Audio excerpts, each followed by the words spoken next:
Will you able to get on the Wi-Fi here?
All right.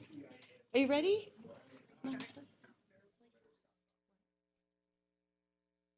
Oh, okay. And then we'll get started. Did you lose your voice? Yeah. I'll give you a gavel. Thank you. Do you want a gavel? I do actually. I think that'll be You poor thing. fantastic. I'll find a way to get through. All right. I appreciate everyone's patience. We are just having some technical difficulty in our audio room, and so that's what we're waiting on. The clerk, I think, is resetting the system. So do you want to give me the go-ahead when you're ready? Okay.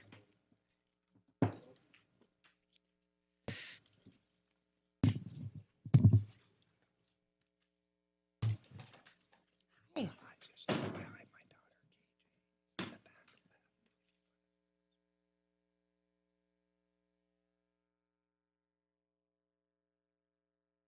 It's cute.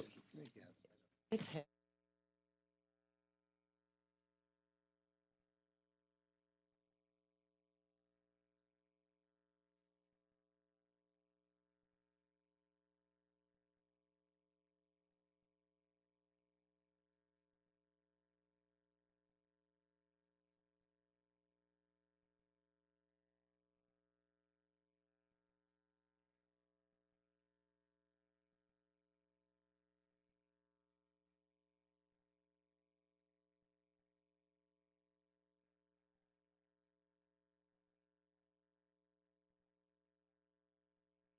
Just let me know if you want to speak at any time so I don't forget about you. Okay, thanks.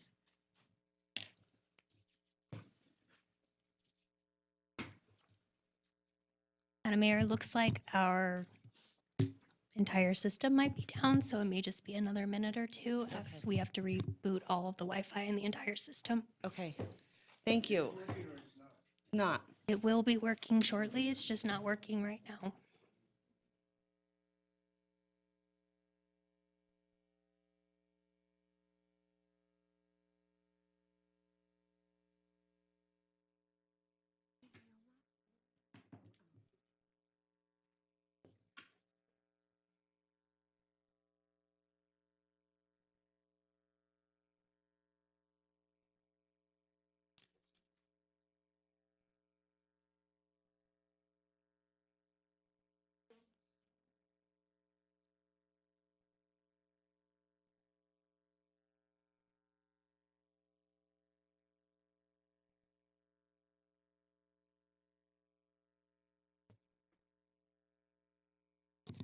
Okay, Madam Mayor, we are online. We can start your meeting whenever you're ready. Okay, thank you so much. Okay, before we begin, I believe we have a special guest in the house, KJ Reese. Where are you? I'm embarrassing her, but she is the daughter of Devin Reese. And so I think this is one of our first council meetings, but we wanted to welcome you this morning, KJ. All right. Yay. And she's the National Scholar in Debate, so you should know that. So I would imagine you'll be an attorney or a politician one day, correct?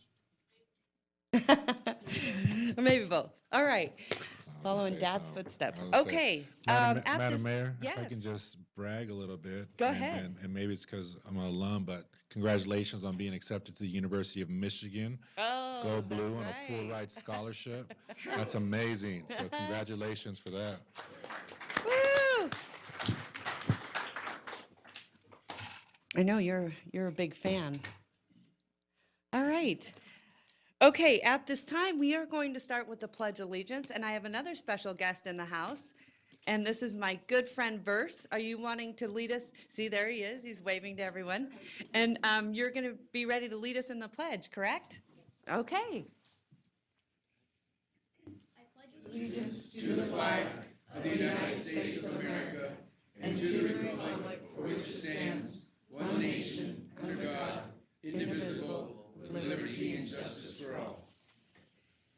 Good job, Verse.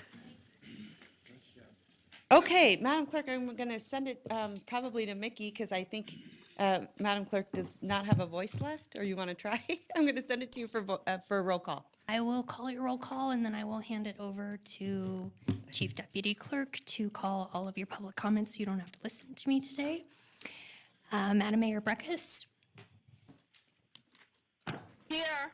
Dewar, Here. Delgado, Weber, Jarden, Here. Reese, Sheevy. Here. Madam Mayor, you do have a quorum of the Reno City Council. Okay, thank you very much. Our At this next item time, is public comment. I'm going to send it back to Deputy Clerk Mickey for public comment. You meeting? Our first public commenter today is Mark Markell, followed by Shane Whitecloud, followed by Tammy Holtstill.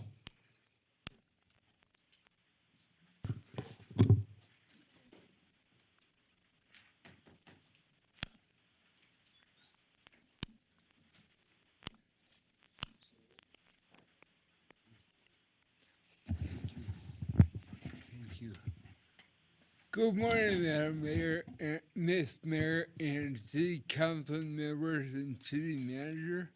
My name is Mark Markell, and I'm here today to warn and show all you people what can happen if you get in the car as a drunk driver. Back in 1989, I was a passenger in a drunk driving crash. We were doing 100 and we rolled 8 times, and I was ejected and it landed on my head. It put me in a coma for a month. And I'm just here today to warn you people and show you people what can happen if you get in the car with a drunk driver. So please don't drink and drive, and don't ride with a drunk driver.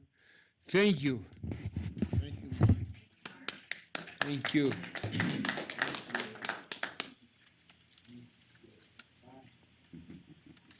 Shane Whitecloud, followed by Tammy Holtstill, followed by Caesar Manera. Good morning, Madam Mayor and City Council members.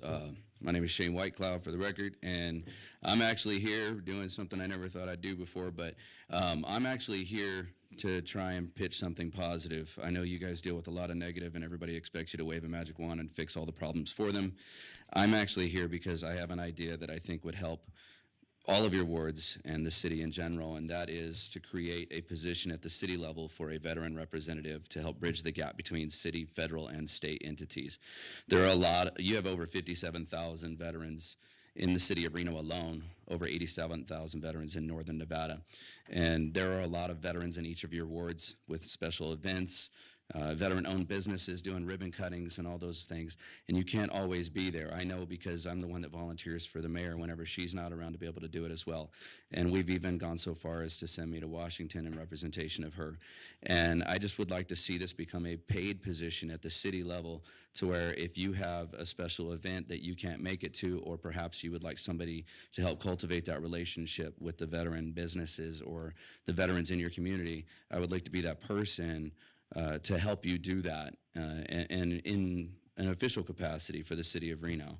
I think if you have that many veterans in your city, you should have somebody who just makes it their job to help not only bring attention to veteran events, but also to help the veterans in need. There's a lot of things that come across your desk and you can't address them all, but perhaps having somebody there to help help with that overflow, or with the amount of just the veterans alone, maybe that'll help you focus primarily on other things that you need to focus your attention on. And so I think at this point in time, that's really what I'm doing, is I'm just hoping that maybe you'll have an idea of what you could possibly do with somebody who has taken the time to cultivate relationships within all the veteran service organizations throughout northern Nevada, and utilize that for the benefit of the city of Reno. That's all I got. Thank you. All right, thank you so much. And just so everyone knows, Shane started a nonprofit called Operation Employee. So if anyone knows veterans that are looking for work, Shane's the one to connect with, because it's an Yes, ma'am. incredible. It's actually called the Veteran Development Group. Operation Employee is one of our programs, but we're also working on a new program to create a daycare facility specifically just for veterans. So we figure that that's a big barrier to veterans finding employment, and affordable daycare is just pretty much an oxymoron at this point in time. So creating one as a nonprofit would be a huge assistance to both the social services and veterans in general. That's all. All right, Great you. job always. Thank you so much, Jane. Tammy Holtstill, followed by Caesar Manera, followed by Jerry Mifsud.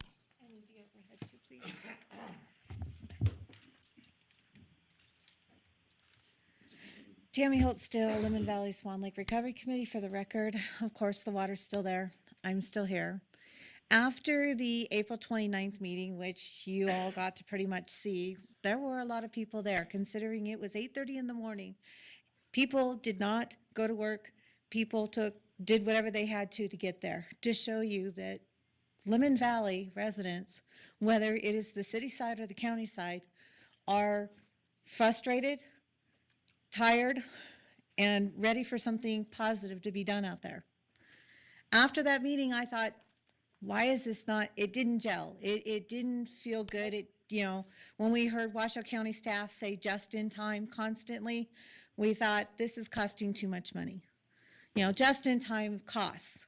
It's time to be progressive. It's time to look forward to what is actually out there instead of doing just enough. Maybe it's time.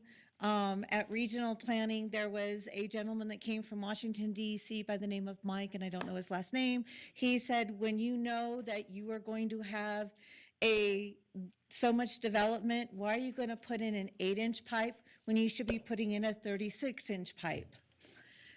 Do it once, get it over with. It's cheaper in the long run.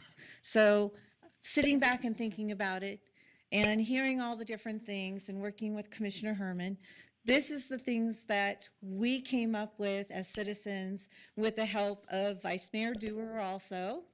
Thank you.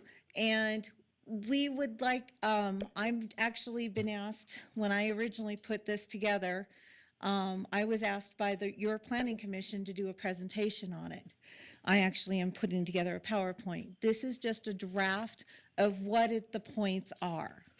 And at this point, it needs to be a holistic approach. It needs to be something that addresses what you actually have out there. 4MGD is not enough sewer plant for what you have already slated on the books. So why make a sewer plant only be 4MGD? If you have 17,000 homes on the books and 4MGD only does 8,000, and that doesn't include the Lemon Valley sewer plant, we need to start thinking ahead. Instead of going back and spending more money down the road to make this plant workable, it needs to be thought about now. Temporary fixes, people are done with temporary fixes. They're seeing temporary fixes as being very costly. So it's time to do a once and done. And I look forward to working with everybody on it. Thank you. Okay, thank you, Tammy. Madam Mayor, before you Yes, go go on. right ahead. Since I was mentioned, I just wanted, for the benefit of the group, to know, after we did have the public meeting, I did go out and meet with a number of the county residents out there. I discussed it with Commissioner Herman before I did so. And I have not vetted this list. It was mostly a listening session for me because I want to be as knowledgeable as I can when we do get to proposing stuff here at the city to help Lemon Valley, and Swan Lake. So I'm not sure, I'm getting this for the first time myself. So I'm just sharing that these aren't concepts I've endorsed. I've more listened to what they had to say, and I'll be making some recommendations ultimately myself. Okay. Thank you. All right, and I appreciate that because I look to you often for our Yeah. water expertise. I appreciate that. since, many of you may not know this, but Naomi was the director at the flood project for how many years? 6. 6, Yeah, okay. thanks. All right, thanks so much. Caesar Manera, followed by Jerry Mifsud, followed by Renee Jacobs. Good morning, Mayor Seavey, City Council members. As usual, I'm here doing that good thing called prayer. We just like to let you know that there is a whole bunch of churches in the area praying for you guys, for your families, for the region, first responders, because we really think that we all need it. And if you guys would like to join me or anybody in the room, I'll be glad to pray. Father, in the precious name of Jesus, Lord, we understand that you're God and we need you. Our region needs you. We need your wisdom. And as I stand here before City Council and in this room, Lord, we pray for every single one of them. We pray for your wisdom in their lives as they lead this community. We pray for their families. We pray for their health, their peace, their protection, their prosperity. And we pray the same thing over our community. We pray for the many issues that we face as homelessness and many others. Again, that God, you would give us and grant us the wisdom and give us the resources so that we can provide all the services and needs that our community desperately needs. We pray for our first responders and everybody working for the city and the community as a whole. Lord, just continues to bless us, and we just place ourselves in your hands. In the name of Jesus, amen. Thank you so much for your blessings. My I want to pleasure. say thank you also for the work that you do in the community, because a lot of people may not know how much there are many churches you work with that you've brought to the table that are helping with so many of the issues that we're facing. So I want to say thank you. Thank you. Thank you. Have a great day, okay? You too.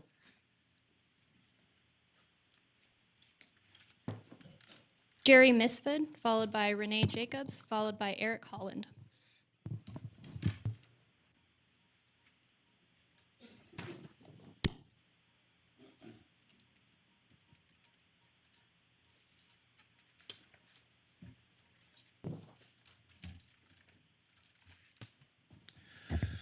Good morning, Madam Mayor and City Council members. It's not so tough to follow a minister. I actually just found Jesus recently, and so somebody gave me a crucifix to put around my neck to protect me as I navigate through city government. And I want to start out by saying the July 14th senior event taking place in Paradise Park is moving along famously. I do have to thank the City Council, Bonnie and Hillary and Oscar. Thank you very much for your generosity. I hope maybe the other members can follow through. I had a nice talk with Sabra Newby. I do want to point out and thank Ward 3 Council Member Oscar Delgado. Oscar has listened to many of my visions. I think he has to wear 3D glasses in order to see him, but I tell you, the work that we've done is now going to bring about speed humps, which is a huge accomplishment that's been preceded by the flashing lights and a delineator, and of course, as you know, Madam Mayor, the very first senior-related street sign that has been put on our crosswalk. Also, when this event takes place July 14th in Paradise Park, by then, we'll all gather together for the groundbreaking of a dog park in Paradise Park. So, though I appear to be doing this by myself, I have the support of the 600 or more seniors that live in that area. To the event, it's coming along great. I've gotten plenty of sponsors. I had a good meeting yesterday with the Senior Citizen Advisory Committee. Prior to that, I had a good meeting with the Washoe County Commissioners. Today, I meet with the City Council, followed by going to Sparks and appearing before their Senior Citizen Advisory Committee. I have befriended, like Jerry does, Sparks Councilman Dahar, and Donald Abbott. So I'm looking to reach out to all the seniors I can to bring them to this event on July 14th in Paradise Park. It's not just so much of what we've done, been there and done that. As we move forward, us seniors say we're still here and we're not done yet. We are part of the Senior Lives Matter, which also I piggyback the Me Too movement. It's about the Us Too movement, seniors inclusiveness. So I'm planning on, after July 14th, a senior ball and also a senior clothes drive for the homeless shelter. I succeeded in Auburn, California with many of these things, and now I'm fortunate enough to still be alive at 74 to do this in Reno with all our collaboration. I can't thank you enough, all of you. All right, thanks, Jerry. Boom. Renee Jacobs, followed by Eric Holland, followed by Steve Smith.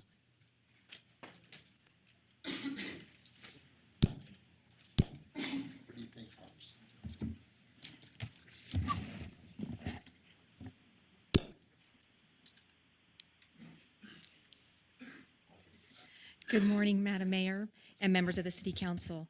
My name is Renee Jacobs, and on behalf of Lee Dillard, Vice President and General Manager of Harrah's Reno, I would like to enter into public comment his letter in support of item D11 regarding City Center Plaza.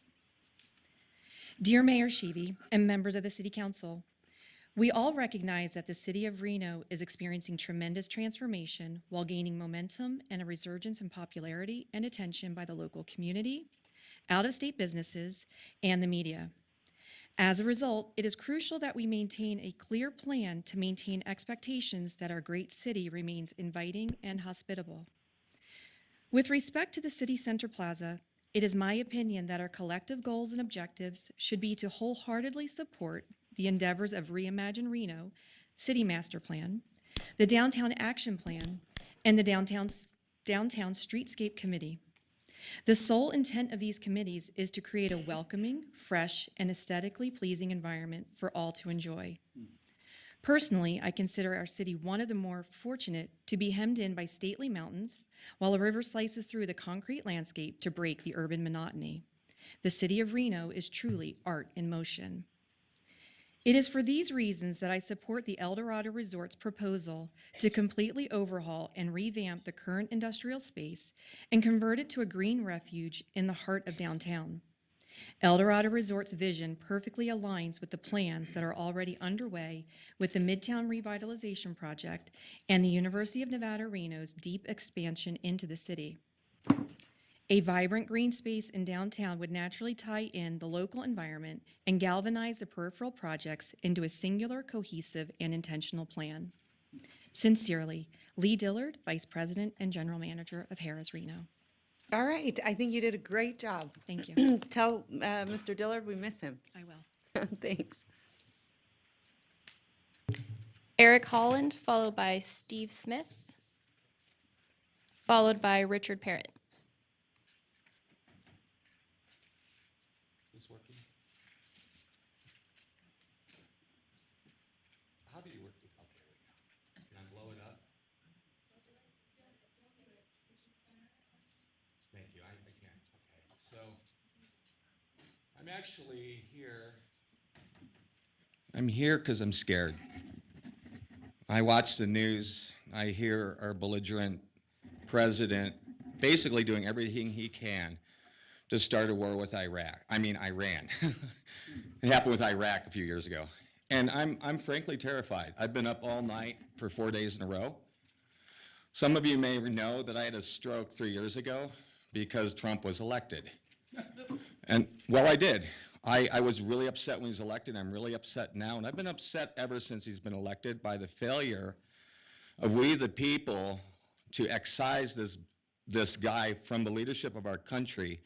And now he's poised to do some real damage. At best, this war with Iran will be another Iraq. At best. At worst, there's not going to be any talking about flooding or anything because it's going to blow up in a nuclear war. I'm not a vet. I didn't have to go. I'm of this weird age. The older members of my generation fought the Vietnam War. I'm a baby boomer, and I'm proud of it. The younger members of my generation, including me, didn't have to go. They called my part of the generation the me generation. All we had to do was have free love, sex, drugs, and rock and roll. We didn't have to go to war. But I'm here to make an ask of this body, and my ask is for you guys to pass a resolution urging our senators to filibuster this war. And the reason why is because this document delegates war making and treaty making to Congress for good reason. War is not something you stumble into, although you can stumble into it. It's something that has to be thought about as a last resort. So I'm 60. I have been able to live in the best country in the world. I've had a good life. Maybe I'll get my 70 another 10 years. Maybe I won't. But if I died tomorrow, I've pretty much had my share. It's been awesome. This is for my grandkids. There's 3 little grandkids that are 2, 3, and 7. And I want them to have a planet. So if you guys can just sign my petition, I got a paper petition here. I'm going to hand deliver this to Senator El Cortez's office and ask her to stand up tomorrow on the Senate floor and filibuster the war, because we don't need it. I'll bet if there's one thing that almost everybody in this room agrees on, we disagree about a lot of things. Maybe rent control is socialistic, maybe it isn't. But I'll bet almost everybody in this room agrees we should have no war with Iran right now. So please sign a petition. I've got something up on Facebook. I'm optimistic. I think we can nip this in the bud. Well, let's get one of our senators filibustering. Thank you very much. Have a great day. All right, Eric, thank you so much. I'm glad you're doing better. I feel great. I could do a flip to prove it, but I'll go ahead.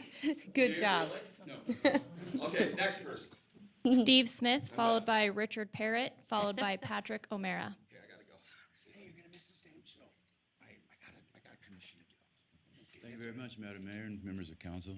My name is Steve Smythe, and I'm here representing a kind of a new commission in town. Well, it's been referred to by DRP, it's Downtown Reno Partnership, is Reno Beautification, and there's many proposals. I'm looking for suggestions. I also meet with the Arts and Culture Council, and I've had many suggestions, but I walk around Reno, and then I come to the city council meeting, or I hear what is planned. It's like what the people what they say when they come to Reno, that they're not satisfied with what they see, and it could look better. And that's, I'm coming as kind of a volunteer operation I'm performing, and I think I'm quite good at it, and including architecture. But I'm very interested in number one, making a declaration of my call it a commission or call it a group, and there's a lot ahead. There's a lot of proposals. It comes down to proposal and debate in every instance or proposal, and we'll hear like the Reno Arts and Culture Council now. They're dealing with artistic benches and bike racks. Or could you raise up the mic? No, You you need could. a little louder or raise up? There you go. Okay, I'm sorry. Thanks. And well, there's a lot that could be, there's money that could be saved and spent elsewhere. There's money, artistic bike racks and benches, it's part of, it's kind of working hand in hand with RTC, but it could be orchestrated a little better, and that's what I'd like to see or help take part in, to orchestrate it a little better. But to make downtown Reno better, for example, the northwest corner of 2nd and Virginia could be refurbished, it could be painted. Painted may be the first step. To paint, to make all the surface area, I call them blighted painted surface areas, to revitalize the looks, the glow of the appeal of coming to downtown Reno. That's what I would like to re-enliven and envision, to take part in creating a better place to come and visit, for the people to come and visit. And I am very, like artwork, I have that in mind too, about some very special paintings that I viewed when I was in Wales. But that's a personal adventure. But I'd just like to declare my steadfastness at this pursuit. I've been kind of thinking about it, kind of talking to people. But to make downtown Reno look better, it needs it. It can use it. And it's very possible. If it's coordinated, it comes down to proposal and debate. And that's what like right now, what I dream of is revamping the Amtrak station. Right now, they're putting in restrooms in the very near future, new restrooms, and it's going to get a new roof after that. But the Amtrak station, that building is an historic monument practically. And it could be a beautiful historic monument, but now it's like run down. And it's one of the things I noticed when I first came to this town, is you look at that old, what is that? That's the Amtrak station. And that's just an example, but there's a lot of other corners and places. But thank you for your attention. All right, thank you so much, Steve. Richard Parrott, followed by Patrick O'Mara, followed by Sam Dene.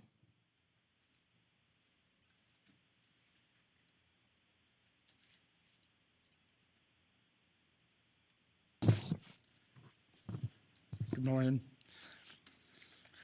I've never done this before. I'm scared to death. No, it's okay. Take your time. You have 3 minutes. Okay.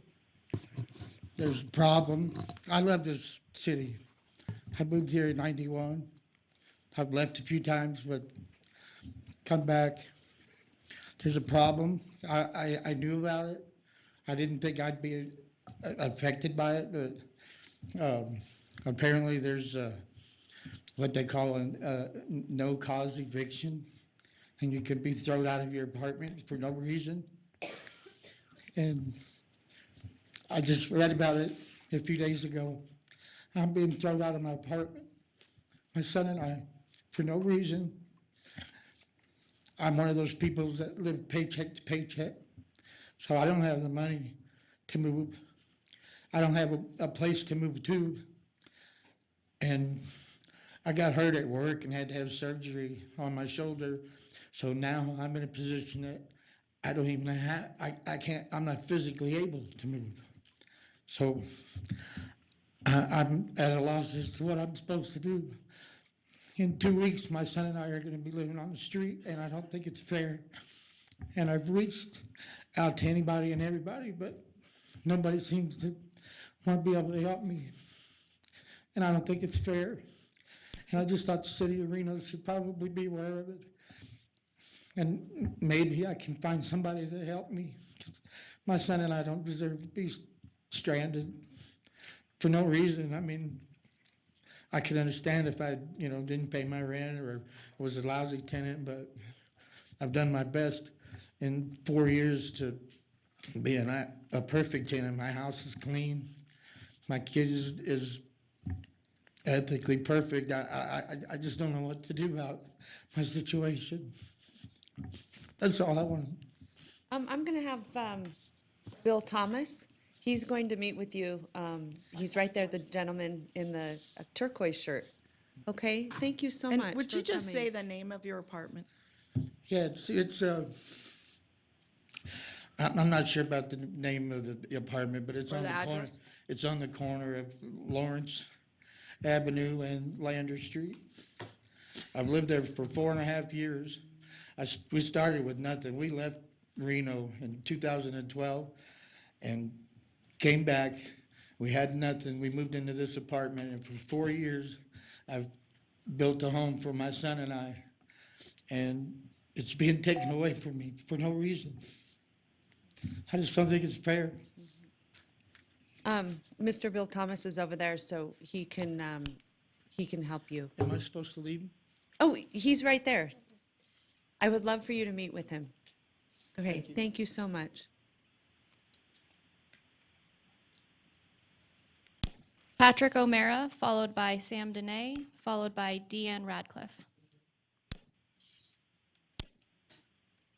I am. That's what I was doing.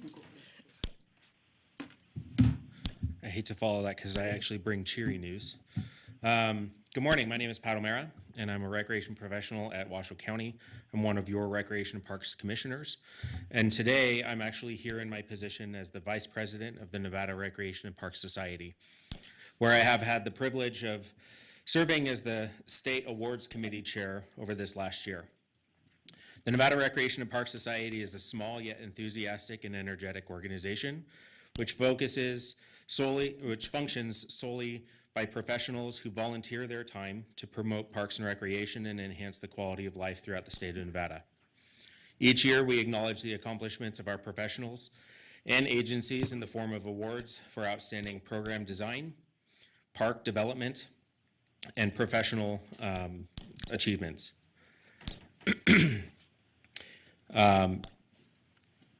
During the annual state conference this past April, the City of Reno staff was awarded 2 Program of Excellence awards and 1 professional award, where the winners were given plaques during an awards ceremony.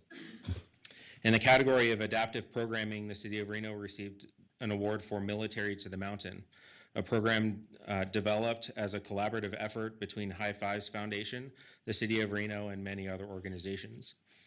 This year, 22 injured U.S. military veterans were provided the opportunity to embrace goal setting and athleticism as a way to enjoy life and all its challenges.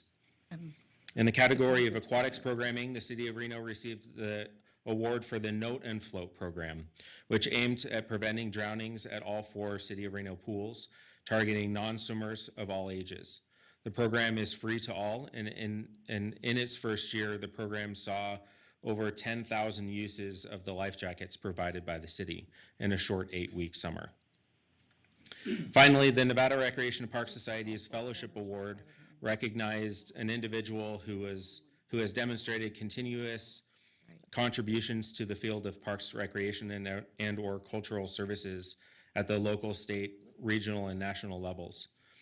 This recipient the recipient every year has to be a member of not only the Nevada Recreation and Parks Society, but the Nevada Recreation and Parks the National Recreation and Parks Association, and have a minimum of 10 years experience in the field.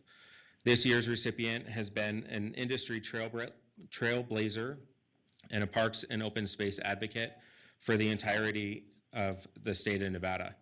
His hard work has led to many legislative bills that support the development and maintenance of parks and open space throughout the state. He is a leader in Northern Nevada who guides his team of parks professionals to strive for excellence and carry out quality of service to the community. This year's recipient of that award was Jeff Mann, the parks manager. Great. Thank you. Congratulations, Mr. Mann. Where are you? Are you here? I don't think he's here. Oh, I don't think he's here. Anyway, we're very proud and honored. And then there's someone else who works really hard. April Wolf. She hates it when I do that, but I love her to death. She's amazing. And so congratulations, Mr. Mann, wherever you are. That's awesome. Thank you. Thank you for all your work, too. Are you thanking me? I'm always thanking you, Sam. She never thanks me, except at the end when I'm finished. Sam Dene, nice smiley face. She got it. Sam Dene, the guard angel against government bungling and especially against Reno media wacko freaks. I'm responsible. And by the way, people come up here and say, I'm up here, I want to say something nice for a change. Let me tell you right now, ladies and gentlemen, freedom of speech was not created for Buttafuoco kissers. And I'm not saying people are doing that. It was created for patriots. Patriots who come up and tell people, the bureaucrats, what they don't want to hear and what the people in the audiences do want the people to say. And I'm not trying to, nice smiley face up there, I'm not trying to brag. I'm responsible, Air Force Academy graduate. I've been around and I'm responsible for 92% of the good things about Reno. I've been doing this for 26 years. I mean, even with a little bit of luck, I'm gonna be responsible for 50% of the things. Anyway, 92% of the good things about Reno. And Trump, if you're listening, and I know you're watching, I want you to release Sam's YouTube tapes. Release them. You release Hillary's emails, and I want you to release Sam's YouTube tapes because they tell the world, they inform the world about the wacko freak media that we have, especially the Reno Gazette. It's a government-funded organization, and yet they have secret meetings, secret treacherous meetings that they get away with. And only one person, they love to have me, they don't like the media, but they're afraid to say it. I'm up here telling you the media is arguably the worst thing that Reno, well, no, arguably, it is the worst thing in Reno, the Reno Gazette especially. But we do have some organizations in here. Now we got this EDAWN, Economic Development Authority of Western Nevada, calling themselves a foundation, which generally means a nonprofit organization. Well, I want you to know right now, for those who don't know it, they're here today begging you guys out there, to use your taxes to give them $100,000. And I'm not against EDAWN, although they have probably done the two worst things in the last 20 years of Reno. They brought the Gigafactory to Reno, and they passed this school bond tax. Those are the worst things that I have seen happen to Reno in the last 10 years, and that is saying a lot. And so EDAWN, calling themselves a foundation, is a joke, and you should not give them that $100,000. Find out how much they're paying the boss down there. That whole $100,000 will go to him, plus he'll have another $100,000 to finish paying it off probably. At any rate, there I am on that one. And the case could be made that Tahoe Reno Industrial Complex caused that Lemon Valley flood because, as I warned you before, they want the Reno water, and now you and I are going to be paying for a $100 million pipeline to send our water down there, and it's apparently going to be this Lemon Valley floodwater. Everybody wants to get rid of that floodwater, and it's going to be a $100 million pipeline, and we're going to give them our water. Could I have another 3 minutes? I forgot to bring my guitar. Does anybody, and I do it all for you guys, philanthropically. All right, thanks, Sam. And Good you're job. welcome. Good You're job. welcome. And thank you, and thank you, and thank you. I know you can't say it, Deanne but thank you Radcliffe, too. followed by Brian Beffert, followed by Maury Kabaz.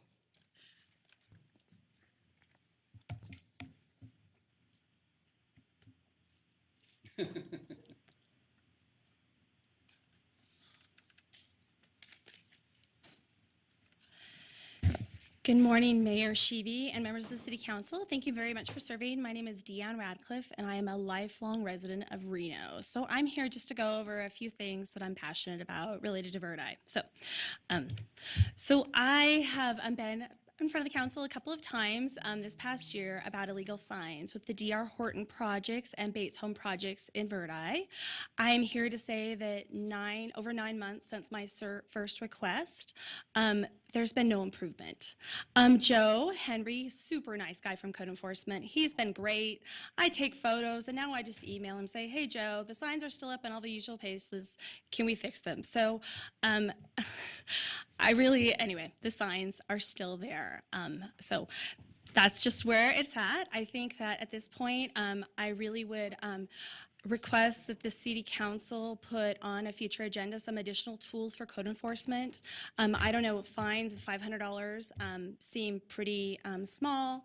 I really favor the proposal to revoke their building permits and ability to sell their houses that they are advertising there. So they are still violating Nevada Rise statutes, city and county code. So signs really no different in Verdi. So those are where we're at with signs. And the reason why I put a picture of babies is because my field is healthcare. That's my occupation, and it's been over 9 months. So if I was pregnant back in August, I would have a baby now for my sign request. You know what I mean? yeah. The miracle of human life can happen. Okay, so again, I would just advocate if you could put and give code enforcement more tools. I would be so appreciative. The other issues I want to bring up, and these are just service requests, so I'm a huge fan of Reno Direct. I'm perhaps their #1 requester, but these are just things that I have casually noticed and put into Reno Direct. So this service request, they have that huge drainage detention basin there at the corner of Cabela's and South Verdi. They were pumping that into the Truckee River, into the storm drain. I randomly drove by on 3 different occasions with my fancy phone. I snapped a photo, and then I was like, oh, I finally put in a request. From that, engineering got back to me. They gave the developer a cease and desist email based on my request. So, and again, I'm an average citizen just thinking this doesn't seem right. So that's one request. Another request. Did they cease and desist? They did cease and desist, yes. Then they did a permit for a drainage pond deepening. Well, that caused some additional issues because right across the way is a stop sign and there was just craziness one day. So fancy phone photo onto Reno Direct, and I put that in. So all of the issues that I submit are substantiated. And again, I'm an average person. Healthcare is my background. I'm just like, this doesn't seem right. Okay, next steps. So I have 21 seconds here. So next steps, I would respectfully request, give more tools to code enforcement. I would absolutely love that. I would really request that the Verdi area plan be updated to start that process. Develop is ongoing in Verdi, and now is a great time to do that. And then I really want the city to take the lead and be proactive with Verdi residents.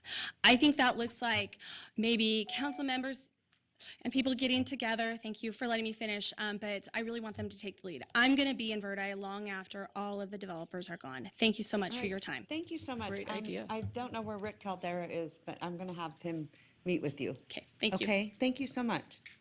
Brian Beffert, followed by Maury Kabaz.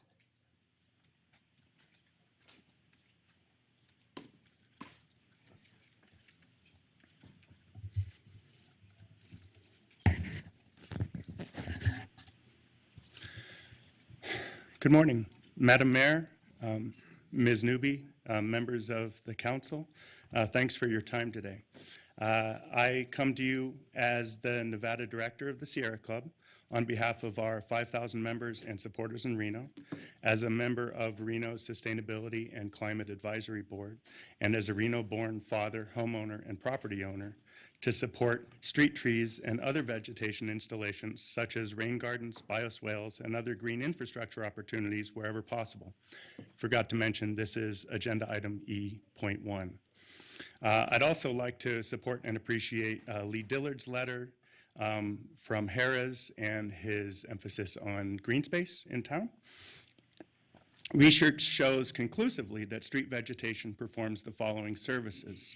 It provides oxygen, filters air pollutants, helping to ease air pollution, slows down traffic, enhances civic pride, identity, and quality of life. It improves property values and community investment. In the fastest warming city in the nation, with regular risks of flooding due to increasingly extreme weather events, they also cool ambient and surface temperature, providing relief to our urban heat island effects, and they absorb rainwater, which can ease flooding. This effect can be improved with curb cuts and depressions designed to accept rainwater rather than shedding it away. We also support the letters submitted by Cynthia Albright, Daniel Kovac, and the American Society of Landscape Architects, especially regarding their calls for greater soil volume, which aids in tree health and flood absorption.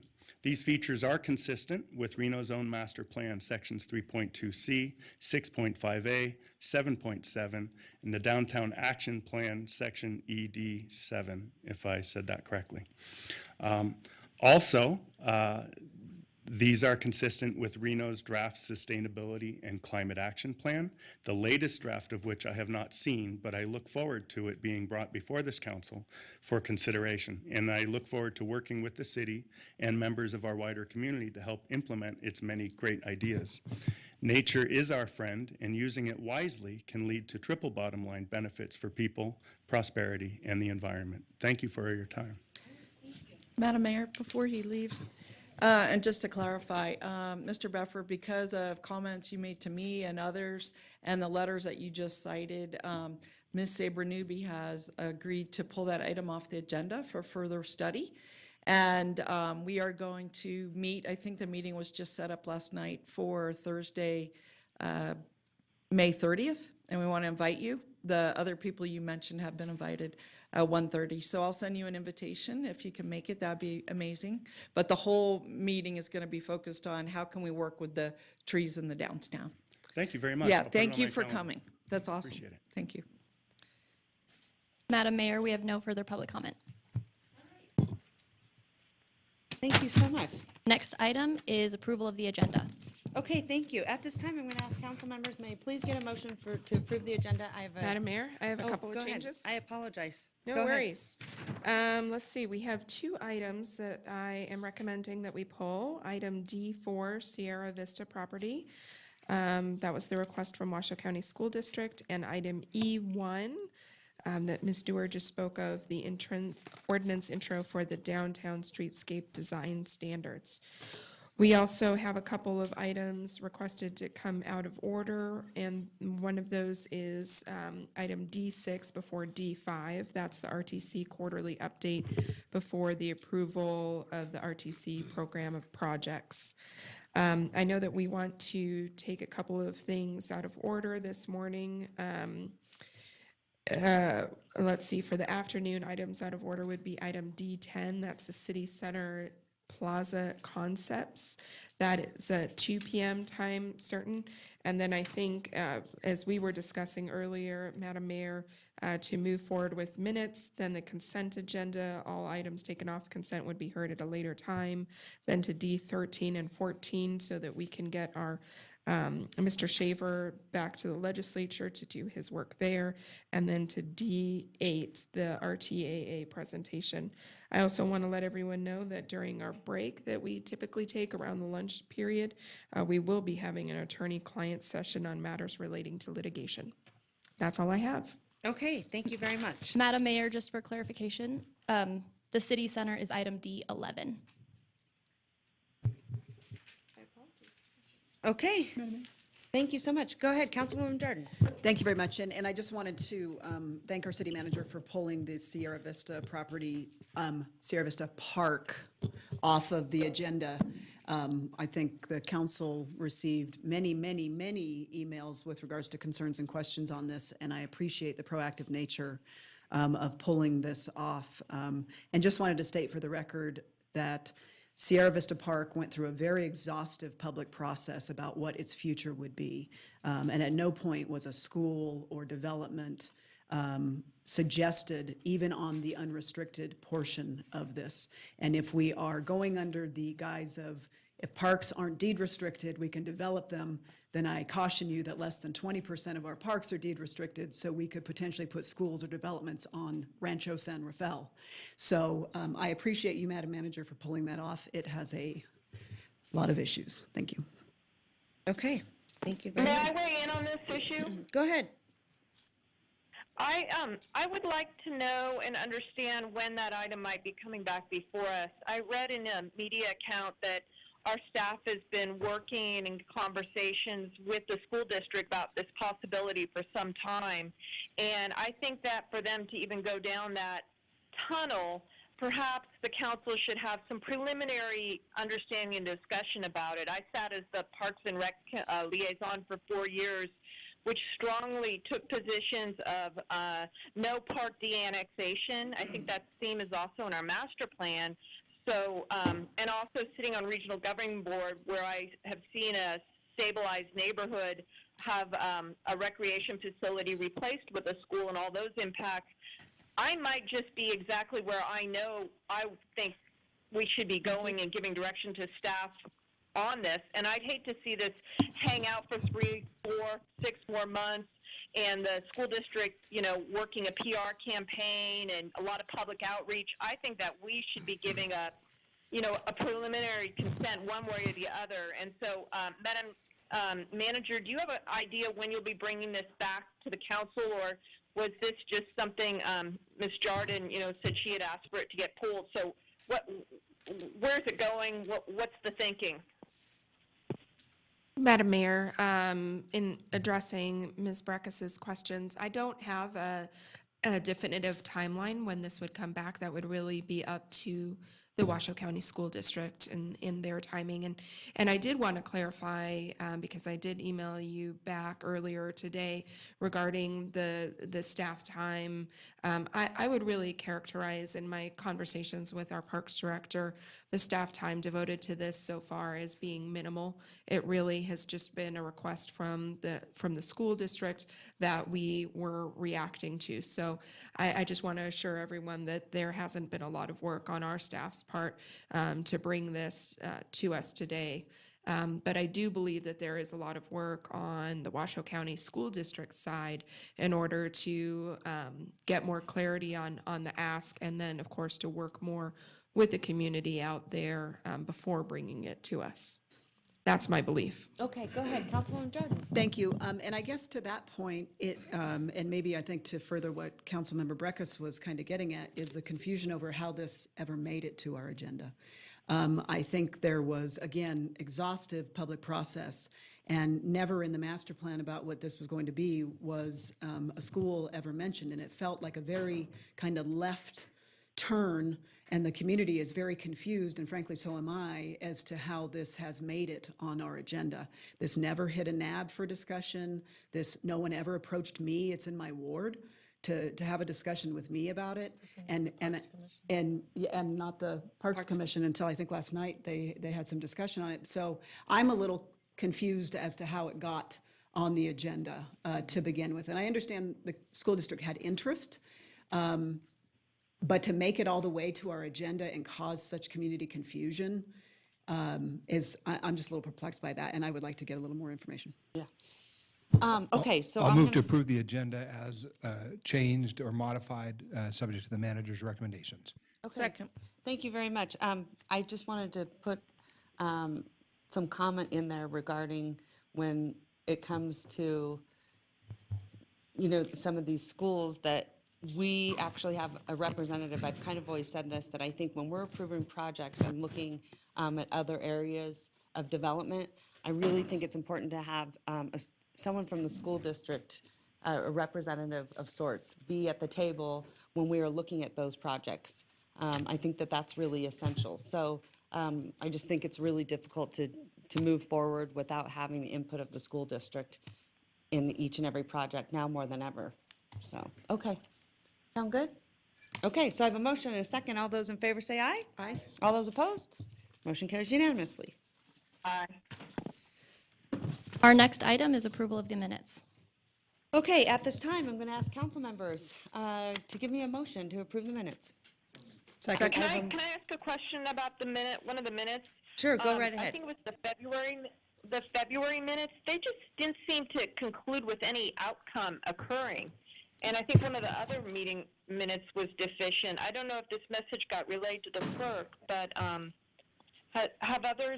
did others find that inadequacy on the minutes? What item? Minutes, February. No. In my review of the minutes, I felt like they were sufficient. All right, so I'm going to ask for a motion. I've got a motion from Councilman Reese, a Second. second from Councilwoman Jordan. All those in favor say aye. Aye. All those opposed? Aye. Motion carries unanimously. Madam Mayor, our next item on the agenda is the consent. Okay, at this time, I'm going to ask council members to pull off any items on the consent agenda, and we will come back to them because we are going to have a presentation, I believe, from our legislative update with Dylan. So I just want to remind everyone, if you pull anything off consent, that we will get back to it. Madam Clerk. Madam Mayor, we do have public comment from Sam Dene. Okay, come on up, Sam.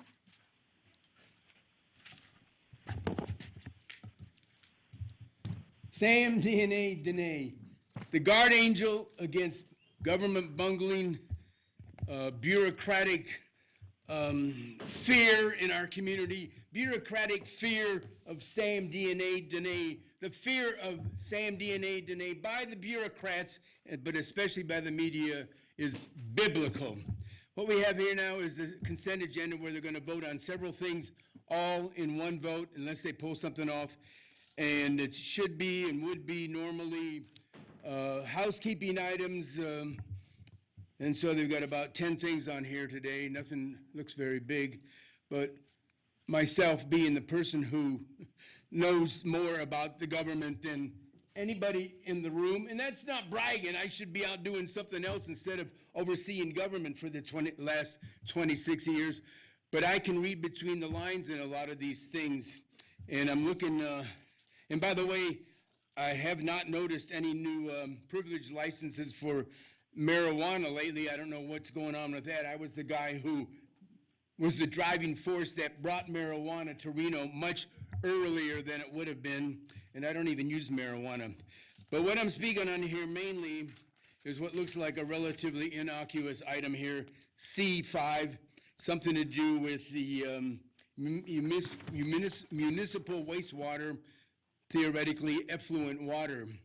And I've been warning the community, and I don't know how deeply this goes, but they've been warning the community for many, many, many months now about the fact that Tahoe Reno Industrial Complex over there, Don Roger Norman and Lance Gilman, the supposed multi-millionaire billionaires, they have put together a scheme with some of their cronies, a scheme to build a $100 million pipeline to send water from Reno area over to those billionaires. And not only build the pipeline, but to give them free water. So they were usually talking what they call effluent water. But how do you know when it's good water or effluent water? Effluent water is supposedly clean poo-poo water, but they're going to they want all of a huge amount of our effluent water, and this Lemon Valley flooding. There's schemes afoot for them to build a pipeline from there over to there, and who knows where else, and even maybe from this item here, C5, from that property.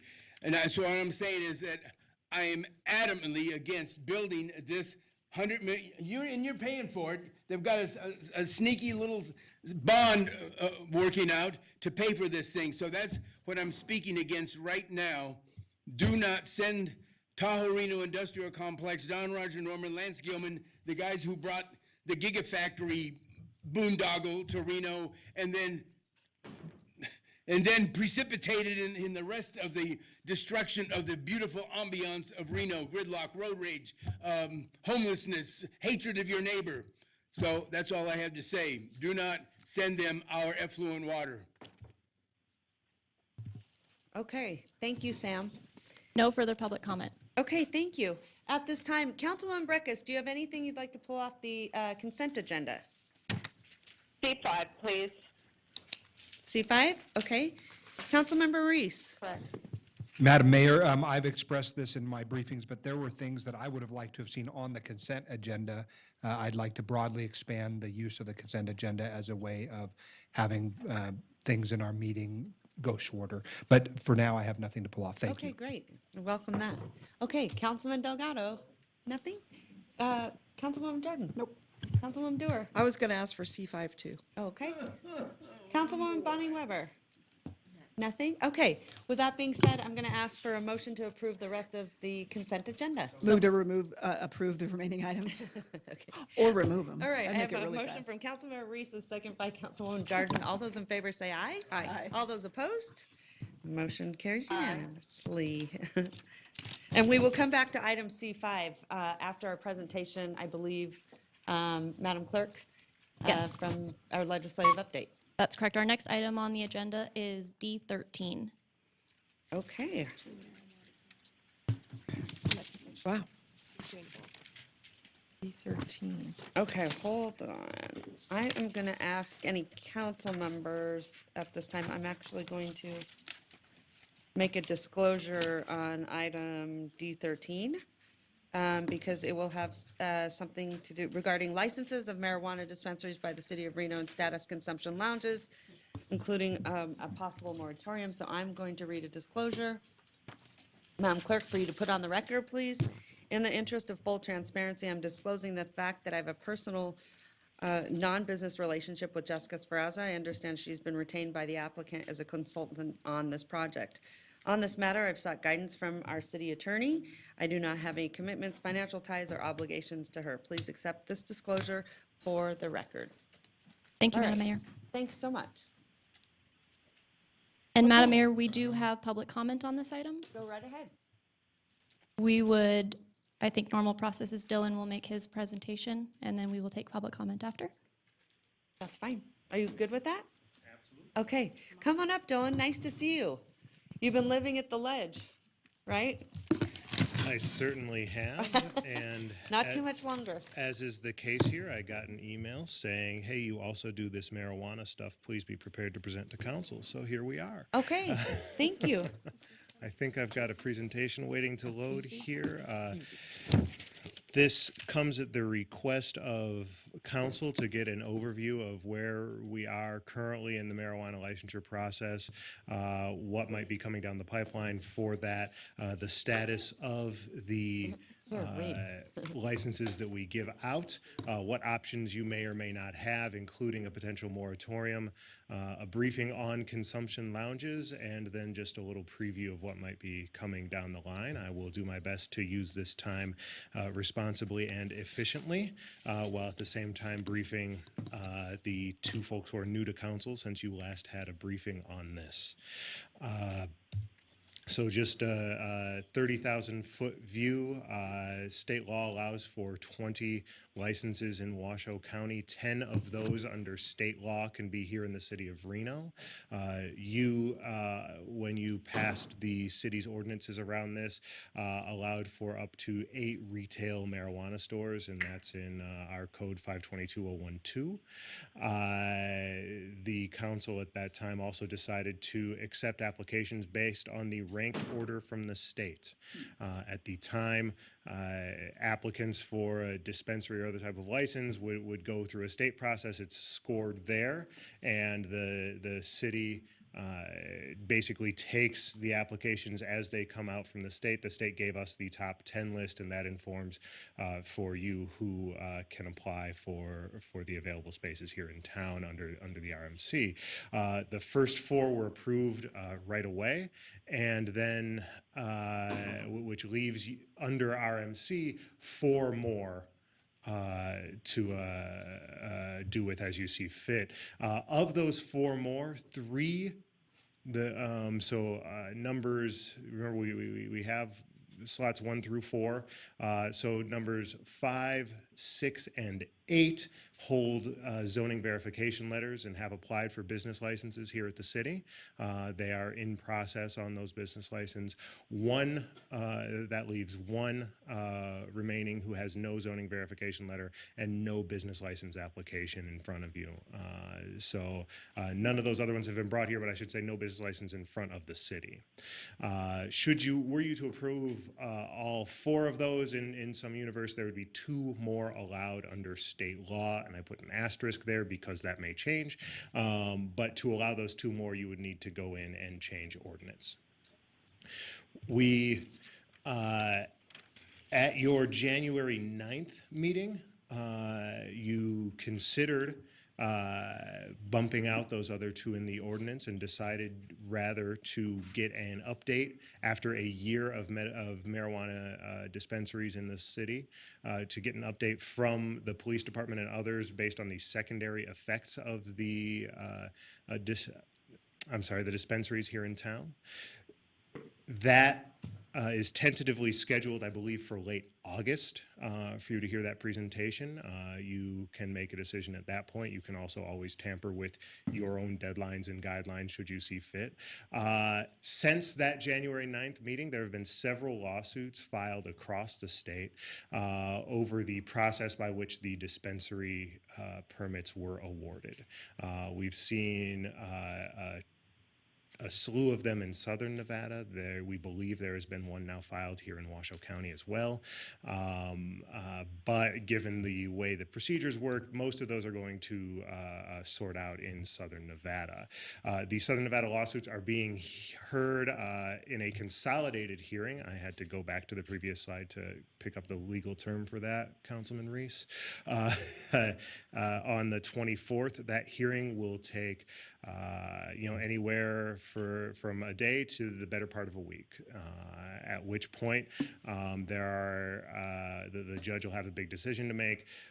The lawsuit seeks to enjoin taxation from issuing new licenses, and then some are even asking for the state to redo the entire licensure process. I cannot speculate as to the pandemonium that may or may not create, but it's something that we have to pay attention to. While I am talking about lawsuits in the courts, I want to now remind you that I am not your attorney. I cannot provide legal counsel to this body.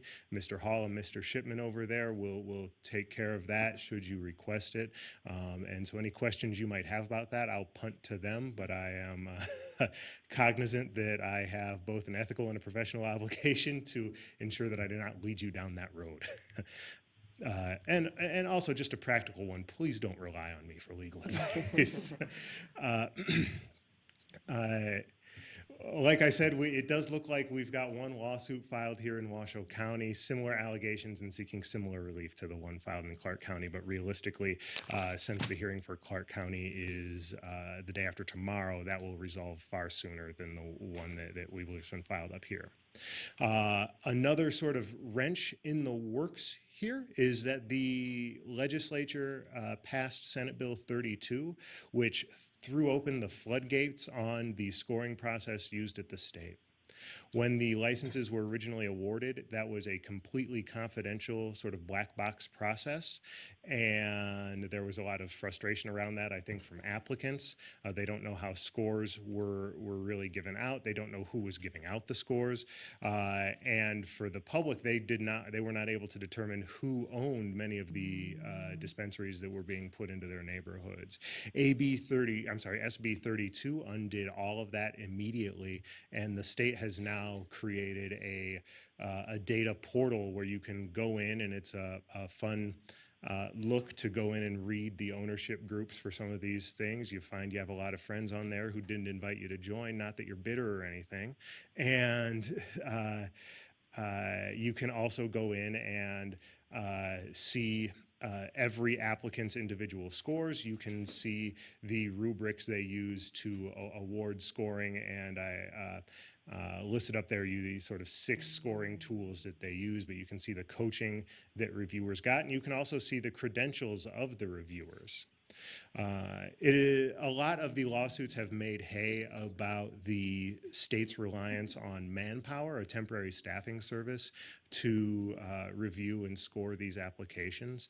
That does require a little bit of context. I'm not going to weigh in on whether that was a good or a bad idea, but it's worth noting that the state has a long-term contract with Manpower for exactly those sorts of situations where they have an influx of workflow that was unexpected, where they do not have the ability to bring on staff. And it's also worth noting that Manpower does allow the state, it's not like day laborers. It's not the same group of people you would hire at Manpower to do a construction project.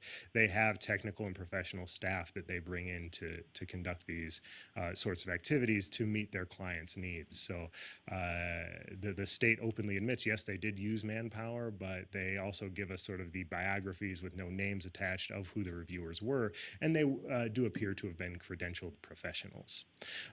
The sum total of all this release is more than 800 pages of documents from the state. All of the scores, like I said, all of the ownership groups, and a good overview of the process that they used. How does this affect the lawsuits filed in Clark County or here remains to be seen.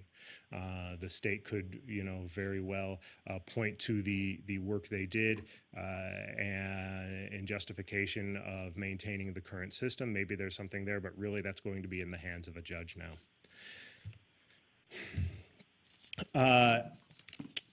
Before we talk about what your next steps might or might not be, it's important to talk about the type of licenses you're giving out. Municipal code grants you pretty broad authority to accept or reject applications for these things. These are a privileged license, and I have just put up here for your review the pertinent section of the municipal code here that allows the council to deny any application, and in doing so, you may consider factors set forth elsewhere in RMC, the backgrounds of the applicants, their business practices, their organizational structure, their environmental sustainability, should you so choose. That is a decision that you are empowered to make when you are considering the application. I think that's an important distinction. That is not something, or at least I have been told by our attorneys, not something that we can do sort of before an application comes in. And that would have to be, obviously you cannot reject an application you have not received. You have other options. The specific question for this agenda item was about moratoriums. Moratoriums are established by Section 107 of your code. And the important thing to note is that a moratorium is temporary in nature and in fact typically for a set period of time. And the process to do that is very public and two steps. So your first step would be at a future council meeting, you would, I believe, pass a resolution saying that you were going to consider a moratorium, and that, of course, would be agendized. You would set forth a resolution explaining the findings that would lead this council to consider a moratorium, and then that would have to pass, at which point the vote for the moratorium itself would be forwarded to your next council agenda, and you would take testimony on that as well, obviously, and take public input, reiterate your findings, and then approve or deny the suggested moratorium. You have the option at any time, empowered by your charter, to change the municipal code should you see fit. Right now, your code allows for up to 8 dispensaries. You can take that all the way up to 10. We believe a bill pending in the legislature right now would allow us even more dispensaries. You could go even further. You could pare back should you see fit. The municipal code is, of course, in your purview as a council. Now, again, I will say I am not commenting on the legal advisability of that. It is just a tool you have in your toolbox. Finally, we come to consumption lounges. A lot of waves were made when the city of Las Vegas passed an ordinance just 2 weeks ago now, maybe 3, to allow for the creation of consumption lounges. This would be sort of like a bar, but for marijuana rather than liquor. You could go with your friends on a Friday night and enjoy some marijuana. Honestly, I'm not quite even sure what the lingo is these days. Different from when I was a kid, I'm sure. But it would be a private establishment where you could go and partake.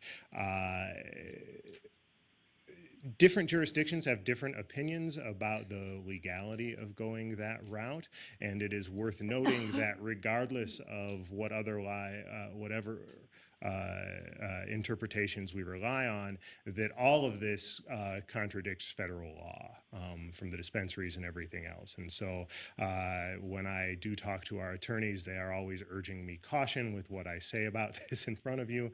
I think they just don't want to have to defend me in like a RICO case. But the consumption lounges in Las Vegas, they took a legal opinion that the Legislative Counsel Bureau wrote for one of their members, Senator Tick Sagerblum, in 2007, that concluded that local governments have the power to license or permit consumption lounges. Now, there's a couple of risks involved with Las Vegas relying on a Legislative Counsel Bureau opinion in this matter, in that the Constitution and state law does not afford the LCB a special place in interpreting laws of the state of Nevada. The Attorney General can issue an opinion based on how law can be enforced. The courts can issue their interpretations of the law, but the LCB does not have sort of a special interpretive authority to say, well, we say this, therefore it is legal, any more than Misters Hall and Shipman might have. And so they chose to rely on an LCB opinion to move forward with this, but that does not guarantee them any protection should LCB's opinion be found to be not legally defensible in the courts. So other jurisdictions are understandably then treading very lightly when it comes to consumption lounges. NRS 453D, which was part of the initiative that passed that allowed for recreational marijuana use in the state of Nevada, very clearly states that, or makes it a misdemeanor, I should say, to consume marijuana in a public place. So if this was something the council were interested in, it would be at the very least sort of perilous, and you'd have to rely heavily on your attorneys to do it in the exact right manner.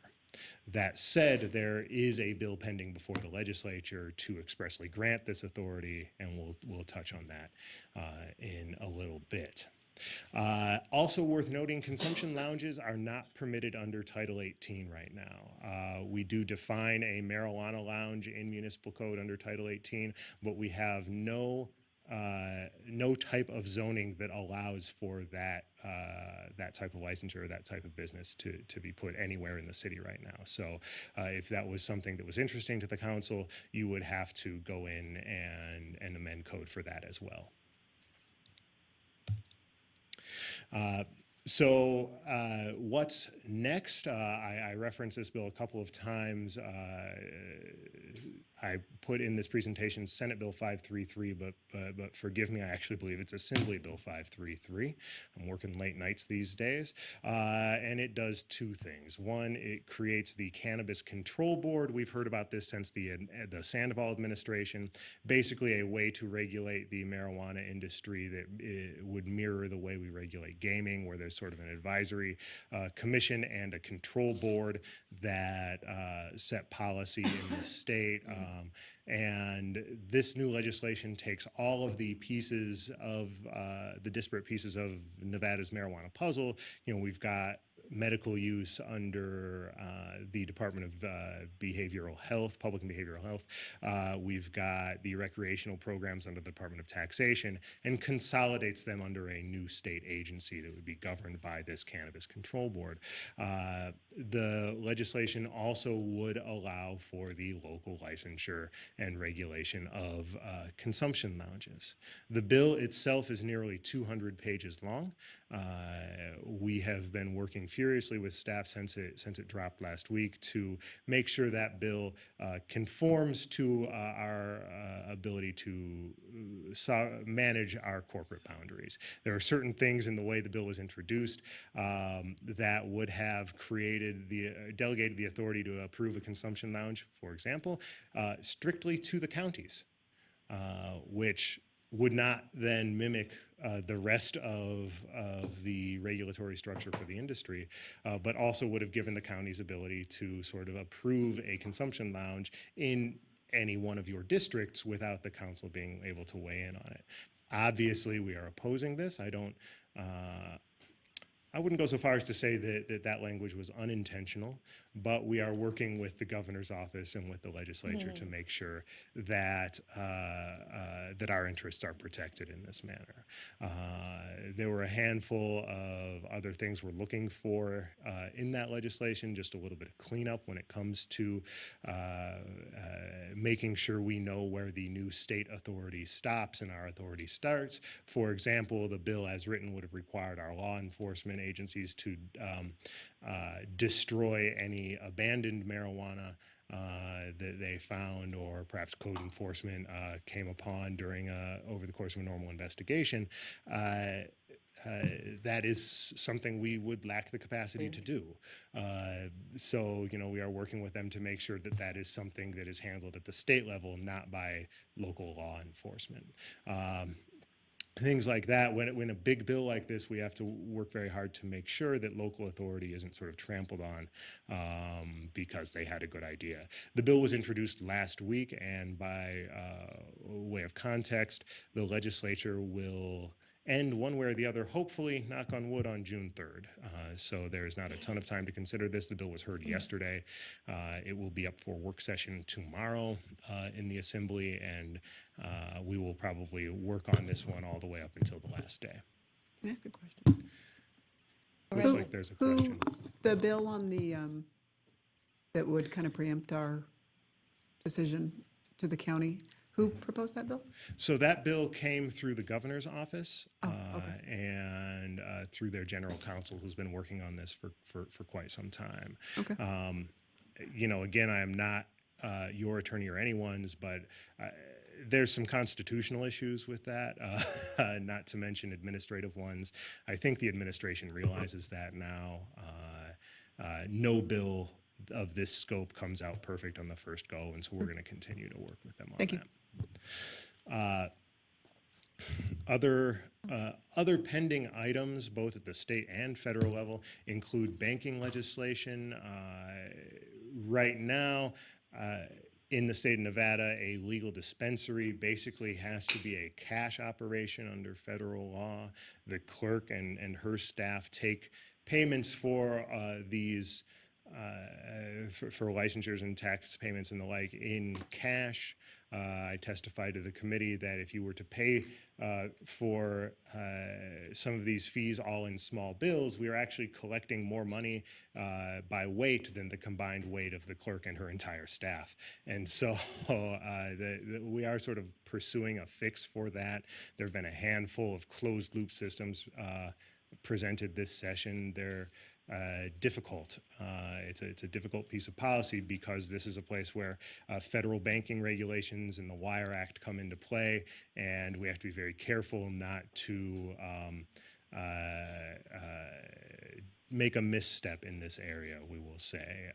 The memoranda that were issued in the previous presidential administration on the ways the Justice Department would treat states that had legalized these things in their own jurisdictions were rescinded by Attorney General Sessions, so the protections that were once there at the federal government are not there, and it's something we just have to pay very close attention to. There is banking legislation pending at both the state and federal level.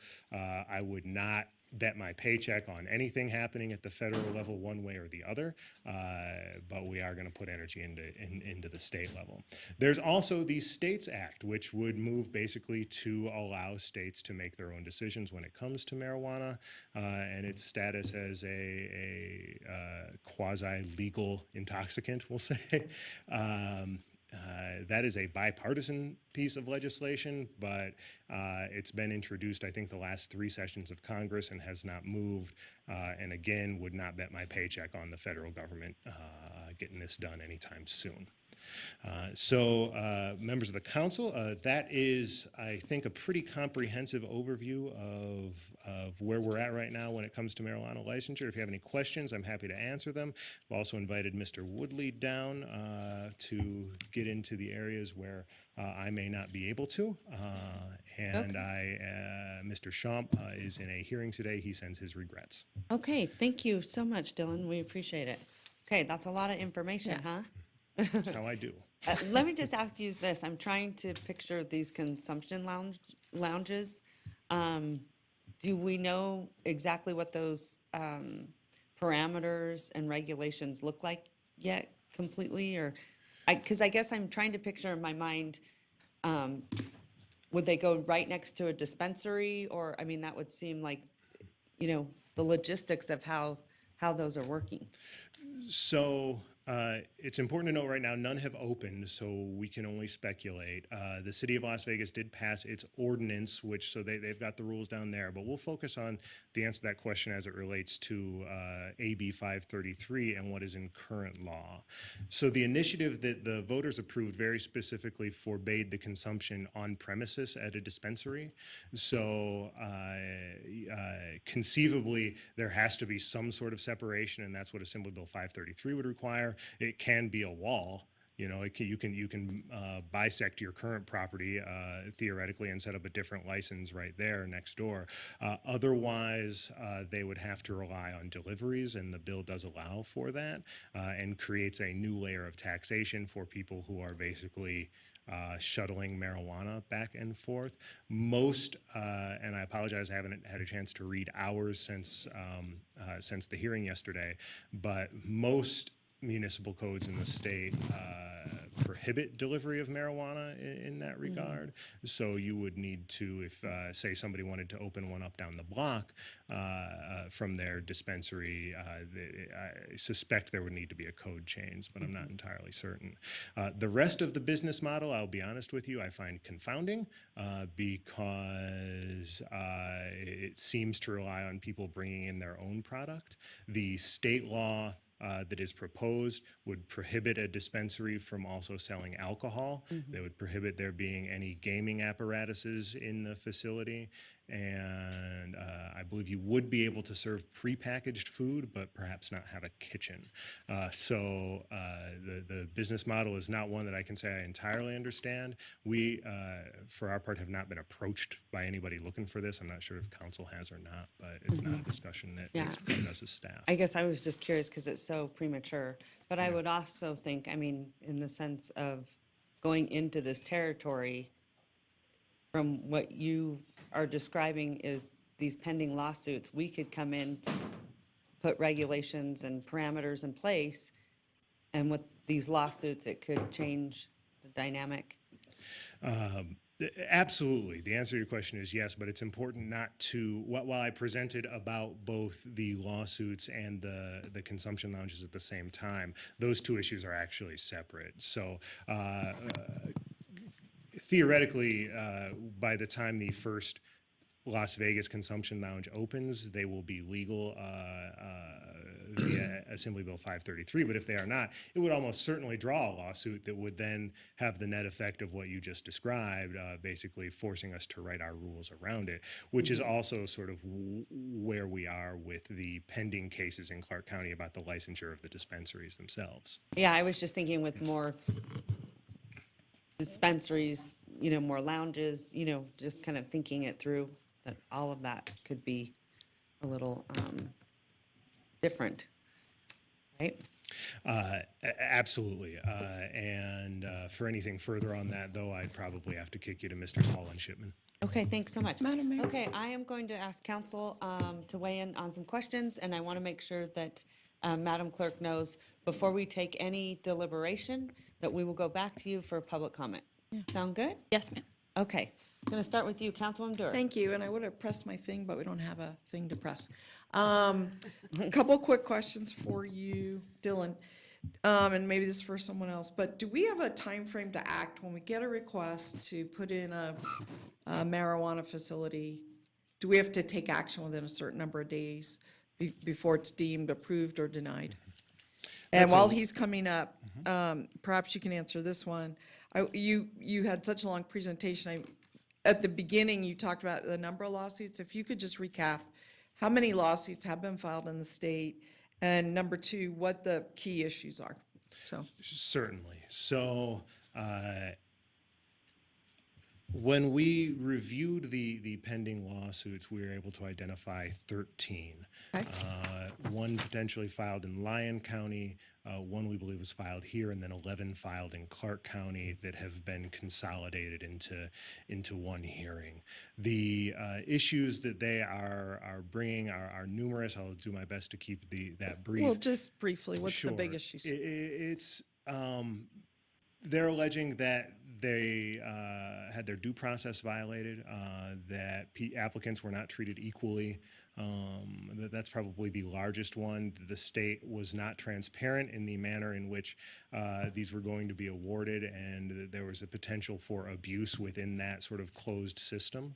And they are seeking relief for both, either that the rankings be completely redone, thrown out and redone, or that the department is enjoined from issuing any new licenses until the judge hands down some other order. Okay, and then as a follow-up to that, you said that they've been posted on the state website. That's already happened? Yes. Okay, and were there errors found? I mean, just from a cursory review, is it well known that there were errors, or are these like things that you have to kind of delve into great detail?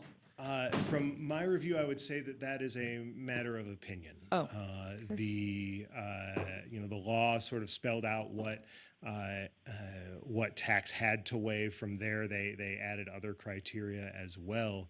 To say that there is an error is probably a subjective statement. Well, it sounds like some was quantitative, some was more of a qualitative, and so there's judgment in there, but I didn't know if there were actual counting errors, if those kind of things were identified.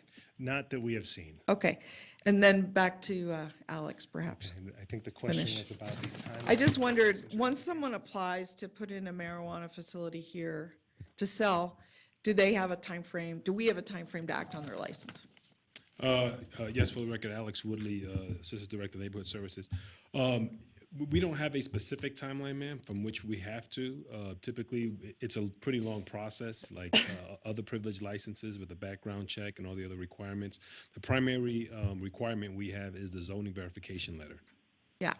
Oh, and I But do think we I have have- to take action in 30, 60, 90 days, or can we let it linger a year, or what's the deal? We don't have anything in writing that requires a specific Okay. timeframe. No, ma'am. I'm trying to get at the issue of the moratorium and just understand if we, if we're compelled to act within a certain time or what. So, thank you. Thank you.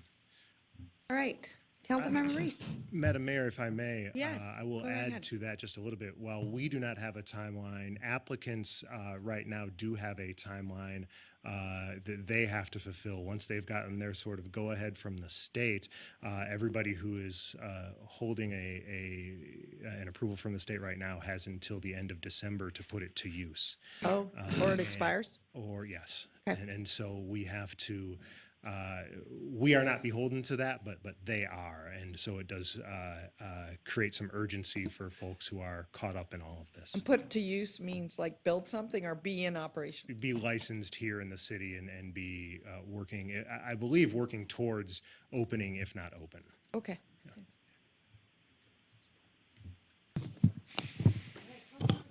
Madam Mayor, I'll try to be brief because I'd mostly like to listen to my colleagues' thoughts on various of these issues because I have lots of them, but don't know entirely which direction the council is heading.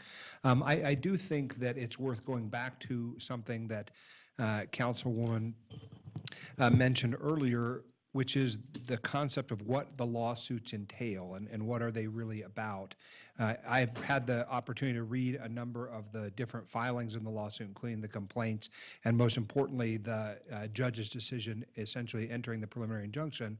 And it seems that there are lots of things that really don't necessarily touch on the entirety of what we do as a body, but certainly impacts the way in which licenses were obtained, which could have the, I suppose, end result of upsetting the apple cart, either for people who have current existing licenses or people who might be in the queue, right? Because people are essentially alleging that the licenses should have gone to others but went to some, or went to some but should have gone to different people because the numbers were all wrong, right? Councilwoman Dewar's asking about that, I think. And so the question, I suppose, remains is, and perhaps legal will have to answer this question, is whether and to what extent any of the decisions out of the Clark County lawsuit will negatively impact or affect people who currently in this community have gotten licenses through the process, because we essentially agreed to use the state's ranking without making our own judgment call about those folks, and whether or not we're going to be in the position of having to ultimately pick winners and losers, right? I mean, Councilwoman Dewar's point is, what does this matter to us as a body? And I'm not sure I've heard entirely what that is, other than I'm worried about being sued either by people in the pipeline or people who think they've been wrongfully excluded from the pipeline. I'm trying to gauge the risk relative to our body and why we might need to act in one way or the other. And I'm open to discussions about how that might happen, but I just don't know that that's really been addressed yet. Sure.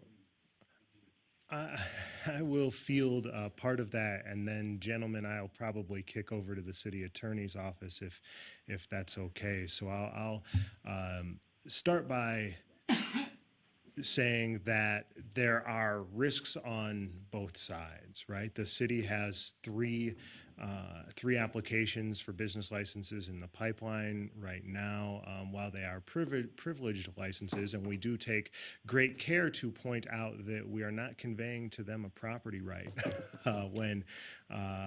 when they start down the road in this process. They nevertheless may still feel like they have standing to sue should you were you to decide to shut off the spigot before those applications came in.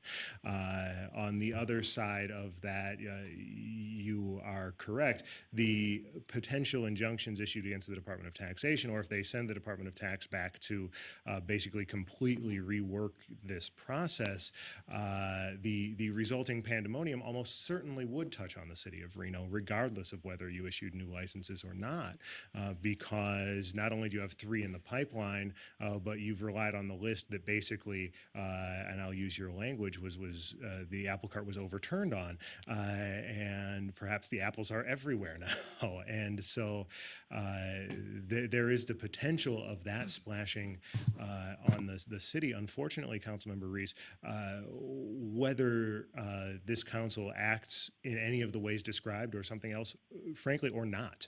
And from there, I think I'll kick to the city attorney's office to get to the likelihood of any of that happening. Carl Hall, City Attorney. You know, in this instance, I think our best course of conduct would be to wait and see what happens down in Clark County. I don't think it would be appropriate for us to take action right now, and I think it's safest to follow the state guidance that we've received so far. And, you know, in light of the fact that this is, you know, violation of the Federal Controlled Substances Act, I think if we're following the state, I think we're in a better position than if we unilaterally start making decisions as to whether or not the process that the state has provided to us is appropriate. I think those are now pending before the court. I think we should take the court's guidance and then move from there. That's my recommendation. Yeah. I guess I need further clarification. When you say wait for what goes on in Clark County, I mean, we have businesses who are looking for certainty about a process, and we have other folks who currently own businesses who are unsure about their status. So, And you have options, Councilman Reif. So, you know, for example, as Mr. Shaver pointed out, you can deny a license if you deem appropriate, and you make an appropriate record as to the findings as why you denied that license. You can reduce the number of licenses. So there's a number of options out there that council can take.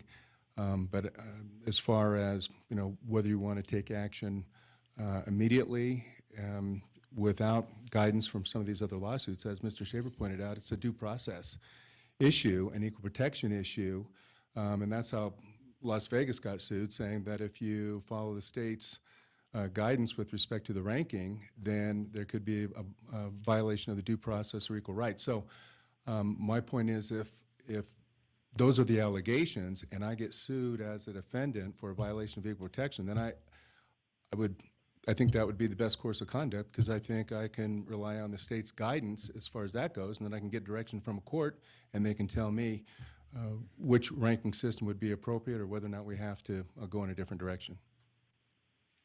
Yeah. Is that?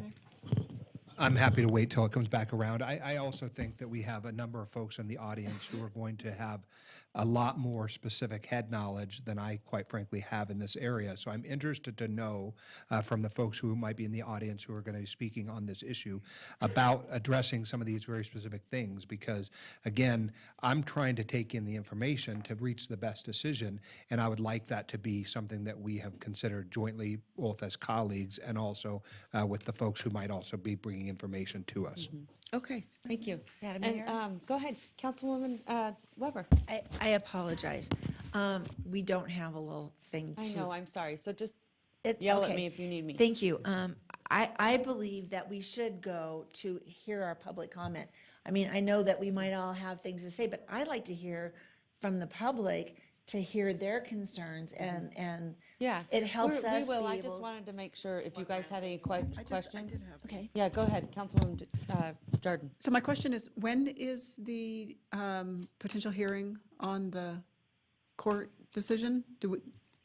Thank you, and I realized I didn't restate my name when I came back up here, so I'll do that now. Dylan Shaver, Director of Policy and Strategy, just trying to help out our friends over here. That hearing actually starts on Friday of this week, the 24th. And do we anticipate that there will be a decision that comes out of that, or will it be is that what the thought is?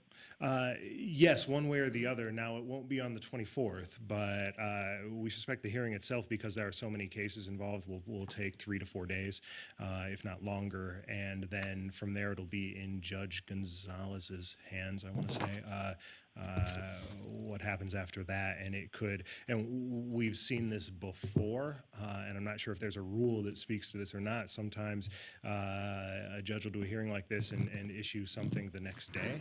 Sometimes it will be weeks. Okay, and that's what I was trying to get at with the timeline. Was there going to be some indication? So he'll take it back, do his research, and then he'll write his opinion. Okay, so that we don't know. It could take a day, it could take a couple weeks. Correct, though I do believe Judge Gonzalez, just for the purposes of clarification, is a woman. Oh, well, my apologies. Thank you for clarifying that. Okay, I was trying to understand how long before we get an official decision. Thank you. Okay, any other questions? If there are none, I'm going to send it back to Madam Clerk for public comment. Thank you, Madam Mayor. Our first public commenter is Sam Dene, followed by Jim Puzzi, followed by Mike Draper. Mr. Dene, before you start, please, I just want to acknowledge we do have some students here, I think, from Reno High School. We've had the privilege of having some government students in our chambers for the last several months. Thank you for being here with us. Always nice to have you, and certainly an interesting day for you to be here. That looks like Luke again. No, looks like Luke. Nice smiley face. Sam Dene, the guard angel against government bungling, but I also do a lot of good stuff for this community. I'd like to have the overhead put on there so you can see that. I'm an Air Force Academy graduate. I spent many years learning how to defend our Constitution, which I've done for many, many years. A little bit further out, though, so you can see the little flags there. At any rate, and thank you for announcing that the students are back there so they'll be able to see real government in action, and I'll hope to keep them awake. That was an excellent briefing by the young man there. Thank you very much. The quick little background is when marijuana was made legal by the state about 4 years ago, and then it was sent on to the cities and counties to decide what to do. And I would come to these meetings, and it was actually before some of these people were even here. And each time it was on the agenda 2 or 3 times, they would postpone it. And I said, no, it's legal. People are sick. People are dying. Let's do it. So that very next week, it was on the agenda, and I was the only person who came to the podium week after week and oversaw it to make sure they did it right and didn't dilly-dally around. But one of my number one statement, I don't use marijuana. I've got an awful lot of people who have thanked me for bringing marijuana to Reno, but I don't use it. But among many things that I said, I discussed exactly what the big issue is right now. Who is getting these profitable licenses, these valuable licenses? And I said, do not give them to the hypocrites who are putting people in jail for using marijuana, and now they want to make money off of marijuana. And so the licenses started coming out here on the agenda, and they had this word redaction 2 years ago. Nobody knew what redaction meant. They blacked out the names of the people who were getting these licenses. Yeah. So you didn't know who they were, and I said, we need to know who those people are. Anyway, so now we're on 7/1/17, July 1st, 2017, thanks to Sam, and by that way, that is trademarked. I own 7/1/17, pot is legal. That is a trademark operation. At any rate, so then it came down a little bit further, and now, after it was legalized, the governor created this pot board, marijuana board. But did he go to the person, at least in Reno, who was the most responsible for bringing it to Reno? No, he's like everybody else, all the other bureaucrats, scared in their pantyhose of Sam DNA. I know how. I'm not afraid to say what people want to hear. I just come up here and I say it. At any rate, that's what I'm saying. I'm sticking with it, and I'm sorry that the mayor had to leave and miss my. And I'm glad that the students got to see Sam in action. Now you can go tell your instructors that you got to see Sam in action. Thanks, Sam. Madam Clerk? Jim Puzey, followed by Mike Draper, followed by Scott Rutledge.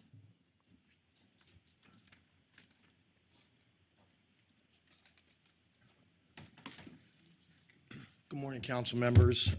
Jim Pusey for the record. I am here on behalf of, I don't want to knock everything off. I'm here on behalf of Livewell LLC, M&M Development LLC, and High Sierra Holistics LLC. And initially, there have been a whole bunch of questions. To give you a little bit of backdrop, a lot of the litigations that are going on, my clients are involved in those. So I will be at the hearing on Friday. The hearing runs through the following Friday. It's scheduled for 5 full days over the long weekend. So I would love to have the opportunity to answer all your questions. I'm concerned in 3 minutes of public comment if we're going to be able to do it. But I was here a couple of weeks ago, not on behalf of any clients at that time, just to give you a heads up that what is now coming down the turnpike was coming down the turnpike. It's happened now. And since that time, I had the opportunity to provide some information of some pleadings that have been filed to City Council. And as you can imagine, with things getting hot and heavy, there's a bunch more. There have been a bunch more developments.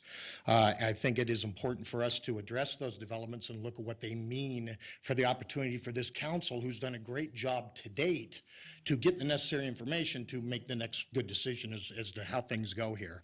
I'd like to walk through some of those. The first thing that is happened in this scenario is there's been a second preliminary injunction hearing filed. I came to you the first time and I told you there was a preliminary injunction hearing filed that pointed out what they believe to be 10 improper actions that were taken.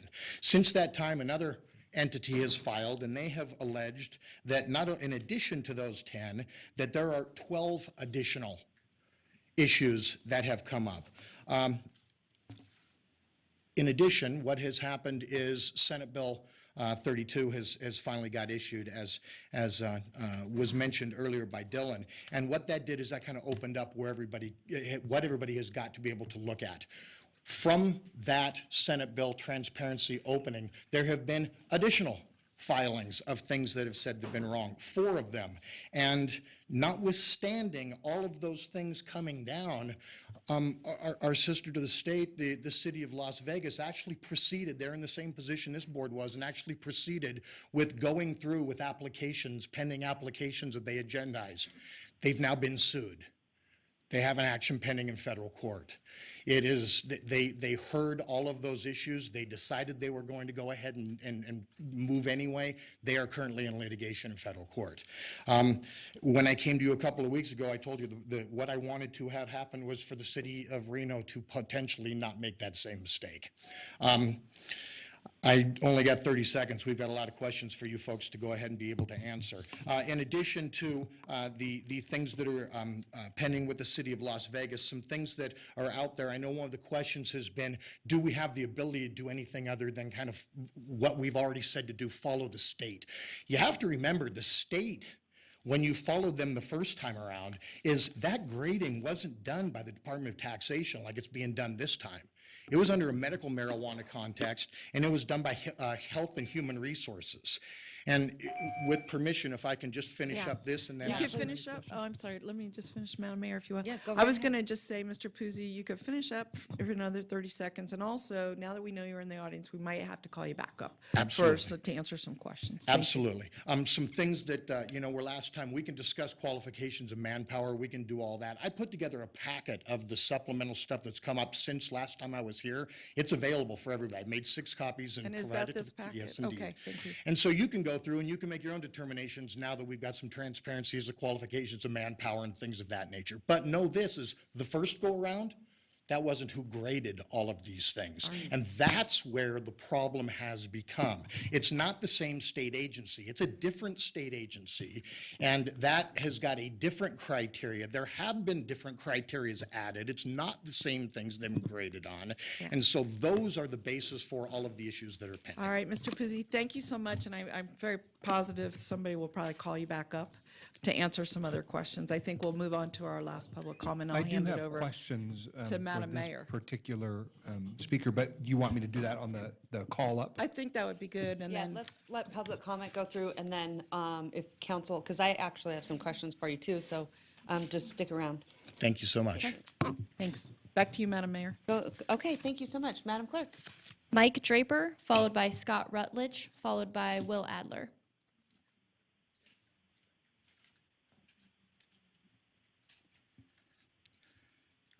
Good afternoon, Madam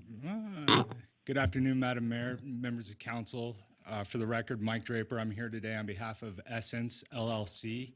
I start by apologizing for my casual dress today. I'm actually headed to some school stuff with my kids after this.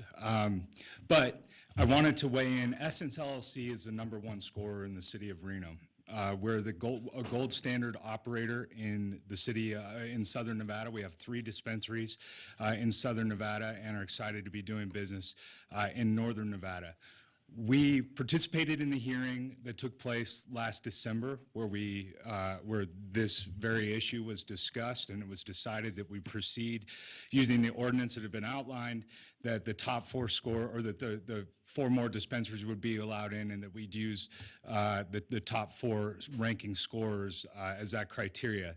Since that time, we've spent nearly $200,000 preparing our site, which is over on South Virginia Street across from the Pepper Mill, to be able to apply with the city, get our business license, and be in operation by the end of this year, which is required by the state in order to continue to keep that license active. In addition, we've also signed into a purchase agreement with that property. We're making escrow payments on that property that aren't part of that nearly $200,000.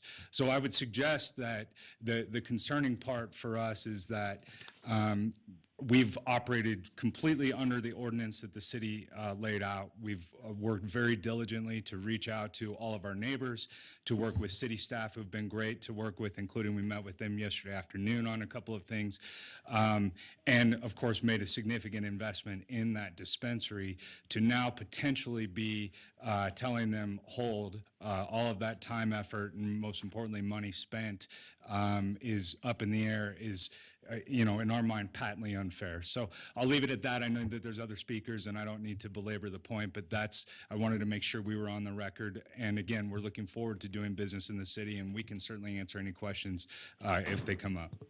Mr. Draper, I couldn't write down fast enough. You represent SNC? Essence, ESSENCE.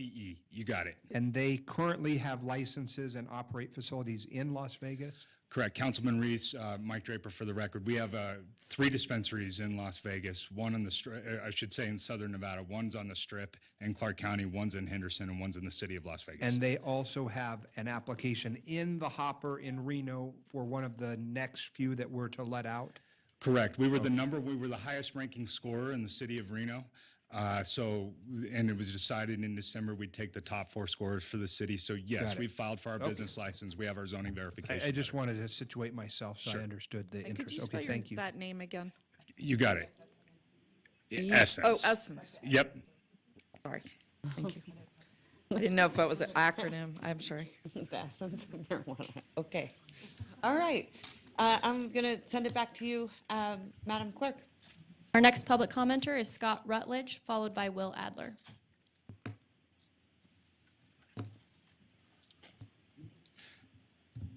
Good afternoon, Madam Mayor, members of council. Scott Rutledge for the record. I'm here today representing Green Mart of Nevada, NLV. We've had the chance to meet with some of you earlier this year to talk about our client. Ms. Beth Stavola, I believe, is the only woman who is majority ownership of one of the winning applications for the city of Reno, and even statewide, she's one of a handful that won licenses. They do not currently own dispensary licenses in the state of Nevada. In the last, since she was awarded these licenses, her company has merged with another company. They are currently in 11 states, but they have obviously demonstrated in that application and were awarded by the state a proficiency for doing this. One of the things we asked for last session, and one of the things that came forward in the regulations, was more diversity in this industry. And so I think that's what we have with Beth Stavola, the head of Green Mart, winning some of these licenses. I also think it speaks to the fairness of the process. Now, granted, the judge and the courts will ultimately make that decision based on the information that's presented by both sides. But if you look at the transparency, the information that came out because of SB 32, you'll see that 53% of the licenses were people that didn't presently, groups that did not have dispensary licenses already, adding to the diversity of ownership. And that's something like 56% actually had a majority of diversity within their ownership group.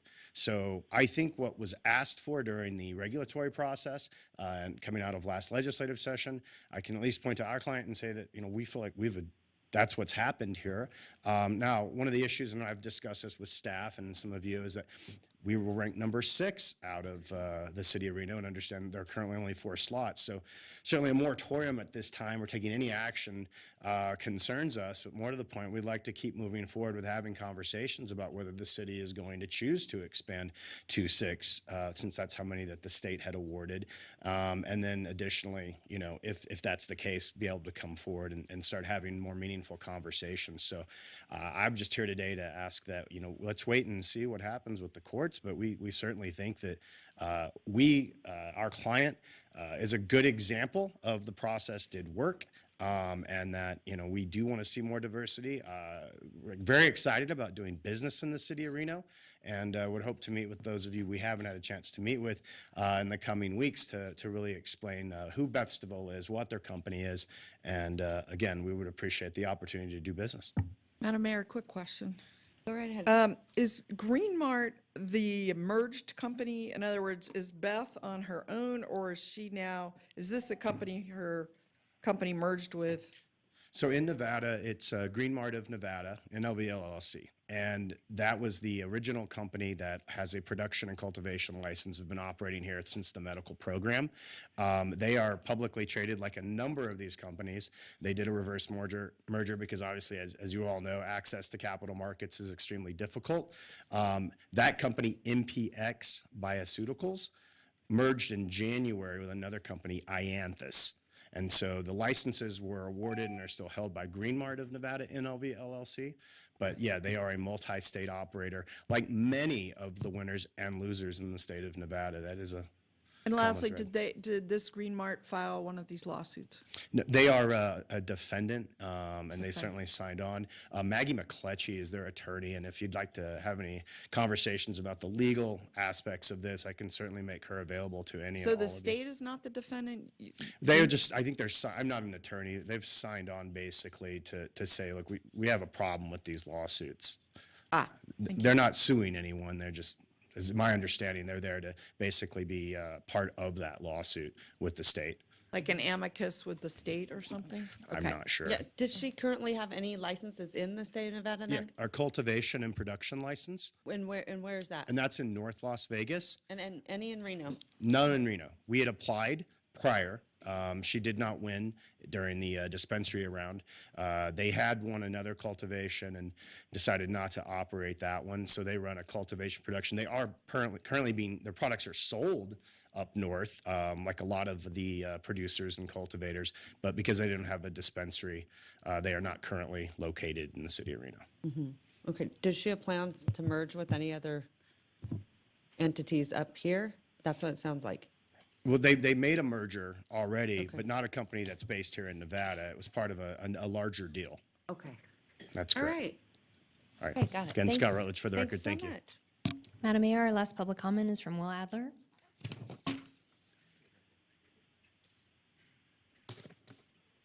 And you emerged from the ledge, correct? I did. We And never the see you and the guys baby until, doctor until today, after but that's yeah. over. Nice to see you, Will. It's great to be here. Is my mic on? I don't Well- know. Okay, Will Adler, coming before you, Madam Mayor, and the rest of City Council. I am representing Nevada Organic Remedies today. And in general, this discussion is multifaceted. So if you have any questions about consumption lounges or AB 5533, we could let those rip later, possibly. But in this particular topic, the moratorium issue or the licensing of new licenses in the city of Reno, I took on Nevada Organic Remedies as one of the winners, and they were one of the top 4 who did apply to the city of Reno.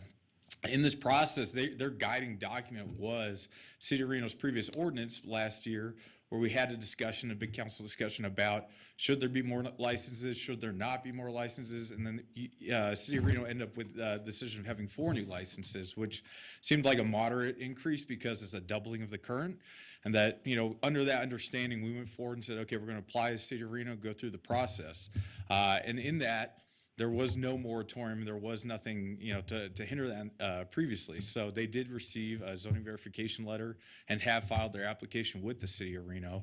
And under that, their understanding was this would continue to go forward because no action had been taken yet. Immediately, Clark County had taken a moratorium stance.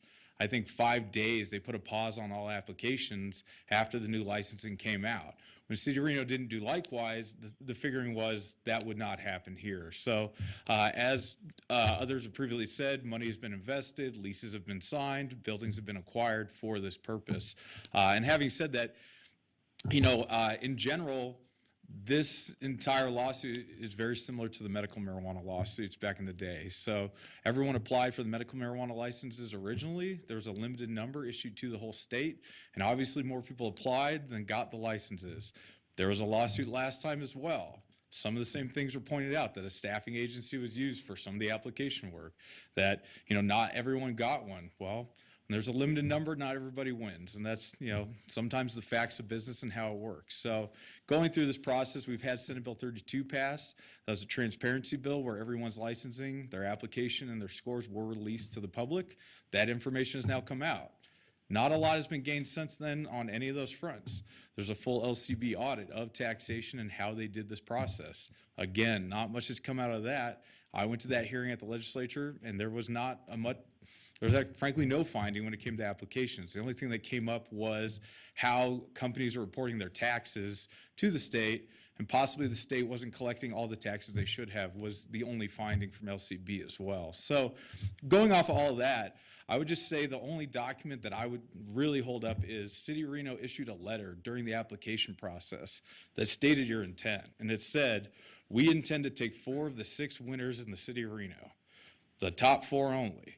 And that letter went to everyone who was applying in the marijuana marketplace. Everyone who had a marijuana license got that letter from the city of Reno before the application process. And that sort of guided a lot of people saying, hey, if I'm in that top 4, we're good to go. So having that background of it, I would just say I don't think a moratorium is either a great idea or the best idea in this particular situation, just because we've already come pretty far down that road to put the brakes on it. So I would say, at least for those who are in the system currently, I wouldn't say a moratorium, in my opinion, is the best idea, because money has been spent, time has been spent on this already, and we've come down that road. But this is just a preliminary injunction. Until we know more, possibly that would cause a difference. But because it's just an injunction right now, I don't think it actually stops Reno in any capacity. But if you have other questions about any other marijuana topic, feel free to call me up or ask them now. Okay. All right. Thank you. Thanks so much, Will. Madam All Mayor, right. we have no further public comment on this item. Okay. Thank you very much. Councilmember Reese. I have questions for Mr. Pusey. Go ahead. If you have a chance to step up, Jim. I guess I have 2 questions, and one may just be something that'll help us understand where we're situated. Am I correct that you represent folks with current licenses, not those who have licenses potentially in the hopper? Correct. Okay, so let me focus on the lawsuits. As I understand it, and I'm going to be using the most simplistic terms I can for the benefit of our audience, and it just seems to me more specific. The first lawsuit is pot companies versus the state of Nevada. Is that correct? That is correct. Okay, and in that one, there is a preliminary injunction, which we'll sort out over the coming weeks. But that is one where the Department of Taxation's decisions are being challenged, the state's role in it is being challenged. Fundamentally, that is the issue, right? That is correct. And if I may help with Ms. Doerr, you asked what the other folks coming in are. They have intervened into that lawsuit. Sure, So- but so again, they're defendants in intervention. No, they No. just, in their own capacity. I got you. They just Right. wanted a voice in the lawsuit. But it is pot companies versus the state. Correct. Okay, the second lawsuit, which is the one I'm interested in understanding a bit more about because it's, as it relates to this body, is some pot companies versus the city of Las Vegas. Now, again, we're the city of Reno, so I'm most interested in what might happen or what might not happen relative to this body. So tell me about that lawsuit. Sure. The licensing, if you will, is a 2-step process. And I think it's important that we all remember, and I haven't heard this word come out yet, it's a conditional license. This is not a property right. So what has happened is, initially, before Senate Bill 32 came out and there was any information at all, the Department of Taxation basically identified you either got a successful application or you did not. And that was the extent of it.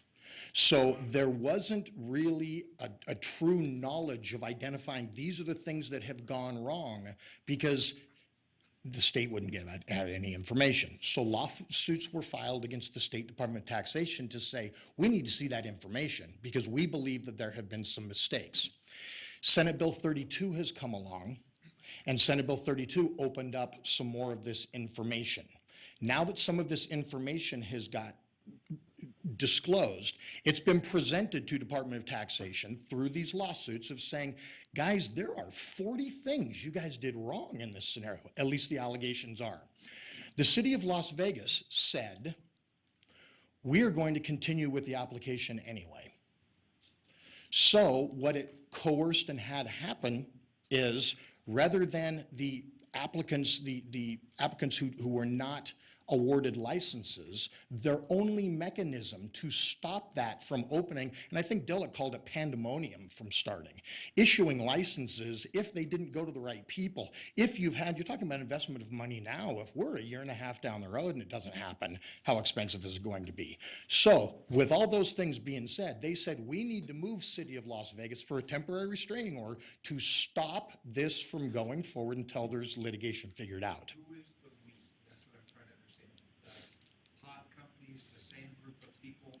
The pot of people sued then in a separate action, which is in federal court, and it's about to be removed back to state court. Well, they sued the city of Las Vegas, Yes. alleging similar kinds of theories about the lack of appropriate licensing process or the way in which the licenses were handed out.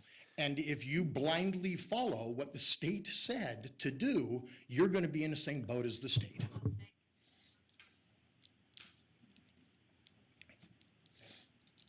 Okay.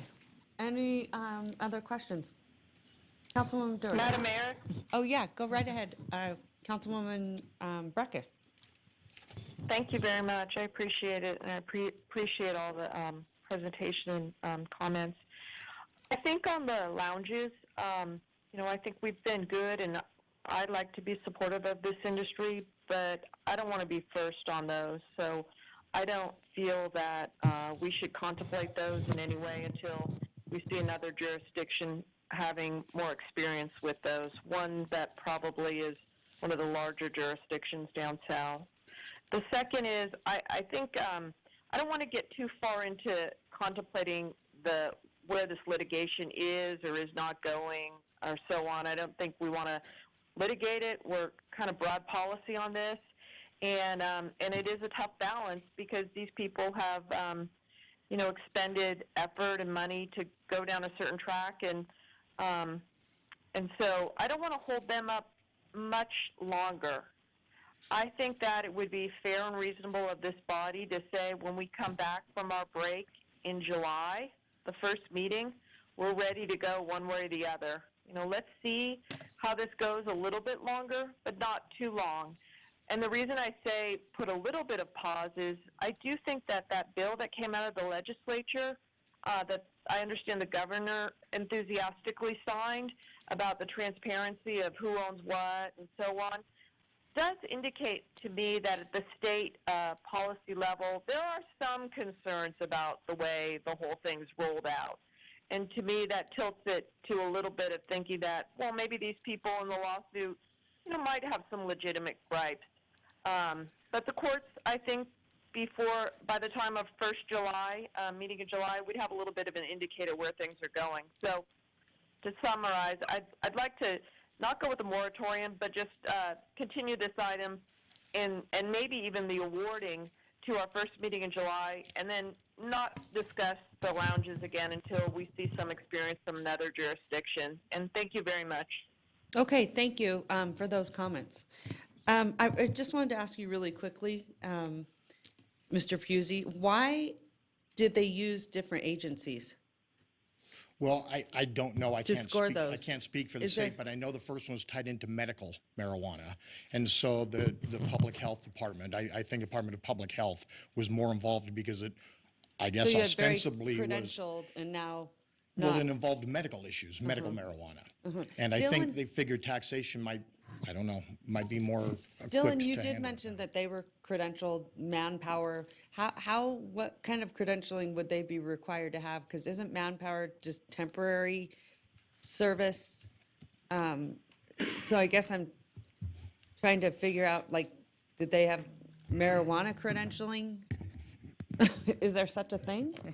Accounting? No, is I would that? think not. What are you gonna That's why pull I'm wondering, how does Manpower work in the marijuana industry? I'm trying to wrap my head around this one. Sure. It's worth noting first and foremost that many of these agencies, people, you think Manpower, you're thinking of day laborers for the most part, but most of these staffing agencies can provide a variety of skilled or unskilled professionals depending on how you need.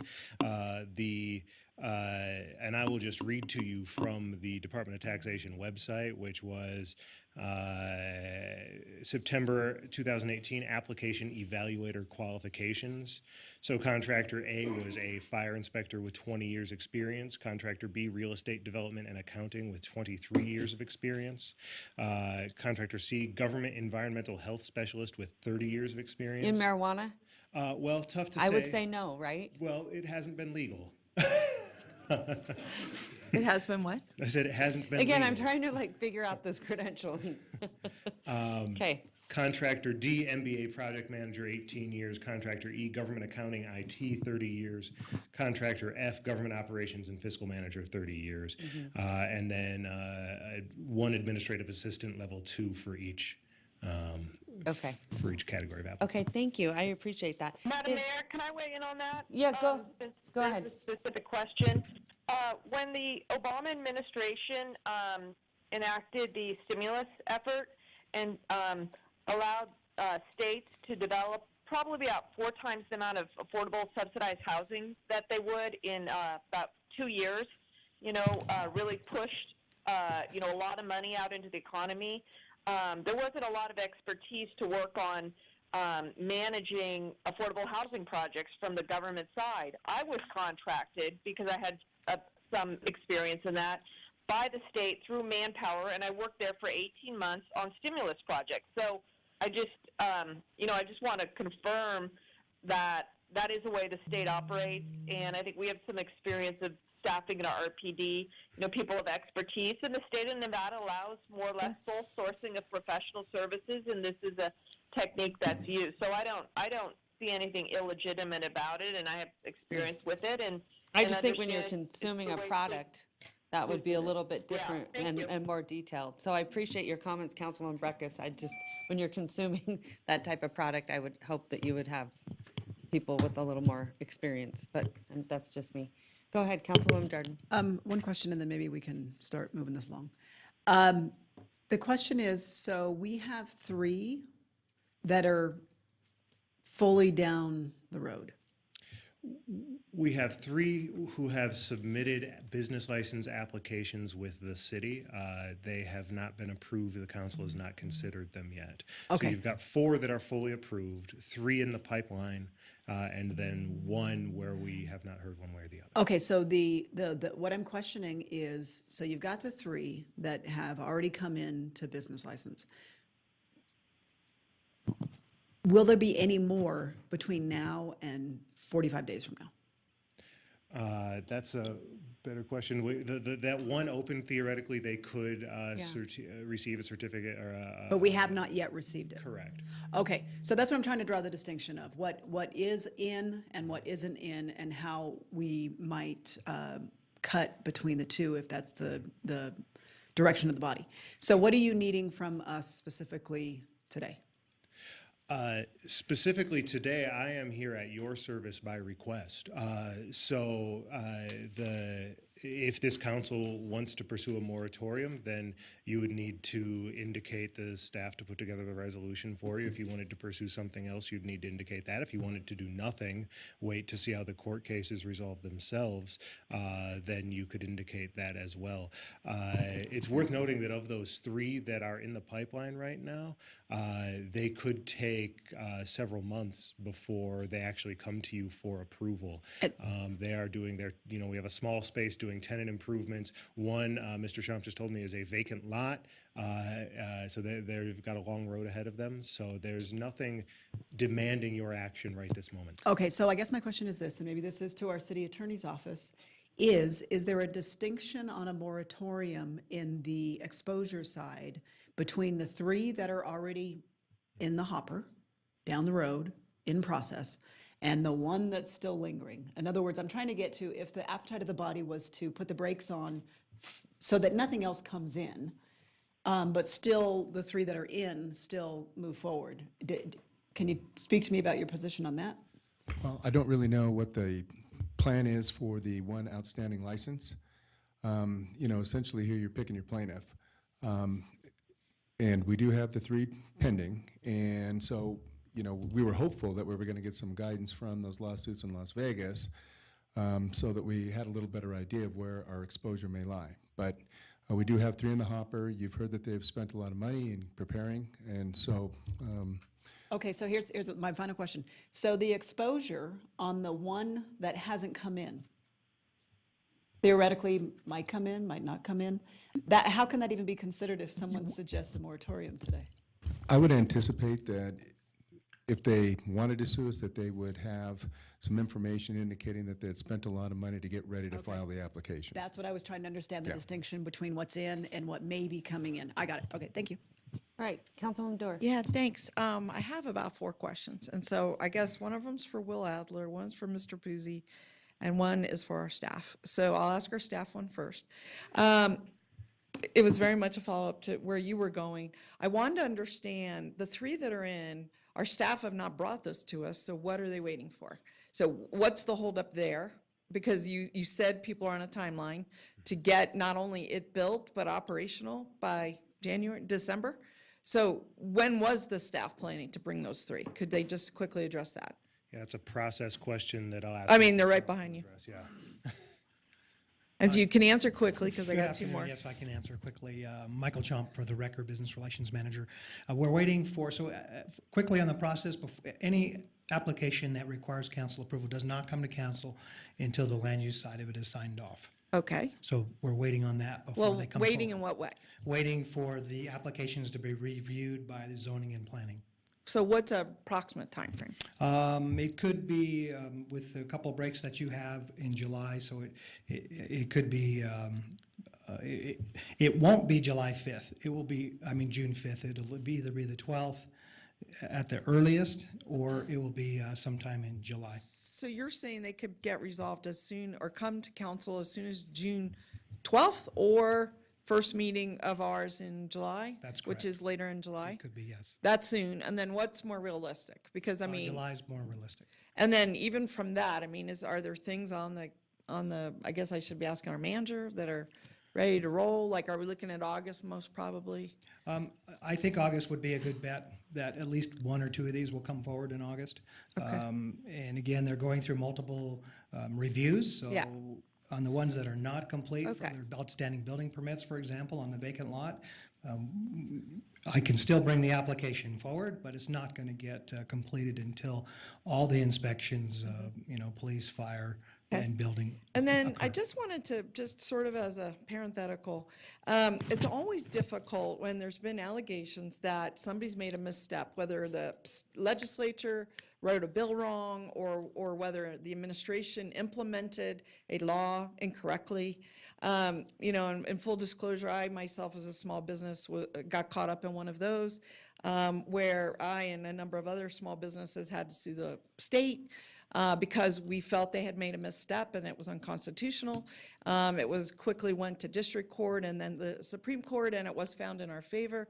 And $28 million was refunded to small businesses. Now, I had to put up my money, which was just, I don't want to get into it, but it was a lot of money, hundreds of thousands of dollars, most of which was all refunded as a result of the lawsuit. So I'm very sensitive on two sides of this. One is the small business side that's already invested, but maybe they did so erroneously based on incorrect scores. If I was that small business, I'd be very worried if the state was going to go back and rescore these things, coming out maybe with a different order. So putting potentially in peril the three applications that are potentially in front of us in July or August.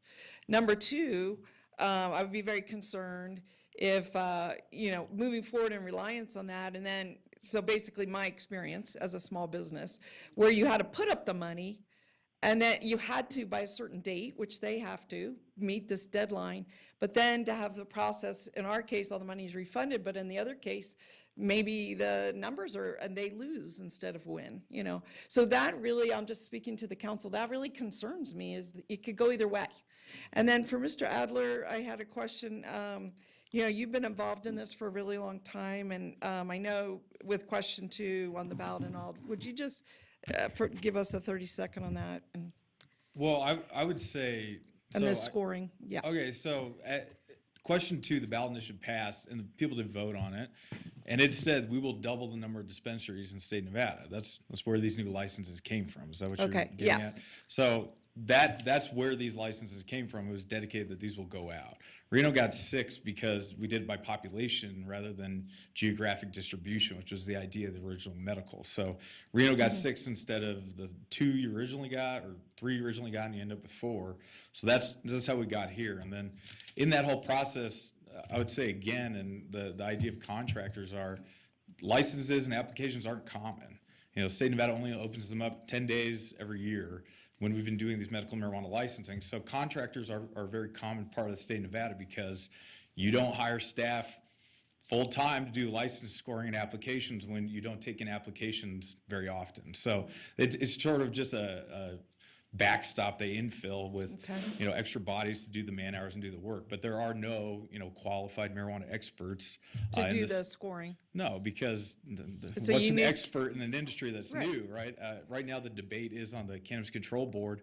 How are you going to fill the seat that says must have 5 years experience in the marijuana industry? Someone Come from on, there's a Colorado. lot we of haven't people that have really- experience, they're just not telling you. Well, what is marijuana experience in the common state? Do you want to put that in your resume? Like, hey, I really know marijuana since 1996, and that's not exactly legal, right? So that is the big deal. Is what is a calling the elephant out in the qualified room. employee? What's a qualified applicant? Has been a struggle sort of throughout this whole process. So. All right, thanks, Yeah. Mr. Adler and Mr. Thank you. Puzzi. I don't want to take up too much time. Yeah, I'm going to ask you to hurry and wrap it up. 'cause Exactly. We've got other guests here, and I Yeah. need to get them back to Exactly. running an airport. So is there anything we've left out in considering the moratorium issue in particular? I think that there is. You have got two things is Senate Bill 32, one tells you now throw some more meat on the bone. So the stuff about we hire manpower people all the time, and we heard kind of the person A, person B, person C, and they read these things we've been doing for 30 years. Well, now the stuff's out. And now the stuff is we've got a specialist in aviation and aerospace since January of 2017. So the cryptic stuff that you got before is now been completely fleshed out. So you can really look at what the manpower issues are. People worked for 4 years as independent consultants for Airbon, a cosmetic product company relies upon basically an Amway. Those are the people who are doing the grading for marijuana. Second things there is Dylan put up a poster or a slide up there that talked about the 6 criteria that you looked at. Well, those aren't the criteria that were actually considered. Diversity is a criteria they added, and the State Department of Taxation has admitted they did not grade diversity. Oh. So there's issues that they have done. Within the packet I presented to you, please look at Commissioner Kinesis' statement that he says, what are we as a commission doing?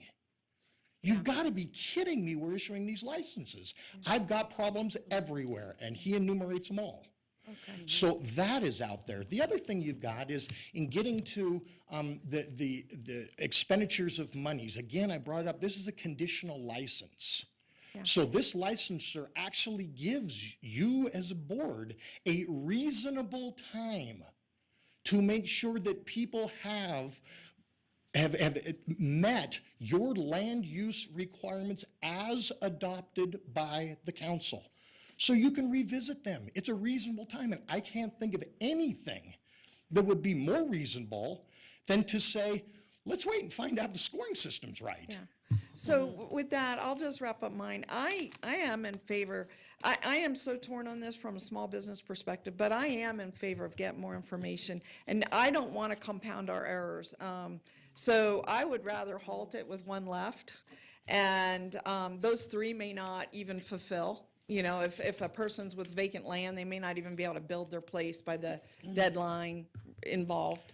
So if we're going to do a moratorium, I think we should do it sooner rather than later, rather than talking about it for 2 months and giving people time to apply. I'd rather move forward. So just those are some of my And thoughts. it could be temporary, too. Well, that's So what I'm saying, I a very think, temporary, to look at the scoring. And if we did it, I would want to ask our staff to look at the scoring and make some of their own independent judgments and advise Well, us. and with that being said, one of the things that I thought was really interesting, and I was not supportive whenever I heard this, those licenses actually were given to people in the South, and I had a lot of people contact me that said, hey, we also own here, what about, local purveyors too, which I thought was really, really interesting. What I can suggest to you as part of the lawsuit that addresses that is applicants putting in them having that criteria in front of the board, then either merging or selling to Canadian entities who are coming in and getting That's it. true. That's who's getting your licenses. It's not people born and bred here.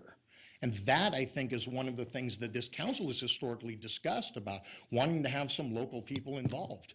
Well, if you look at the makeup of the companies who, as it is right now, are graded in all of those categories, they're not from Northern Nevada. Okay.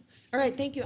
We need to wrap this up, so I'm gonna ask if you ask one question, wrap it up, Then I'm going to count on you, Vice Mayor, to give me a motion. Yeah, thank you. It wasn't a question, it was just more of a statement, and it goes back to process, and I have not been persuaded by either side to get, to veer off of process. I'll be honest, I think there's exposure, and I don't like when threats of litigation from either side somehow push us Sure, I think into you're- doing something. I don't look favorably on that at all. But I'm not convinced that a moratorium is the right way to go either. So I'm Yeah. I'm And in I favor of think it's doing one of nothing. those, you're kind of damned if you do, damned if you don't. So you're really in a tough position, but I would be comfortable doing Looks like something Mr. Delgado temporarily. wanted to say something. Okay, go ahead, Councilman Delgado. Thank you, Madam Mayor. And just for clarity, are we saying we're holding a moratorium on the last opening one and moving forward with the other ones that are in the queue? Is that what, for clarity, is that what I'm hearing? I'm looking for input. Motion. Okay. Okay, I was just needing that clarity when you make that motion. The other piece too is, it sounds like we were starting to talk about conditioning the licenses as they come forward, which is different from what we talked about before, where we just took the state's rankings.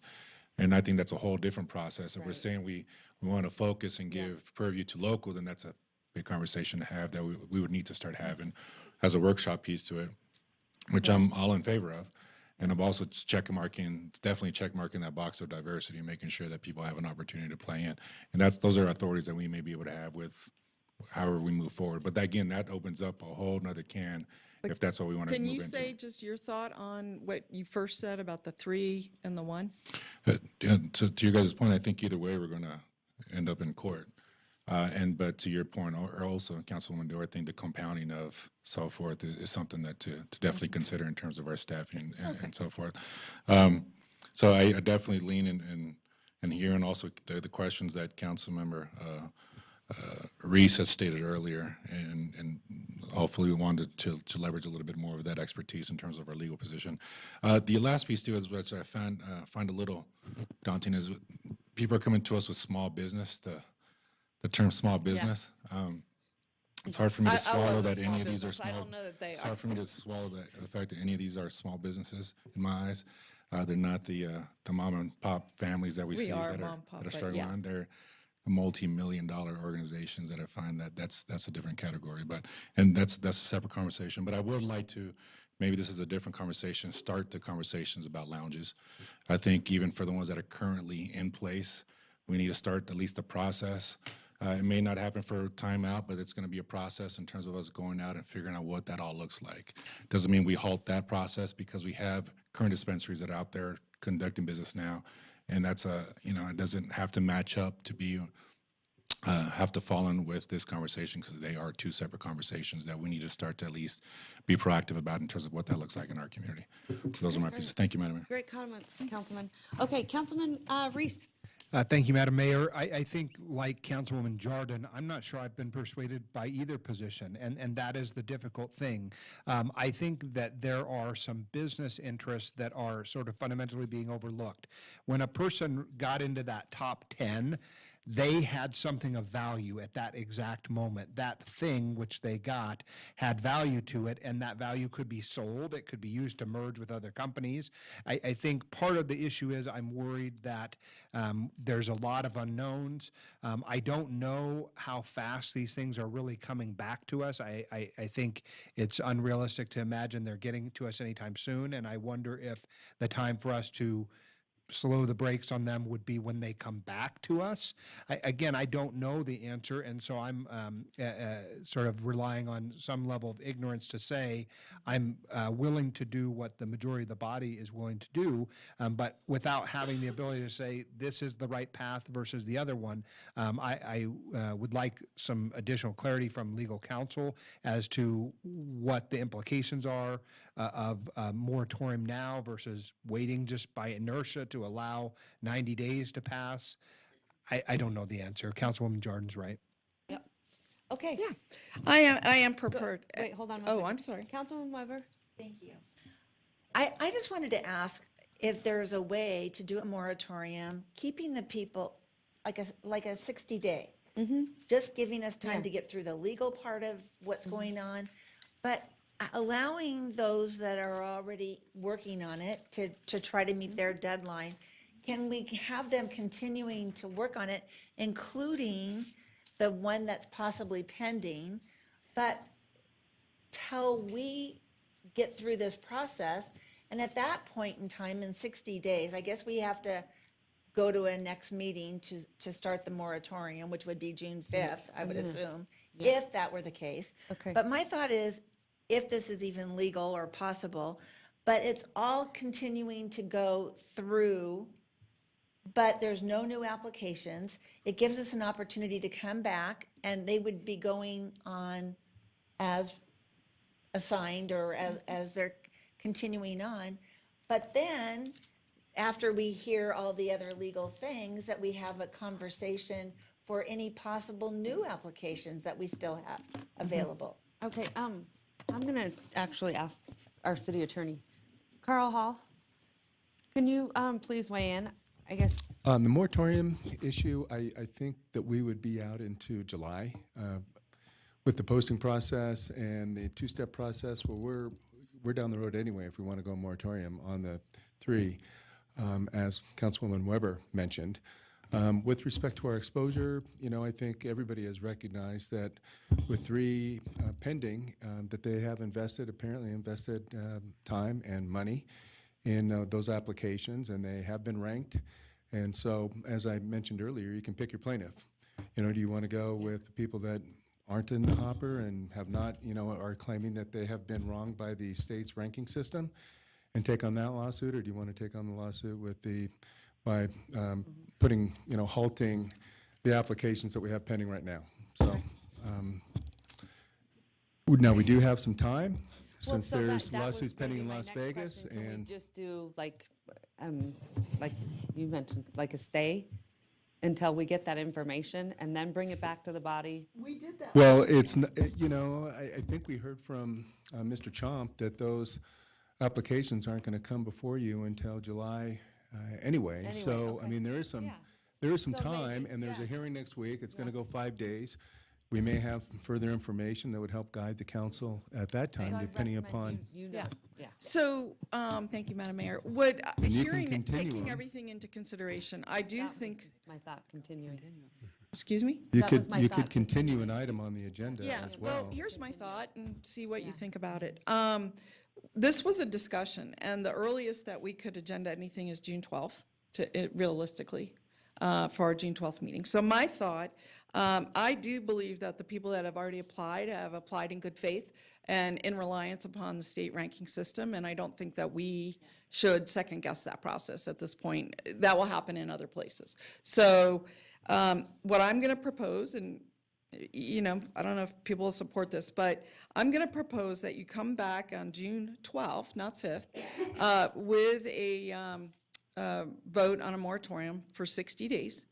And the reason I'm recommending this is that I want to keep that last slot open, and I have no idea who is out there ready to apply, who's in number 4 spot, 5 spot, 6 spot. I have no idea.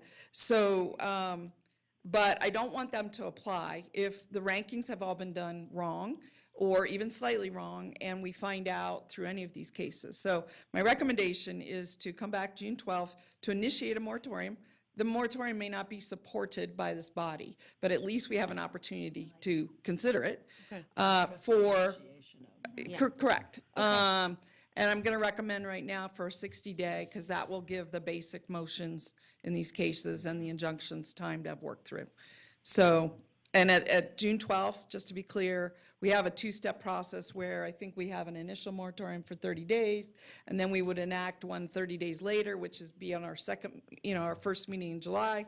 By then, we'll know or don't know, and even if we vote to initiate, we may not follow through by July when we have more information. So, but I don't want to lose the opportunity. So my motion is to initiate a moratorium on June 12th. Okay, thank you so much. Can I- And the moratorium is on applications. Those already who have applied or in the queue, move on. So can I get clarification? Yes. That on June the 12th, you're suggesting that we consider the initiation of a moratorium? Correct. So in essence, that motion is doing nothing now.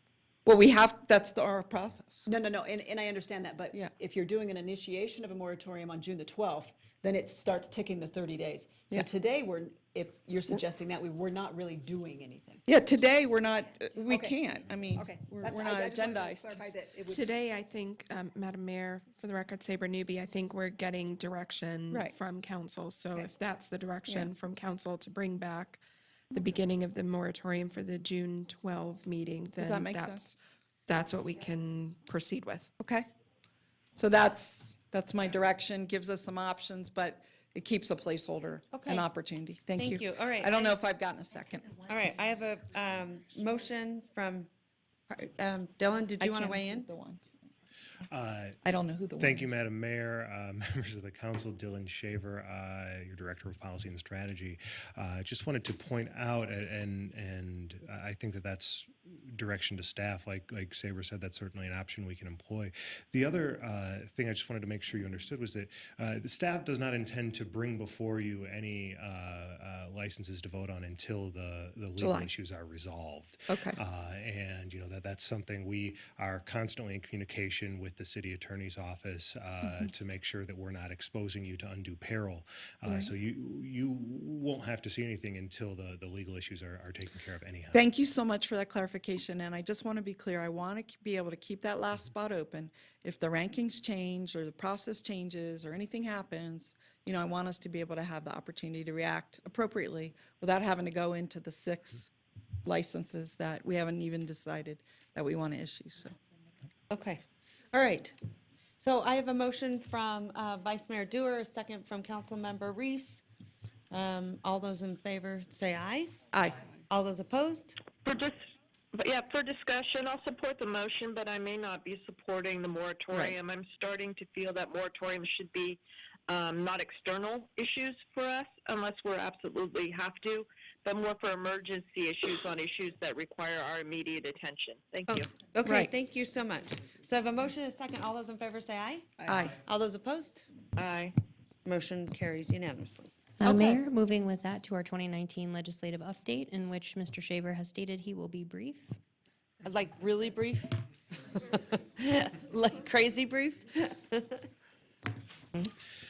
Thank you, Madam Mayor. And we Dylan love Shaver. you, just don't get me wrong, we really do. We're not trying to push you out of here, but we know you got to get down to Carson. Well, and you've got a long agenda ahead of you, and I am at the top of it. Madam Mayor, members of the council, what I refer to as our hot list is being distributed to you as I speak. That breaks down the remaining bills in some major policy areas that we've been working on all session. As we are about 12 days out from the end of the legislative session, it is important that we sort of winnow down what we're really paying attention to on a daily basis. We are there to make sure that the city's interests are well represented in all of these areas, whether we're talking about the affordable housing package that we've been talking about all session, or some of the criminal justice and parking infraction bill or traffic infraction bills, prevailing wage, workers' comp, and so forth. If you have any questions specific to items on this list, I am happy to field them now. If you do not, I am happy to return to Carson City and do the work that you hired me to do. Okay, thank you so very much. I'm going to ask council members if you have any questions related to those bills. I would ask that you ask Dylan right now, and I'm going to give you 3 minutes, and then we're going to move on. Any questions from council members? All right, seeing that there are none. I have one, ma'am. Madam Okay, Mayor, I go have a- ahead, Councilman Breckus. And I apologize if the handout has the information I'm looking for, but the housing issues have really been on my mind.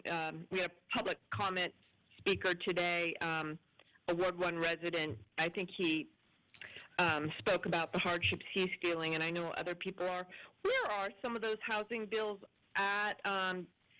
Is it that, and I'm getting a lot of outreach too in my email box. Where are those at?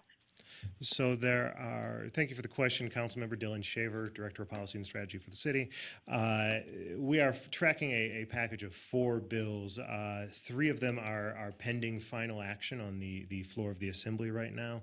Senate Bill 103, which was the bill to allow us to abate sewer fees for affordable housing projects. Senate Bill 104, which made tweaks to the low-income housing database, and Senate Bill 398, which adds affordable housing issues to the general powers and duties of local governments under chapters 244 and 268, are all pending final action on the floor of the Assembly. Senate Bill 447 is a little tougher. That's the one that creates a transferable tax credit at the state level for housing, for affordable housing projects. That, of course, will cost money to the state, and so it is tied up in our Ways and Means Committee.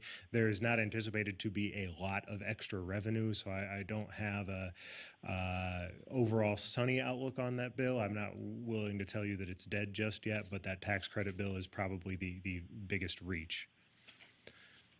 Well, a couple questions, because the sewer bill one doesn't do a whole lot for me. I see people struggling every month to pay their sewer bills, and so, I just don't know about using that fund to subsidize other folks.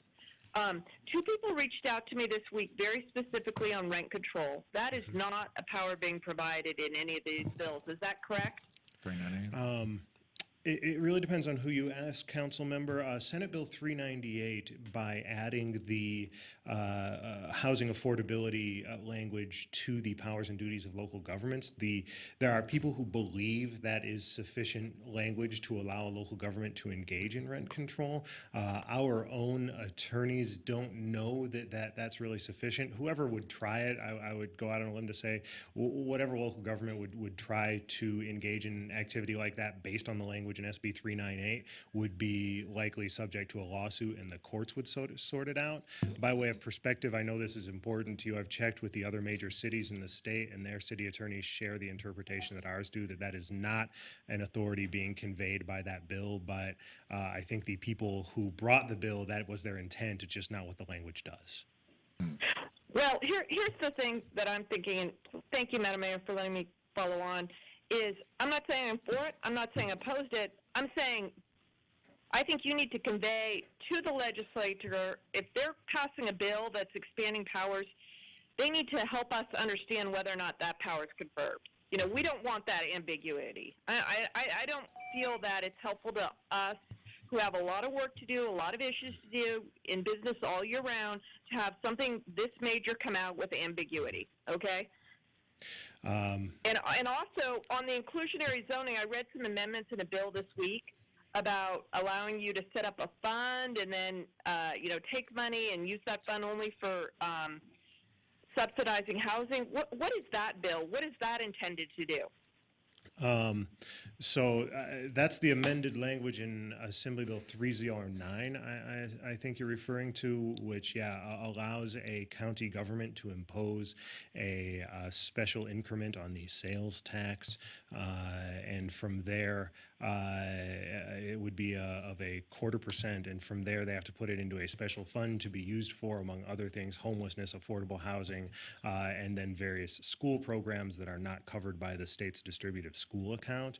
That is, I don't want to use the word gimmick because it has a negative connotation. That is the tool that the legislature is using to try and provide options at the local level to enhance education funding. If they did it just towards education, though, it would be unconstitutional, so there had to be other items put in there. To your question, affordable housing and homelessness are included in that potential use, so the county would basically be able to enact this 0.25% sales tax and then go from there. We are angling, along with the city of Las Vegas, that at least in the major counties, that to the extent that money is spent on affordable housing, that it is distributed amongst the cities in the jurisdiction, or that we at least sort of administer the funds together. To that end, though, I don't know that there's anybody here who believes that the Washoe County Commission will actually act on this authority if they are given it. Okay, I'm sorry. I misread something. I thought it was related to development projects and a payment in lieu. Oh, I apologize. I took what I thought your question was and then answered something else entirely. Yeah, you're talking about language that was originally in SB 103, and yeah, the acceptance of things like land transfers in lieu of taxes and things like that. It authorizes local governments to accept such things, but only after making certain findings. And the intent there is really just to ease ease our ability to attract developers of this nature. Okay. Well, if there is a payment in lieu ability, and if you don't if that concept isn't clear, I'd like a little understanding. It's somewhat related to inclusionary zoning, but I think that we need to understand if that's being granted also. I'm not saying I'm in favor of it, not opposed, just wondering if that is a tool, because I somehow see that being there. So thank you, Madam Mayor, for letting me ask these questions. Okay, thank you so much. We're going to move on, and we're going to let you go. I don't think we need to take a motion on any of that. Thank you very much. Have a great All right. day. Thank you so much, Dylan. Madam Mayor, with that, we're transitioning to item D8, the Reno Tahoe International Airport update. All right, I want to say thank you so much for being so patient. I know you've sat here for almost probably, I don't know, 3 hours. I am so sorry. So we are excited to have you. This is the CEO of the Reno Tahoe International Airport. Can we say that? Yes. Well, good Verily. afternoon, Mayor Sheevy and members of the City Council and City Manager Newby. So thank you very much for this opportunity. I will be brief, but really we're here on our annual update to say thank you. Thank you for the great partnership, but also thank you for the awesome members of our board that you have appointed. And as we show their pictures up here, your appointees are the leaders of our airport board. And I'll start with Jessica Sferaza, who is our vice chair, Richard J., who is the secretary, and Jennifer Rose, who is the treasurer. So all three of them are here today. Daniel Farahi, who is also one of your appointees, I know is out of town on business. But all of your appointees are engaged not only in their business here that we show in their titles as part of our leadership, but and various committees, and they're just truly engaged and great representatives of the city of Reno. I'm going to again be quick because I'm hoping the next thing on your agenda is a brief lunch break, but we now have 9 passenger airlines serving Reno, but we actually operate 2 airports, just as a reminder, Reno Tahoe International and Reno Stead Airport. We don't use any local taxpayer dollars to operate the airport. We always look for ways to continue to generate new revenue at the airport. And one of the things that we're very proud of is that we updated our economic impact from the airport last fall, and what it showed is that we now contribute $3.1 billion a year to the county, and $52 million of this is in tax revenues for Northern Nevada. I think these are really, really good numbers, and I think many people do not think of the airport as an economic engine for the area or a job creator, but we certainly are both of those. We're really proud of what's happened in terms of our air service map. Most recently, we got daily service to Houston. We're very, very happy about that new addition on United Airlines. Many of the city council members have helped us on various, and the mayor have helped us on various air service initiatives, and we continue to really grow our service, both seasonal service shown by the dotted lines and our red lines there that grow our network so that we have more flights, more seats out of the airport, and really offer more for the local community. Last year, we saw a tremendous increase of passengers, and that was almost 5%. The year before, it was 10%. But we have actually had 46 months of consecutive growth. So, we're really going in the right direction, and all of the things that you're doing in our community to stimulate the economy, bring in new businesses, really that is translating for us in terms of more activity at the airport. I want to thank you also for being a member of the Regional Air Service Corporation. When we go out and talk with airlines, it's really important that we have a local group that helps us market those new flights. And when they see the city of Reno on the list for the Regional Air Service Corporation, that really, really is important, knowing that you're there to help support the flights, helping them to bring them in and also really support the flight so that they will do well in the future. So again, thank you very much for being part of this Regional Air Service Corporation. And we continue to focus on businesses joining this group. One of the things that just having your report on the legislative efforts down in Carson City, the Reno Tahoe Airport Authority has had AB 242, and this is the third time that we've tried this in the legislature. And really this was to have the state play a role in air service development.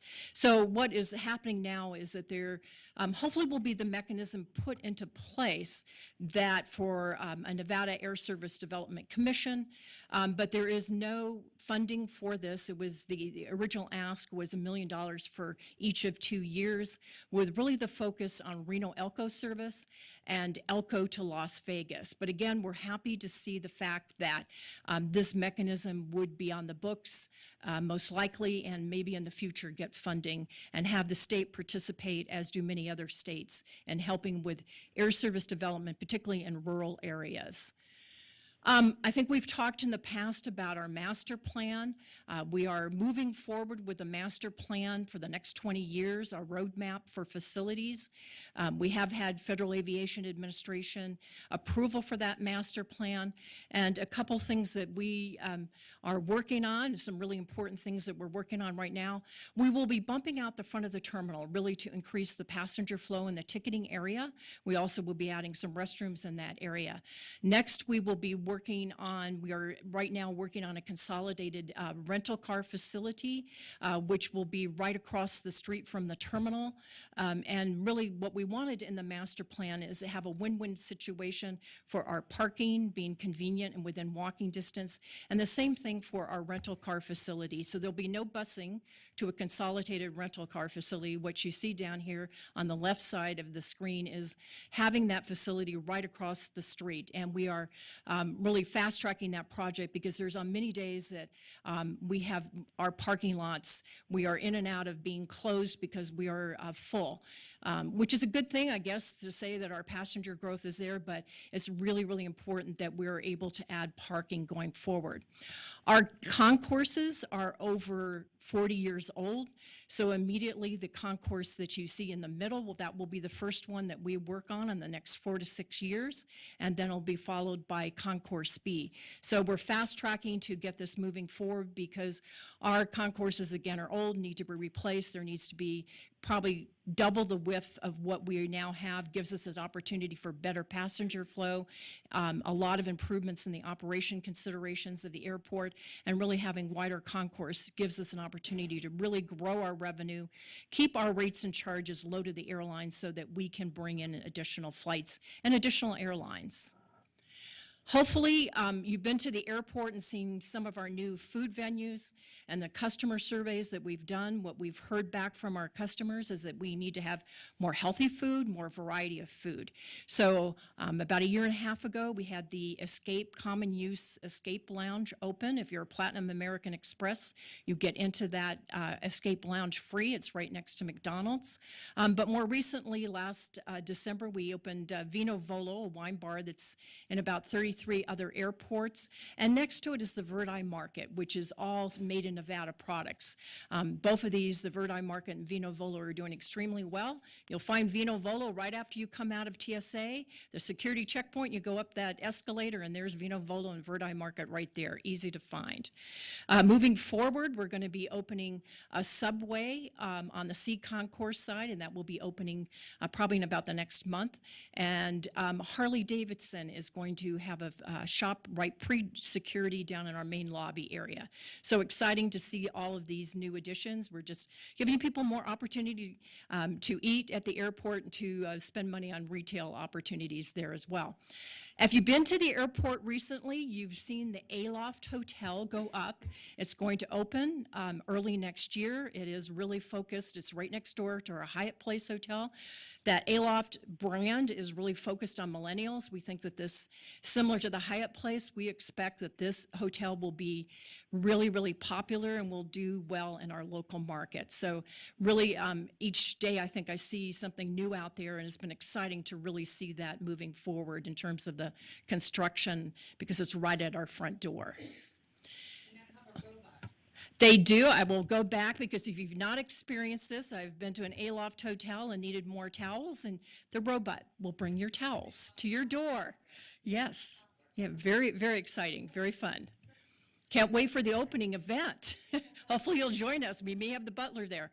I won't go into this, but we really pride ourselves on having good customer service surveys, and it's something that we work very hard at, not only behalf of our airport, 277 employees that work at the airport, but also the Transportation Security Administration and all the airlines that provide service at the airport.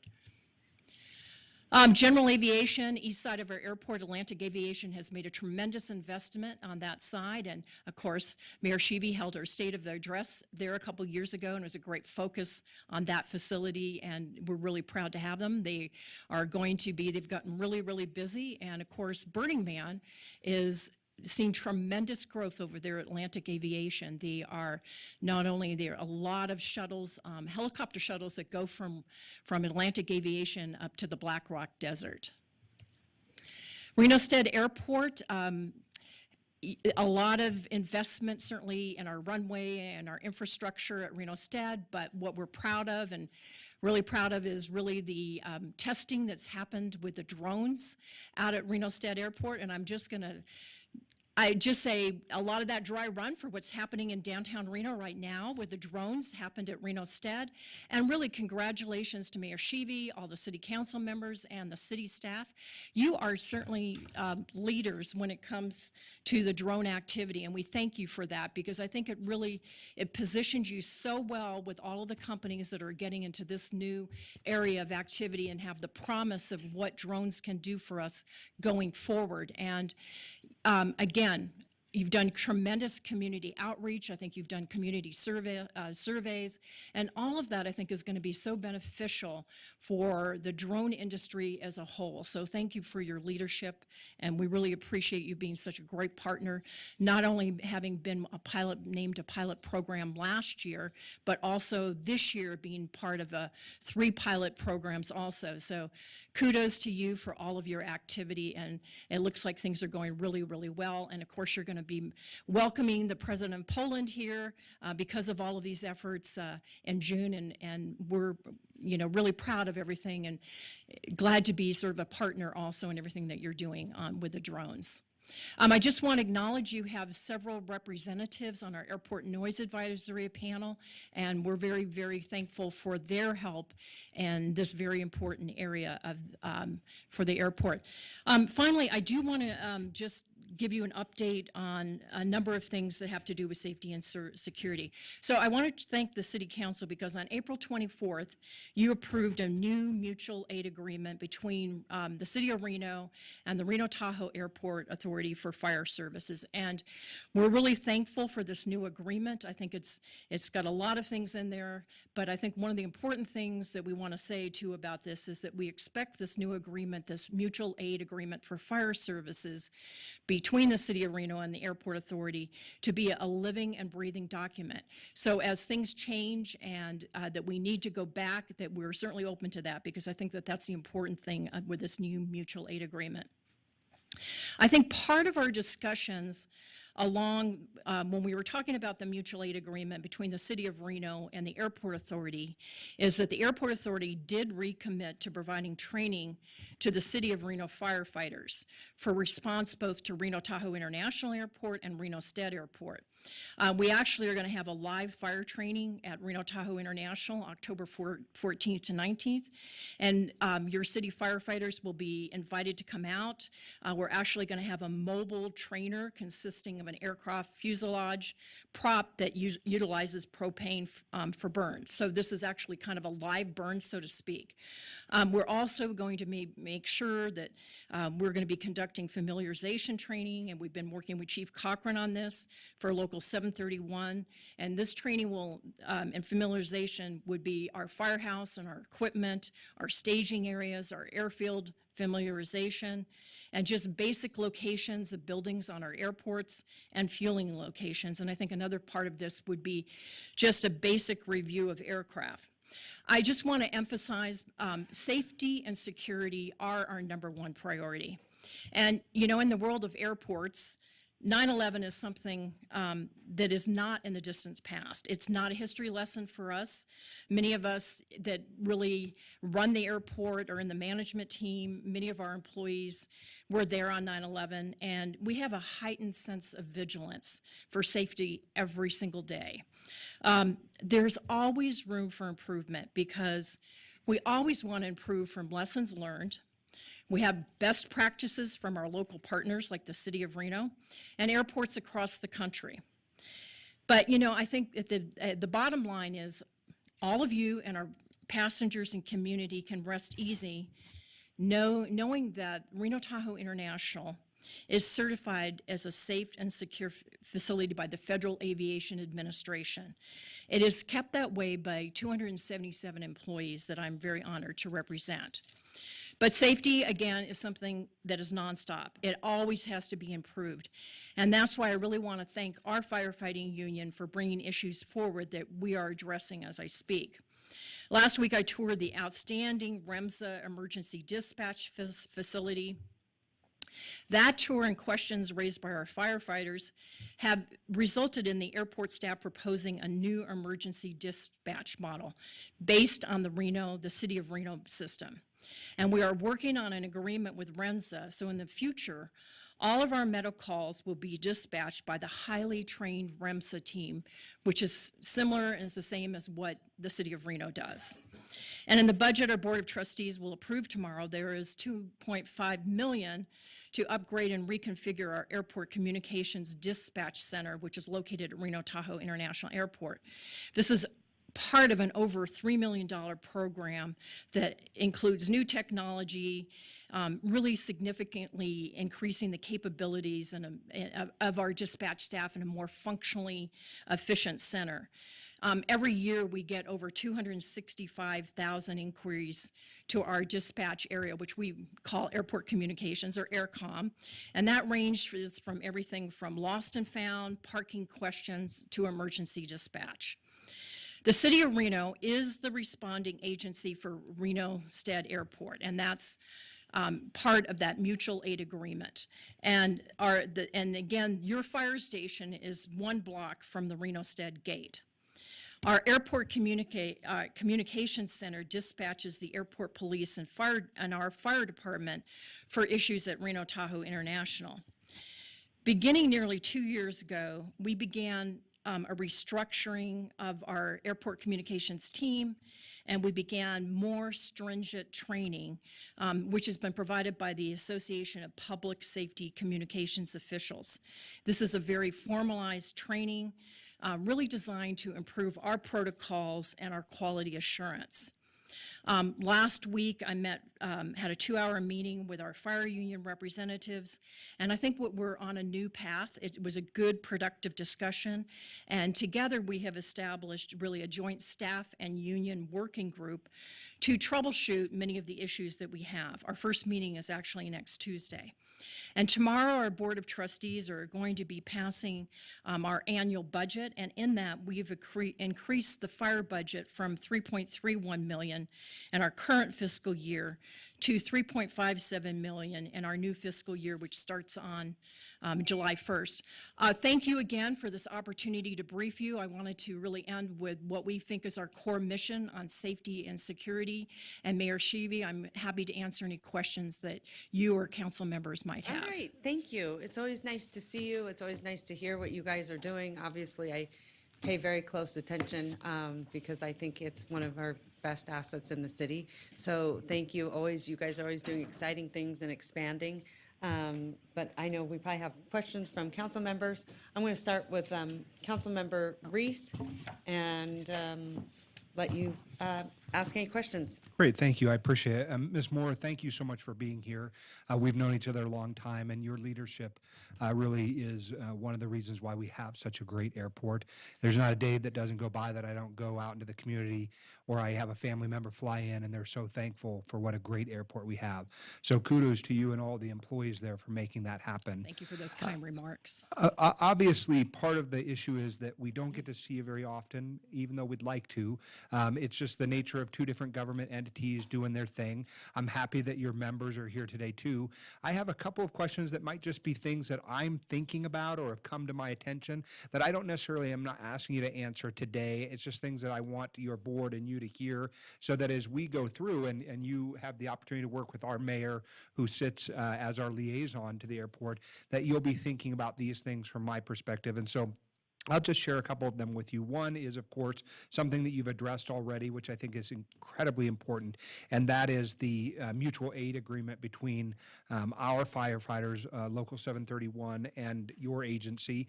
I know that there have been some bumps in the road of late, and those are things that all agencies have at times, especially when you're dealing with highly difficult and sensitive life safety issues. And so what I would encourage you to do is work with our chief, work with your folks, and create a culture which allows for safety of our employees, certainly, and your employees to be the absolute number one thing that is a priority.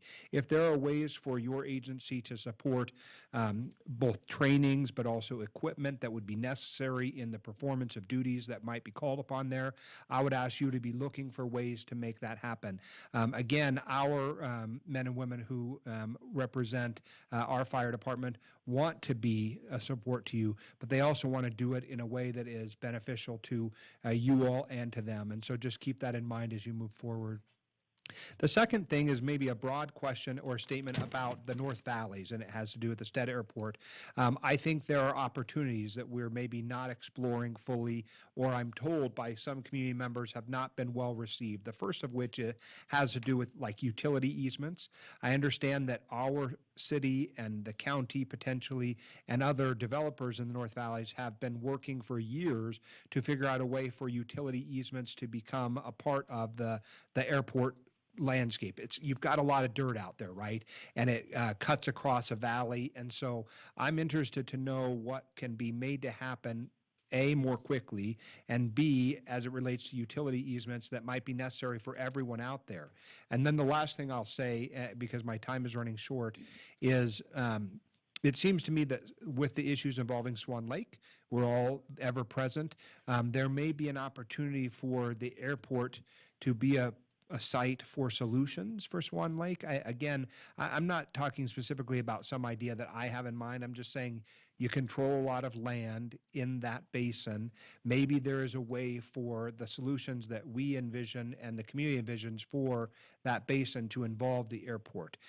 Because again, it's just land. And maybe we drag water over there or push it somewhere else. I'm not sure. But these are things that I would like you and your team to be thinking about over the next year, because as the mayor does continue to work with you all, we want to work hand in hand with you to solve all the issues for our area.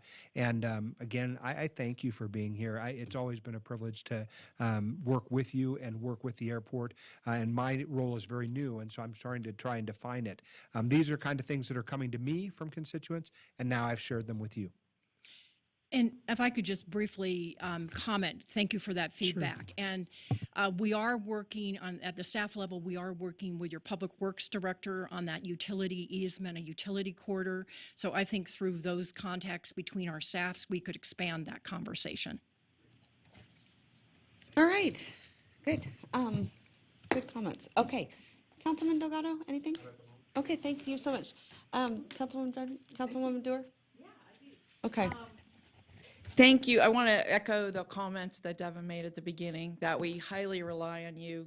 I was the alternate to the representative. We don't have an alternate anymore, but I tried to attend as many meetings as I could, and I saw your board in action. I saw you in action, so I got a really good feel for your responsiveness. I'm really glad we got the Reno Stead agreement done. I think that it was undone, for a long time, and it took a while to bring that together. And you mentioned about training and how important that is, and that we now have an agreement where it's acknowledged that we're the first responder, we being Reno, to the Stead Airport. And so I just want to make sure that we have the training resources necessary to adequately perform that job. I don't think putting out aircraft fires is a training that we regularly do. So I want to make sure that that's happening. Maybe it is happening, but if it's not, I want to make sure it gets up on the to-do list, that it gets incorporated, because It's on the to-do list. okay, well, I think sooner than later, because we've already been hearing nationally, even just, up in Alaska with the float planes. I mean, there's been a fair amount of crashes lately, unfortunately, in different big aircraft and very small aircraft. But the aircraft that come into Reno State, I want to make sure our team knows what to do, and as soon as possible. Absolutely. And that falls under your safety umbrella. You mentioned something else that was very important to me, and you talked about a new joint staff union working group, I believe you called it. And I'm not sure what the charge of that working group is, but I will just say that from my experience, and I've already had this conversation with our own city manager just within the last few weeks, I think it's very important that, and when you're trying to do process improvements, that you do include first-line staff in those teams. They often they often have the answers at their fingertip from their experiences. And I've often found that the answers that derive out of those joint teams are the best answers. Not only that, but then the staff that are performing these functions are part of that solution rather than being perceived as a problem. And I was very concerned that, I think it's really important, and we work on it here as well, which is trying to separate union labor negotiation issues from ongoing regular issues. Of any staff member could have an issue any day, whether they're a firefighter, police, or regular employee. Most of them are represented by unions, but we try to take their concern seriously at the time it happens and not wrap it up into some union negotiating or assume that's what it's about. I think our first response here at Reno is to say, what's the problem and can we help in solving that, and to engage these lower level employees. So I just a shout out to you for this working group, if that's what it's about, which it sounds like it is. Okay, and then lastly, we have a tentative calendar appointment for a joint airport Reno meeting. And I'm very intrigued with that idea because I feel like Mr. Reese feel like we don't have enough dialogue. As much as we have 4 members and they're here, thank you so much for being here, that we've appointed, we probably don't know enough. And I don't want to take up a lot of time today, in this very busy agenda to really delve into the issues. But an example could be, nothing to do with the things I've already mentioned. Someone came to me, they have a brand new beer concept. It's like concierge beer. And I guess they were negotiating with the airport to be in a terminal. You mentioned some of the groups that are coming in, the wine bar and so on. But I'd love to have an opportunity to talk those over with you in a different kind of setting than this. So thank you so much for what you do. And we're paying a lot of attention to those public safety issues. I guess there's one more thing. And that one more thing is dispatch. You may have mentioned it. You said you're going to work closer with REMSA, which I think is fantastic. But I will just tell you from a personal note, I was once on an airplane, got a concussion, landed in Reno. They had plenty of notice. But to get someone from a REMSA or something there, I think is very, very important. And I've been concerned, just about the status of dispatch. So love to get an answer on that later. So I appreciate you being here. And I think a year ago, as I mentioned, we have new training, new protocols. Yeah. And again, I think, mirroring the way that you work with REMSA, I think would help be very beneficial. And we're starting, we've started that conversation with REMSA. And Well, that involves dispatch. That's like, Yes, immediate absolutely. notification. So that's what I would like to see. Yeah. So, thank you. All right, Councilwoman Weber. Thank you so much. Thank you for the opportunity that we had to have lunch and get a gist of what's going on out at the airport. And I want to thank the board members that are here and those that are serving. They do a great job, and just appreciate everything that we do at the airport and the service that you provide. A couple of things I wanted to say, that I got to meet Mike Scott, thanks to you, out at the Reno State Airport, and he gave me the tour of Camp Stead. And I know that there's still things that are happening with Camp Stead, and I hope that we have opportunities. We have a great opportunity out there with so many surrounding area. The area is perfect for so many things. And so I just loved the opportunity to meet with you and get caught up. As you know, to me, the Reno State Airport has always been something that has been my passion about working with and all the great things that go on there. The air races, which is a great resource for, or economic resource for this community. So I wanted to say thank you so much. I absolutely support what Councilman Reese just talked about the opportunities that we can use the land, use the airport, work together, good neighbors, which you have always been, especially at the Reno State Airport. I have to say that. But that there are opportunities, I think, out there and talking, excuse me, out there that we've been hearing about from some of our constituents. So, and some of the business folks. And so I really look forward to having conversations about that. I don't know if we have reports from board members, like on the county commission, we used to have twice a year, the representatives come and speak to us. If that happens here, that's great. If it doesn't happen, I'd like to encourage that we do have those reports. And other than that, thank you so much. I love you being good neighbors, and that the board supports that, and look forward to conversations about some of the issues with our North Valley's, water and utility. Thank you. Okay, thank you. Any other comments from council members? This is Councilmember Breckus. I'd like to echo a lot of the appreciation for the good work that the airport does in the presentation today. I do have one question. A couple of weeks ago, I understand there was some historic airplane that was touring the country and was in Reno for about 3 days, giving rides to people.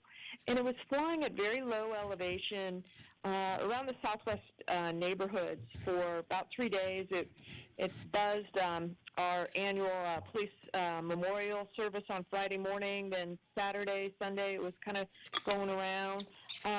When a call went into the tower, or to the airport, it said that, to fly at these elevations, the tower gave approval, and it was, an airport approval sort of thing. I just wondered, did you know about that? And who approves that at what level? And do you go through a NEPA on that? Because there were people in Southwest Reno who felt that was an intrusive and bothersome sort of activity. It was, people are accustomed to a lot of different flight patterns, but that was one that seemed very joyriding in nature, and just I'm wondering how the balance between, the air noise of our neighborhoods, people's enjoyment on, of their space, and, then, this commercial joyriding for, enthusiasts. Councilmember Breckus, thank you for your question. I will answer it briefly and ask either Mark Cameron or Dean Schultz to elaborate. Basically, when that did take place, we got feedback that came into the airport that people were bothered by the noise, and so we did relay that, and there was, I believe, a conversation with the pilot to alter the route to, Mark, would you like to answer? Our Vice President of Operations and Public Safety will elaborate. For the record, Mark Cameron. To answer your question, yes, that was a Ford Tri-Motor. It was an antique aircraft that was here touring I think it's touring the country. This was just one of the stops. Generally speaking, that aircraft runs out of like smaller airports like Reno Stead. We didn't find out about that was even happening until very late in the game. We don't control the airspace, of course. The FAA does that. But as Marilee mentioned, we did once we started getting complaints about that, we did intervene and ask the tower and ask our operations folks to have a chat with that pilot, and they did alter that flight path. That's something that we'll definitely pay attention to in the future and try to get ahead of that next time. So apologize for any problems that it caused. Okay. Folks. Thank you. Thank you. Okay. Appreciate it. All right. With that being said, Marilee, I want to say thank you so much. I always enjoy your presentations. Everything you're doing, I swear to God, that is the best airport in the entire world. I just absolutely love it. I love everything you guys are doing, and you're continuing to do great things.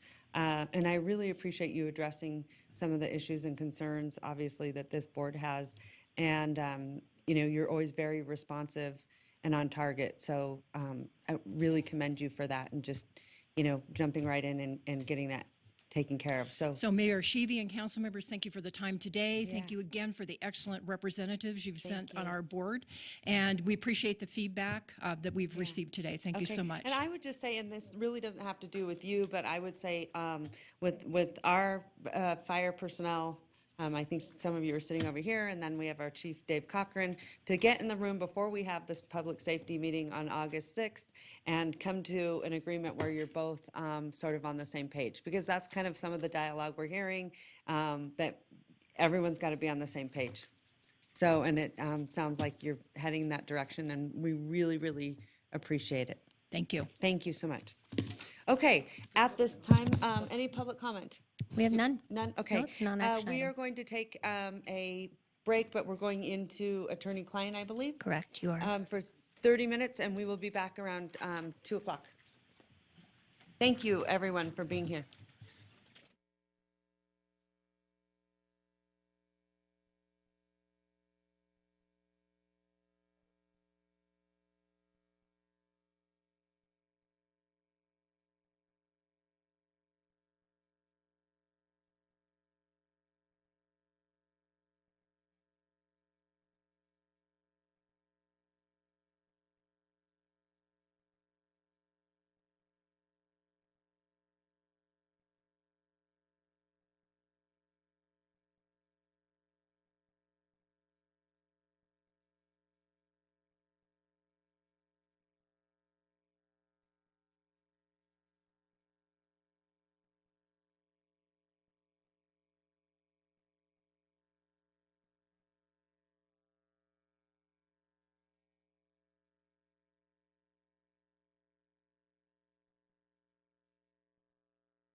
Not crushing.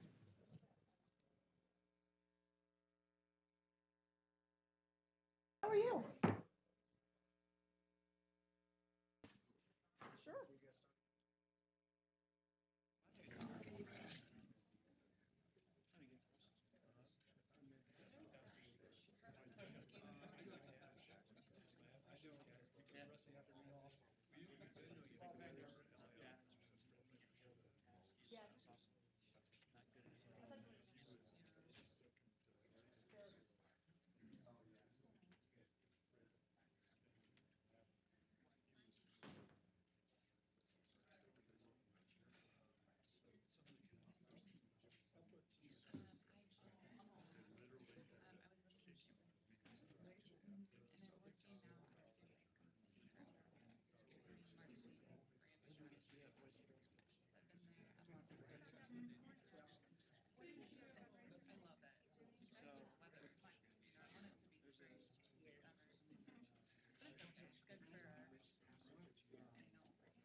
Where you been? You finally come back from the south or what? Came by the every time I come up here, times. So, you were regularly. You were down in the sun. It was.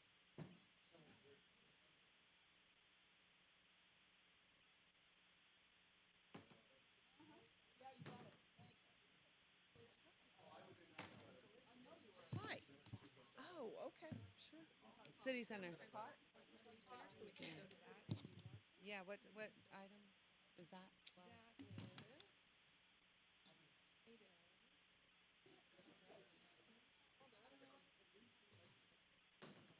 Or we have RTC here. no. We're doing That's City Center. D11. RTC over to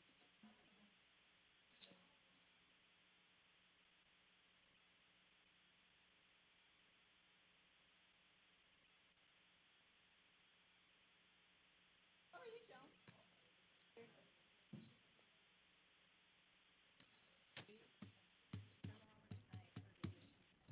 Are you going to give us presentations, packets or something? Are they right here? Yeah. What order? Who's going in what order? I don't know. One thing I want to ask you, they're here.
Madam Clerk, I think we're ready. I hope we're ready. The presentation. I am. Madam Mayor, we are ready and back. At this time, I do believe we have Councilmember Breckus is on the phone. I am. Okay, great. Thank you very much. Okay, Madam Clerk. Madam Mayor, the next item that we are going to move to is item D11, RFI presentations for City Center. My recommendation, Madam Mayor, is that we take the 4 presentations first. Each will be allotted 10 minutes, no more. Council can then ask questions as they need. We will then at that point transition to public comment prior to council taking action on the item. My recommendation, based off of speaking with some of the presenters, because we are waiting for a few more to come in, I would recommend that your order is the, oh, please.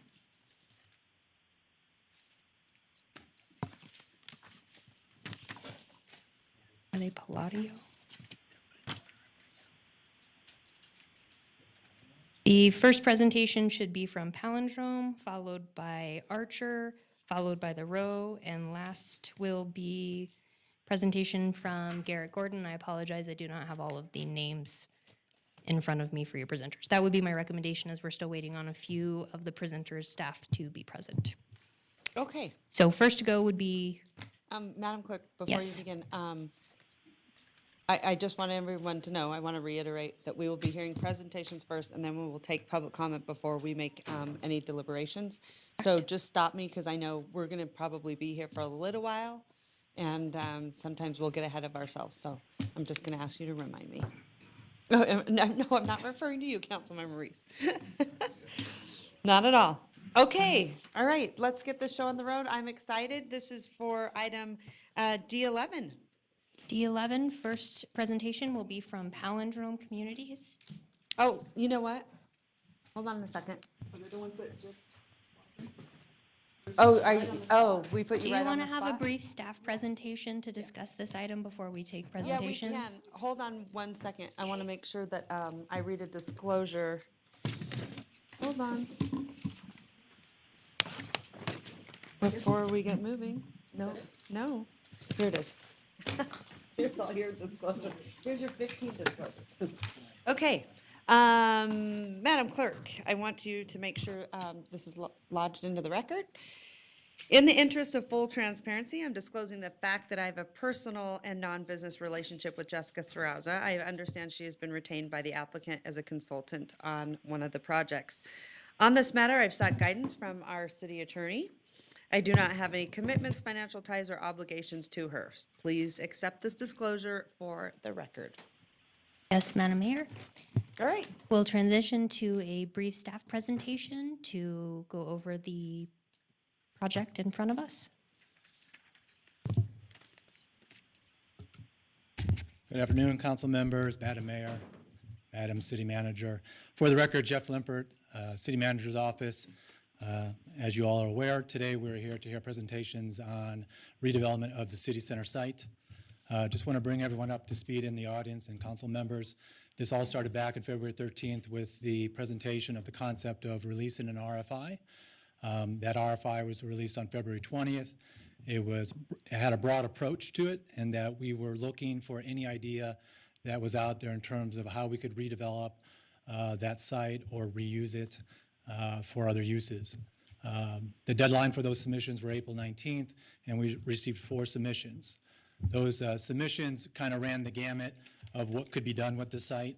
You have adaptive reuse of the north building to a redesign and reimagine reactivation of the plaza site, as well as the repurposing of the National Bowling Stadium and Reno Event Center.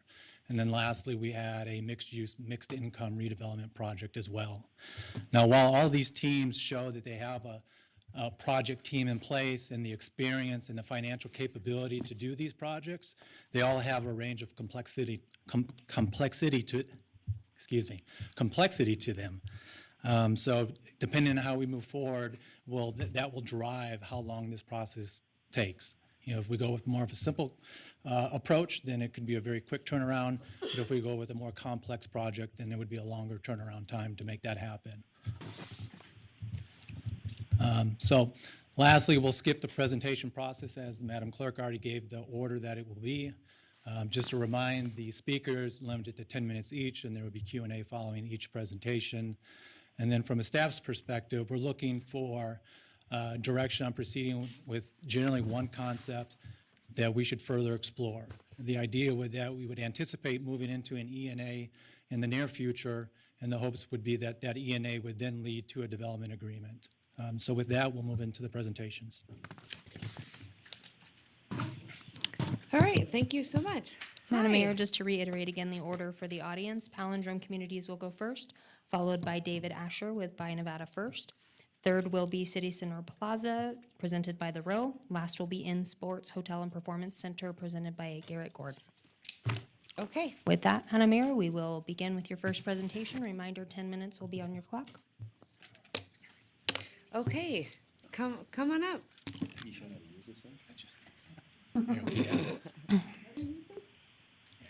Oh, wow, okay. I can't do two things at once. Is this on? Yes. Okay. Good afternoon. My name is Chad Reniker, and I'm here with Amy Hartman, my colleague, and we're here from Palindrome Communities. And thank you for giving us this opportunity to share with you our concept for the city center.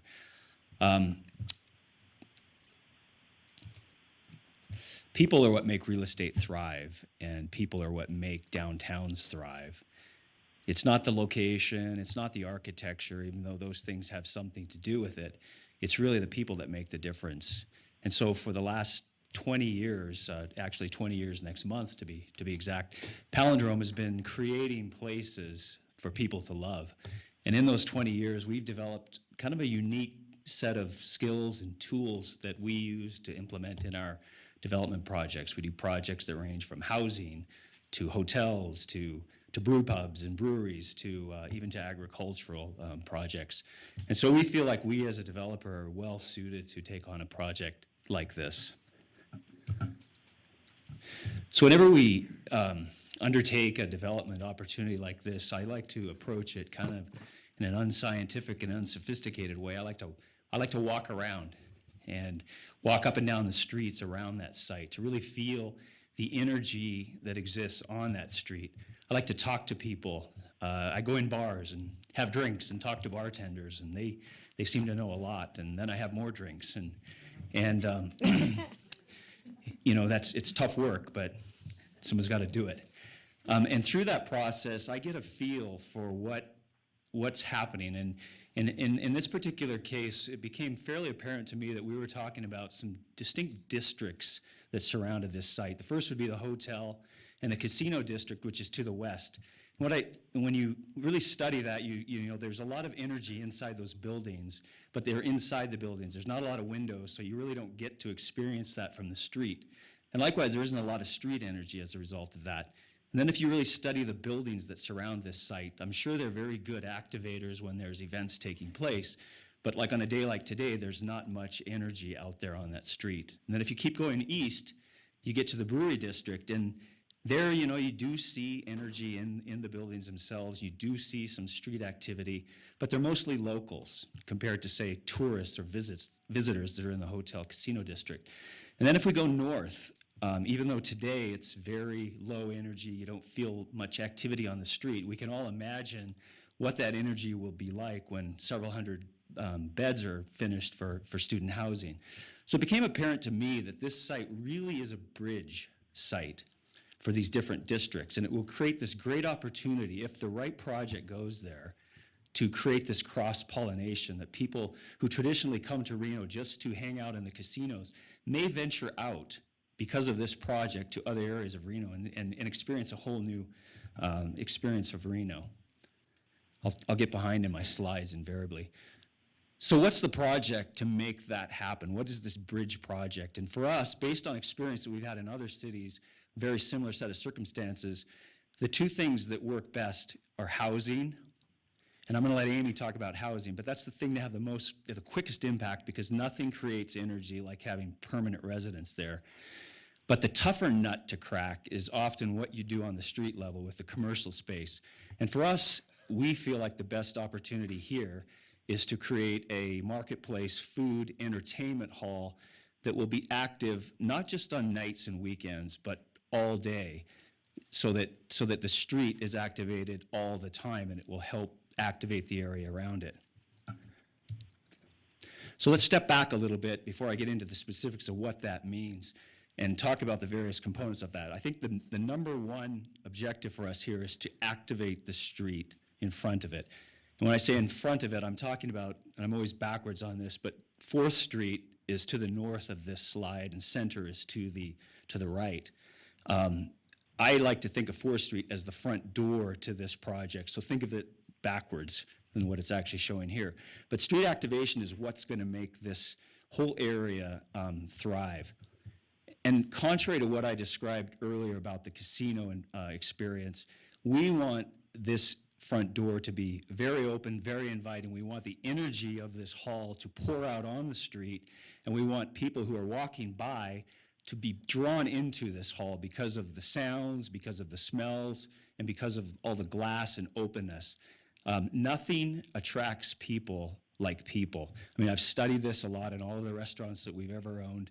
You have a crowd, it just gets crowded, it gets crowded and more crowded. If it's empty, it seems like it takes forever to get a crowd in there. So we want to have that energy pour out onto the street. And this same, if I go back a couple, I'm getting good at this. Back to this slide, that street activation will be present not only on 4th, but all the way down Central on our project. So our concept actually involves having small businesses, entrepreneurs that would take up these, what we call food pods inside this hall. So these are first-time business owners. There'll be a large variety of food offerings, and it would be anchored by a brew pub that we would operate. We own and operate 4 breweries in 2 states, so we're equipped to put that in place. But more importantly, it's the orchestration of this whole activity that's important. We have found that when we've done this before, it's relatively easy to develop these projects. It's relatively easy to find the tenants for them. But the hard part is to make it all work. But it really requires a lot of event planning and a lot of orchestration of events that take place to support these businesses. So these are some images that we threw together to really give you a sense of what we're talking about, of that street energy to pull people into the project. One of the things that I'm most proud of in the projects that we've done in the past is the economic development that we've created. These are small business owners that, other than a project like ours, would never have the opportunity to open their own business. Most small business owners don't have $100,000 or $200,000 to spend on tenant improvements, and they don't want to sign a 5-year lease to take that chance and risk their life savings. So we offer the opportunity for them to open a business because we will create the infrastructure for them. We'll put in all the commercial hoods, the fire suppression systems, the grease traps. All of that will be provided by us. All they need to bring is their recipe book and their appliances, and they're in business. And we'll do this on very short-term leases, as short as 6 months. So anyone that wants to try this, and if it's successful, great. Ideally, if it's a success, they move on to a permanent restaurant, and their space is turned over, and we get a brand new restaurant space to take. But if it's not a success, well, they haven't lost their life savings.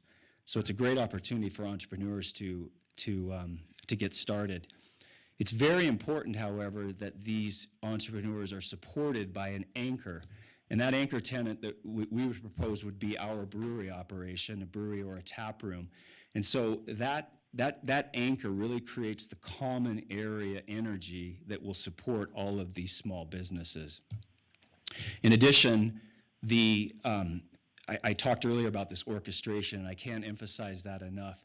There will be a performance stage in this hall, and that stage will be used for all kinds of events, not just music on Friday and Saturday nights, but it'll be poetry reading and Boy Scout kit cars and, some other things we've done there, elementary school singing at Christmas time. You name it. It's a big effort to make these things successful, and we have experience doing that. And when they work, they're fantastic. And lastly, before I turn it over to Amy, this is the same slide tilted to the side. So I wanted to just point out kind of a quirky little thing that I think is really cool about our project, and that is the alley that is to the west of the site. When I saw that originally, I really thought this was a real opportunity to reuse this into something that's cool. So we found this image, which really reminded me of, or made me think of what we can do with that alley. And this would be our building to the left, and to the right would be the backside of the buildings that face Virginia. This really creates a really cool opportunity on weekends and on evenings to block this off for vehicular traffic and actually make this a really unique portal into the outdoor plaza area off of the brew pub. So on weekends and on evenings and weekends, we have the opportunity here to create festival seating. In October, we can have an Oktoberfest party out here. We can have live entertainment out there. We can even bring food trucks in to the alley to help supplement the businesses that are inside. So I probably used up the 10 minutes, but I'll give you a couple. Hi. So I'll be brief, but as Chad mentioned, it was also important for us to incorporate housing into this project, not only just for the additional activation of the site and additional people there, and additional customers for our food entrepreneurs, but also to respond to the city of Reno's desire for more housing downtown. So this is a project that we recently completed in Southeast Portland, and I'm just showing an image of it just so you can get an idea of the scale of what we're thinking, which would be 4 or 5 stories of housing over the first floor food hall. So if you picture this site, I guess the front, if you picture that we're standing on 4th Street, you would have the bowling center off to the left of the site, and then you can kind of see where there's space between the 2 buildings, sort of how the outdoor seating would come from the alley. And this project would be mixed income housing, so not only could it be available for professionals downtown, but also for service workers, for seniors who might be mobility challenged because of its access to the transit center, as well as potentially for students. I'm going to give you 3 more minutes because I want to make sure that you get all your comments in, and I will do the same for the other projects. Okay, So great. go right ahead. Thank you. So these photos up here are just a couple pictures of other projects we've done, just so you can get an idea of what the finishes might look like. And then on the left of the slide, you can see a layout of the residential floor plan. So there would be 4 or 5 stories of this above the food court.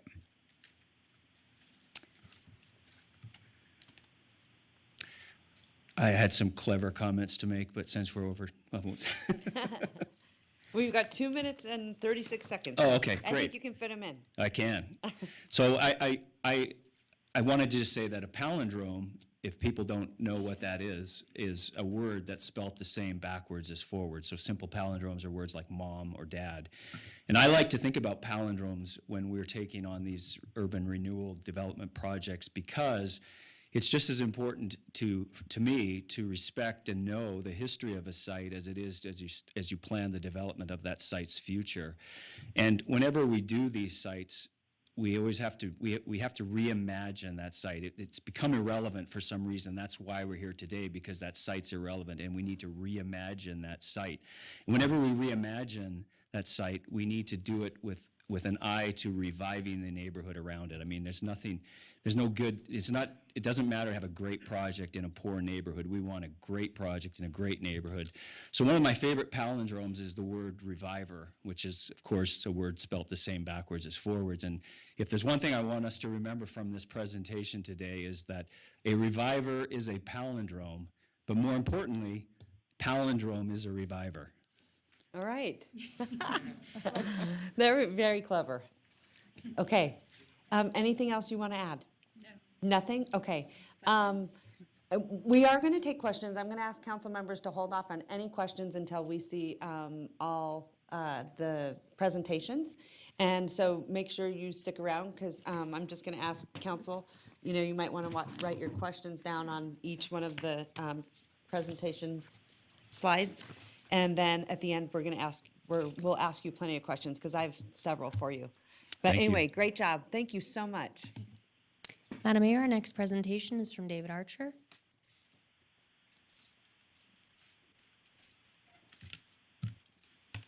Nevada First. Nice to see you. Greetings, everyone. It's been a while. I missed you guys. It has been a while. So hello, everybody. Greetings, Ms. Mayor, City Council, Manager, and citizens of Reno. Hi, I'm Dave Asher, a third-generation Renoite. Thank you. Back in 2010, I helped start the Buy Local Equals Jobs movement. It was a kind of a hot topic in those days, and I discovered that it's the #1 way to create local jobs and initiated what has gone on to be a viral campaign, the Buy Local movement here in the Reno area. That led to me opening a 4,000 square foot store in the Reno Town Mall featuring products from local entrepreneurs. I'm supporting over 300 local entrepreneurs in that store, and that went on for a couple of years. I partnered with the mall owner. He really liked what I was doing. I love this guy down at the Reno Town Mall. I partnered with the mall owner last year, and we opened a 20,000 square foot store in the mall. It was part of Burlington. They downsized all of their stores. So he gave me that 20,000 square feet because he believes in the Buy Local campaign. And that's gone on to support another 60 or 70 micro shops, all local entrepreneurs. We opened last year. We had a great Christmas. It's been very successful. It's affording me to have TV commercials where I'm reminding people to buy local, support our local businesses. And I got wind of this opportunity to expand downtown. Because of my location across the street from the convention center and the Atlantis and down from the pepper mill there on Virginia Street, I get a lot of visitors. And I can tell you they complain about the lack of visitor center and souvenirs downtown. I mean, I see it daily, and this has been going on for 5 years. There is a local souvenir company that manufactures and distributes souvenirs. They're up on Valley Road. They have an office here and in Vegas. So I have a giant souvenir section in my store. I see a lot of visitors. I get to talk to them, ask them what they want to do, what their likes are, where they want to go. I welcome them to Reno. I tell them how much we love it here, how this town is doing great in the hands of you guys and what EDON has done for the town. And so my proposal for the city center would be much the same. We need this visitor center. We need a Made in Nevada store, a local art, a photo gallery, the souvenirs, an all-local food court, and maybe some more Burning Man art like you've done so well with bringing it downtown. I only propose to take over the north building, but as I see, you're probably looking for a complete package. So I do have some plans for the south building also. I have a pretty good track record of being able to go into these places and do this, so you get to know me a little better. About 20 years ago, guy gave me 500 acres out in Fernley to build a motorsports park. I never touched heavy equipment in my life. Got on the dozer, the motor graders, the backhoes. I built Reno Fernley Raceway. I opened up 6 racetracks in 6 months and had them up and running and going, of which a couple of them are still out there doing very well today. It's a great economic development opportunity for Fernley, now called the 95A Speedway. Another opportunity, a guy gave me a little auto shop from Wells Avenue, moved out south 6 years ago, built this beautiful showroom. Didn't know how to sell cars. I got the opportunity to be their first sales manager. He said, here's this showroom, the beautiful building, don't have any money to start a car lot, so you're on your own. Well, I started Sport House Exotic Car Showrooms, a consignment exotic car lot. That went on to be very successful for the last 16 years. He has since retired, and now Tesla's moving into that exact building right now. So I have a good track record of taking these properties, as I did at the Reno Town Mall 5 years ago, took a 4,000 square foot store, and boom, opened up the Buy Nevada First Gift Shop and Visitor Center, and that has turned into now the Nevada Marketplace. So I'm in my 5th year of the Reno Town Mall, 5th year with the Buy Nevada First Gift Shop, which I said is located across from the Atlantis and the Convention Center. And I just love seeing visitors. I can tell when they're looking in my souvenir section at the mugs, the coffee mugs and the shot glasses and the hats, that they're obviously a visitor. So I yell, where are you from? Where are you from? And they'll tell me where, they'll say Atlanta. And I'll say Atlanta's in the house. And I find out what they want to do, what they like. I always say convention or vacation, because you guys, RSCVA is so good at bringing people to town. I just love these people, and I just love talking to them. I love bragging about our city. And I have 2 things that I always say you have to do. If you're you got to go to Lake Tahoe. But if you're going and if you can step up to the plate a little bit, I say go out on that paddle wheeler, go up to Zephyr Cove and get on that MS Dixie and go to Emerald Bay and back. To be a visitor here for the first time and experience that is magical. And what a view. There's many locals that haven't even done that. There's nothing better than getting in the middle of that lake and looking around like that. And then the other thing I said is you got to go to Virginia City, get a flavor of the Wild West. I give them a map to Virginia City. I say you park here, you walk up one side, you go down the other, you go get some 99-cent Bloody Marys at the Bucket of Blood. You go get your souvenirs up there too. And to take that flavor of the Wild West home with you, I think I'm doing that. My store is doing that for more people than anybody in this town, unknown by most people, because sometimes we're the only ones that they talk to. I can show you a picture on my website, but we don't have the internet access here. I wanted to bring up. I do real good with Yelp reviews. One Yelp review, another 5-star. Well, if you click on the person that gives you that Yelp review, you see what their other reviews are and where they're from. Well, this guy's Yelp reviews are all over the West Coast. He's got 2 Yelp reviews in Reno, the convention center and the Nevada Marketplace, Buy Nevada First Gift Shop and Nevada Marketplace, 5 stars. So his only visit to the West Coast was to the convention center and my store. And he gave a great review. He's, man, this store's great, great people, 5-star review. I might be the only one that he talked to while he was here. So this is what we need downtown. That's what my proposal is in a city center location. We'll go right in, finish up the few repairs that it needs. It's not in bad shape. Which I have done. I took the 20,000 square foot spot right after Burlington moved out. We knocked out 270 fluorescent fixtures, put in LED lighting, 2,000 square foot of tile, moved in a bunch of people in 60 days, went from an empty store under construction to open and running. And I can do the same thing down here with the city center. I can have it up and running in a month or 2. That would be putting money back into the local economy and collecting sales tax right now. There won't be any torn up streets, there won't be any detours, there won't be any roadblocks. So I feel like I'm David, and you've heard from one Goliath, and you've got 2 more Goliaths behind me here. And they've got massive, beautiful projects. They're all great. I loved El Dorado's plan to put a park there.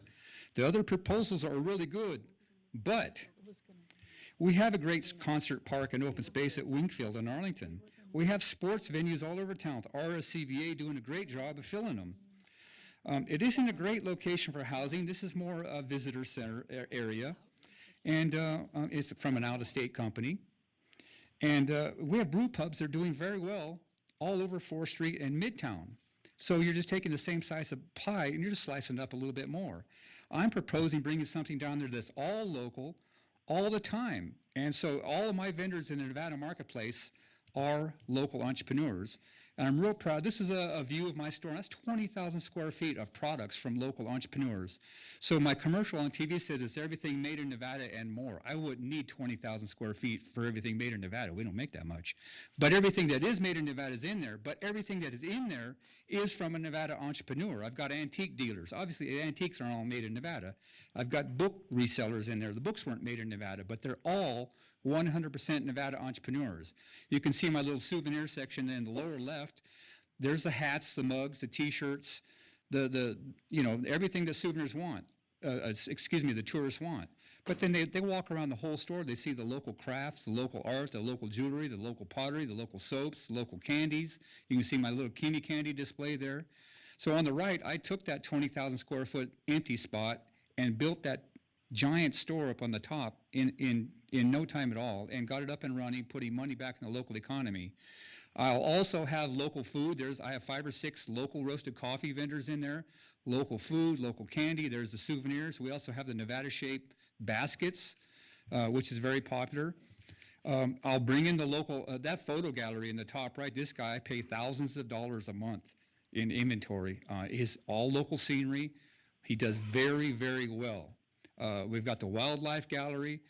We've got local crafts. And then what I'm most proud of is that picture of me in the lower left. That's how many checks I mail out every month. Every one of those envelopes is a Nevada address, 100%. So I'm talking about taking this property downtown and putting tens of thousands of dollars a month back into the local economy and increasing the sales tax revenue from something that's making nothing. A local food court, I can expand that, and I get a little more than this, what this says, because of the extra time. I can expand that into that second building into more kiosks from local food vendors. I have on the way right now a container load of electric bicycles. There's a Sparks company that's an importer. We designed these bicycles. They're coming here. E-bikes are hot. I'm going to start an e-bike sales and rental store in my store in the Reno Town Mall. With this second location with your south building there, I'd make a great electric bike rental center there. And again, all this is a Sparks company that is the national importer of these e-bikes. So back to the bikes, but these aren't going to be bikes left all over the place. You're going to rent them and bring them back to me. So they're not going to be thrown in the river. They're not going to be pictures of them up on top of the arch. Yeah. They're not going to be painted all funny colors. They're just beautiful cruisers and mountain bikes from a local entrepreneur. The last thing I want to throw in is been a plan of mine that's in the works now. I'm working with some like the kids at the Eddy House. I want to make a cashier training center where I can teach these kids in this new generation how to count change back. I think that's a lost art. And I got a commitment from the gal who was the manager of Burlington next door to my store there. She said, you get these kids trained on that and I'll give them jobs.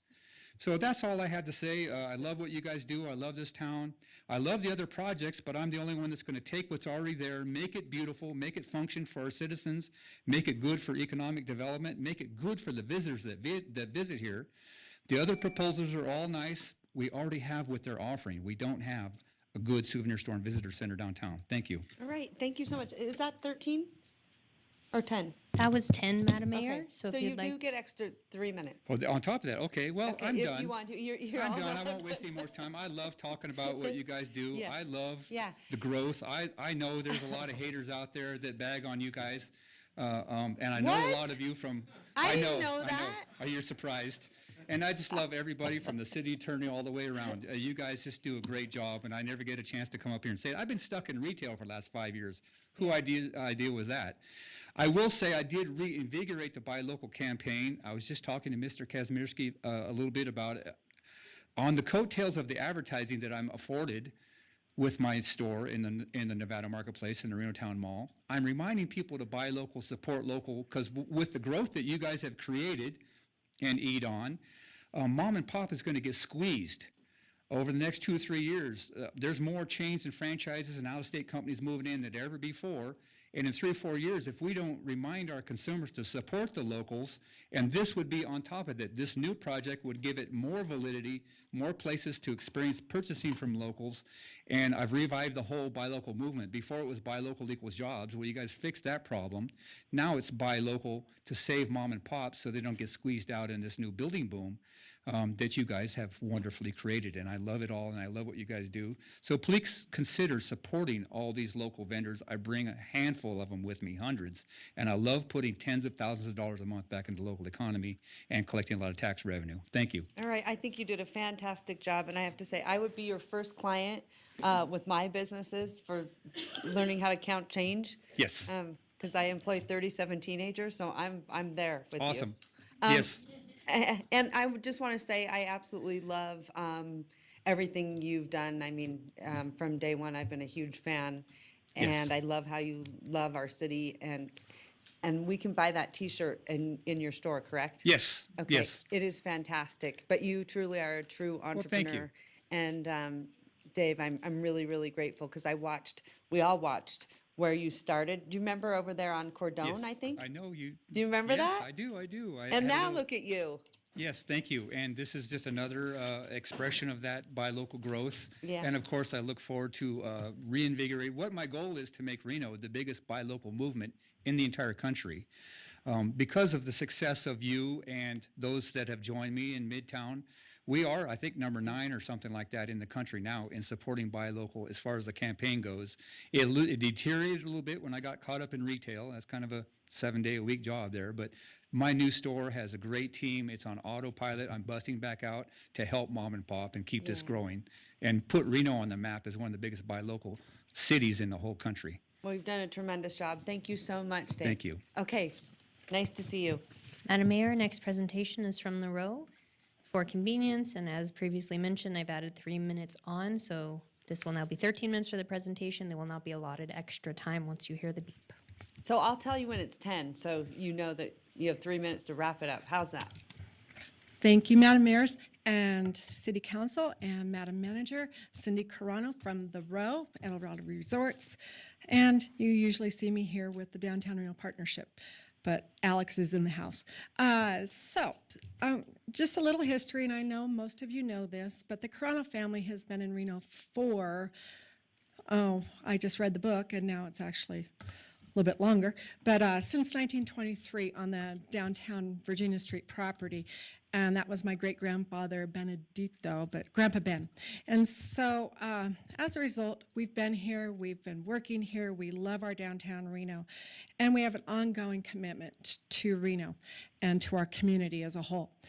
Today, I actually brought the fourth generation of Reno, Carano family. Nina Carano and Donald Carano are both working in our business now, and just very proud to have them with us. And so we're here to stay. We're not going anywhere. They're going to have families. They're going to have fifth generation Caranos in Reno, Nevada. We have been great partners with the City of Reno and with the RSCVA, with the Downtown Reno Ballroom, the Reno Event Center, and we, of course, support the National Bowling Stadium. In fact, Mayor Bob and my dad were there at the very beginning back in Minneapolis making that deal. And proud to say that we are the largest investor in the Downtown Reno Partnership. So, as you know, we live up to our word. We've been here. We continually put monies back into our properties and into our community. We recently just spent over $100 million in the Row to revitalize the Row, and we are excited to do the same at the City Center and revitalize and redevelop that beautiful piece of property. I'd like to introduce Paulie DiBartolo, and he is an urban designer that we've engaged to help us through this process. Thank you. Good afternoon, Mayor, City Council. My name is Paulie. I'm principal with DBRDS, the design team for the project we're about to present. Little background on myself. I was the president of the San Diego Architectural Foundation for many years. I was on the Gaslamp Quarter Board of Directors in San Diego. Very passionate about volunteerism, but about the built environment and about creating fantastic urban spaces and connections. So that's where our ideas kind of stem from today. And I will do this at warp speed, so forgive me. I could talk for hours on this. Over the last 12 months, I've been coming to Reno quite a lot. We're working on several projects here, a warehouse lofts project over on Valley, and several other confidential ones. But I'm super excited about what I see every time I come to Reno. And I put this image up on the screen because it's one of the first things that I found when I started to research Reno as a city. This is a really dynamic, exciting image, but it tells me a little bit about this place. It says this place has creativity, it has artistry, and it has energy. And every time I see this, I just get this kind of excitement about what's going on in this city. Visiting the city and seeing all the major infrastructure investments that the city has made, you can't help but sense the excitement of what's going on around town. There's a lot of developments under construction, and there's a renaissance happening that's brewing, and it's super exciting. So that's what this image says to me. When we were invited to be part of this team, I visited the site multiple times. Almost every time that I came to the site, there was no one there except for the Downtown Partnership ambassadors, who virtually every time questioned what I was doing, why I was taking photos, why was I sketching, So I did a lot of this kind of stuff as I sat there, and they, honestly, I met 4 or 5 of them, they were scratching their head every time. And I said to them, I'm trying to understand what this place can be. And because I couldn't really speak to anyone else at the site, I basically started to visit a lot of different restaurants, bars, and places. I just started talking to locals and said, what do you see as an opportunity for downtown Reno? What can we do on this not on this particular site. I was trying to be a little subtle, but I was trying to say to them, what do you need in downtown? Before I get to that real quick, the other thing that excited me about this site when we were invited was that our ownership team has multiple properties around the site. So as a designer, you're always looking to think outside the box, in this case, outside the property lines. So we saw an opportunity here to look at multiple sites and to start to create our favorite buzzword, which is synergies and connections within the urban realm. So I put this up on the screen just to show you the other properties that our ownership team currently has that we were considering when talking about our ideas. So as I spoke to the locals, from partnership ambassadors to coffee brewers to guys pouring my whiskeys also as I visited many bars. A lot of things came back, but 3 main ideas kept coming back at us. And those 3 ideas were, we'd love to see some green space downtown. We want Reno to be an authentic and local place, which I think is already happening. And the third thing was we have ambition. And that was awesome to hear from people pouring coffee and doing things that they see a greater ambition within their city. It's a super exciting thing when the locals are trying to cultivate activation and excitement and be authentic to their place as well. So we use these ideas as our guiding principles in our design. We wanted to be create activation, we wanted to be engaging, we wanted to create something that could be integrated, but also something that could be flexible. There's a lot going on around our site. So this site can be many things to many people across many times of the day, across many times of the year. So those are the guiding principles that we used when we started to look at that. And we really wanted to make meaningful connections, not only for visitors of Reno, but for the residents. So that was the one thing that stood out to us. So as we thought about what we could do here, a friend of mine says this quote, a great new urbanist, about how open spaces and plazas and paseos can really bring people together. These are the places we live, we connect outside of our daily work life. So in doing that, we saw an opportunity to take the two adjacent owned properties that were open spaces and actually tie them into this. So by turning the street grid towards true north, we were able to create a series of visual and pedestrian connections across the site, which allowed us to create synergies between the northeast corner of Virginia and 4th, the RFP site, and then connecting back into Virginia. Virginia Street is a street right now that's kind of desolate, especially on the El Dorado side, but there's opportunities for further activation there, and that's what we're trying to create here, is the catalyst for activation and more synergies to happen. So that's why we felt this was an important connection to make also. So in doing that, we had a lot of site to play with. So we saw here an opportunity to create multiple levels of activation, both passive, being a pedestrian link between Virginia and the site, a green space that could be flexible for events, an opportunity for food trucks to come into the existing bus lane, and an opportunity to activate the only corner of Virginia and 4th that is not, which is the northeast corner with some kind of a coffee shop and art space. The green space we're proposing is about 0.3 acres of a park. We see a combination of shaded areas and open areas. We'd love to see a lot of green space, particularly, but we felt it was important also because of the scale of the place and to create a sense of intimacy, to use a shade structure that delineated between what could be a dining area, kind of break down the scale of the larger space. So we're using shade structures, terrace steps, and various other landscape treatments to create a series of more intimate, connected spaces that would create an overall kind of dynamic urban experience. On the northeast corner, we see an opportunity for a container development. We have a fantastic one called Courtyard in San Diego. I don't know if anyone's been there. But a coffee shop, some restrooms, possibly a satellite office for the ambassadors downtown, as well as an art gallery to continue some of the theme of the Burning Man art that you see downtown, maybe in a photographic sense. So I'm going to walk through real quick just a bunch of renderings that we put together to give you the idea of this. A lot of work would still need to go into these, but I think we're trying to communicate here the feel that what we think we can create and the amount of different activities, both passive and active spaces we can create. All right, I'm going to cut myself off real quick. I did go through that at warp speed, I'm sorry. This is the northeast corner of the coffee shop. So creating something of identity, something that the locals can feel connected to as well. And what I will do at this time is I will ask if we can transition to the animation file that I sent. And then we'll pop that one back up at the end.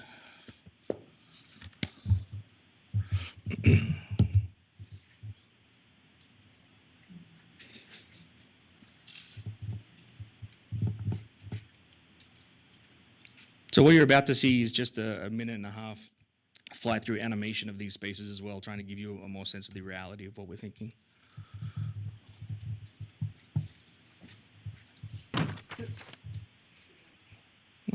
It is? Fantastic. I practiced this at like 6 minutes 1,000 times, and you guys threw me off with even more minutes. So I'm sorry. Don't worry, you're doing great. I would have talked for an hour if you just said you have an hour, but I was told 6 minutes.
Uh-oh, so we just transitioned to the suit? Exactly. Sorry I bring it all down, don't I? See, this is Reno. We all know each other, love each other, you know. You're looking good, looking good. Michael Ponty, McDonald Toronto, on behalf of El Dorado. Just wanted to talk very briefly about the structure of our proposal and a couple points of emphasis. First point I wanted to emphasize, of course, is that city policy favors transactions with adjoining owners. El Dorado is not only the sole applicant that owns adjoining property, as you can see from the map, we own a majority of the properties that abut the city center plaza. Those properties that we now control provide enhanced opportunities for development of this site that significantly enhance the nature of our proposal for the city. Second point is we've received some questions about gaming, so I wanted to be clear. El Dorado will not be developing gaming on this site. Third point I wanted to emphasize is that we are not asking the city for any subsidies. No funding contributions, no discounted price, no fee exemptions, no tax abatements, no public money whatsoever. Nor do we need any time for feasibility review or market analysis or time to lock down financing or investor capital. Our offer is an all-cash, full appraised value, no contingency purchase with a 30-day close. We want to close in July so we can go to work immediately and clean up this site before the bowlers arrive next year. We've included in our proposal a land exchange option as well, recognizing that the city has expressed interest in the past in owning the Maple Street property to the north. And we also recognize that acquiring that entire block would provide additional development opportunities for the city, some of which may include some of the other proposals you're hearing today. That decision, of course, is entirely up to you. We are comfortable with either approach, and we'll leave that entirely to your discretion. I'd like to close with this thought. You know the Caranos. You know what they've done. You know what they're capable of doing. I cannot understate how important this is to them or how personally committed they are to this project and to this city. They want to continue that tradition of success at this site, and they are ready to get started immediately. Thank you. All right, thank you. Great job. Madam Mayor, our last presentation is from In Sports, presented by Garrett Gordon.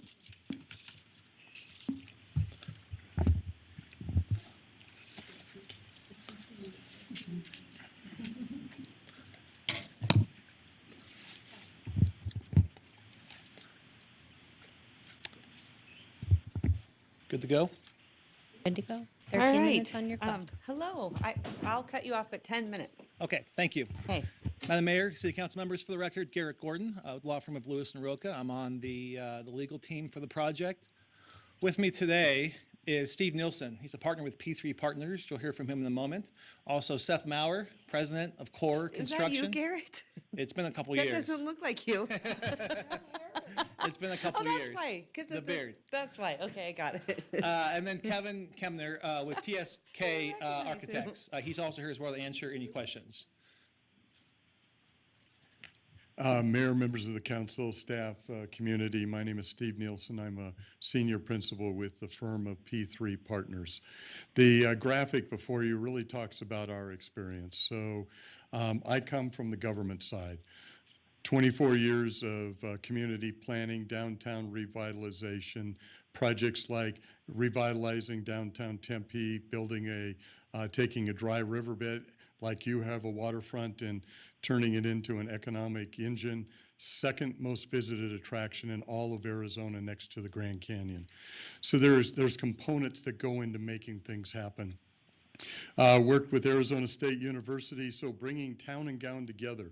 So part of a revitalization effort was to bring the university into downtown Phoenix, downtown Chandler, downtown Mesa, brought them into Washington, D.C. and other ways as economic engines. Slide in the lower right really is to tell you that I've been in Northern Nevada for some time. I'm under contract still with an exclusivity with the state of Nevada to help them build government office buildings under a P3 agreement. I've been under retainer with Western Nevada College to help them figure out how to do student housing. Lower right, we built the first public-private partnership in Northern Nevada for Elko and Center.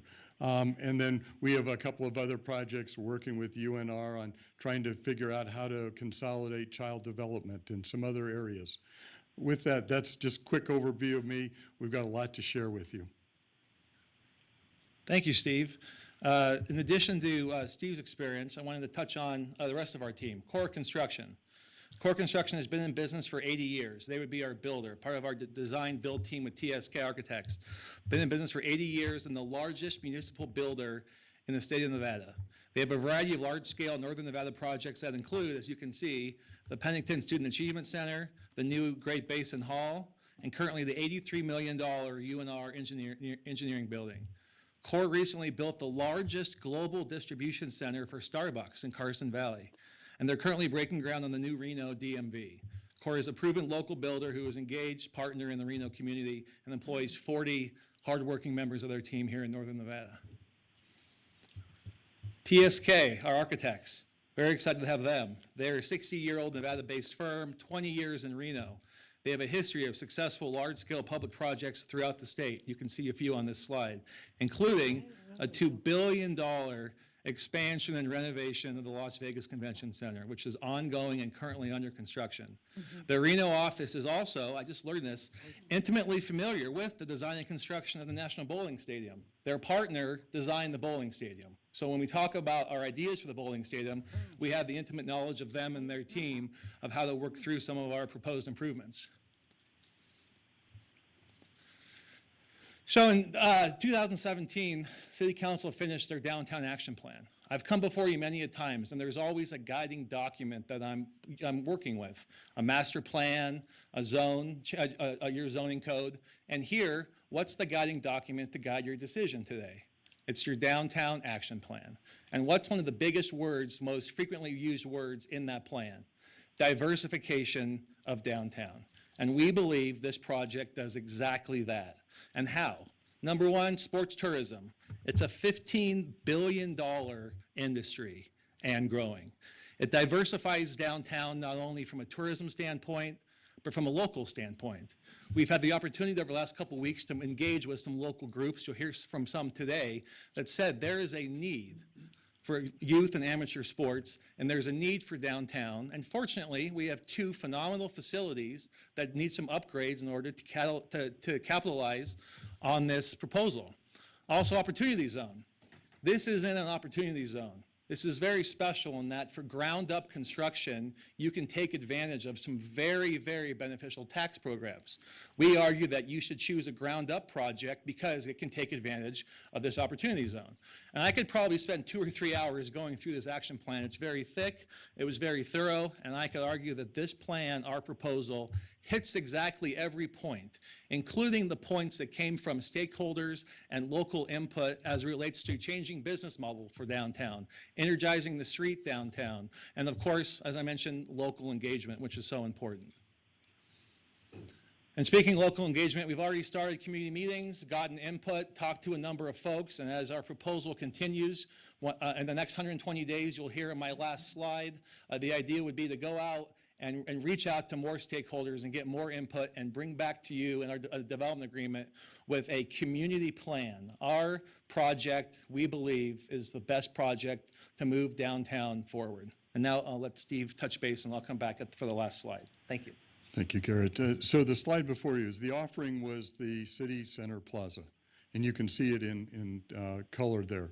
The reality is downtown revitalization is about changing things. What you've been doing isn't working enough that there are people there.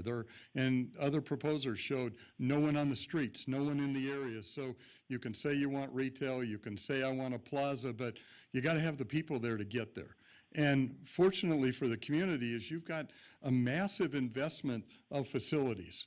I went the wrong direction. Okay, I got it. Okay, there we go. Okay, so our proposal, unlike the others, is to take a look at the intersection of 4th Street and Center. When you do downtown revitalization, you try and look for that 100% corner. Where can you control all 4 aspects, all 4 corners, and make something happen? The city owns all 4 corners here. It's the one place in the downtown. You own all four corners. You have beautiful facilities. You've invested millions and millions of dollars in, but they're single-purpose uses, or they're looking for that home run. What is that big event that's going to bring people into the downtown? But the downside of that is night and day, those facilities are sitting empty. And so that's kind of our proposal, is not only to take the City Center Plaza site, but invest private dollars into your public facilities to the benefit of the city of Reno. You won't see another proposal like that. It's how do we use private capital to help you lessen the burden of government? Still going the wrong way. I'm a quick learner, really. So sometimes and this is a slide, and you saw that from other presenters, is there are no people on the streets. They've got beautiful facilities, they're closed up. And so how do we energize those? How do we change that environment? We've got a hotel project. The reason for that is that in order to make your event facilities work, we need to energize that intersection 24/7, not just events, but 24/7. And so by including a hotel, including academic space, a partnership with the university, a partnership with the medical community, with local stakeholders, bringing local groups and uses Monday to Thursday into this facility, we can activate that while meeting community need. I'm going to move quickly through these graphics because we've got a video which really explains what's happened. So we take a look at your existing facilities. What could they be? We've looked at things like ice. We've looked at things like swimming. We know there's community demand for those. Those fit. We've done test fits. They can fit in your existing facilities. Then we get to the bowling center. Activating the street frontage. Right now, it's a museum, walled-off buildings, a closed entry, and a sports bar that's closed most of the time. Activate that, how that comes together. This slide here shows different uses on where the bowling is, not taking away from bowling, but adding to it. And so looking at utility and things like that. Let me take you through an animation. So part of this is to show you that here it's set up in tournament basketball. The number 1 and number 2 amateur athletic supports are basketball and women's volleyball. Here's the volleyball configuration. Same space, you already have it. It just needs a different look to how to reinvigorate and utilize this space. We've talked to the community, absolute demand for indoor soccer. You have a space to accommodate indoor soccer with this facility.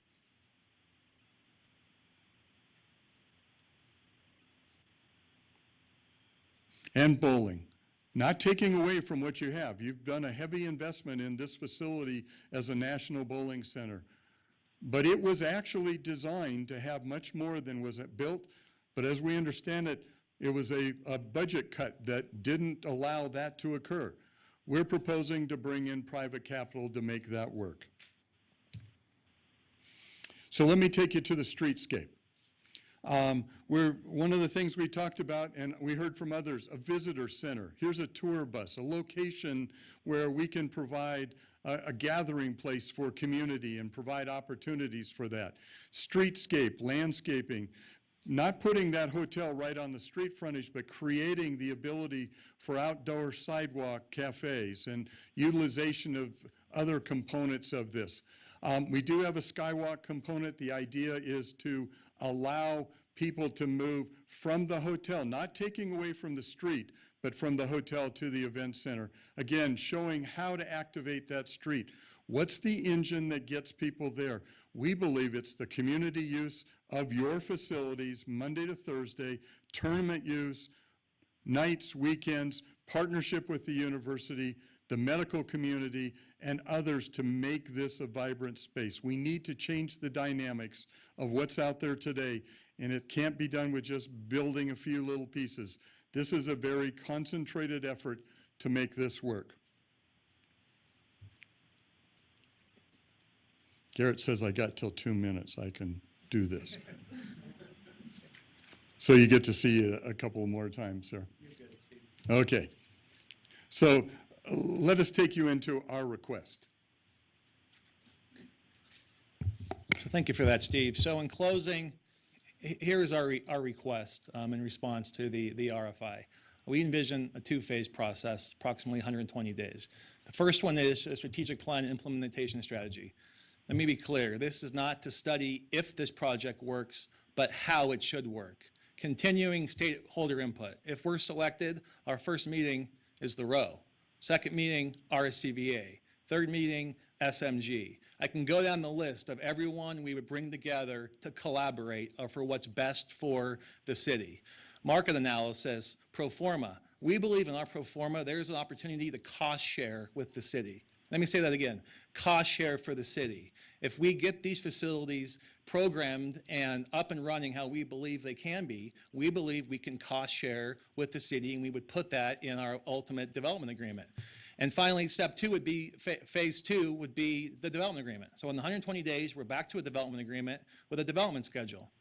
And that development schedule is commencement dates, completion dates, performance indicators. You can hold our feet to the fire to make sure we perform. I thought that video was absolutely spectacular, and I can't wait to attend. But I want you to be sure that you have a contract with us, that we're meeting all these benchmarks and able to move forward. Number three, terms of sale. Let me be absolutely clear. We want nothing from the city. We want to pay fair market value for the plaza.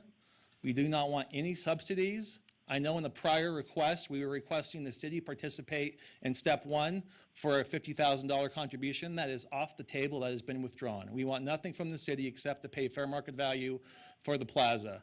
And finally, if there's any doubt whatsoever that this project is for real, I have a loan commitment here in front of me. I'm happy to submit it to the record, the redacted version.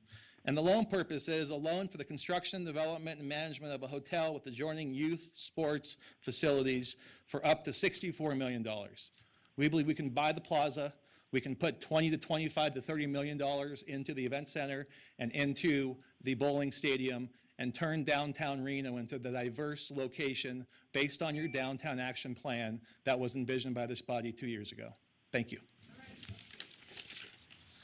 Madam Okay. Mayor, that finishes out our presentations. I would turn it back to council with questions and then Okay. public comment prior to taking a motion. Okay, thank you. So just stop me, because I want to make sure I will make sure I stop you. that we do not take any motion. Okay, so I'm going to ask council members on questions.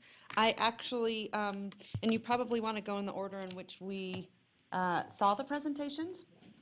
First of all, I want to say everyone did a phenomenal job, and I love the enthusiasm that each and every one of you have for our city.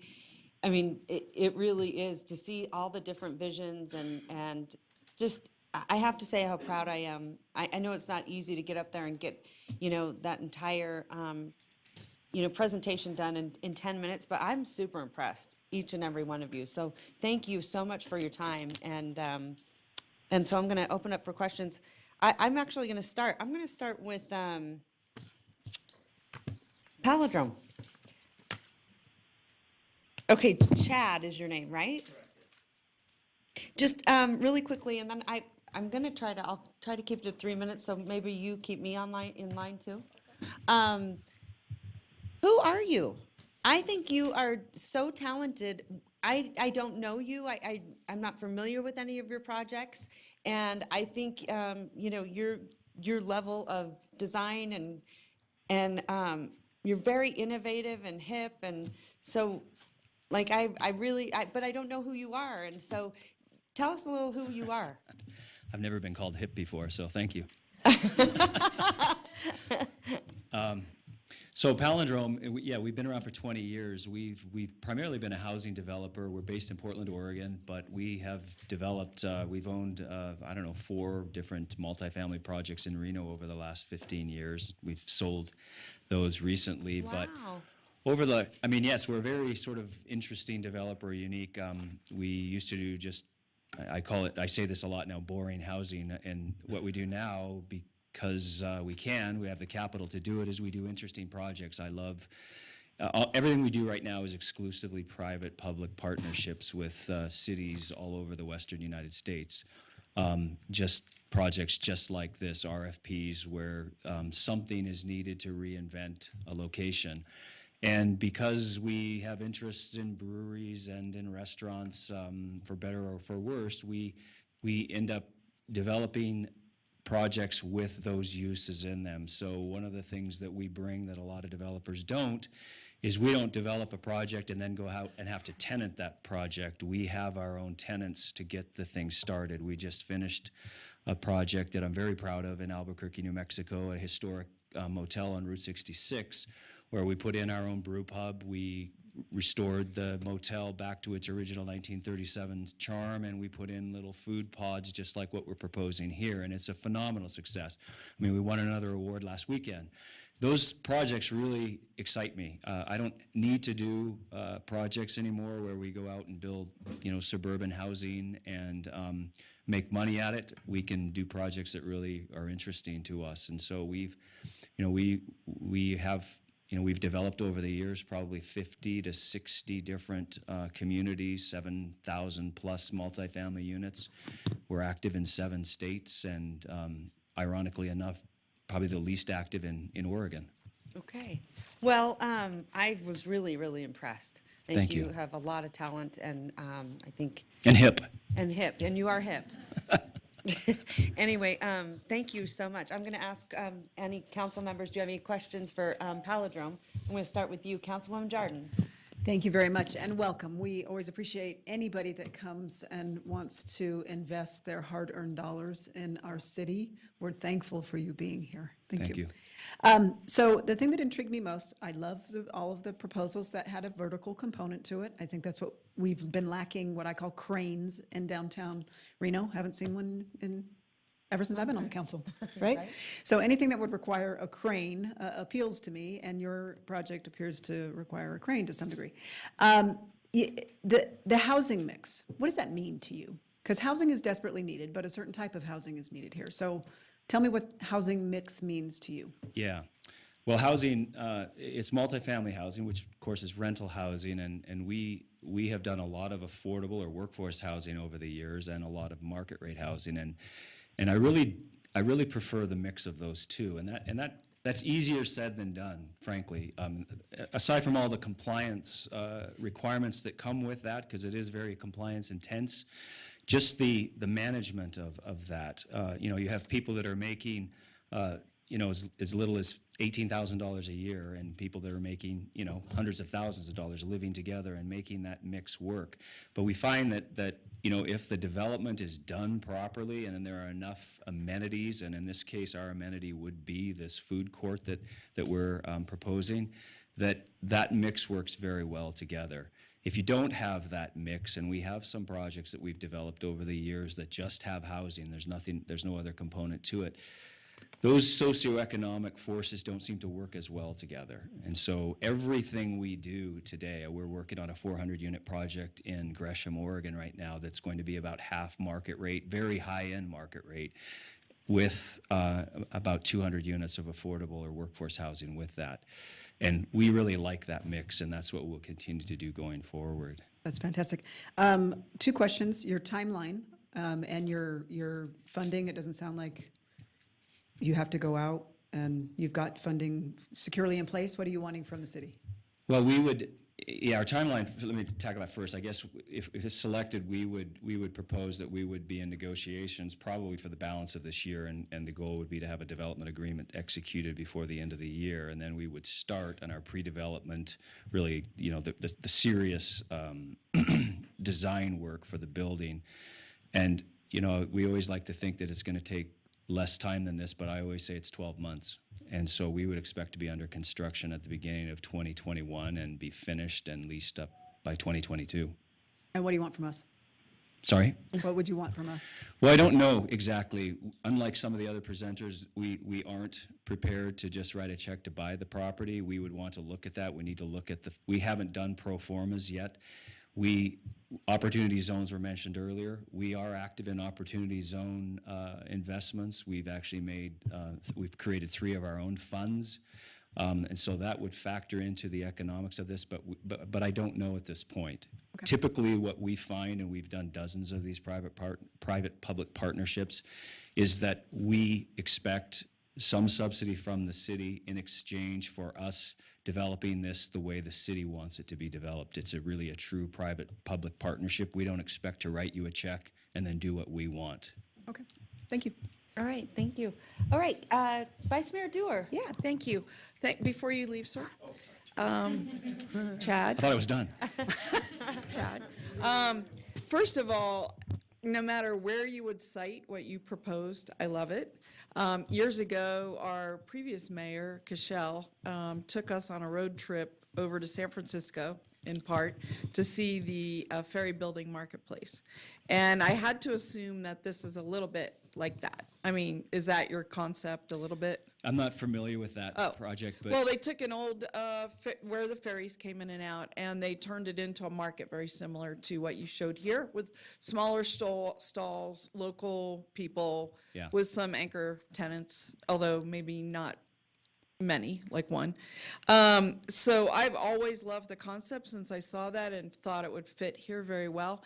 I guess my question for you, since several have already been asked, I personally am looking for some green space in this general area because just having blocks of concrete in every direction, from the river to, let's say, the university, which is very green, with a lot of trees, that was a question I had. I didn't see that in here. I'm sure you've thought about it a little bit because it looks like your whole concept looked like the green space. I saw trees within your archways.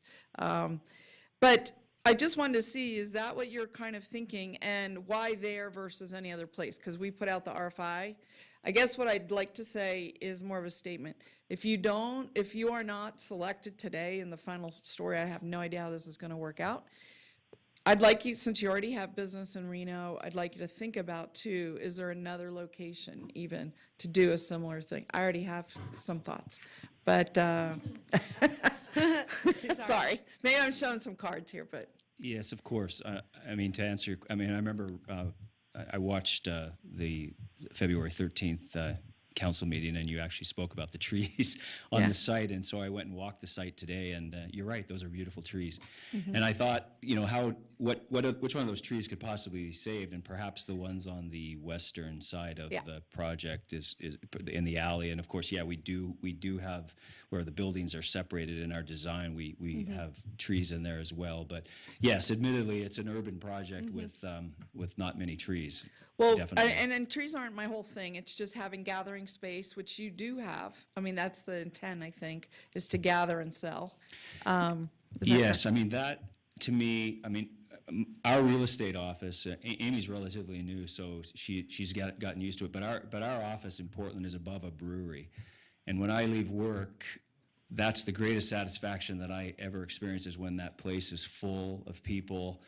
Sure. And it's loud, and it's energized, and gathering places for people, to me, is the ultimate success. Right. And so, you can build the greatest, we've all seen buildings that are really ugly buildings and bad locations, but for some reason that owner figures out how to make that thing thrive. There.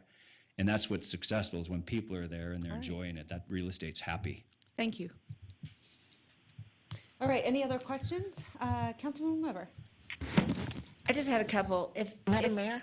Oh, yeah, I'll call on you after Councilwoman Weber. Oh, fine. Thank you so much for being here, and great presentation, great concepts, love it all. Besides your projects, can you name a couple of other projects? I know Councilwoman Dewar, I'm kind of thinking like the reading market in Philadelphia, kind of like the concept. I really like that concept.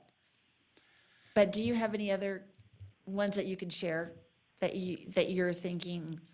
Yeah, I don't know if you'd know them. There's one of the projects that I really like in Portland is the Pine Street Market, that we actually went there for inspiration when we were putting our proposal together, and it has, and none of these projects that I visited, the Granville Island in Vancouver is another one that that really gave me a lot of inspiration for some other projects I've done in New Mexico like this. Amazing. It's a little more heavy duty, but what's always well, actually, I was at one in Wenatchee, Washington, a couple of weeks ago that was fantastic. It was an old steel mill that they converted into this same concept. What really, I use the word orchestrate instead of manage these things. The way that they succeed is if somebody is taken care to make sure that there's a street musician over here and there's another street musician over there, and they're not cross, you can't hear them. It's all very well orchestrated. When you're there as a consumer, you never really notice this unless you're paying attention, which is what I do. And so, the Pine Street Market downtown in Portland is small, and it's got a really cool vibe. But as I said to Amy, what's lacking is it doesn't have a stage. There's no common area entertainment or energy to help those vendors survive. The motel that I mentioned in Albuquerque that we just finished, we actually built a small amphitheater, and we put a lot of money and a lot of energy into making sure something is always going on in that amphitheater, because those small businesses that are in those food pods, they rely on us. That's why they're there. That's our job, to make that place alive so that they can thrive. Okay, thank you. Thank you so much. Councilwoman Breckus. Thank you, and thank you for the presentation. I'm a little familiar with your work. I started my career in Albuquerque, but I think before you all got active there, but I'm familiar with some of the projects.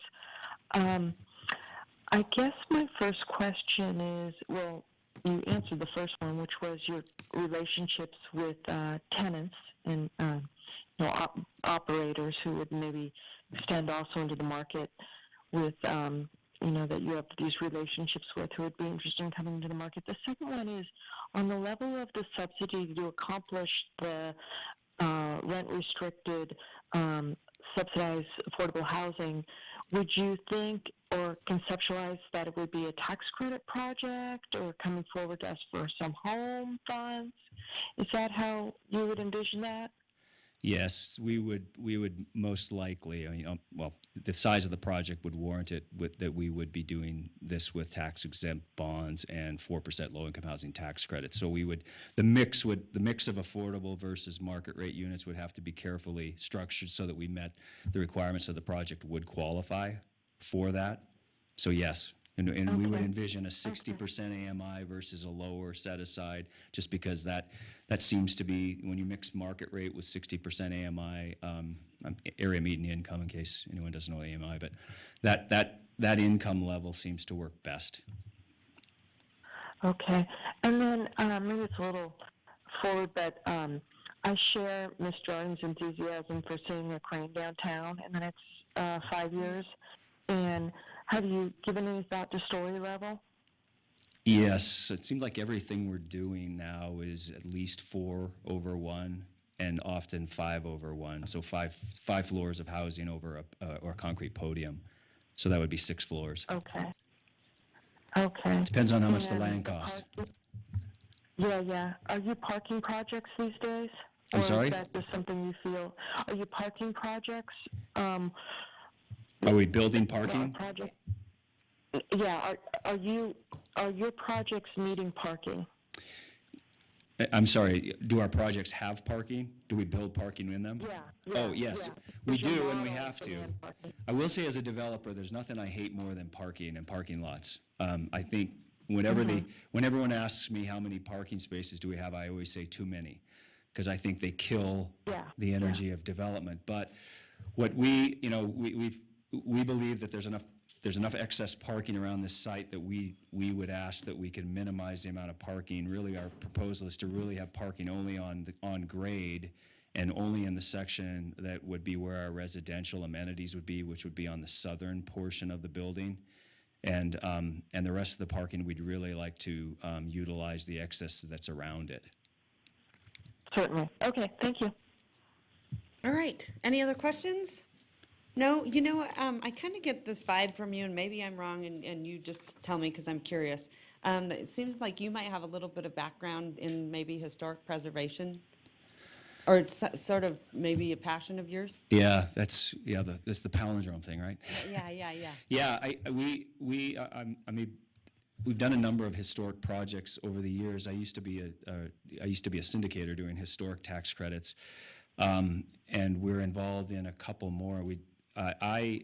Most developers will say, boy, that was a horrible experience, I bet, to go through the National Park Service to get your historic credits. And it's particularly difficult when you're trying to repurpose a historic project, like a motel, say, into something that's useful for today, like into a restaurant. But my experience has always been, I've been intrigued by that. I respect what the state historic preservation offices do and what National Park Service does. Their job is to preserve those buildings, and then when you're trying to change the use of those buildings into something else, it often runs afoul of what they're trying to accomplish, but they're always very helpful to come up with creative ways for you to accomplish what you want to accomplish, because they want your project to succeed, but yet they have to maintain the integrity of the historic component of that building. Yeah. So yeah, I love the challenge. Okay, and I just feel like you have some experience there. It's because I'm old. Hardly. Anyway, I think you did a fantastic job. Thank you very much. Any other questions? Oh, Councilmember Reese, go ahead. Thank you, Mr. Renaker. I guess the word I would use for your presentation was wow, right? Because we're doing palindromes.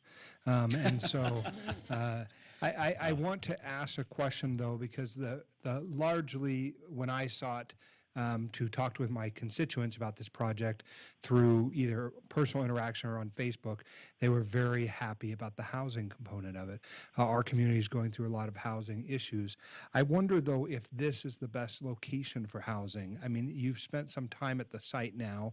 It is, a block off of an area where there are other challenges that we're going through. One of your slides showed the interaction between it and the brewery district, for example. But how do you choose a place for housing in your regard or in your opinion? I looked at online your Oliver Station.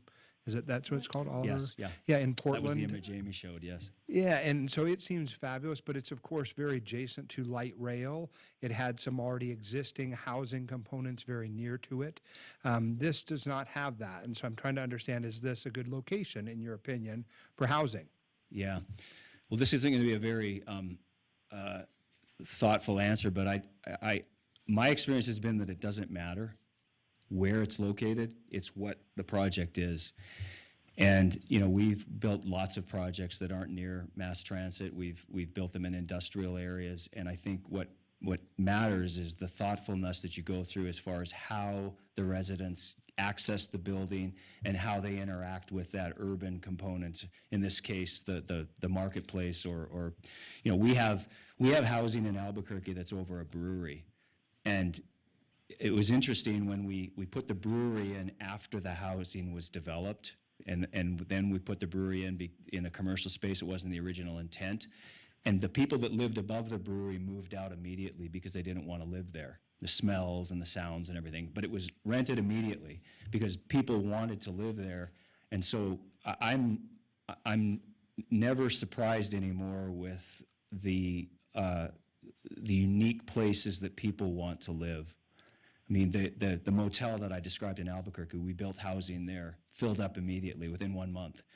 So I think in this particular case, we didn't have time to really get into all these specifics, but we've taken care that our residential component and the leasing office, the clubhouse, the elevators and everything are on the southern end of our development, a little more private, away from the front where all that street energy that I was talking about.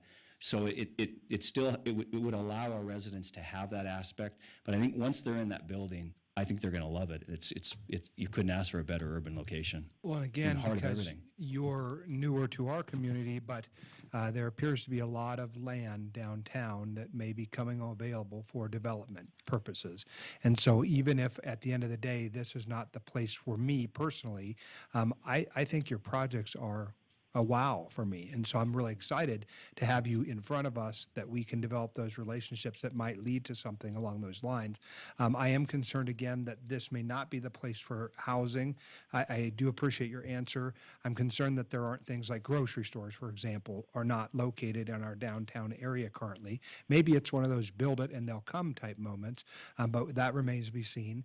But again, I think the project presentation that you've made is very impressive, and I appreciate your time. Thank you.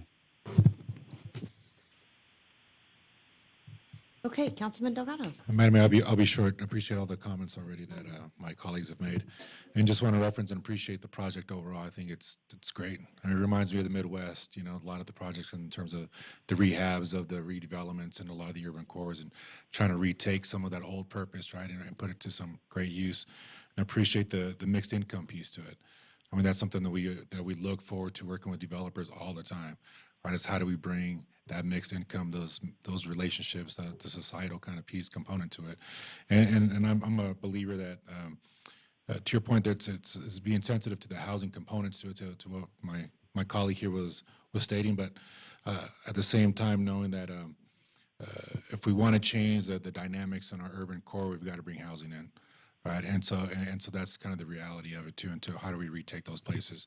So appreciate all the pieces you guys have included in there. My only hiccups are, and this may go towards the other projects as well, is the one piece is the incentive piece. I think right now we just aren't really in a place, and I'm speaking for myself in terms of finding incentives of working with someone right now.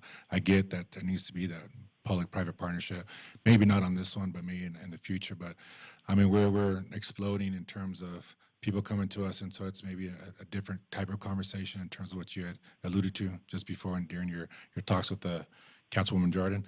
And the other one is the neighboring assets that we have are troubling assets for us. And so it's trying to find a way in how we can better activate some of those assets that we are paying millions of dollars and out of our general fund to try and activate. I think that's something I'd like to see as part of that. And maybe again, it's not this one, but those are pieces that I'm looking at. But ultimately, as to what everyone else has spoken to, I think it's the future, right? I mean, your expertise in terms of historical tax credits and other components of how do we find those creative financial pieces is what we need here in our community. We have maybe a handful of people that feel comfortable diving into those creative financial structures, and love to pick your brain and learn from you more in terms of how those projects can kick off. Maybe not in our downtown core, but those are just my quick comments, Madam Mayor. Appreciate you being here. Thank you. All right. No further questions? Okay. All right. Thank you so much. Great job. Okay. At this time, Dave Archer, come on up. So you already know what a big fan I am. I absolutely love it. You know, this parcel is really, really large. So tell me, how would you financially maintain it? Well, it depends on the rent agreement. I did see what you offered the Art Spot a couple of weeks ago, and based on those kind of numbers, it's not a problem. I expect to do a lot of sales there. Again, I want to support a lot of local entrepreneurs. I expect them to sell their products, as I'm doing now in the Reno Town Mall. So with that volume, I think it'll be quite sustainable. And I don't need any help from the city either. I'm waiting for somebody to say, what do you want from us? Put the benches back on those planters and maybe take the rocks out of the tree planters, and that's about it. I love the green space idea. I do want to see those trees preserved. I want to see flowers in those trees, and that would be part of the food court. I would make those benches part of, short of outdoor restaurant, an outdoor food court with the local kiosks. I can see Bebo Fredo down there doing their gelatos. I can see, a wood fire roasted coffee, little kiosk cart with some coffee carts down there. More local entrepreneurs coming down and using that as a food court on between the two buildings. And again, with the bicycle rentals, that'll take up some space too. So I can see both of those buildings being very active, very beautiful. I love the architecture in those buildings. I'll hate to see them be torn down. The inside, the roof lines, great place for art, great place for more Burning Man art. So as we make that a jewel, and these other proposals are all awesome, I do agree that they should be maybe in another spot. Let's keep those buildings there, keep those trees, and beautify that spot. So thank you for the question. Okay, so let me ask you this, who would run this project? Because Me personally. You run the one at Old Town Mall too, Yes, right? I have a great staff there now, so I would probably move my office to this downtown spot and make that the headquarters of the Buy Local, Buy Nevada movement, which again, I'm launching and relaunching and expanding. And I see myself downtown. I'd love to hang out downtown. I'm not afraid of downtown. I'm one of those locals that come down here for New Year's Eve. You better not be. I love downtown. And so I come down here all the time, and we're not afraid of it. We're going to go to the brewery district after this, probably going to need a beer. But I think my proposal of supporting all these local entrepreneurs in that location and giving the visitors something they don't have. See, it's still not addressed yet. You can put all these proposals in another spot, which I think some of them are better in another spot. Let me use that spot to make a nice visitor center right in the nucleus of where all the visitors are, and let them leave with a feeling that Reno is an amazing town and they can't wait to come back. Okay, I think you did a fantastic job. Again, I'm going to reiterate, I'm such a huge fan of yours. I'm looking on your website. Can we order Nevada products on here, on your website? I don't have that online. You can get the stuff that I sell anywhere. The fact that it's all Nevada makes it more hands-on. You actually get to meet the makers in my store, and so that makes it a little different. I probably will move into an online version of it sooner or later, but it's mostly hands-on. You can get crafts in every city, everywhere. The fact that our locals made these, and I always say they made them with love, Nevada love, because you don't do these crafts and arts and projects if you don't have passion behind it. Yeah. So they come down and take that, they put that passion into them. The whole store has that vibe. Yeah, no, I carry some things in my office Yes. that I have given away from your store, and then they call me later and say, hey, can I order them? And then I tell them to call you, but, so that's why I'm not seeing it on here, but anyway, thank you for being one of my most favorite entrepreneurs in the whole wide world. Appreciate that. And really appreciate you. I think you did a phenomenal job. Thank you. Okay, any questions? Councilwoman Jordan? Thank you very much, and I will be brief. So your facility at the Reno Town Mall is 20,000 square feet. Yes. So how many square feet are you looking for? Well, it looks like there's 3,400 square feet in the north building. So that's what you're looking for. And so I planned on filling that right away. Okay. And I realized that leaves the south building underutilized, and you'd probably want to see some projects for that. So I'll take both buildings. I'll put life in both of them. I'm kind of a good design build kind of a guy. Like I said, they gave me some sagebrush in Fernley. There's a 500-acre motorsports park there. They gave me this 20,000 square feet. I'm at 100% capacity. I've rented out every space there. Okay, So- I was thinking initially, but you just kind of clarified, I was thinking you were moving the facility from the Reno Town Mall. You would be replicating on No, a this is a smaller replication. footprint. Because I am across from the convention center in the Atlantis. No, I am booming down there. It's a very successful business. I love I'm partnered with that mall owner, and I want to be your partner on this property. I am a good partner. My bills think get you've paid on been- time.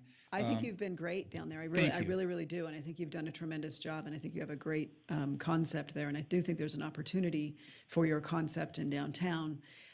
Do you know, so there's repairs that are needed to? Yes, okay. yes. Do you know that they're $30,000? Me and my crew will go in there and knock that out. It's some drywall and some, it's not that hard. It's sort of a weekend project. Like I said, I never touched heavy equipment in my life. I got on dozers and loaders and built a racetrack that's still successful. I took the empty spot that I'm in now, 2,000 square feet of tile, changed out the lighting, cleaned the place up and moved in. I'm sitting here thinking though, that ask me my timeline, I'd like to get this done and be open by Hot August Nights. That's June and July. So I expect I can do that. No, I know the repairs. It's not that big a deal. Thank you very much. All right, any other questions? She asked my question about timeline. Thank you so much Yeah. for proposing. Any other And I questions? happen to agree with you that within all of this, I think a visitor center selling Nevada and especially Reno-made things is a critical component of every proposal, and to And me. if you're not selected, then maybe one of the others that are could work with you, because honestly, you do what you say. You are really, you're pretty special. Thank you. I appreciate it. I love it here. I love what you guys do, and I love this whole town. So this, whatever, your people, the people that we communicated with in the redevelopment agency to stand here, the four of us that brought us in here, they were really, do you really want to present against these other three? I mean, you really don't have much of a chance. That's the idea that I got from them. But they did say, well, we would like to see what you're doing, maybe in another spot, which is what I'm saying we need to do with these other people. So I'm not giving up on being downtown, but what I'm saying is I really, really like those buildings. I'd like to see them stay there. I like the investments made. Again, we don't need any infrastructure improvements. We don't need to tear up any streets. We don't need any roadblocks. It'd be very unintrusive. Let me get in there, clean that property up, make it a jewel so that people leave Reno knowing that this is something good. I'm not afraid of that location either, by the way. My store is next door to a library, and the library attracts a lot of the element that isn't as favorable for retail. I know that we're working hard to clean it up. I know we're moving the homeless center east a little bit. I'm not afraid of that location. Activity is what that needs. And again, I'm not afraid of those. We'll get those boulders out of those tree beds there, and there'll be flowers in place, and I don't think there's going to be anybody sleeping there. Since we're still in my 3 minutes, I just wanted to add one thing to your visitor center component. I've seen for a long time in my vision, maybe it's a small vision, but this being a hub for travel throughout the city and to the ski areas, for a Reno tour, for the historic tours, for the art tours. It's just, as you said, a very central hub. Yes. And I would love to see that kind of thing incorporated into the spot. Thank you. My last idea for that second building is, the hottest thing right now is e-bikes. If you haven't ridden an electric bike yet, oh my goodness. So I want to rent the e-bikes from there and put those tours together. Yeah. Where they can go to the Riverwalk, they can go down into see the historic. You can go from there to Meadowood Mall. You can go out to Shields. So Matter of fact, I think Carl has an e-bike. Don't you? Yes, Madam Mayor, I do. And it's He's awesome. he's got a lot of, I know he's got a lot of bikes. He's got a biker guy. e-bikes. He's got fancy e-bikes. I love it. Okay, thank you so much. And also, you said no chance. I don't know, it just reminds me of David and Goliath? Jim Carrey, whenever he said, so you're saying there's a chance. There's a chance. Always a chance. I said, put me on that. That's what I love about you. I'm going to speak to my people here. Entrepreneurs take risks. Thank you. Well, Right? and All the time. I am the only one who can take that property and repurpose it and make good use of it with the other three that we have. And they're all great projects. I didn't have any fancy videos. I took those pictures with my cell phone. So I'm a little bit on the local flavor on this. I don't have any lawyers in here. It's just me, and my wife is my partner, and the two of us will fund this. The blessing is what we can do to help local merchants, local entrepreneurs. The citizens own that property, and I think this would be the best way to give them a use of that back to the citizens who are the craft makers and the makers and all the people that make things locally. Okay. Thank you so much. Thank you. All right. Okay. Next up, City Center. That would be you, Polly. Or I guess you're coming up instead. Gotta have. Uh-oh, what does that mean? With the art, I guess. The lawyer. My client was very envious that the last presenter didn't have a lawyer, so. I love it. First of all, I want to say, Polly, I'm familiar with your work. We sat down. I know what you do. You're like crazy off the hook talented. It didn't surprise me one bit to see you, this kind of your vision, because it was very modern, very cool. I don't know. I just see you fitting in Reno. I don't see you in San Diego. Like you look like Reno. Well, I just 3 months ago moved to Sacramento, so I'm a little Oh, closer now. okay. Oh, that's why. Well, you got the scarf down, everything. Not far away, but I'm super interested, and I would love to, at the very least, have an office here very, very soon. Yeah. we're When I looking to looked at it, they said it was a guy from San Diego, and then when you got up, I was like, well, no wonder. I mean, the project is beautiful. It absolutely is incredible, but I can absolutely see your talent and touches throughout the project. Thank you. So I think you did a fantastic job. Really beautiful. Sorry for my warp speed presentation. No, I'm impressed. I'm used to going 100 miles an hour. I had like 30 slides to get through in 6 minutes, so I was... No, Sorry. I was really impressed. Okay, so maybe this question for you, because I don't know. First of all, you said no gaming there. Isn't that what you mentioned? Yes, no gaming operations. Yeah. Ever? On that site. Ever. That's my commitment. She just said twice, ever. She's I making sure. Yes, I asked the top, and that's what they said I could represent to you on the record. So, and am I right in the sense where it sounds like eventually you would develop? So clearly, you can see from the footprint we've acquired, we see a lot of potential in this site. And there's absolutely an opportunity for another phase, one that could include cranes.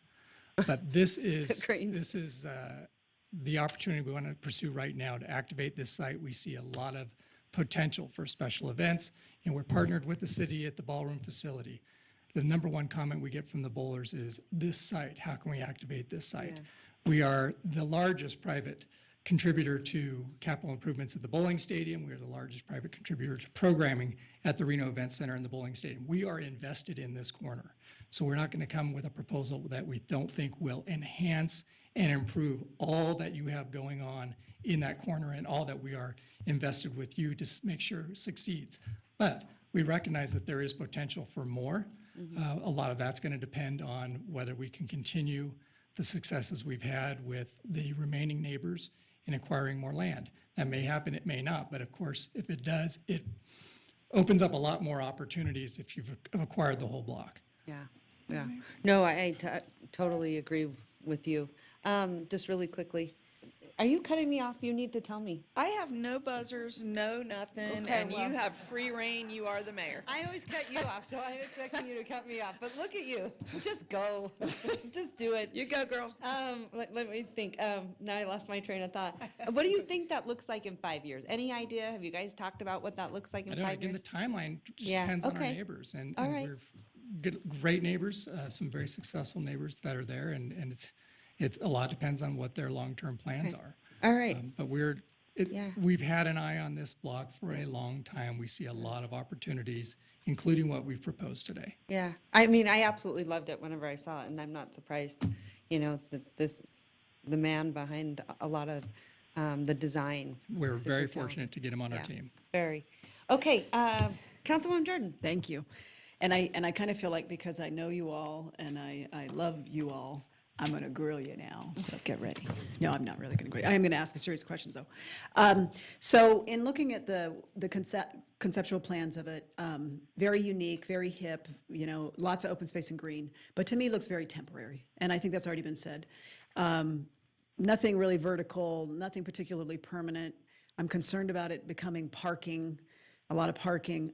When you talk about what the next, and it depends on the acquisition of some remaining parcels, I mean, what kind of timeline are you putting on yourself for that? Because I think the last thing we want to see is something in a temporary stay for a super long period of time. I love that you're going to activate it in the interim to get something going there. And two, have you talked with the other sports folks? Because my goodness, what a marriage made in heaven if the two of you got together.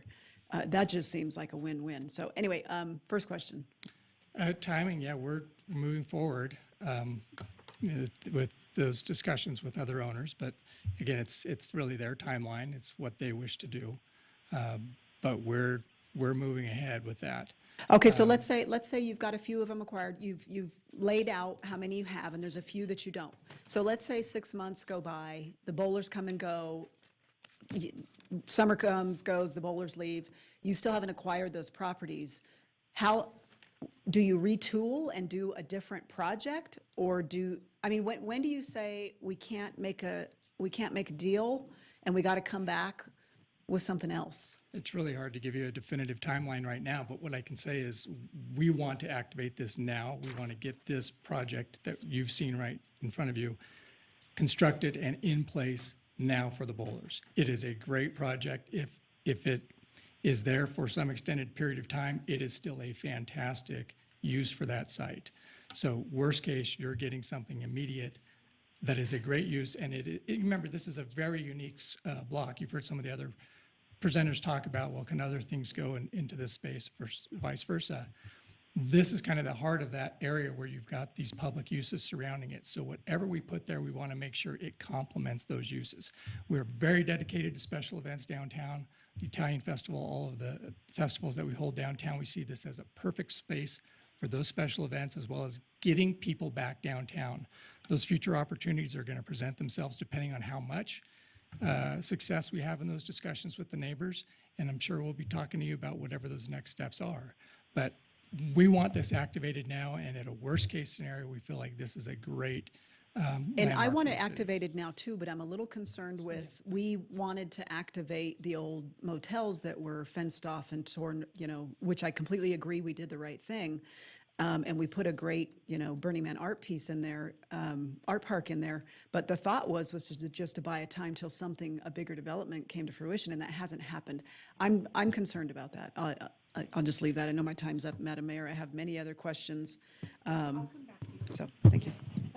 Can I respond to that also real quick? From an urban planning standpoint, the RFP site alone is a really fantastic site to be developed on its own. The opportunity is that with more accumulated properties, that there's more opportunity, more impact that you can have. But if the decision was made 5 years down the road that other properties were not amalgamated, this site alone, as you've seen from some of the other people, is a phenomenal site that can take a lot of development. We've studied it a couple different ways. I think cities go through mega block developments and they go through small scale urban infill developments. So I think whether the answer in 5 years' time is large scale development or we haven't acquired that, let's develop what we have, I think this can really still be a phenomenal series of developments that can activate this block in a lot of different impactful ways. Okay, thanks. And one other point to your question, the commitment is to start this year. We're not going to just let it sit. Okay. Yes? Any other questions? Go Yes. ahead, Councilwoman Dorr. Yeah, or thank Vice you. Mayor Dorr. Thank you. First of all, as you knew it would, this proposal really spoke to my heart in that I think what you've said is that the El Dorado has made an enormous investment in this area, and then you've got these public facilities surrounding it. I travel a fair amount to, whether it's to Canada, to other foreign countries, to America, and many cities have lots of concrete, but then there's an open space, a plaza, something to walk through, something to be in. So that part of it I absolutely loved. I also got a sense, and even when I met with you, asked about it had a temporary feel. You're using containers, so that indicates, a temporary use like the Yeti. And it's really hints at, well, what comes next? I asked you when I met with you. I'm not hearing a lot more today. And here's my question, and this is, I'm trying to be like Councilwoman Jordan a little bit, some challenging question here. You could have activated this space every day of the week, called us up and said, hey, we want to hold an event there. There's a natural amphitheater there already. There's already lanes for food trucks, and there once upon a time food trucks Friday there. In fact, it grew so big they moved it. I think now we have such a demand for food trucks, it could have easily been moved back. So I think any kind of activity helps your business and helps us and helps all of the facilities. But I also think you've had that opportunity. And so this is something specifically for the El Dorado. For a long time, I've hoped that to activate the street space, that you guys would think about opening some of like your Starbucks or your, your retail to the outside, so that there could be under the big walkways, there could be some action, something to bring people there. And I understand the traditional model was to keep people in casinos. I get it. We want them to game, spend their money.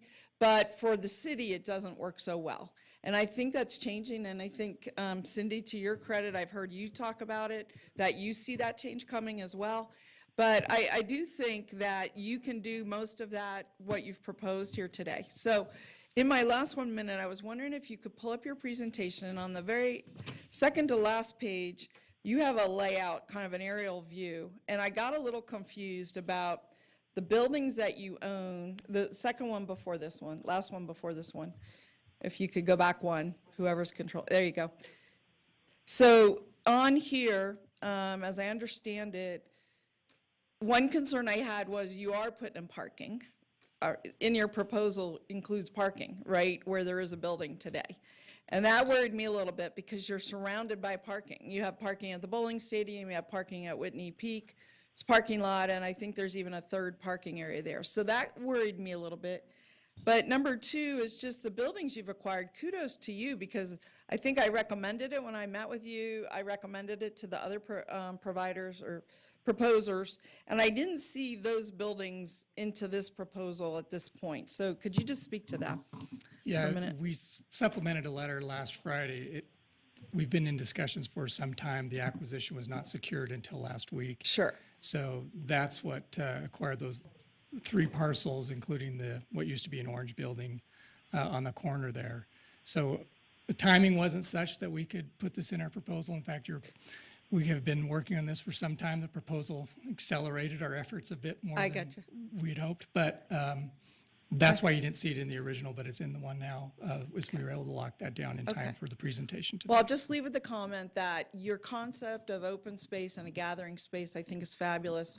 What makes it different than today, because it already is open space with trees and a natural amphitheater, those are the things I'm going to be thinking about as we go through this process. Fair comment. Thank And those you. are probably things Polly could speak to from an urban design, how this is a much more change, open, lighter. yeah. Just the visual presentation makes those uses a little easier, but I Thank you. appreciate the comment. All right, questions from Councilman Reese, Councilman Delgado? Anything, Councilman Delgado? Madam Mayor. No? Okay. First of all, I want to certainly acknowledge the Carano family and their commitment to downtown Reno. I think the cornerstone of the entirety of that area has their footprint all over it. And so there are many things about the proposal that align with my vision for Reno. I think where I somewhat diverge is I don't understand 2 parts of it. One is this question about what the future may hold for adjacent parcels. And obviously you have, as a lawyer and perhaps involved in the attempts to purchase additional parcels, need to keep those things close to your vest. But some of the material that you presented here are very easy, I think, to see them being put up and then taken down. So that concerns me about the permanency of it. And then I guess the question I have is that we have these facilities that are adjacent to it, of which I think the El Dorado or the Row properties do a lot of the management of them, or they are in contracts with others to manage them. And I'm wondering why we don't have greater activation of those sites then, or why we haven't. Meaning, we have another presentation that's going to come in and put flooring down and run basketball tournaments and volleyball and ice rinks, I guess, a lot of things that I have questions about later.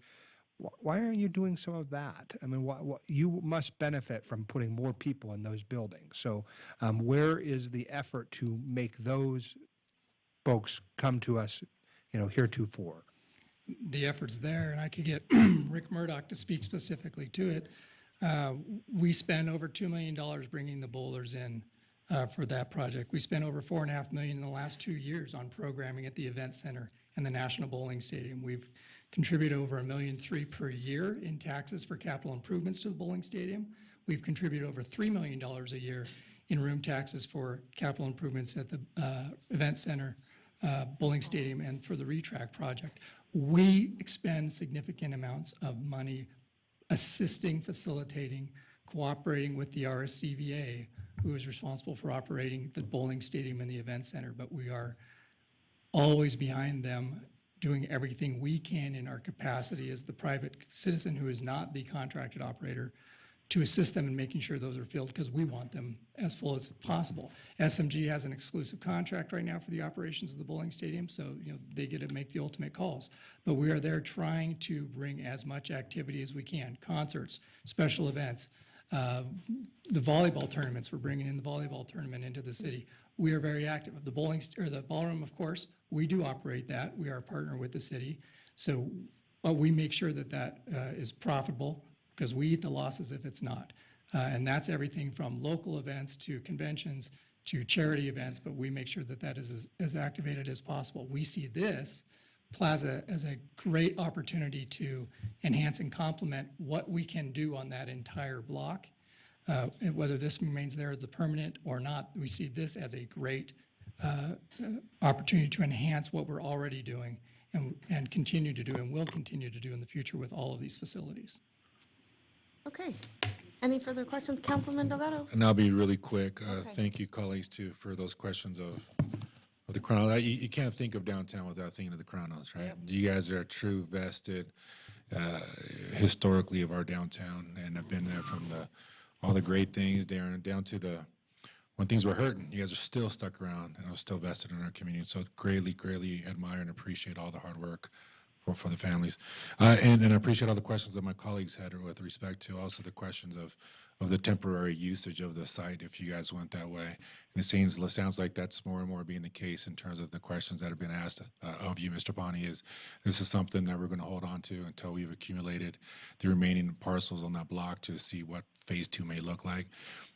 I think some of the questions that we've asked of our staff and everyone else is to go out and find somebody to let us know so we can go back to the community to say, what is the future of this site that we can concretely talk about and start speaking to? And in this case, we'd have to go back out and say, this is what we have now, and they might change in the near future once other accumulations of properties have taken place.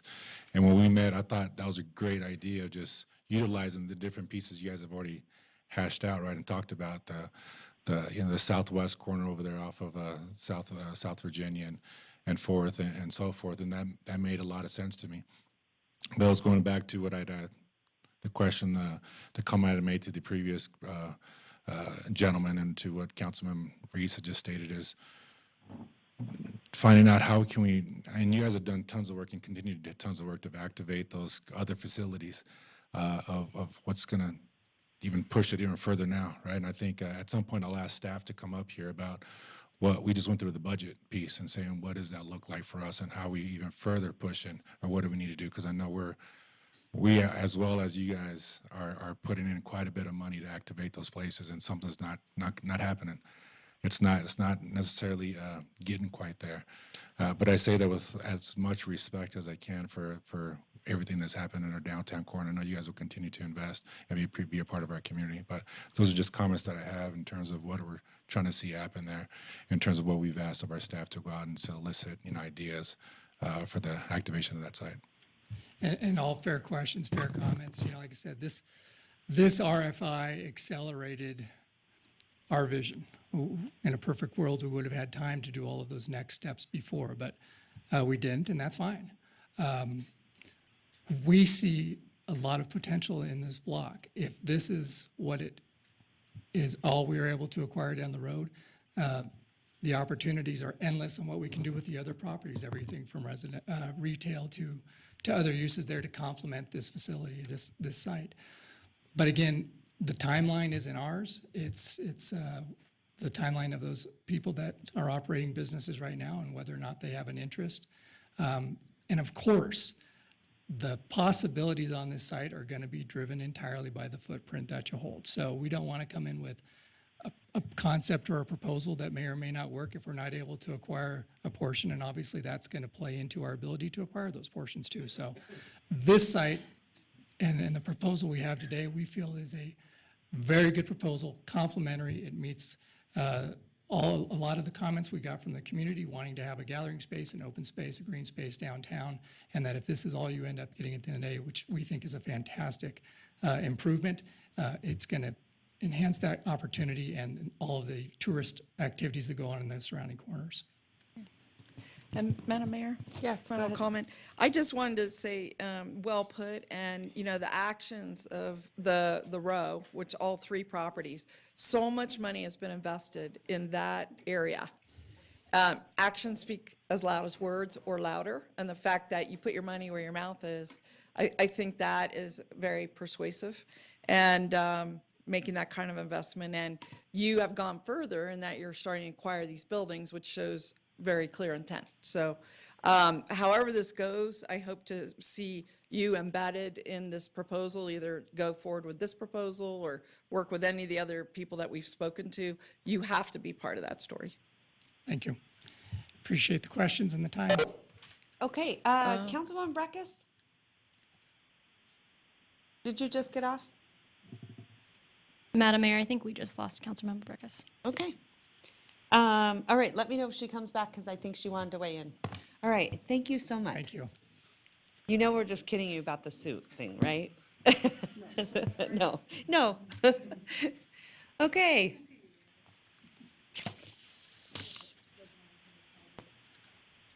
Okay, so P3 partners. Okay. I have to tell you, because, I sit on the $2 surcharge. I am on the RSCVA. First of all, I represent Conference of Mayors for all the mayors across the country on tourism, arts, parks, entertainment, and sports. And similar concepts I know that other mayors have in their city, and they are wildly crazy successful because sports tourism is such a huge, huge economic driver. And I understand that you have experience in this space, for one. We're currently working on multiple projects around the country. In the Yeah. design phase, I want to be clear. So we've been studying the model for 3 years. And I sent a contract to one city this morning. I'll be in Charlotte next week. And so there's a lot of interest. This proposal that we're talking about for you is the only one where we're taking a look at existing facilities. Everyone else is a ground-up hotel event center, custom built. But when we took a look at your city and saw these amazing amenities, we felt that was the opportunity. Here was just this untapped reservoir of facilities that could be repositioned. Yeah, okay. And so I have to tell you, the bowling stadium at one time was vibrant and thriving and an incredible asset in our city. Unfortunately, as time has gone on, that asset has become problematic for the city. Certainly with the financial state that we have been in, and then we spend millions of dollars a year. I want to say where's staff? Maybe Eric would know right off the top of your head, or Bill or someone. I think what do we spend a year on that? It's between $2 and $4 million a year, right? I'm not sure if Debbie was available to give that upkeep. answer, or Carrie. Yeah. And Carrie would certainly know because she's the guru in the $2 surcharge committee meeting. Carrie Goski, engineering manager. We are spending this year upwards around $3.5 million to $4 million. But that's not every including the year. upgrades, right? That does include everything we're doing this year. Yeah, about $4 Yeah, million. that's just the fourth floor upgrades. That's correct. Go ahead, I Deborah. just want to add to what Carrie's saying. So what she's talking about is the capital improvements that the city continues to do, and we do that every year with the $2 surcharge. In addition to that, we have bond on those properties, which we just recently refunded. So that bond is $85 million, and we pay the ongoing payment we'll be paying for that is about $4.4 million for the first 10 years. So that is the one thing that we are really challenged with. I've brought several people into the bowling stadium to say, hey, what do we do? Because it has been really, really, really taxing on us. And I think what scares me is, what does the future look like for that bowling stadium? Right? And I would say to you, your vision is tremendous. It is absolutely tremendous. And it's something that I've never seen anything like it. And for me, really activating the bowling stadium is really critical, because I know financially what a huge undertaking that is for the city. So I want to say thank you, because your proposal was it was dynamic and something like I've never seen before. And interesting to see all the different components working with TSK, I wasn't aware that floor was made so that you could do something like that. And then I also think the marriage of town and gown is so critical if we want to diversify our downtown. I just want to stress this, for so long I've said, you won't recognize downtown, but I really, in 3 years, but I keep saying this because we have to diversify what that looks like, from gaming to our university town to the other aspects that can make a downtown truly sustainable and thrive. And that's why I think a lot of us up here have felt like, okay, no gaming. We want to make sure there's no gaming in that space, but also everyone's going to see a huge surge of college students coming downtown, because a lot of university housing is coming in downtown. And we also need facilities and things like that for them to enjoy and sort of merge with everything else. If there's one thing, Mayor, I could add to that is that we also see high school kids. So when you talk about the community coming into the downtown and utilizing these facilities, as well as college and others. And one of the things that we learned in our studies is that we needed to have a non-gaming hotel if we were going to have high school competitive athletics in the facility. And so there is a method to our madness. The planning that you see there is 3 years in the making. How to solve for downtown revitalization, how to bring people into a community, and how to use city assets to the benefit of the community. And that's what this plan is.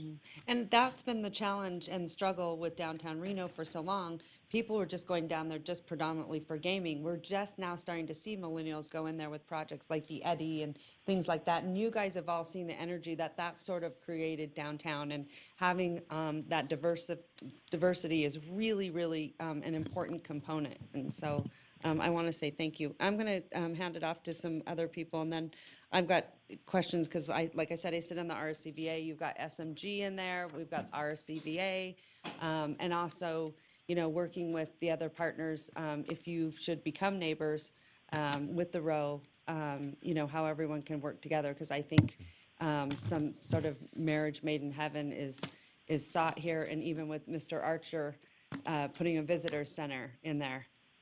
Correct, Mr. Archer? Right? Yes, anywhere. Okay, all right. I'm going to open up for questions. Who would like to go first? Councilman Delgado. Thank you, Madam Mayor. And so this one kind of stood out to me in many of the same comments that you had made, Madam Mayor, and it's from the hotel to the shared spaces with UNR to the shared spaces with, with our now soon-to-be local entrepreneurs, right, is just the understanding of what these four corners mean to us, right? And I think that was pretty interesting that you brought that up, that intersection in terms of the investments that we have at the City of Reno. And I thought also, I don't want what Deb just shared with us, Ms. Lochner, is within those four corners, we are bonded at Ms. Lochner, if you come up again, because you said it somewhat quickly, and this is what I come back to, because I know this is a struggle that we just recently had at our budget meeting, is we have an outstanding debt of $85 million. Yes, On just those three facilities. just on, those four facilities. Those four. Yes. 85 million. And we are paying, and I know those are obligated by room tax. Correct. Three And, different sources of room tax. and so they're paying towards those to some form of them. But we are still outstanding out of our general fund a certain amount as well. So we have pledged from our general fund 15% of our C-tax. But when we refunded the bonds, we did it in such a way that we were not supposed to need to use the C-tax going forward. So that alleviated around $700,000 of our C-tax. It gave that back to our general fund. Okay. The three taxes, there's a 1991 tax, which is 1% of room tax throughout Washoe County. And then there's two different 1999 room taxes. One is 1% within our downtown area, and one is 1.5% within the police protection area, so slightly different areas. But those are the three pledged revenues prior to C-tax. Prior to C-tax. And so what are we obligated this year to pay? This year, because we refunded, we have a Right. prorated payment, so it's $919,000. But going forward for the next 10 years, it's 4.4 million, and then it drops down to 3 million, then to 2. So that it's a little bit of declining because we have some other bonds that are non-callable that we have to pay in those years. Thank you for that, Ms. Lochner. And I'll just, basically what I wanted to highlight there, Madam Mayor, is the way I was looking at it is how do we talk about activation, but how do we also activate this site inclusive of the other sites that aren't necessarily coming to what we would like them to, right? And the loss that we have in terms of what we can utilize those dollars for other things that we know that we don't necessarily have the revenue and benefit to kick off other initiatives or other needs that we have to provide services. I'll highlight that. The other piece too is, and I don't necessarily know as much about the contracts, Madam Mayor, so I lean on you in terms of what that means to work with SMG or those exclusivity contracts through RSCVA. I'm not aware about what that looks like. But I will highlight also in here is the need for fields. And on this page, you talk about community partners. Yeah, so you have the RYSA.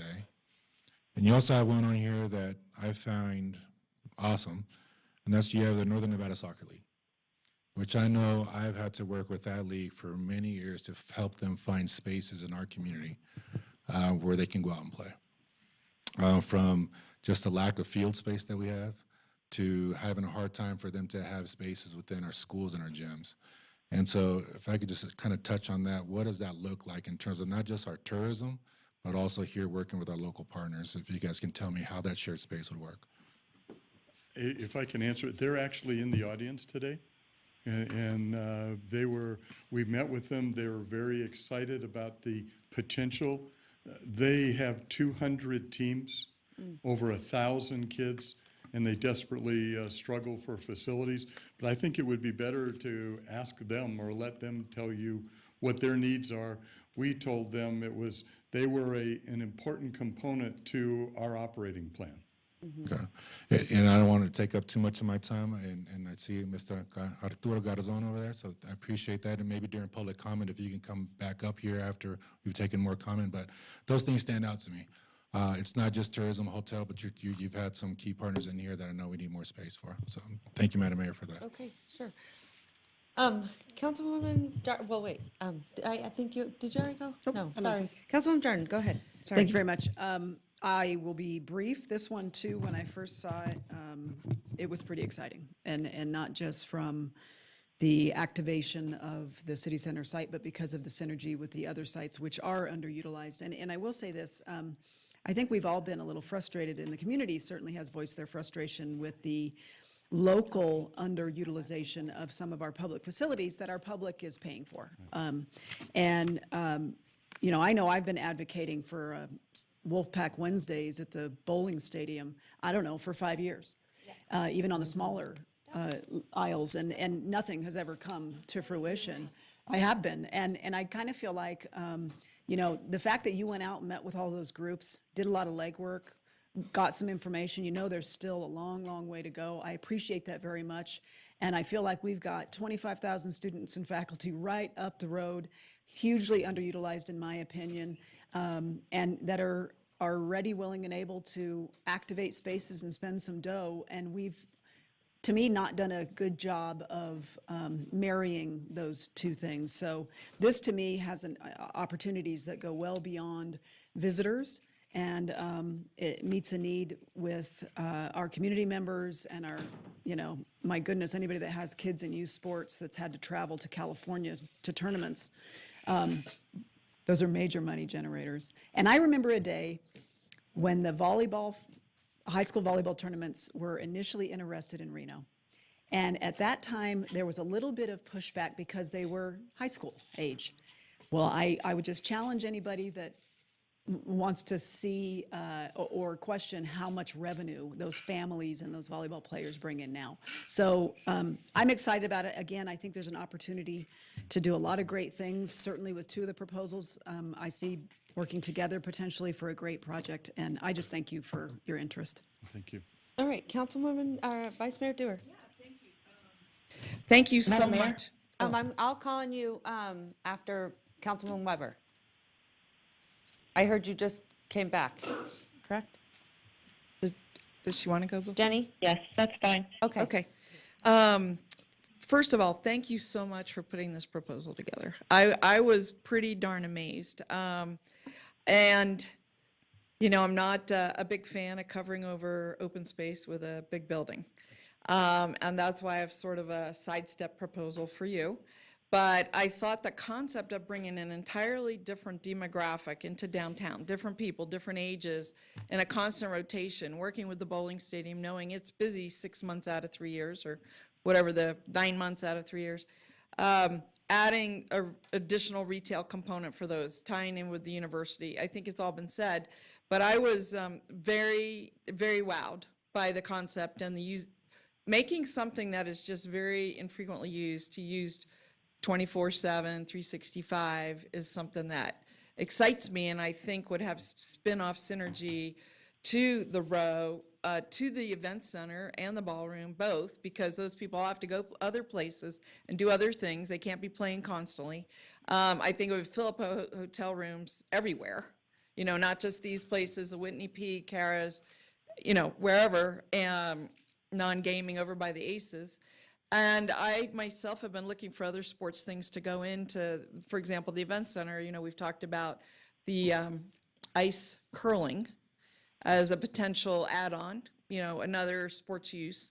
So I love what you have to say and what your presentation was. Couple quick questions for you.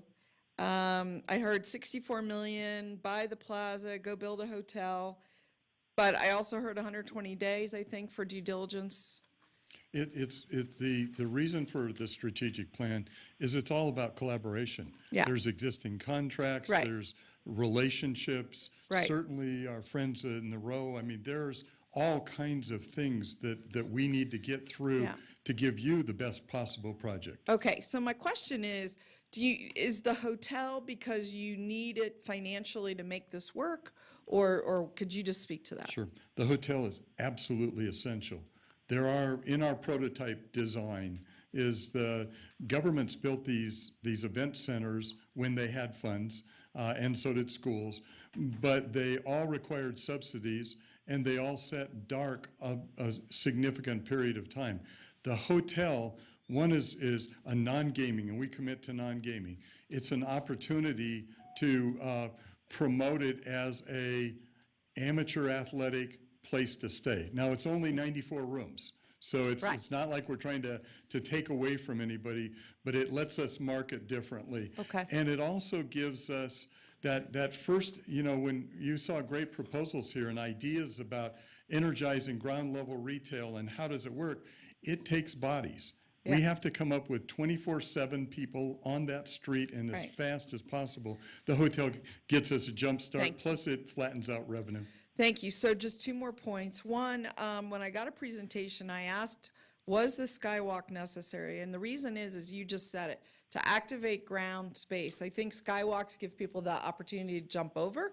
And yes, maybe it is good for safety. And I saw the one you had looked very narrow, which if there was one, that's what I would want. But I also am very aware of, you know, potential competition and the issue that I think we already have enough skywalks in Reno, Nevada. I think people need to be on the ground interacting with each other. Lastly, I would love to see your hotel, but not on the green central space. I would love you to see if you could partner with the El Dorado and the Row in general and build that collaboratively and maybe even operate it collaboratively, potentially on the buildings they have acquired. And what I think that does for everyone is it provides this central gathering space. You bring a family in, they're gonna play basketball, you said. So then they're all done and it's like meet at the statue at X, someplace outside, right? We've been inside all day with loud noises, echoing. You gotta go outside and you gotta meet and you got to disperse from there. And I think our architect kind of drew that diagram of people sort of coming together and dispersing again. And that's why I think this kind of central green is essential. I think that your building doesn't allow for it all by itself. And that's one reason I think it's critical to consider teaming with the Eldo in addition to the fact that they're there and they know that business. So thank you. No, well said, and we would certainly be open to talking to them about, again, we have to have a hotel to make the economics and the vitality work, but where it's located, how it's located, what that partnership looks like, are they involved in operations or investment? We're open to that. I'm all about doing the best thing for the community. A final thing is if you had a multi-story hotel right there, it would shade the green space from the western sun in the summer without a huge need for a big canopy over the green space. You could have your trees, but I think it would give indoor-outdoor space. So that's why I'm thinking to location. So thank you. Okay, Councilwoman Weber. Thank you, Madam Mayor. Great project, as I've already shared with you. I really love the sports part of it. I have grandkids that can never get on sports fields, the whole thing. I think it's just awesome to have something like this here. I think we have a really tough decision. And I I am concerned, however, with the 120 days and then coming back in 120 days. Thank you. And that's just my concern. So I'll just be brief and just mention that. Okay. All right. Thank you. I appreciate that.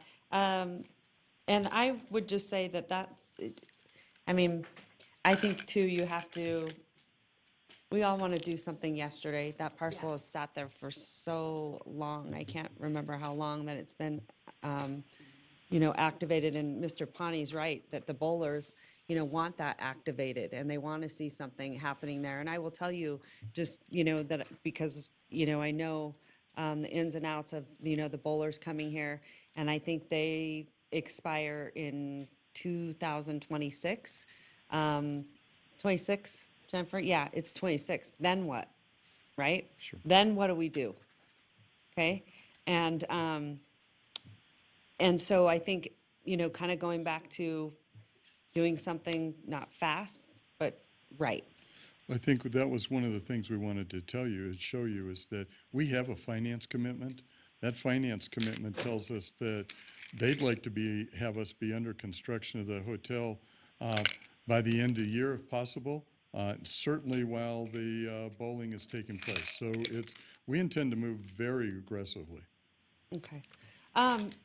Thank you. Any other comments for Steve? I'm going to go to Jenny. Just want to make sure anyone on this. Okay. Councilwoman Breckus, I'm going to have you comment on the rows per parcel. Per parcel. I did proposal and parcel in one word. Well, Madam parcel. Mayor, Go ahead. I don't have any comments on that one. I'd just like to kind of summarize where I'm leaning, because I think we're, kind of closing it out here, is I believe that the palindrome proposal is the most immediate and fulfilling of our downtown plan, but which calls for, bringing the university down and how diversifying the area, housing, and employees.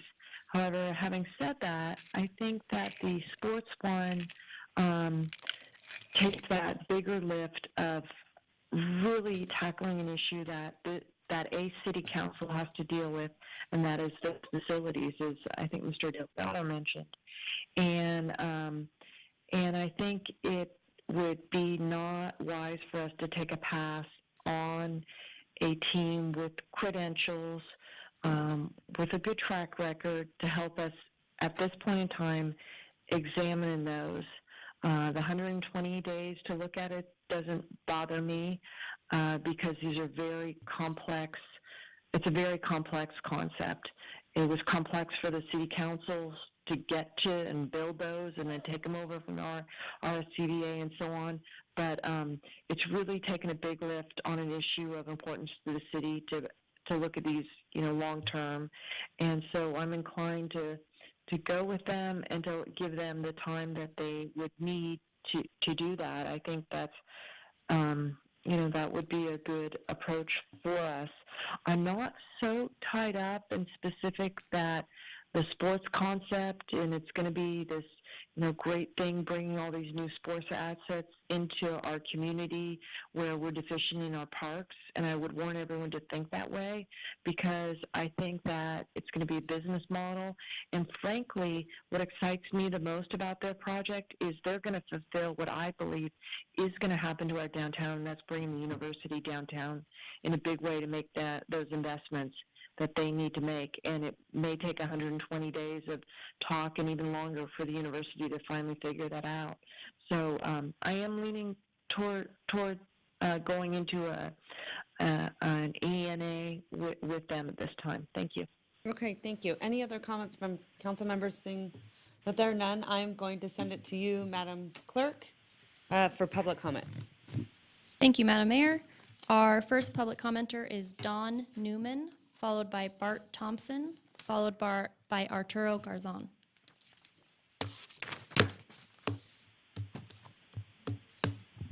Great. Thank you for having me, Mayor Shivi and City Manager Newby and councilmen and women. I'm glad to be here. I'm here to represent one of the projects that a P3 partnership completed a few years back. And I'm here not representing the Elko Convention and Visitors Authority because I recently retired April 1st. Congratulations. Retired. I sat on the Nevada Commission on Tourism with Ms. Carano for almost 3 terms. So I've luckily been around the state. I've had a lot of opportunities. So a P3 partnership for, and I'm going to use the word we and us a lot. I'm no longer there. But it's a project that was very important to me, and we put a lot of time, effort, and energy into the start, to the finish, to the operation. So I just want to briefly talk about that and what we did. It was a 30,000 square foot conference center. The project was a $12 million cost to us. We did extensive due diligence before we did it. We wanted to take the model of the Elko School District and do it as a pay-as-you-go project. If this building could not pay for itself, we didn't want to build it. It had to, we're not going to be a burden on the taxpayers of Elko. We raised no taxes whatsoever by increase to pay for this project. So with that said, we had the opportunity to bond. We retained bond counsel, who seems to be all over the state. She came in and advised us on various aspects of doing bond, but the P3 public-private partnership allowed us to utilize someone else's money without a commitment from us. We were safe in our ability. If this whole thing fell apart, we essentially could walk away and it would return to our nonprofit partner. It worked out just fine, and a couple of the fun facts that I want to share with you. We broke ground on April 1st, which is ironically the day I retired many years later. I don't know why the joke there doesn't quite come to me, but it was completed by mid-November, and that was important to us because in Elko we do a community fundraiser event where we bring in charity partners, and we call it the Festival of Trees, and the community donates Christmas trees and those types of things that the community then buys, and we donate about $35,000 to 5 different charities over the course of the year. To make that into that new building was critical. Again, it gave us the opportunity, which was very critical for me, to work with the desired contractor. We utilized Core Construction, and again, when I say we, it was not only the ECVA, but it was our nonprofit partner that essentially built the building. And in working with Core, it allowed us to avoid low bid and multiple change orders as we went along. The city of Elko, at the same time we broke ground on a new police station. It was about a $9 million project. They went to low bid. It went out of state. Oops. 30 seconds. All right, I'll wrap this up. The importance for me was utilizing Nevada contractors. Core Construction is a Las Vegas, Reno-based contractor. They utilized 27 subcontractors. Of those 27, 24 were Nevada companies. 11 of those were Elko companies. So we were given the building 3 weeks ahead of schedule with a refund of $80,000. So the P3 principle works. It's a great project, and I would just give it my endorsement. So thank you very much for your time. Well, thank you, and congratulations on your retirement. Thank you. Bart Thompson, followed by Arturo Garzon.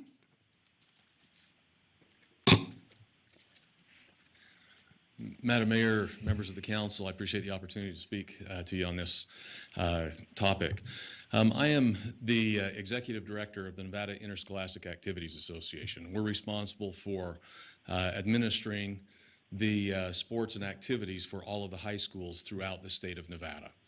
Having a facility like this in Reno that we would be able to utilize to a certain extent for our tournaments, that type of thing, as well as having the availability of those spaces for the club entities and the youth in the city promotes what we do. We run those sports because the students who participate in them graduate at a higher rate, they have higher grade point averages, they have fewer discipline problems, they have fewer attendance issues. It's an education issue for us. And the more students who, and kids who have the opportunity to participate in those particular sports and activities prior to getting to high school, participate in those high school activities, and then they get the benefits educationally. So we're thrilled at the project. The potential for it. I don't know about the contractors and all of that kind of thing. You're going to have to make those decisions and take a look at that. But the idea of having that type of a facility in downtown Reno really is beneficial to our mission and what we do.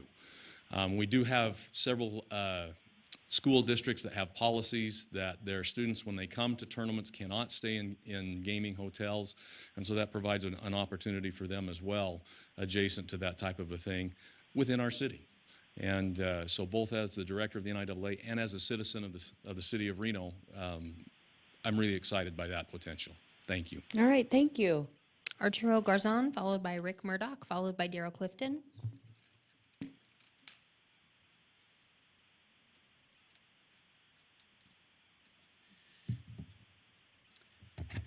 Good evening, Madam Mayor, City Council. Thank you for the opportunity to speak.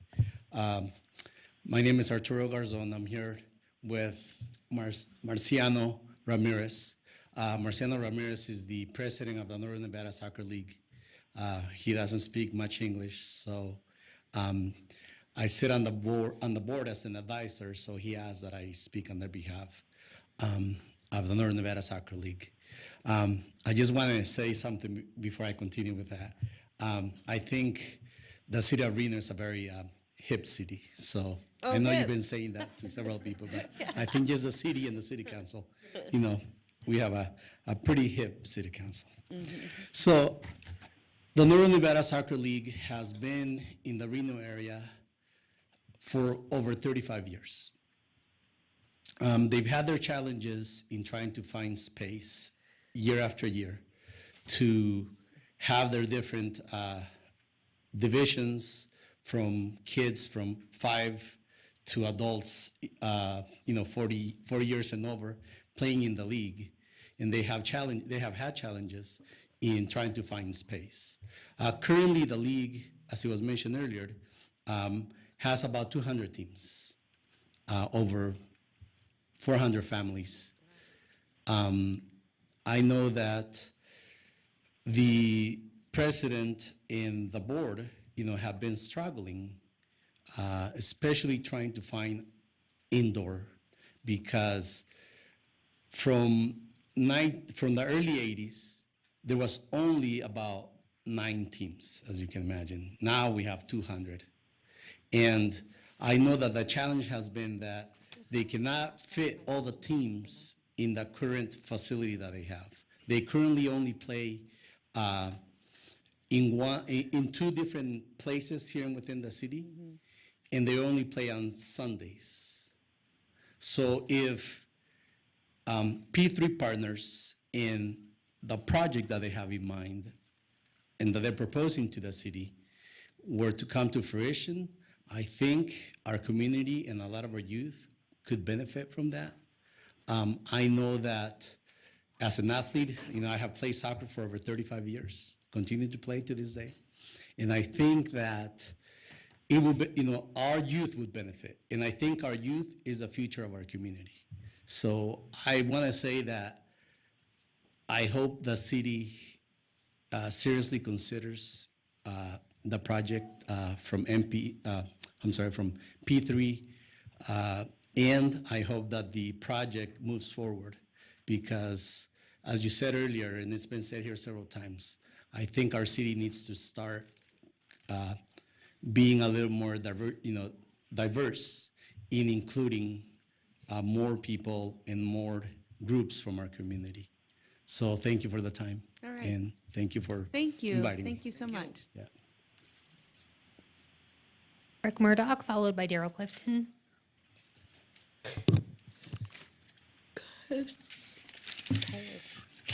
Thank you, Madam Mayor, Council. Another suit. Here I am. So a couple things I think are important. One thing is, I think we need to know as a community how much it really costs to program. And I'll tell you why. I have 3 daughters, 2 that played college sports. Guess where they played their sports? In the REC and the convention center, volleyball, basketball. So we do program them. I don't think people realize that. And there is a cost to programming. We pay all kinds of rebates, whether it's the bowlers, the volleyballers, any kind of a situation like that. Also, if you look at the City Center Pavilion, it doesn't have, there is no theater or stage down there. In any event we've ever done, we've had to stage on the street, which I know causes a lot of problems for the police department because it's so busy. You know, I think if you get that park and it's open space, you can put a beautiful stage there, which would allow a lot of things to come off the streets, which would make it a lot easier flowing to the green space. Second part of this is, again, I go back to the bowling congresses. They're here 2 or 3, 2 out of every 3 to 4 years. They're here, the women and the men. So so you know the schedule. You have the men and the women alternating. This next year in 2020, you'll have 50,000 bowlers plus guests. So anticipating 75,000 bowlers.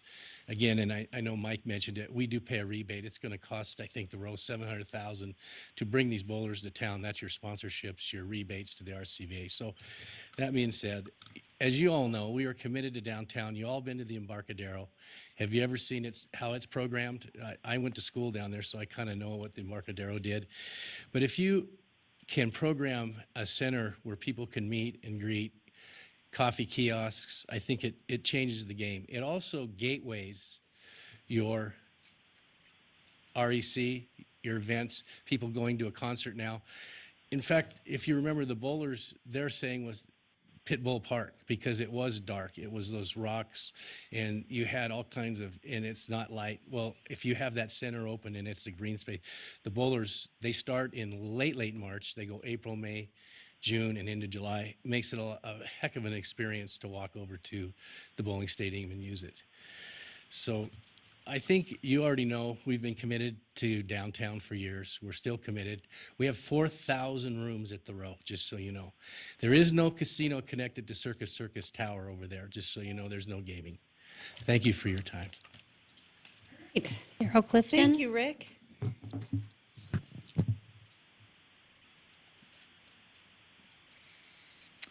Hello, Madam Mayor and City Council. I'm Darrell Clifton. You know me as the president of RAD. You know me as the former chairman of the Police Special Assessment District Advisory Board, and the Bid Exploratory Committee, member of the Neighborhood Advisory Board, and several other sundry subcommittees of this body. The reason I mention all that is because in all of those capacities, one of my number one complaints from the constituents of those groups was the safety of getting from the heart of downtown, which I call the Row, to the bowling stadium, the event center, and even the ballroom. Nobody's really talked about that today, but you know that our former governor was assaulted by a panhandler a couple of years ago. You know that a Harrah's guest was battered by a person on the street who was hanging out at the city center. And we've had, numerous, anecdotal situations of people being accosted on their way to and from the, and we've thrown the bike patrol at it, we've thrown the walking patrol at it, we've thrown the ambassadors at it now, and they can't watch it nonstop. 75,000 people, as Rick said, walking to and from just that one block. What I saw out of all these, and I'm delighted to see all these great projects, is the Row projects seem to incorporate one of my disciplines, which is called crime prevention through environmental design, where you use natural barriers, natural sight lines to actually prevent crime. And it's apparent our designer knows something about that, because I could see it in there. Putting up buildings doesn't necessarily do that. I think the way El Dorado tied in the plaza and those other properties really brought that whole safety factor in, and I don't think a lot of the other projects considered that. I'm a resident of downtown for 30 years. I'm an employee of downtown for 30 years. So I come to you as a resident who wants to see a little safer thoroughfare for our tourists, because right now it's kind of embarrassing, that the tourists come here and say, why do you put this dilapidated vacant lot, between where we're staying and where we're playing. So that's all I wanted to say, and I appreciate your time. All right, thanks, Daryl. Madam Mayor, Ken Crater could not stay, however, is in support of the Rose proposal. With that, we have no further public comment. Okay, thank you very much. Okay, at this time, any other questions that any council members have for any of the applicants that submitted? Seeing that there are none, Councilwoman Breckus, do you have anything? No? Okay. Seeing that there are none, No, Mayor, I don't. Okay, thank you. I think I'm going to throw out a motion. We'll see if this body accept that. If not, we'll throw out another motion. Again, first of all, I want to say I'm so impressed with every single project that came before us today.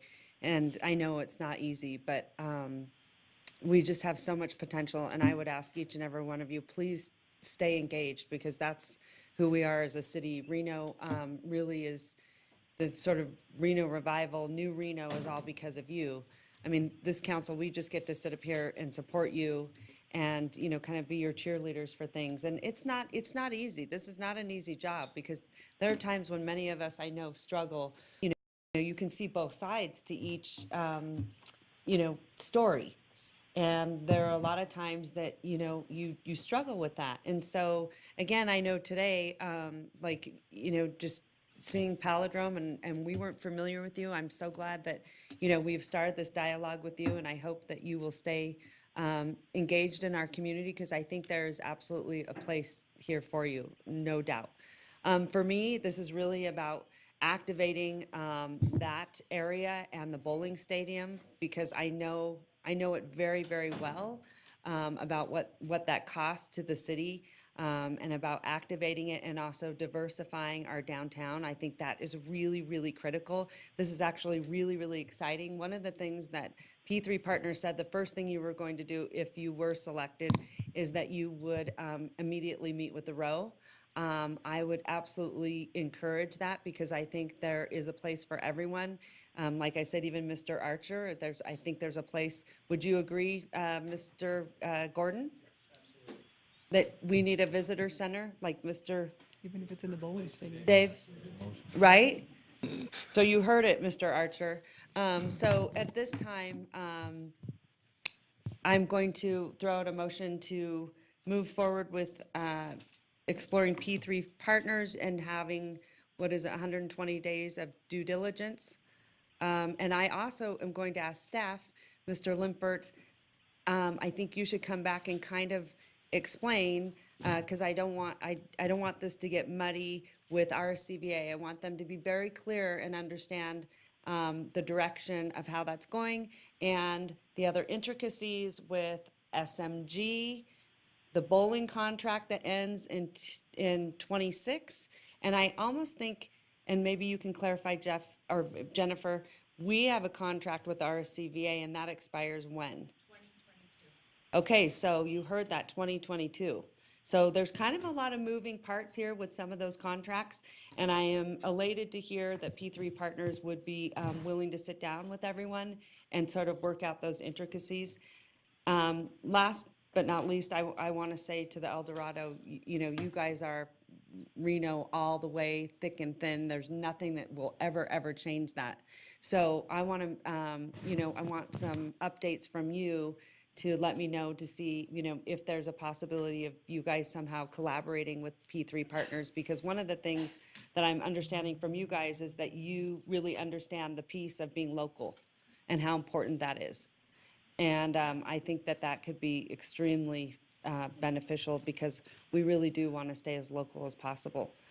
So I want to just say thank you to the El Dorado. You guys are amazing, absolutely amazing. You know that. I'm a huge fan. I love what you've done. You're going to continue to do great things, and continue to always make Reno better and shine. You're, the icons of the city. And Polly, I know you're doing a few other projects here, and I love, love, love them. I saw one of them, I didn't know it was you, but now I put two and two together, and I wanted to say, thank you for making our city better with your creativity. So with that being said, I wish I could take all of you, and actually I kind of feel like I can take all of you and put a piece, around this whole, block. So I want to just say thank you so much. I'm going to move forward with the motion, and that is to move forward with P3 Partners, so that they can do 120 days due diligence. Second. So I have a motion, I have a Clarification, can we have a clarification on that motion, Madam Mayor? go ahead. Clarification. I'm not entirely sure that the 120 days request was from this item today. I thought it was that we would move into, our staff would craft the terms of this ENA, and then the ENA would be our next step, and the ENA could go for 120 days to the development and disposition agreement or whatever instrument we would enter into. So can we maybe Okay, get I'm gonna, that back? yeah. Maybe they could. So I'm gonna move to direct staff to take P3 Partners action with the finding that is most appropriately furthers the goals and policies of Downtown Action Plan and the Reimagine Reno Master Plan, and as it promotes council's thriving downtown and university district strategic priority. Could we have the Okay. P3 just speak to this 120 days real Okay, quick? go, would you like to clarify that, Mr. Gordon? Sure, thank you. For the record, Garrett Gordon. So my understanding, and hearing Councilwoman Breckus, is we need to enter into an exclusivity agreement that would come back to you for memorializing the 120 days, and then we would go through the 120 days, phase one and phase two, and at the end of that 120 days, have a disposition and development agreement before this body to approve so we could move forward. Yep. Right, and so if your 120 days shows that you can't put basketball courts in there, or the SMG is a problem, or whatever the issue is, what would happen at the end of that 120 days?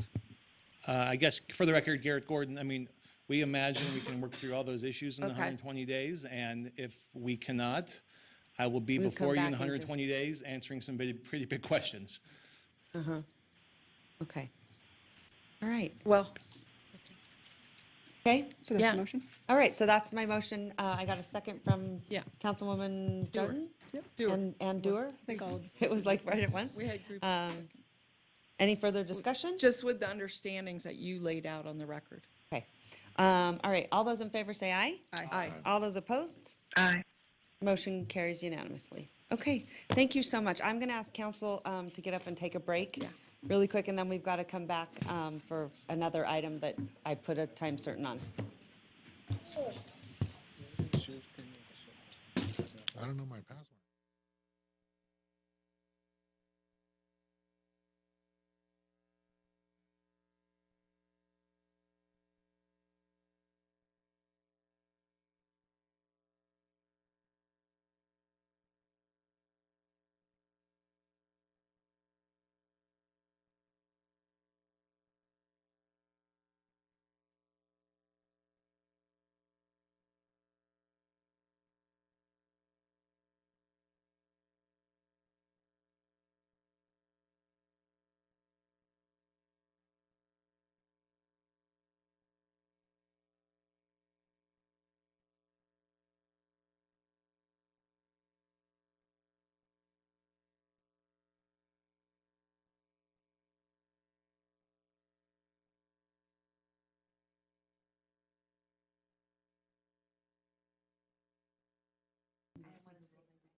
Got that for free.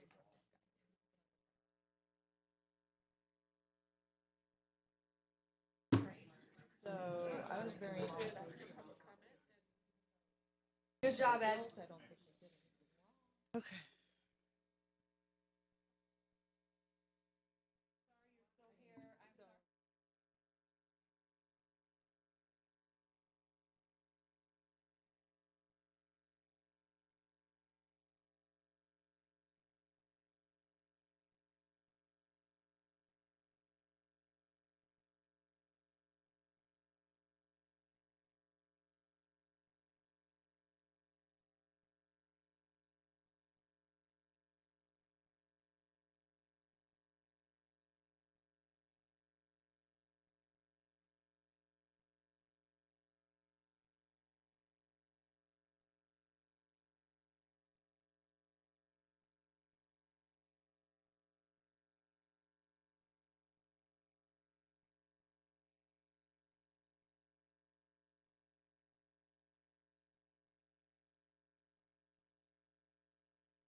Have to sign that?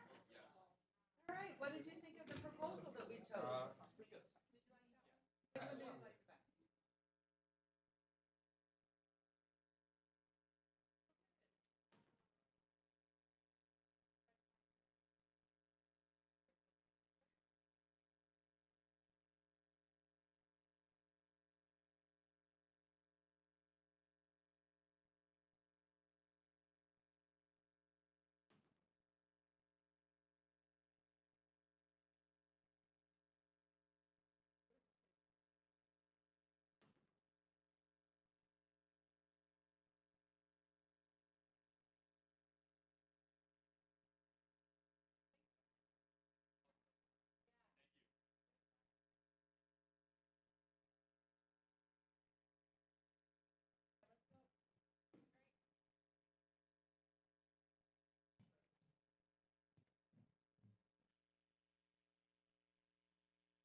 Where's Bonnie?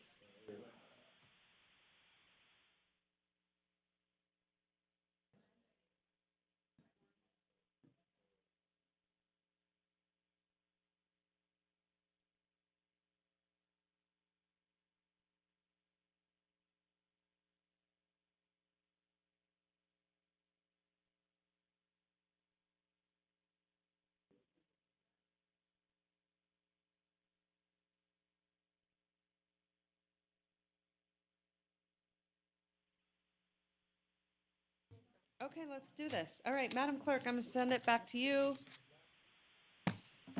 to put us back on the agenda. Yes, Madam Mayor, we are reconvened at this time. Should be noted, Councilmember Breckus is with us on the phone.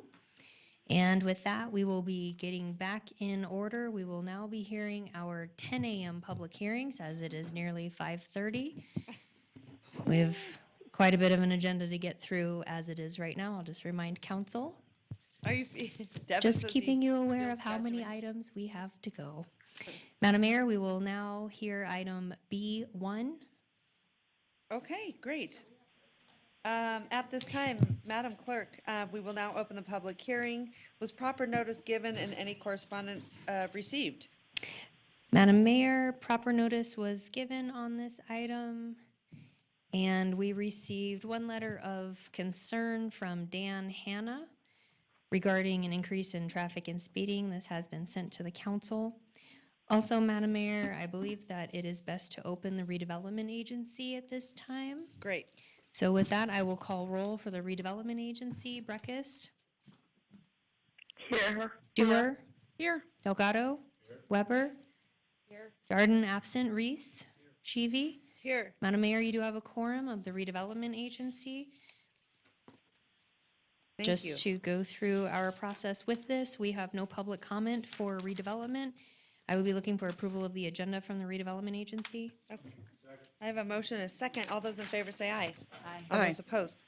Motion carries unanimously. Item L4, approval of the minutes. I have a motion, I have a second. All those in favor say aye. Aye. All those opposed? Motion carries. Aye. Madam Mayor, continuing back to item B1, we will now also open item L51 on the redevelopment agency as this corresponds with this item. At this time, we will take staff presentation. Okay.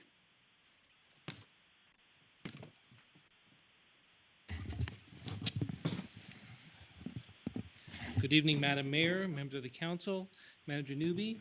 So great to be before you. My back's a little sore from the last item, but I think yours is also. So we're all in the same boat. So thank you. It's good to be that way. That was a great item, by the way, I thought. Really briefly, the city owns multiple properties along the retrack corridor. And what we're discussing today happens to be one of them. This particular parcel is the property immediately behind the Rayco drywall. Take that back. Oh, yes. Okay, well, excuse me, I'm going to continue. But, and so, and this particular piece of property is, again, immediately behind the Rayco property at the end of Chisholm Street, where Chisholm Street takes a bend where it goes north and then it turns to the west and eventually comes back and connects with Second West and Dickerson Road. So this is the building on the, if you're going on Chisholm, on the right-hand side. Correct, yes. It's the one where the Big vehicle, bats. yeah, the vehicle lost control and crashed into it a few weeks ago. Yes. Okay, and it used to be the Big Bats. Yes, exactly, correctly. Yes. And the owner of the property, Ray Myers, would like to acquire this, the adjacent property there. The council has discussed this in the past multiple times, and at this point, we have negotiated a deal with Mr. Myers. We'd like to present those terms to you for your consideration. And so our request today is that you review the terms that are proposed and that you authorize the mayor and the city manager to move forward with to craft a deal with Mr. Myers based on those terms. Madam Mayor? Go right ahead, Councilwoman Breckus, your word. Madam Mayor? Go right ahead, Councilwoman Breckus. Okay, thank you. You know, we've been looking at this property for some time, even when it was owned by someone else, and I've been consistent in bringing up a vision that I think is highly supported in our master plan, and that is that we search to enhance walkability, connectivity between areas.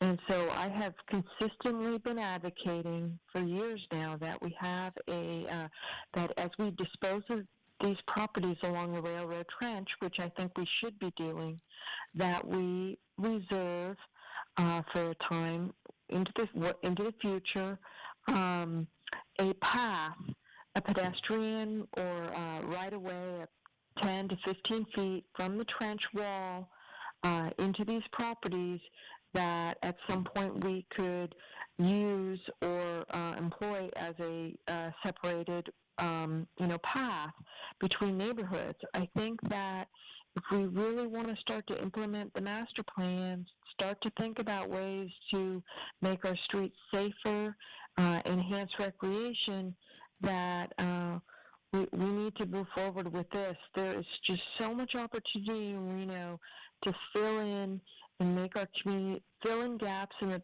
pedestrian environment and enhance the neighborhood livability of separated travel paths through our community. And I think it's just really the vision to go forward. And this would be one that would connect Keystone Avenue to the Dickerson Road area. And just as an example, 2 points to this is we did a zone change out there the other day, and we heard a lot of concern about the traffic patterns there.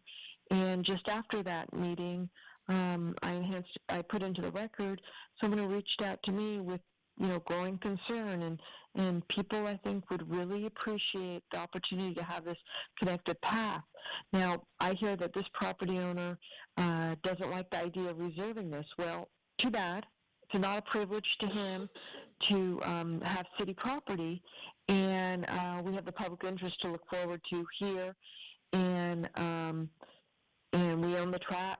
I think we have the right to reserve this. So, and the previous owner always was comfortable with this reservation of this pathway adjacent to this property. Thank you. Madam Mayor? Okay, thank you very much. Go ahead, You know, Vice in Mayor this Dewar? instance, I would like to support Councilwoman Breckus, and the reason is that even at Ranchera, where it wasn't our property, we made them dedicate a portion of their property to a path. So we made them give up part of their property to have connectivity along their entire property boundary to achieve the same goal, so that we could get pedestrians and bike riders off of streets like Kitsky Lane, Neal Road, and so on. And so we came up with a entire connectivity with their assistance, and I don't think that we should be exempt from that idea of having intersecting trails throughout a community. So I would really support that, and I wonder if the interested party in this would be willing to consider that. Thank you. Madam Mayor, if I may address this, I spoke with Councilwoman Breckus and I reviewed her proposal and materials. We had a meeting internally with all of the departments that would be affected by this proposed trail connection. And in addition, we consulted with the experts at RTC who design urban trails and complete streets and had them review the proposal also. Essentially, what we determined was that the proposed trail, which would be immediately adjacent to the railroad tracks and behind industrial buildings, did not meet the master plan's stated objectives of safe connectivity and so forth. It actually is completely in opposition to all of the CPTED standards, the crime prevention through environmental design standards in terms of visibility and access and connection and so forth. It would actually be essentially an alley with no access on for almost a quarter mile that would be completely invisible to the public except for those who are on the trail. So it would not daylight on our property boundary? No, I mean, over to Chisholm, for example? It would daylight at Dickerson Road and it would daylight all the way at Keystone, so a quarter Well, mile. why could there not be intervening? For example, what we did on the Ranchera one was it is also isolated. It is at the backside of their property. It is along a ditch. The ditch company was incredibly worried about people dangerously falling over, that kind of thing, but we still made it work. Sure. And it was for the benefit of the people that live there to give them a protected byway. And I understand if you're going to build an industrial building right up to the edge, but that industrial building, in my opinion, should have a setback from the trail. So this is an industrial zone, it's not a residential zone. There are no homes or residences abutting this trail in any point. In addition to that, where the trail would come out at Keystone, there is no safe place to cross. Our engineering department essentially said they would have to block Keystone, put a center barrier down the middle so people would not cross at that location, or they would have to wall off the sidewalk because effectively people have to either take Keystone north up to the intersection with 4th to cross or south down to 2nd. So in reviewing this, Councilwoman Breckus, may I continue, please? So effectively, after review of this, the recommendation from all involved, all of the departments, including the RTC staff who do this for a living on a basis, the recommendation was that West 2nd Street should be turned into a complete street with trails, with connections, where actual people who live on the street would access it on a daily basis and feed into it. And So they said, that would have sidewalks and Yes. protected bikeway and so on? yes, they said that is a much better solution rather than having a trail that has no access, no daylight, no visibility behind between the train tracks and industrial building.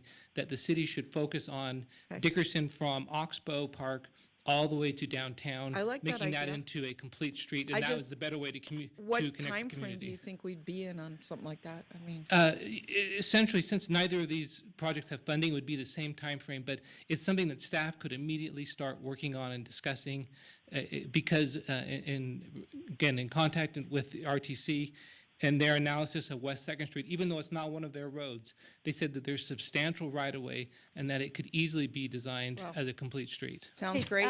This is But not let me, adequate. wait, First of Councilwoman all, Breckus, hold on one second.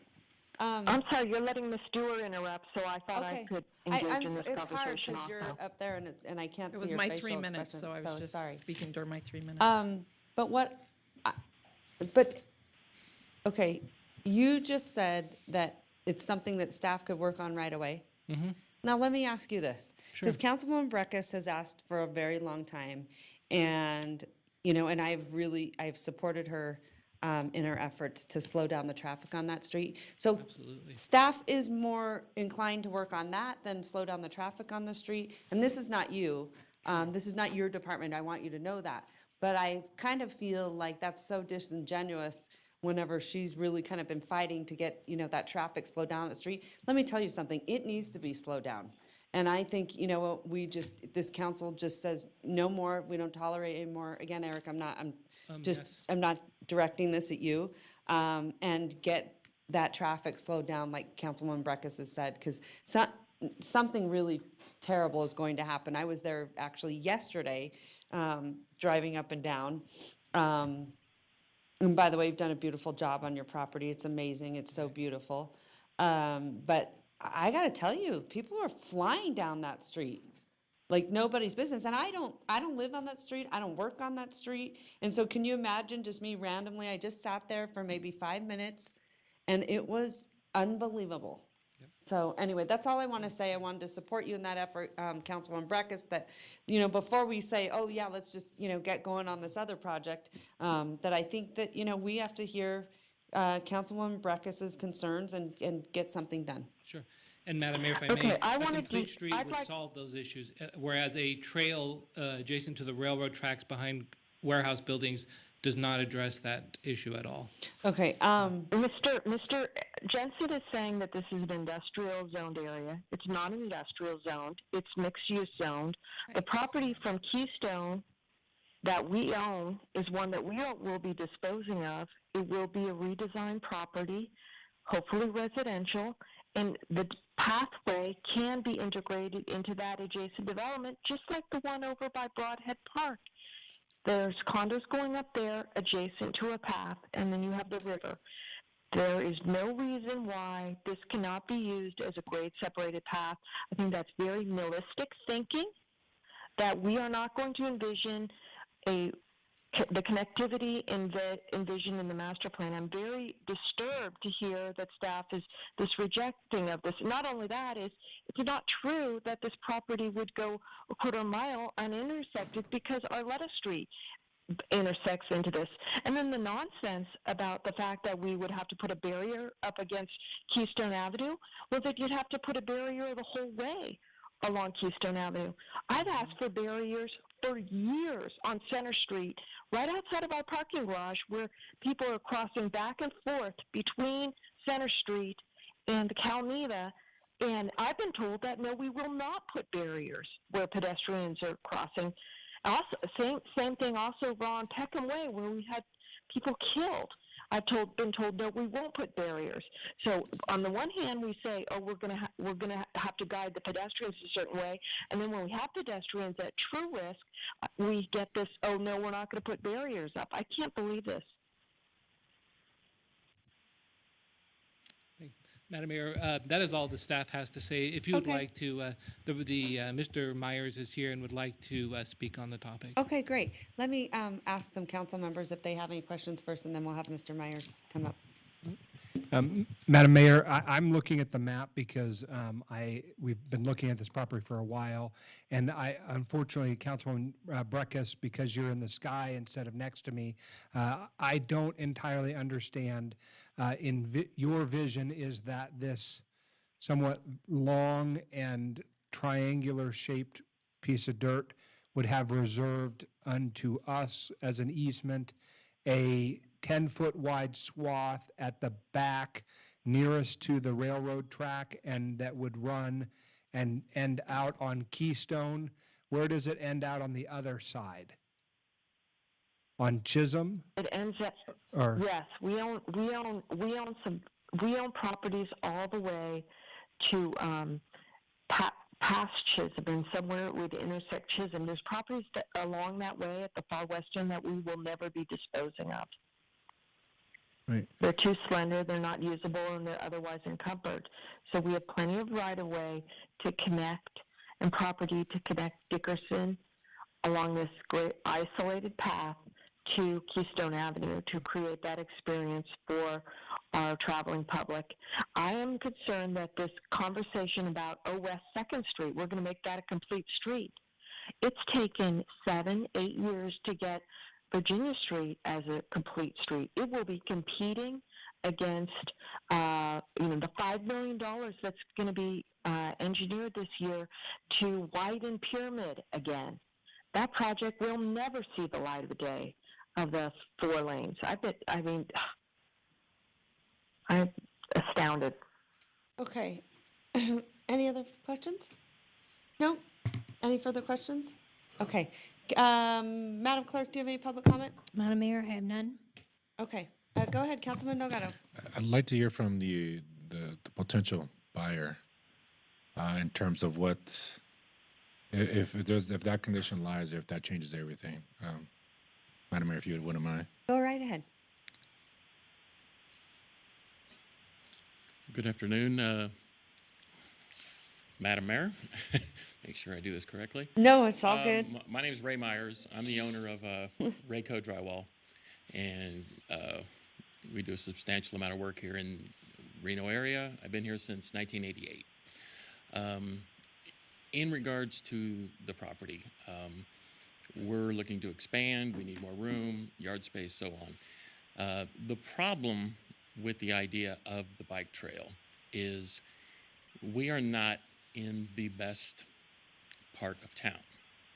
We are in a very bad. We have homeless problems out there. We have needles. We have drugs. I'm the neighborhood cop. I go out there every day and run the homeless tents out. From speeders to people dumping trash. This is a place that takes a lot of effort on myself, my staff, my office manager, whose husband is a sheriff. He comes down there. I'm a bicyclist myself, and I worry about people getting hit by cars and being safe. My girlfriend and I had a daughter who was the one that was killed on Plum Lane 2 years ago, 15 years old, Katie Grace Weingartner. I'm very understanding about people being safe on streets. I understand that.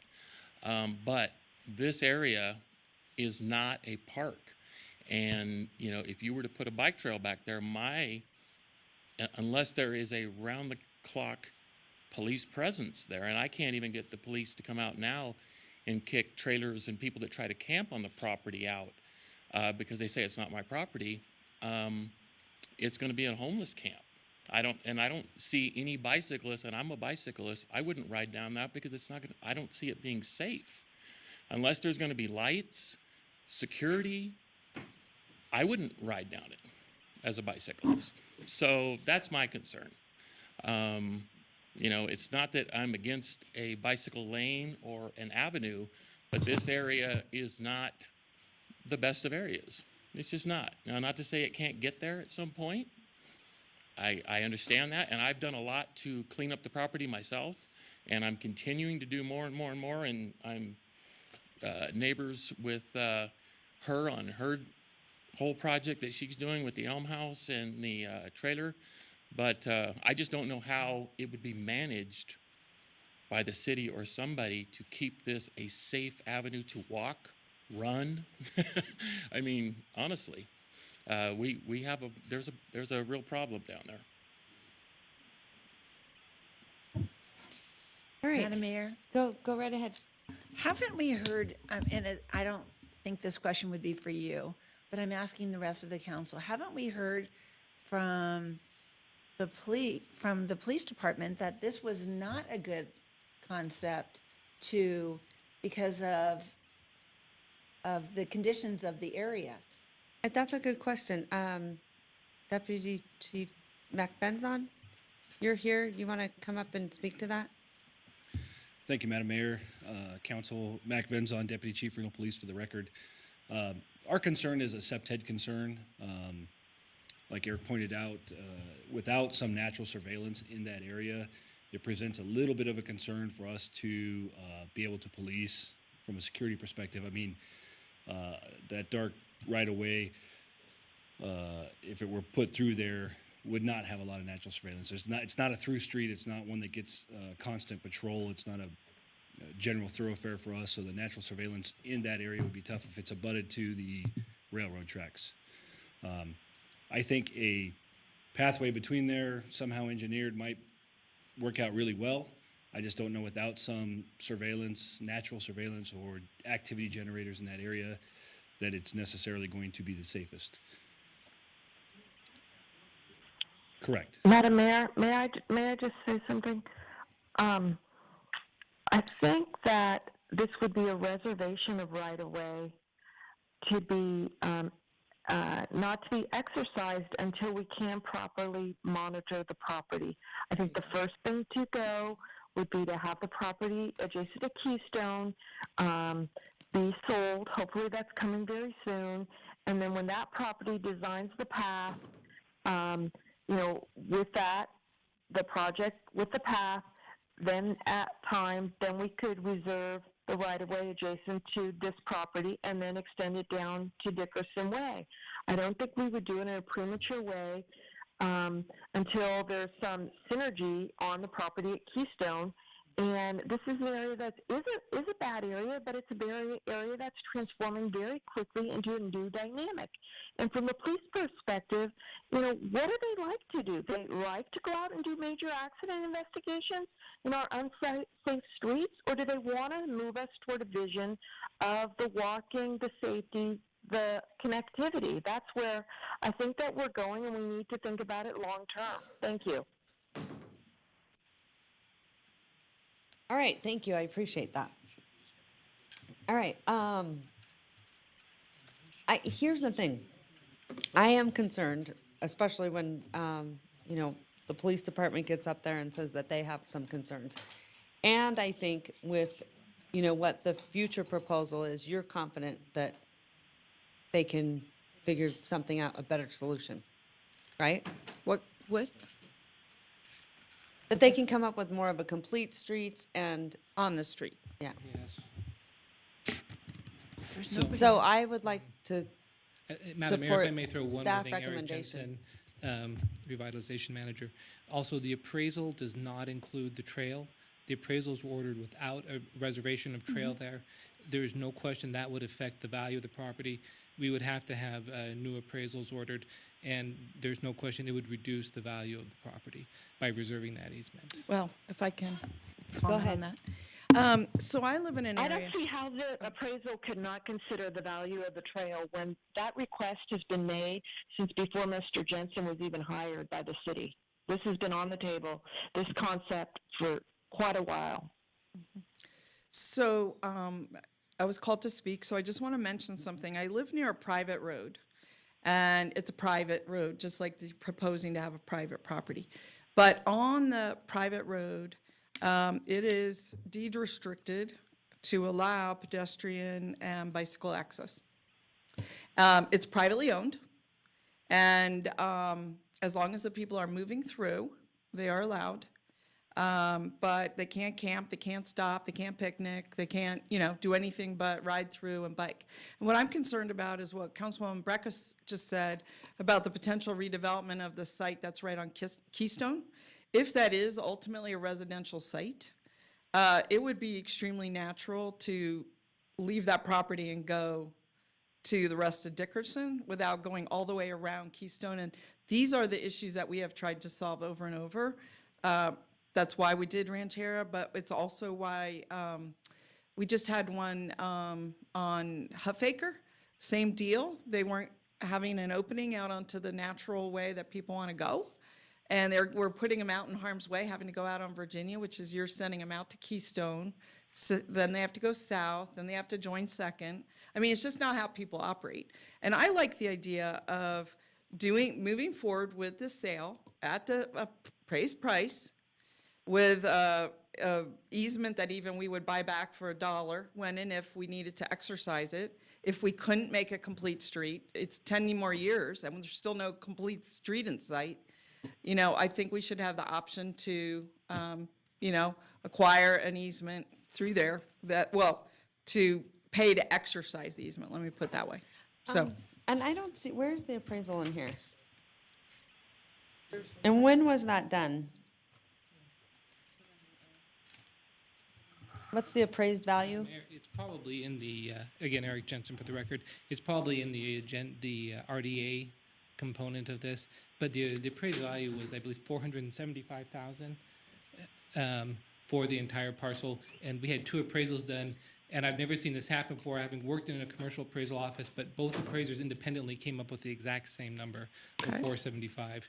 And that, again, is without the public trail behind it. Because, again, the public component decreases the value, decreases the safety and so forth. Of But let the me remind you that often we have to bring in sewer and water. Yeah. Sure. And often it has to go along these easements, and we don't allow people to build on those easements, even with their private property. Right. I mean, they have to keep that open and clear in case we have to have repairs onto their property. So I don't know why, water and sewer wouldn't come along the railroad, but to back property. The utilities are out in the street, again, Eric Jensen, so that wouldn't happen, but we are actually reserving a construction easement.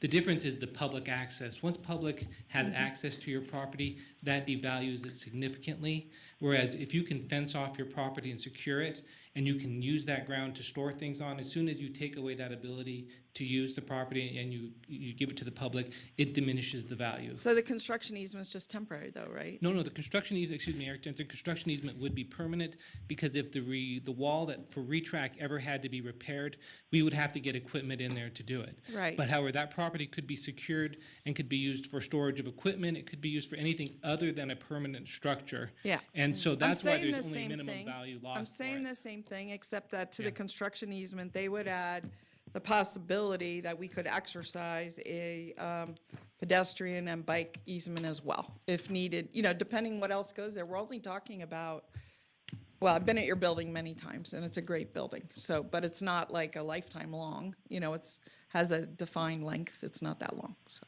Bill? For the record, Bill Thomas, Assistant City Manager. I think there's perhaps a way to get past this roadblock. True. Clearly, what I'm hearing is 2 different visions of what this is going to look like. And the problem is, until we have the 3 projects on the 3 properties, each of us are going to determine what worst case is or best case, whatever. How about if we take the direction from council to proceed with the purchase, and you make it very clear to us that you would like to explore on all 3 of the properties that we're talking about here, which is from Keystone over to Second again, or over to Dickerson again. Over to whether there's Chisholm. a way, pardon? Over to Chisholm or Dickerson. Yeah, back to Dickerson. Basically from Dickerson over to Keystone. That you would like to see a pedestrian path that is safe, that is defensible, that creates what I think we're all looking for, which is something where people are going to use it. Because I don't think there's anybody interested in creating something that no one uses because they're afraid to be there. Right. And so we're going to have to write that in a way that probably is something where there's a period of time whereby the city reserves the right to put it in. Right. And it gives time for each of the 3 properties to put their development plans together. Hopefully, Right. all 3 of them will design something that can work. Okay. But if they can't because of the nature of development, then we'll come back to you and say, we couldn't get there for whatever the reasons are. I love it, and I mean, like you said, you're already retaining a construction easement for all 3 properties? Right. And how, is that a 10-foot? It's 20 foot. 20 So- foot, so there's plenty of room for a potential. Yeah, I think the idea, what I'm hearing from the conversation is putting a 10-foot path that has a fence on both sides. Correct. Is probably not what anybody wants, without lights, without people Mm-hmm. looking at it, without security. Although that is what's at Ranchero, is going to be a 15-foot path with fences on both sides. It's just a point to get from point A to point B. You're not going to be lingering. And I think the issue in the conversation, the concern is that the context of the property is very different from Ranchero. And that's why No, we're I having the understand, but it conversation. sounds like, I mean, we're coming back in with housing potentially, so. Right, that's what we need to know. We don't know that yet because we haven't Right. sold it and nobody's really bought it, so that's why I'm saying, I think it's clear from this conversation, we'll have the conversation with the buyers that somehow reserves an opportunity for a period of time for the city to exercise an access easement through there. If we can figure out a way to make all 3 pieces work so that it's a safe place for people to ride and bike. Right. Right. That sounds like the intent. Don't we So get, moved.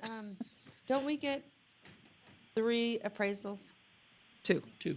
Just 2, huh? Do We you already have pay them those? enough. We don't need to give them a third one. Huh? They're about 5,000 a pop, so Yeah. So you try not to. less is better. I And- think this line is fine. It might even be an offset improvement to the housing developer when they come through to complete the trail down, you know. But I think this is fine, and I'll just say that we started this transaction with this property some time ago, and the prior property owner consented to this provision, and I don't know why it was never captured and memorialized in the terms or in the appraisal. But it looks like we figured out how to get there now. Yeah. Okay, give me a motion, Vice Mayor. Yeah, I would like to have staff move forward with developing a purchase and sale agreement, right? With reserving a potential easement right away for pedestrian and bicycle use in conjunction with our construction easement. This is Greg Salter, City Attorney's Office. How wide of a bicycle path? Well, are you asking have for? 20 feet, some amount between that. I don't want to determine whether it's a 4-foot, 5-foot, 10-foot wide path. Okay. Yeah. Okay. Okay, is that okay? All right, so I have a motion. And do I have a I second? know, did Jenny I'll want to? second. I have a second. All those in favor say aye. Aye. All those opposed? Motion carries Aye. unanimously. Okay. Okay, Madam Clerk. Hey, Madam Mayor, with that, we're moving to item B2, which corresponds to the redevelopment item L52.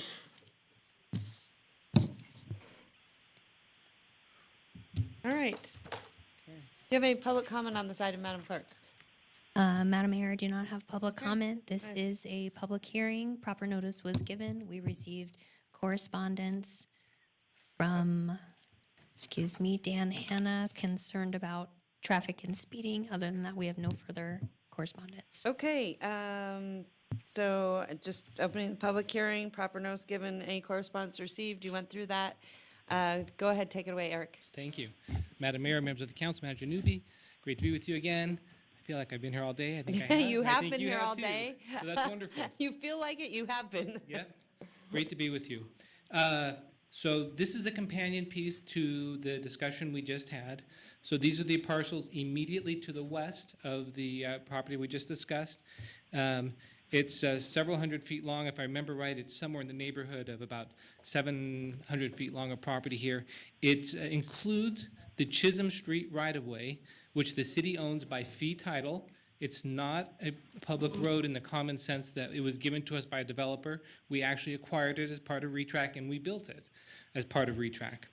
And so it's an interesting piece, and we also join the parcels that are immediately adjacent to Chisholm Street that run roughly east-west, all the way from the intersection of Chisholm with Dickerson Road, all the way going east to, again, the Rayco property. Eric, can you put up that exhibit so we can follow along? Yes, absolutely.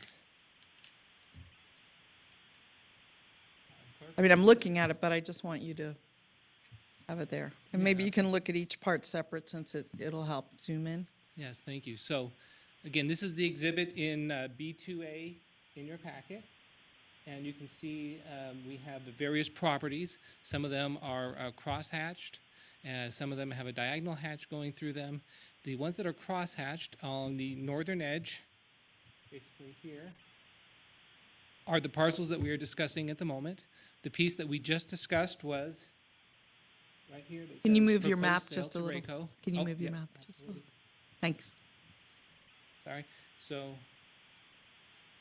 the one that says proposed sale to Rayco is the one we just discussed. And again, these are the parcels that we're talking.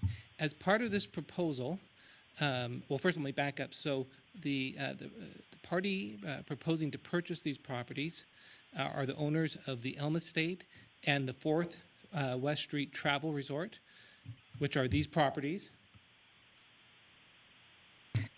So they are on both sides of West 2nd Street. They're fairly substantial, and their proposal is to expand the travel resort northward onto the property, and also to expand the Elm Resort, or the Elmwood Estate, excuse me, or Elm Estate northward, primarily using it for parking, but in some cases also possibly new residential properties. Ms. Carrie Galligan is here, and I'm going to let her speak to specifically what she'd like to do with it.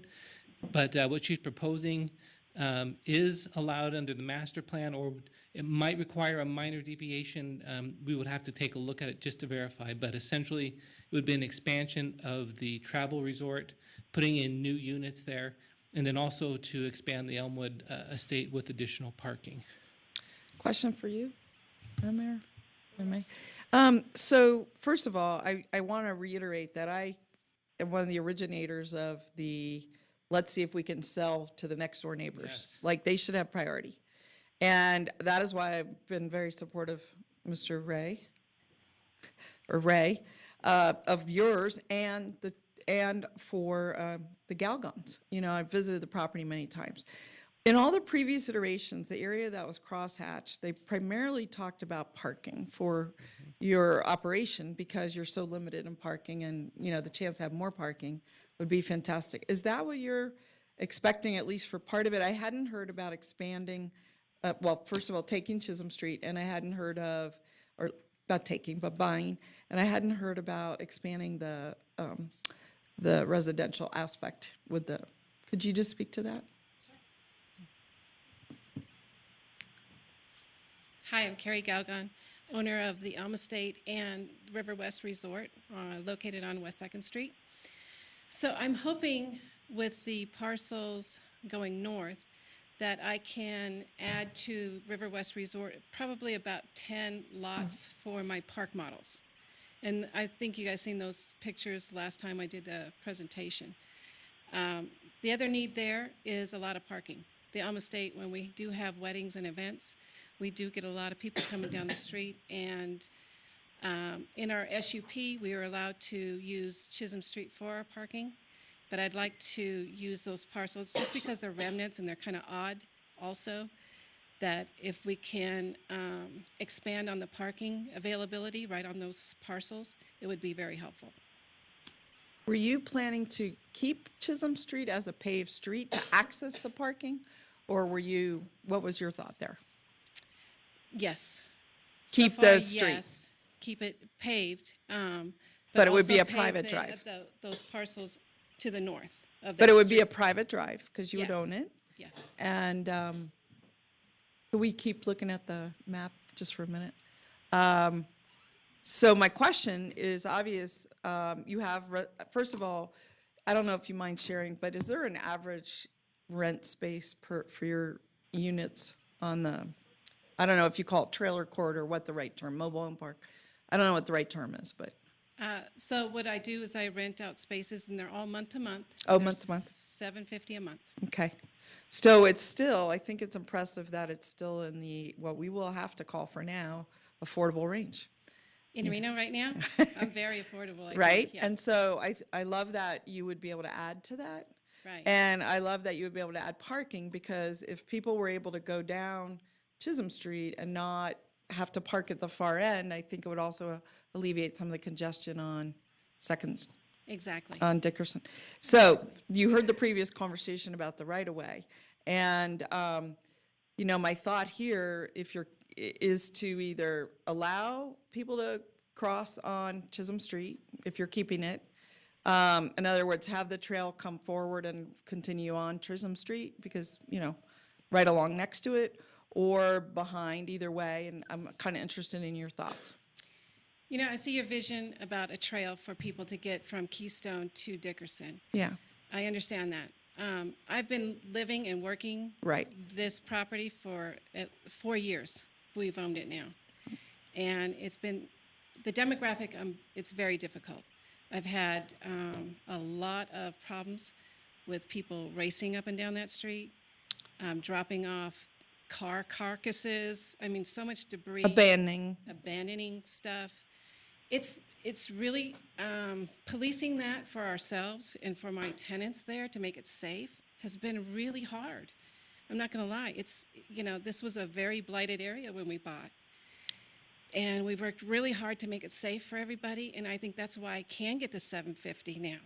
Most mobile home parks are very much lower than I am. Right, to 400 maybe. Yeah, so I'm really not in favor of having it there. I think if we're really going to talk about something that's safe for people and enjoyable, let's do something different. Being behind buildings or being next to railroad tracks, I would feel unsafe as a woman. It's just, in knowing that part of town, knowing where everything is, I wouldn't want to put somebody back there, really. Does that answer your? It does. I know you're going to have parking, and so I know it'll be a lot more open than having an industrial building or something like that right up against it. So it's just an open area. And I wondered too, were you planning to put a gate on Chisholm, like gate it off so that when you're having events, you'd open it for parking, but when you're not? You know, it's for security reasons. Yeah, so I don't get racers coming over there trying to race up and down or doing stuff like that. It's just part of controlled area then, is what we'd have. Ms. Madam Mayor? Galgon,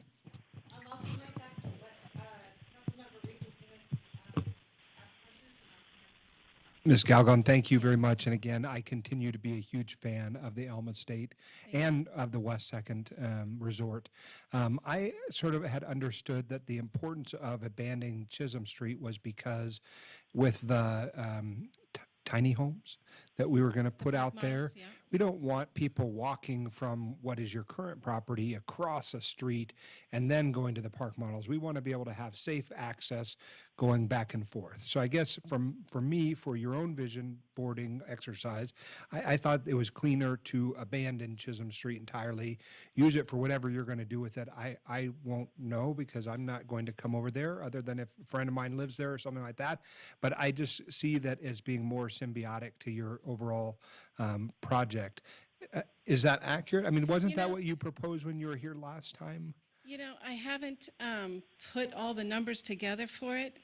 In taking out a street, that's pretty expensive. Yeah. But seeing the vision for long term, I think our community is beautiful and great. If I could expand it for more people to enjoy it, we have a community gardens. Well, and I wasn't suggesting you actually rip out the street. It's just it wouldn't be used as a street. You might have it be a pathway from which to get across the property. Yes, It would be exactly. seamless. There might be beautiful things there. Okay, so I understood the original vision as being that. And then I thought at one point in time there was some discussion about maybe on the far end of the parcels, the ability to situate some historic homes there. Has that fallen away? That has fallen away. Okay. It's No, just too much. I absolutely understand. I thought it was a good vision, but sometimes it doesn't come to pass. And that is the end on which you might place additional parking? Yes. Okay. Throughout that whole, well, it's so Narrow I think I and- have to have. I certainly Maybe have you to have could point on engineers the map. involved with the map, so that this parcel right here or this area right here is very thin. So how do I fit all that parking? I'm not sure, but that's what I would envision that we could do with it because it is such a remnant. It is. Odd It's a shaped. remnant. That's right. Odd And okay, I think it's fabulous. I enjoy your project, and I'm glad to see you here again. Thank you so much. Okay, Councilwoman Breckus. Yeah, I mean, I appreciate everything the Galguns have done. I think they're a big part of the transformation over there. But I think we need to remember that Chisholm Street is a unique street. It was a part of the retract project.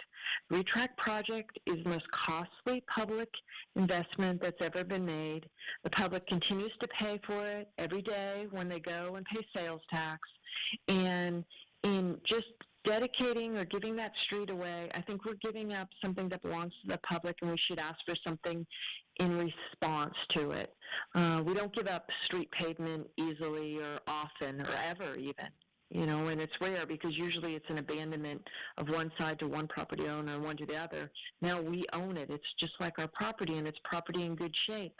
I think that they don't seem to be in so much, design consideration or have their design so firmly, thought out Excuse me, right Ms. now. Breckus? I think that we. Excuse me, Ms. Excuse Breckus. me? It's not that you're giving me a street. I am paying for the street. It's part of the. That's true. That's Okay. true. But we are, we are making a decision to give a public resource, sell a public resource to you, and I'm concerned about what the public is getting in return because they had a street, and I think now that they should have a way to get across these properties onto Dickerson Road, and just like Ms. Dewar said in her neighborhood, you are building a neighborhood there, and in her neighborhood, the public has a right to move through it, just to, somehow get from the other property over to Dickerson Road as a walking path. You say it's difficult and you wouldn't want to put, you wouldn't want to walk along that trench wall, but you're going to put neighbors, your tenants back there. I think it's a symbiotic thing to have a place where the public can safely go from Dickerson Road, and also have the good activity of that, while you're doing the good activity of adding new residential units out there. But what I'm hearing from Dickerson Road people is that people are being allowed to build out there, and the public is not getting anything, particularly in the way of safe transport through that area. Thank you. Okay, thank you. Councilman Weber, did you want to say anything? No. Oh, okay. That's what I thought. I'm going to send it to you. Quick did you question want to say staff. something? Oh, Okay. quick question go to ahead. staff. Is there again a 20-foot construction easement? Eric Jensen for the record. Yes, there is. If you look on the at the illustration in your packet, you'll notice that the 20-foot construction easement runs all the way from the intersection with Dickerson / Second West all the way through to the far east side of the Rayco. Okay. property. So I'd like to make a similar motion, but with the idea that it could be a relocatable. So that if you do end up keeping the road and you'd rather have people potentially traversing on the Chisholm Road, which is still a paved pathway, rather than behind, that could potentially be an option, that we could work out here. But I don't know that any of this will come to pass, but I think it would be amenity to your residents as well, because you do have residents right here, and they may prefer to access, in a less dangerous area. And, and it may be time limited. At some point when we get a complete street, we may abandon that easement for pedestrian bicycle access. So I'd make the same motion that I made, move forward with purchase and sale agreement. I'm, again, so impressed with what you've done out there. I've been out there a few times. It's remarkable. With the option to reserve a walking and biking easement on top of the construction easement, which in this case could be relocatable. And I would just make sure that if it is relocated, that the section where the two properties come together, that there would be a little link right there. You know what I mean? I'll second. Oh, sorry. You know what I mean, Eric? So if it was their preference. If I may, Yeah. Councilwoman Dord, just to clarify, Eric Jensen, you're speaking in regards to where the Rayco Right. property and this property come together. You want an access up from the end of Chisholm Road up through there so that they would walk between their two properties. Right. And along the railroad. And then along the railroad. The construction easement. Yeah. And it's not, for sure. I mean, they haven't even built. It has to be negotiated, and we may do a complete street and not even have the need for it. Yeah, Councilwoman Weber. Can I just ask if the motion is acceptable, or if there was, I don't know if we do this, but I think we should hear from the property owners or the people that are purchasing Right. this That's who we property. just I know, if they like this motion, Yeah, oh, right. if they It's fine. appreciate this I don't even know motion. that it got a second, so. This is You Carrie did. Galgon. Yeah. Owner of the Alma State and River West Resort. I would like to suggest that we beautify West Second Street. And because of there's sidewalks that's needed to get down to Dickerson on West Second. If we made that beautiful and inviting, you've got everybody going in one direction or the other. And I don't know, I think that would serve the public better than having a bike trail on the backside next to railroad tracks. I think Totally agree. I And- just think that beautifying with trees and Right. vegetation and maybe some benches so people can enjoy the river right there, that would be inviting and something for the public. Let me ask our staff a question, if they could come up, maybe Lori. What I'd like to know is, someone said that they knew that there was right-of-way along West Second. I don't know if there's sufficient right-of-way along the Galgon piece, along the entire length of the Galgon piece that is right-of-way.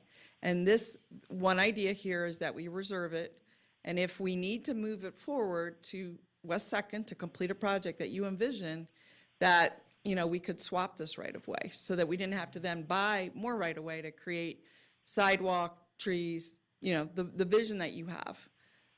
Just a thought. Before you jump in, really quickly, Eric Jensen for the record. One thing that we haven't discussed yet is that the Galgons own a piece of property on the south side of Second Street, adjacent to the river, that they are asking to swap with the city as part of this. And so part of this deal would include a trade with the Galgons for property they own immediately along the river, which is this parcel right here. So we would take that? Correct. The city would acquire that in exchange for part of the property that we would be selling. So we would have to have an appraisal done on all of our property and on their property, and then whatever the difference in values would be would then have to be paid. You've got me confused now because didn't you already do an appraisal on their property? No, we have not for this piece along the river. So at this point, what we are asking for is simply to enter into an exclusive negotiating agreement with the Galgons to resolve all these issues. So you do not have before you a contract today, but simply a request to work through all of these details, which we anticipate will take several months. Okay. Well, I do think there needs to be continuous path, so I'll just share that. Okay. And however you end up working it out, I'm fine with you guys going and figuring it out. At least you know what the council's interest is. So I guess my motion would be to move forward with an exclusive negotiating agreement with the Galgons, looking at some kind of property transfer, acquisition, and reservation of an easement for pedestrian and walking access. I'll second that. And just as way of discussion is this discussion about, you know, we should do this on Second Street and so on, is we should be doing both of these things in this area. Yes, thank you. Hi, Carrie Galgon. Shoot, now I forgot what I was going to say.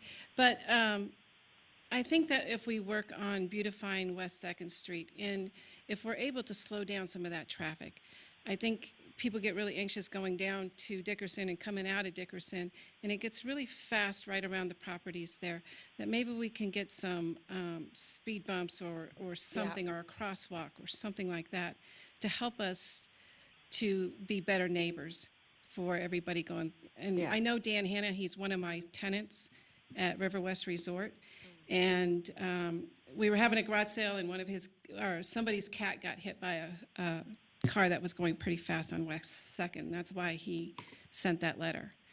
But I think if we can just make it so it looks really beautiful going down West Second to Dickerson, because that is all the artsy crafts And there's district. a lot of space to do that. I noticed there's some really, I mean, they could do some really amazing things. And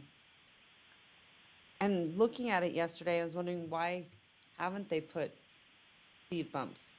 It's probably a main fire accident. I mean, we hear this every time in my I just ward. was shaking my head. It's unbelievable, but it's constant. And there's a couple of little blind spots though. When you're coming around the bend there, before you get to the Elm Estate, there's a blind spot. And then my driveway for the Elm Estate is right there. So people unfamiliar, maybe we make the speed, I think the speed is 30 there, but maybe we turn it down to 25. Correct. Something to help us out a It's little a bit. residential area. I just want to remind everyone, I mean, you have done a phenomenal job. I mean, that, you just never know when a piece of property is being sold to someone, what that's going to end up like. I mean, that could have been a real disaster. I want everyone to know that. I Because agree. you really just did such a phenomenal job. I mean, and that's kind of going right into that sort of corridor where for a very long time people were very skeptical of, and people now want to be there. So I think a lot of it is, you know, it's sort of that first impression when you get to, you know, go into Dickerson, because I take people all over this city, and I get a lot of feedback from people that don't live here. And so it's just, it's night and day. But again, you just never know when you sell a piece of property to someone, and that's the one nice thing, knowing you have a track record, what that's going to look like, because that could have been something that wasn't ending up You know, very and good. we're really just trying to be really good citizens of Reno and try to bring up, it was very blighted. Yes. Actually, I didn't know how blighted it was, you know? My husband told me I was crazy, and I went, no, I like the trees, leave me alone. I know. But I think we've created something wonderful for the community, wonderful for tenants, whether they're temporary tenants, because we have a lot of temporary workers that stay at our resort, be it the nurses or construction workers or what have you. And we just keep striving to do that, and we've got a great staff. You know, I used to only have 2 maintenance guys. I have 3 girls just in the office. I got 3 girls in another office, and and that's just for the resort. And then I've got 5 guys on maintenance. Yeah. So we've really created, you know, employment there. We've created a great place to live and a great place to have celebrations. Yeah, and I want to be sensitive to your issues with the safety. I think that is really important. I'm finding Madam some Mayor. stuff around the property that makes me really nervous, and Well, I know whenever I drove there yesterday, I saw some stuff that was not good. Right. That's why, you know, I am taking a step back from that accessibility Thank you. because I do think that it could be extremely dangerous from what I saw. It can be. Yeah. And so I don't want to build this beautiful property and then have the surroundings be dangerous. I want Absolutely. it to be cohesive with Yeah, what we built. for sure. Thank you very much. Councilman Reese? Yeah, Madam Mayor, I just want to make sure I understand. The motion has been made and seconded. I want you to understand I am not leaning towards supporting that when it would come back in whatever form it is, and it is because of the safety issues. I am interested in mobility. I am interested in the things that might be done to improve Second Street, but I am concerned that the 2 property owners that are here are sort of being kind to us tonight and not making it as vociferously known about their concerns about safety as they Yeah, could otherwise that's why I'm do. bringing it up. I agree, and that's what I mean, Madam Mayor. I think our Mac Venzon was in front of us. I spoke to the chief briefly. This is the potential for a safety hazard that I don't want to create along the backside of what appear to be industrial buildings through part of it, through the Rayco property, adjacent to the railroad. It sounds like these property owners know their area well. We've trusted them to build where they have, and they have been good stewards. So I want to trust their judgment about what's going on there. And so as a result, I am not someone who believes that we should be reserving an easement across the back of it and putting in a trail. As much as I want to improve mobility access, I don't want to do it at the expense of the folks who are being good stewards there. I also think if I'm living there in my tiny home or my town home, I can't remember what it's called, my park model, I don't want it to be a place where people could case my house or be out there waiting to harass me in any way. It does not mix well with what's looking at being put there. That's the concern I have, and as a result, although I can support moving forward to talk about the issue exclusively and however, I don't believe I can support it when it comes back. Absolutely. I completely understand and lean much more on your side, Councilman Reese. Yeah.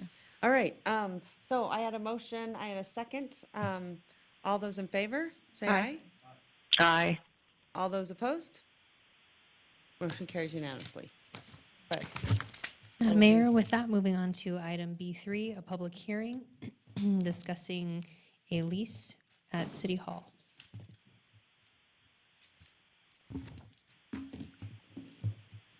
Madam Mayor, just for the record, this is one of the items which I thought might have otherwise been on a consent agenda, so I'm prepared to make a motion whenever the time comes. all right. Go ahead.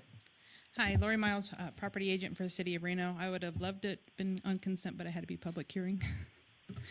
She hates to get up here too. Hates it. Hates it. Before you is a resolution for your consideration declaring that it is in the best interest of the city to lease suites, 2 suites on the 14th floor, 1405 and 1411, to some holdover tenants that were part of the 16th floor, without going out to public auction, since they are under the square footage requirements. So Okay. that's How what we're- big? How big are those spaces?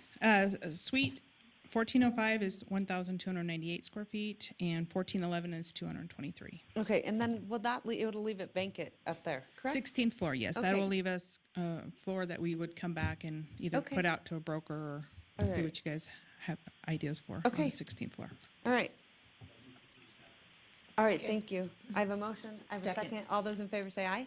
Aye. All those opposed? What were the terms, excuse me, what were the terms, the lease term, length terms for these? Because they had two different term lengths, is that correct? Councilmember Breckus, yes. Lori Miles again, property agent. The long-term lease, which is the Reno Tahoe Open, would be a 5-year lease. And then AECom only wanted a 1-year lease. And But isn't the 5-year lease could go out to two additional renewals at their option? So It would 15 be years for- or so? it's for a 3-year, and then they have 2 options to extend for 1 year each. So it would be a total Okay, of so no more than total of 5. 5, okay. Yes. Okay, thank you, thank you. I'm ready for the vote. All right, I have a motion, I have a second. All those in favor say aye. Aye. All those opposed? Aye. Motion carries unanimously. Madam Mayor, item B41, a public hearing for adoption of the Reno City Council budget for FY 1920. Additionally, this item is being opened with redevelopment agency item L53. All right, and thank you so much. You've been so patient, Deborah. She's up here like going, I just want to go home. I actually got a lot of reading done today. You so- did, okay. And you got a haircut. Couple weeks ago, Yeah. yes, I did. Okay. Anyway, it looks So- great. Go ahead. Today, we have in front of you the public hearing for our budget adoption. As you are aware, you're all aware of what's in our budget. We've been up in front of you several times. I would be happy to go through the presentation, but really, I'll tell you, it outlines our budget process, the council's goals, what's changed since we presented the city manager's recommended budget, and it also, the attachments are the state documents that we will be presenting to the state. So I will take it at the council's pleasure, whether you want me to walk through the presentation or if you would just like to No, take a vote. I think we're fine. Yeah. With that being said, I believe I'm gonna send it over to city attorney to read. No? He actually doesn't need to read this one, and I would look to the attorneys. Can we take one motions for item B41, B42, and L53? Yes. Thank you. Great. All right, thank you so much. Any questions from council members? I Just a have 2 comment. questions. Okay, council, hold on one second. Vice Mayor Dewar, go ahead. Oh, 3 minutes. Yeah, should only take one. Just a comment. I know we left money in the budget to work on housing issues. And I wasn't sure what the final number was. Was it 700, 500, 295? I believe it was around 825,000. 825. I'd have to look up for certain. Okay. My only comment is, we heard again from a person with a no-cause eviction. Said, you're fine. I have no reason to terminate your lease. Just need you to move out. Right now, we don't have strategies for that. We have the Reno Housing Authority, which has tried to make money available for helping people with down payments and stuff like that. I just hope that we could look at this pot and see if there's any way that we can address the issues, even if not through a regulatory way, through a financial aid way by working with Reno Housing. So it's not a do this, it's just I just wanted to put it in the parking lot as a thought. Not all of it, just some of it. Thank you. Otherwise, great job on the budget and listening to us, and amending it on the fly. Thank you. All right. There was a- Go ahead, Councilman Breckus.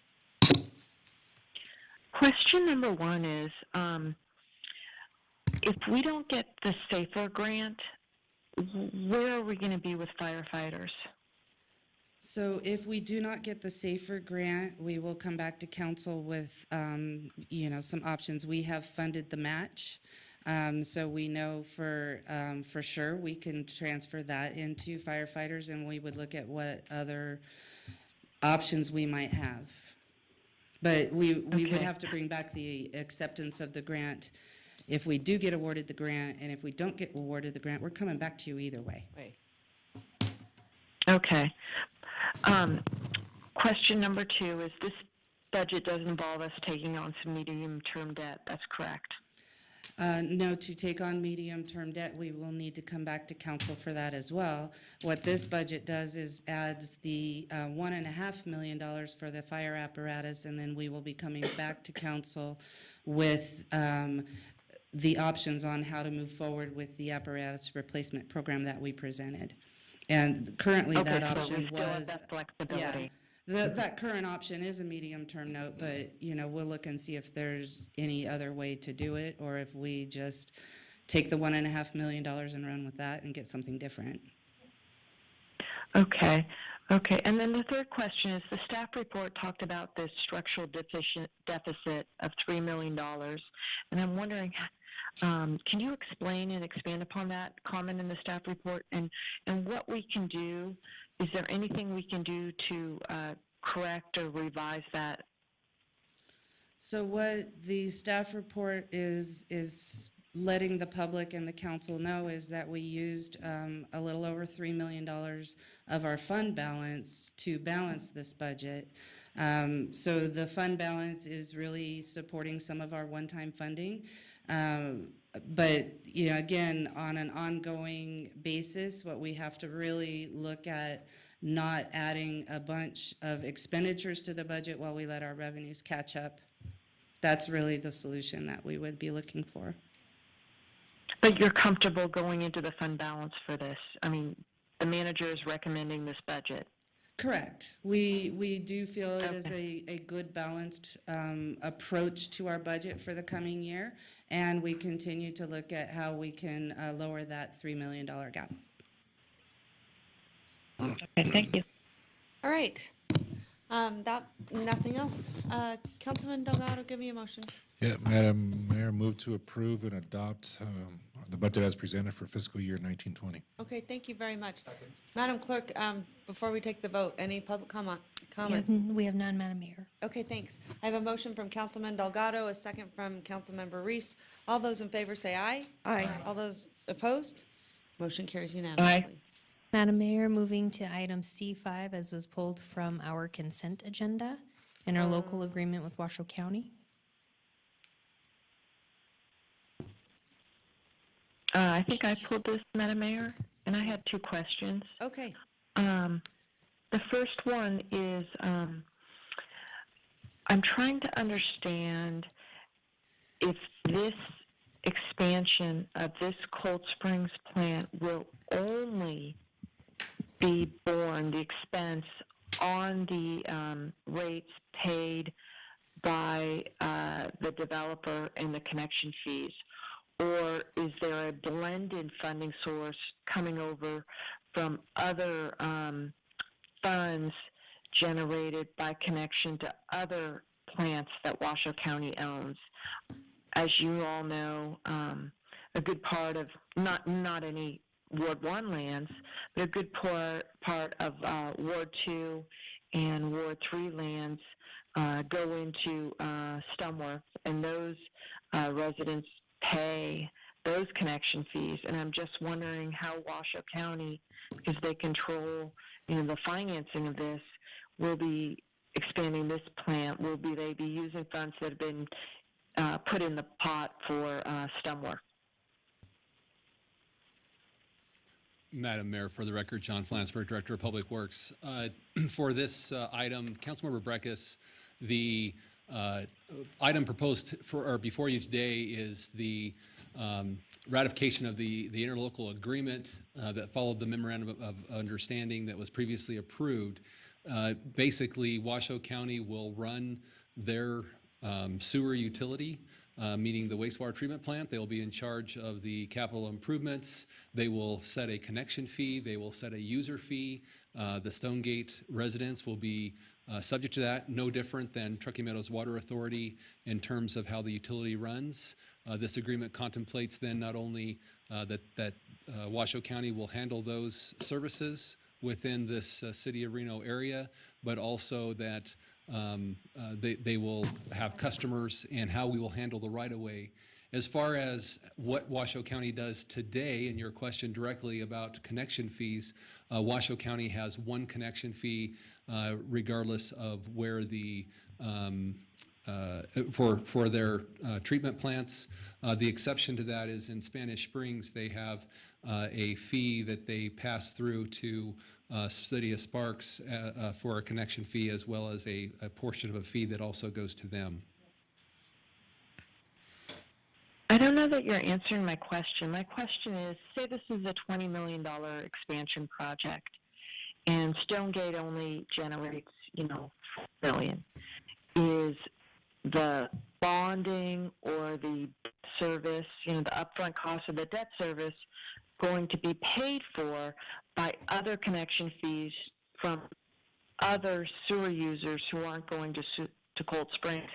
The agreement, as I see it, is very broad in the delegation of authority to set rates to Washoe County. So once we do this, we have no say, and I want to express concern that the connection fees then could be raised on other development projects that are serviced by Washoe County, and that could be working against, the project's ability to come online. So again, in answering your question, again, John Flansburgh, Director of Public Works, Washoe County is going to treat this like they would treat all of their other sewer enterprise funds. I suppose in your scenario where they would be bonding for these improvements, and if they didn't have enough funding coming in, they would need to make that funding up within their rate structure. So again, you're talking about broad policy. This was what's been anticipated as the approval of Stonegate came through the process, how it was conditioned through the memorandum of understanding. We are giving Washoe County the ability to be the service provider for the Stonegate community. Thank you. I guess in sum, I'd just say to the council, I'm not going to be able to support this because one of my great objections to Stonegate was all the hidden subsidies that it was going to take to lift off this very far out development that doesn't have any infrastructure. But I would encourage those who are inclined to vote for this to put a provision in here that Washoe County only is allowed to finance the expansion of this from rates or connection fees generated from the Cold Spring sewer users. Because otherwise, what is going to happen and could happen is that other developments in Ward 2 or Ward 3 primarily will be financing Cold Springs and Stonegate development. Thank you.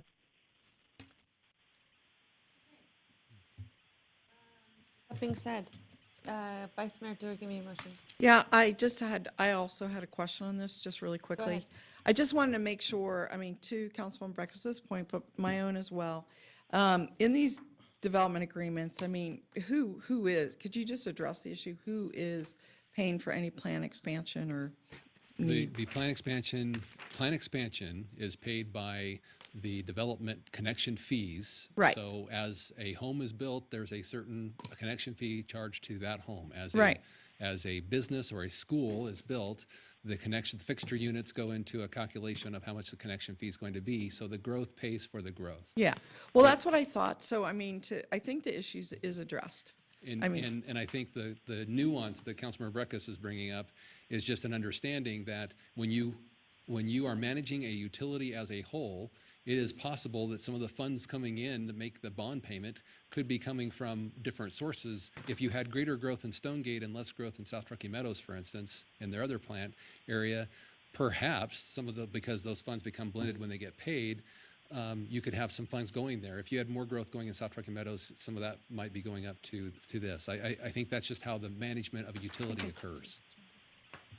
All right, thank you. Well, I'll make a motion Thank to you. approve the interlocal agreement between Washoe County and the City of Reno for municipal wastewater services with the understanding that growth pays for growth. Second. Okay, I have a motion. I have a second. All those in favor say aye. Aye. All those opposed? Motion carries. Opposed. Okay, thanks. Mayor, with that, I believe you would like to move to item D9. Yes. This is a presentation from Mike Kazmierski regarding EDON. Okay, Mr. Kazmierski, you ready? He's been ready. Yeah, I know you've been ready. You've been here all day. Did you enjoy it?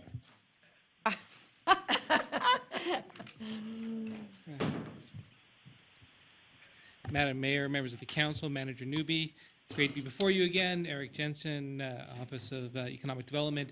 Very briefly, we have been partnering with EDON for many years now on economic development projects, on attracting and bringing new businesses to our area. As staff, we are recommending that we renew our contract with EDON with some new additions. This year we have, after listening to the council at length, we have added metrics to the contract this year specific to the city of Reno. And so I'd like to turn the time over to you, council, and to Mr. Kazmierski to briefly talk about what those metrics are and how they would benefit us. Great. Okay, fantastic. Thanks, Eric, and back to your original comment, Madam Mayor. Thank you for your service. Okay. A lot going on, right? Every now and then, I think people need to have a half a day to watch how hard you really work and how passionate you are about making our community better. So I want to thank you for that. And Well, likewise, thank you. you know, a couple hours here and there is nothing compared to the time and energy you spend into what you do. So it really, I don't think people appreciate it. And so I want to thank you for that. It's exciting to see what's going on in our downtown. That was a window of a vision of where we could be in the next few years. So that 3 hours of my life were mostly worthwhile. I'd love to see it actually happen. So thank you for moving that one forward. I've asked for a copy of the strategic plan briefing I gave to the council around 2 months ago. And I'm not going to kill you with any more slides. I'm not sure you'd survive too many more briefings tonight. What I did want to do is highlight just one key slide here. And if I can get this on, there we go. Do I have to do something? There it is. Okay, perfect. This one's in the packet, and this really summarizes the strategic plan as we go forward. We're really focusing aggressively on attracting high-paying jobs. And, you know, the Moby announcement, $135,000 a year jobs, 300 in the city of Reno is an example of that kind of success we're having. The attraction on technology and high-paying jobs is something we continue to focus on. The entrepreneurial growth, we just had a great entrepreneurial event where we're actually set up a startup fund and are investing in companies that will grow here in the community, a startup fund we've never had before. So that is part of how we go forward. Workforce development, we have to have an adequate workforce to meet the needs of these employers. So we're working with many partners.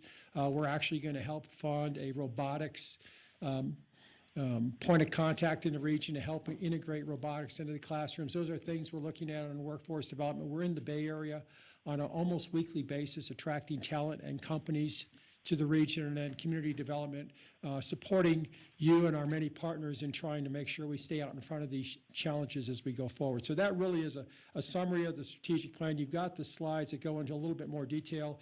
I did want to also show just a chart out of a report that came out this week. Something that people may not realize, when you bring in quality jobs and high-paying jobs, you're raising the jobs across the entire region. I mean, most people can remember when, you know, you would get paid $8 or $10 an hour and you'd be glad to get that job. And that's not that long ago. So we really aggressively have done this economic development effort as a team, and you can see where the average wages of the entire region have gone up nearly 40% in a 7-year period. And we see that average wage for everyone going up and continuing to go up as it continued to be successful. And then finally, the metrics Eric talked about. I want to highlight lines 7, 8, and 9. It's, I think, the last page in the packet you were handed.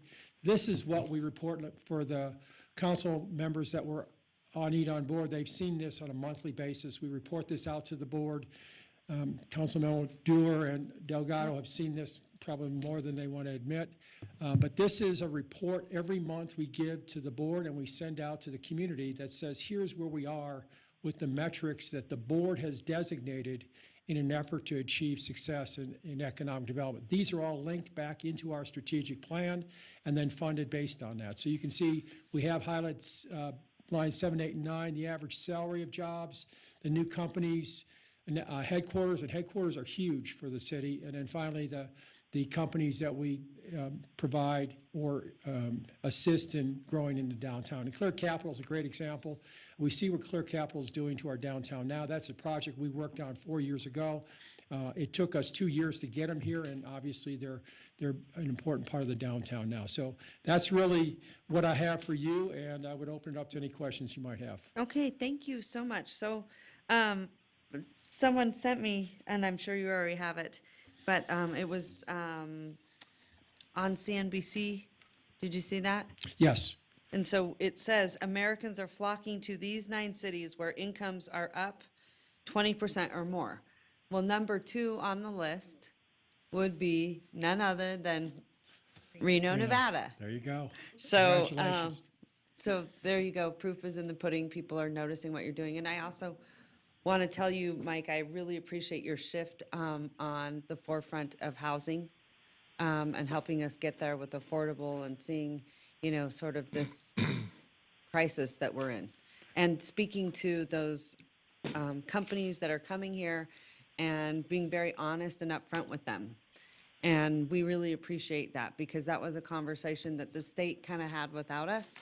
And now local governments are here left trying to figure it out with, little resources and having to get creative. And so you have really come to partner with, your local government neighbors to get this done. And you've had some really honest conversations, and I appreciate that for helping us try to get there. So thank you. We've still got a ways to go, Madam Mayor. Well, We've got a lot Rome of wasn't work to built do. in a day, and I know we all want it yesterday, but we have to give those wins where wins are due. If I could just comment, your leadership in the task force that we've been meeting now for over 2 years to help knock down obstacles to the ability to add more housing to our region is incredibly important, and I want to thank you for that. No, thank you. I really appreciate that. But again, it's all of us working together and make it happen. It could not just be one person. And so Edon has been a huge help. So thank you. Okay, Councilwoman Weber, any questions for Mr. Kazmersky? No, but thank you so much for being here. And I think I was the one that made you or asked you Made you? to make. No, I didn't make you do anything that you weren't willing to do. But thank you so much for being here because I think it's important when we're having a motion like this that we're supporting an organization that it just kind of went along with you being here and thank you for what you're doing. It's awesome. Thank you. All right, Vice Mayor Dewar. Yeah, it's been a great pleasure serving on EDON, and you've been, as you know, I feel you're doing a great job. One thing I would just like to request, I know that you have hired Brian Bonifant to gather a lot of data. I would just like to request that you work with, or have him work with our manager to make sure that he is getting the best and most accurate data. 'Cause there have been some questions that have been raised. I want his data to be completely accurate because it's going out to the world. And I know he just pulls permits, but anyway, if you could make that happen, have a conclave with our planning staff and data and our manager, that would be great. But thank you so much, Mike. It's been a real pleasure to be on the board. All right, Councilman Delgado. Yes, Madam Mayor, thank you very much. Mr. Kazmersky, how are you, sir? Wonderful. Miss the meetings, man. Miss hanging out with you. Few questions for you. What I'd like to see maybe on the next report is, I believe Senator Ivana Kinsella got a bill through that was pretty eye-awakening to me with respect to employers that we bring in who have a number of employees in the hundreds that are on Medicaid. And so we spoke to the idea that we're raising wages, Could et cetera. I just touch Yeah. on that because that's something that we have responded to. It's the data in that report is several years old. It's based on, if you look back at the data, it actually goes back 7 years now. And some of those incentives we gave, in fact, were people that were getting paid $8, $9, and $10 an hour when we were desperate for jobs. If you look back over the last 3 years, in fact, our report out says the last 3 years, our average wages is $27 an hour. There may be a few employees at the very entry level that qualify for Medicaid, but it's $17 an hour. So the companies we're bringing in, It's just good information that I would like to have too from just, and I know you've done a heck of a job trying to raise those wages. I know that's the constant conversation in all the board meetings with everyone else you're coming forward. And also just with my other healthcare hat, it helps with the growth patterns. We know that we have tremendous growth in North Valleys. We know we also have a lack of Medicaid providers in North Valley. So it helps us in just strategic planning in terms of saying where are those missing resources. It helps us trying to think out few years out in terms of making sure that services are being provided. So that data would definitely help. I'll So I send that to appreciate that. Thank you. All right, Councilmember Reese. Mr. Kazmierski, thank you for being here. I echo my colleagues' sentiments about how much we appreciate the work that you and your team are doing. I guess my ask is a little different. You have been gracious enough to be here tonight, and I want to know what we can do as a council to help EDAWN. Obviously, we're a strategic partner. We're committing some significant resources here. You have the mayor's ear quite frequently. I haven't had the opportunity to spend as much time as you as I would like, but I've committed to you that I am a fan. And so what can we do for you? How can we help you tell our success stories? Because sometimes you're the one doing it and we are not. I mean, and we all ought to be doing it, but how can we help you? Well, I think you're doing a great job. First of all, I know I have a lot of interaction with the city manager on issues that we need to work on a day-to-day basis, a week to week. The staff has been very supportive. I can tell you, Bill Thomas and team have been fantastic in assisting us in helping the companies understand what we really have to offer. I would say our biggest challenge as a region, and again, I back up and look at this as a region because companies don't know where the boundaries are.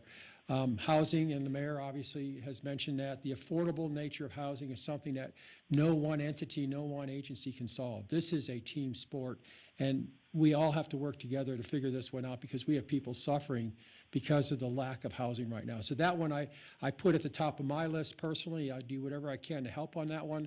That's a really important one. And then as you go from housing and you back away from it, you start to say, okay, what does it take to get housing in the region? It's things like addressing wastewater in advance of having to do a moratorium, in advance of having other issues that would affect that housing challenge. So again, looking at housing, this is something we need our residents to be able to have a place to live.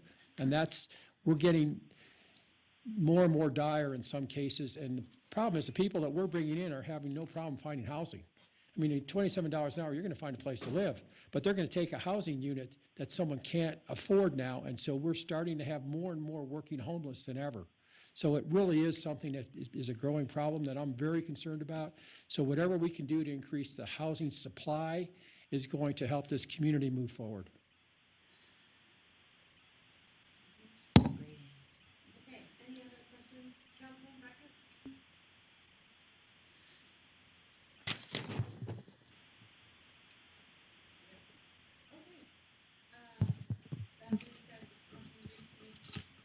Madam Mayor, if I can just note for the record, we did receive online public comment from Harvey Winkland, who's in opposition. With that, we have no further public comment. Okay, thank you so much.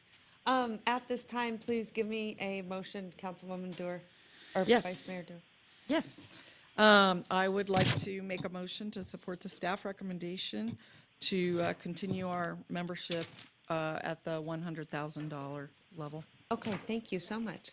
All right, I have a motion and a second. All those in favor say aye.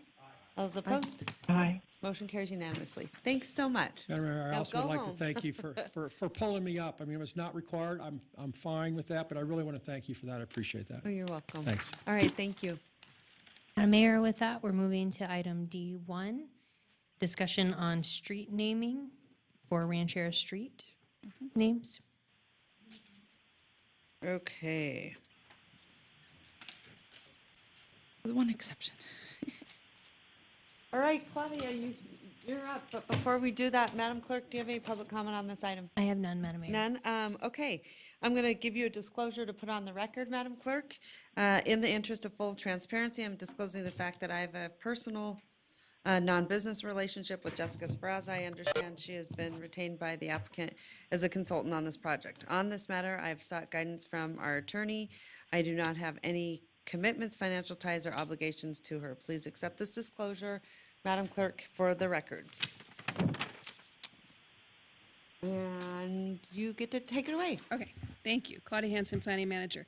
So Earlier in the week, Councilman Reese asked why wouldn't this be one of the items that could be on consent? And I think in the future, if we ever have one again, we would do that. We've just never done one of these before, so we thought we would put it on the regular agenda so we can explain what it's about. We've just never had an appeal of a street name before. So street names are typically decided by the Street Naming Committee, which is staffed through Washoe County. In this case, there were these 5 names that were denied by the Street Naming Committee: Ranchera, Unbridled, Oak Point, Whispering, and Cold Creek, all proposed within the Ranchera PUD. Ranchera fire department was fine with Ranchera. Dispatch had concerns because there is a business that has the name Ranchera. And the Street Naming Committee did not like it because it was too close to Rancheros. Unbridled was fine with dispatch and fire. Washoe County Street Naming Committee thought it was too close to Bridle. Oak Point, fine with dispatch. Fire and the county thought it was too close to Opal Point. Whispering, dispatch was concerned that somebody might be confused if somebody was whispering on the phone as they were calling dispatch. I don't really understand that correlation, but that was what their comments were. Street Naming Committee thought it was too close to Whistler. And then Cold Creek was fine with dispatch and fire. Street Naming Committee thought it was too close to Oak Creek. So that was the analysis. Planning is bringing this forward because. Madam Mayor? Go right it's for ahead. the analysis. I'd like to make a motion to approve. I'm going to let you, it's your word. Thanks. All of these names with one exception, and that's Unbridled. And I've already discussed it with the applicant, and I'd like them to come back with a different name. So I think Ranchera is very important as part of being a Ranchera. And the others, whatever. I just think there's some challenges with Unbridled, so. Okay. That'd be my All right, I motion. have a motion and a second. All those in favor say aye. Aye. All those opposed? Motion carries unanimously. Thank you. Madam Mayor, it should be noted for the record that Councilmember Breckus is absent and will no longer be on the call for the rest of the evening. Additionally, she was absent prior to that vote. With that, we can move to item D2, update on new city council ordinance change recommendations and presentation. Madam Mayor, before we jump into this, to save everyone time, I'd like to continue this item for the mere fact that I would, on the next agenda or the next one available, to ask if Councilman Reese would like to take my position as liaison to the Youth City Council. And with that, I'd like him to sit down with staff a little bit more to contemplate and work with the Youth City Council and staff about what this means to them, if that's okay with staff and the City Council. All right, I have a motion and a second. All those in favor say aye. Aye. All those Aye. opposed? Motion carries unanimous. So clarification on that additionally, this is your official resignation as liaison. Do you need that? I just need you to say yes. Yes, please. Thank you. I will bring forward the appointment for council to decide who they would like to replace you at an upcoming meeting. Councilman Reese or whomever, the motion. That sounded rough to say that. Resign. I know. Thank you. All right, Throw with you out. that, Right? I like a clear record. Moving on to item D3, update on ordinance for the Urban Forestry Commission. Madam Mayor? Yes, go right ahead, please. Yeah, as the liaison, I was okay with most of this, and I had 2 changes. I am fine to continue this and to get those in writing, but I just want to tell you briefly what one of those is. They adopted for the FAB, the Finance Advisory Board, a statement that in this section, but a different section that relates to the FAB, that a quorum shall consist of a majority on the membership roll at the time of the meeting. And I think that is an extremely useful addition, because what that means is that you don't end up, if like, for example, right now we have 4 people to appoint to the urban forestry, so it's hard to get a commission, quorum. And this would resolve that problem. So you already wrote it up? Sorry, I have it on my phone. Well, I have it, I just wrote it into the record. If you look, for the record, Andy Bass, Director of Parks, Recreation, Community Services. I know it's very small, but if you look under the underlined section, section 2.08.95, That would be our recommended language, which is exactly what you just read. Yeah. Okay, so if I can just read it in the record, I'm fine with that. Okay, is that okay? Go right Lawyers? ahead. I think, Ms. Dewar, for the record, Saber Newbie, as this is the step 1 of the 3, I don't know that we Oh. need actual language at this juncture. It's really a discussion. Oh. So mere concepts would really work. Oh, that's fine. I mean, if you want to. I really thought we were specify approving language. this language. I'm sorry. That was my understanding. Well, anyway, if you could add that in when the ordinance comes back. Yep. And then on item section 2.08.980, it lays out a very routinized way of appointing chair and vice chair. So the vice chair would automatically ascend to chair.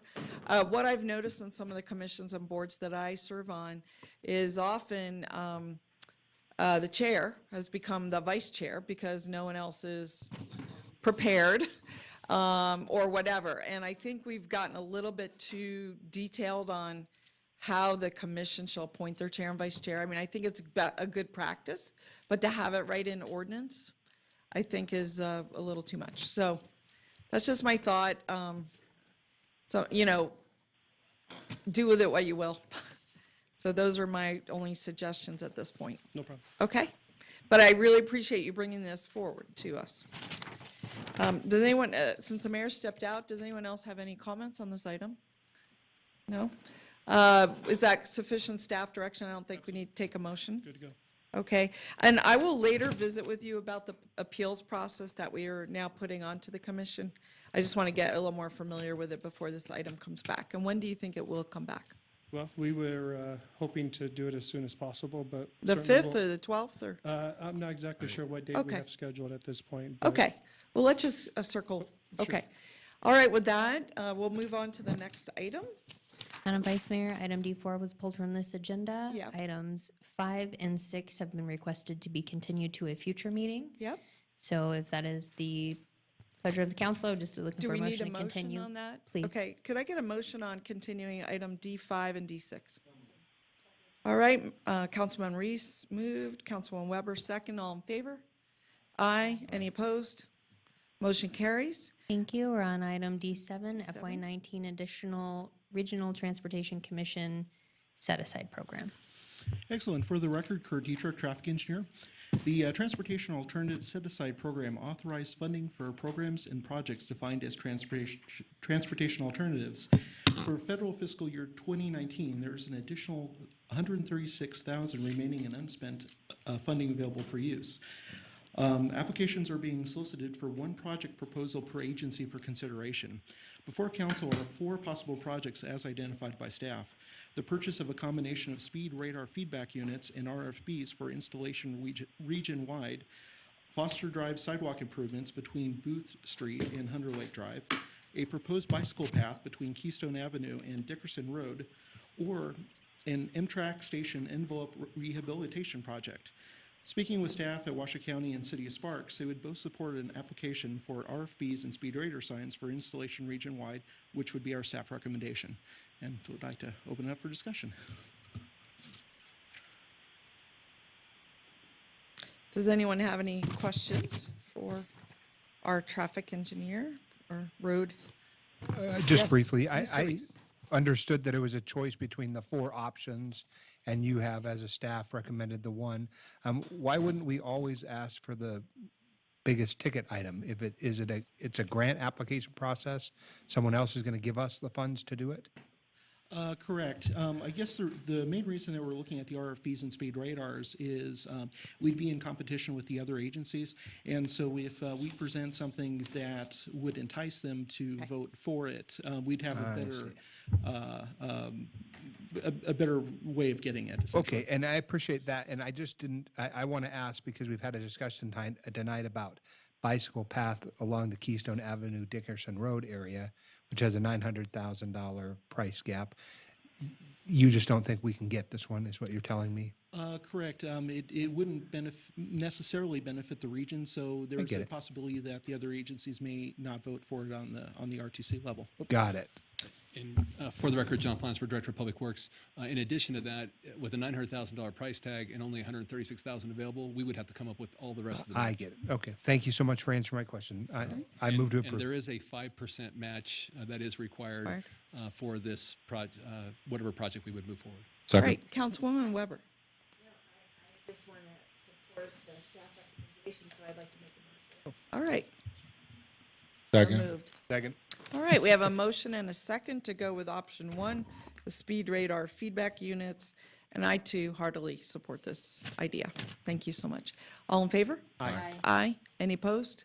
Motion carries unanimous. Thank you, staff, for such good work. All right. Next item is item D10, donation of America Goes Bowling to the RSCVA. Okay, and this isn't out of anyone's item donation fund? I would be looking to the attorneys as we need a 2/3 vote on this, and you do not have 2/3 of your council present.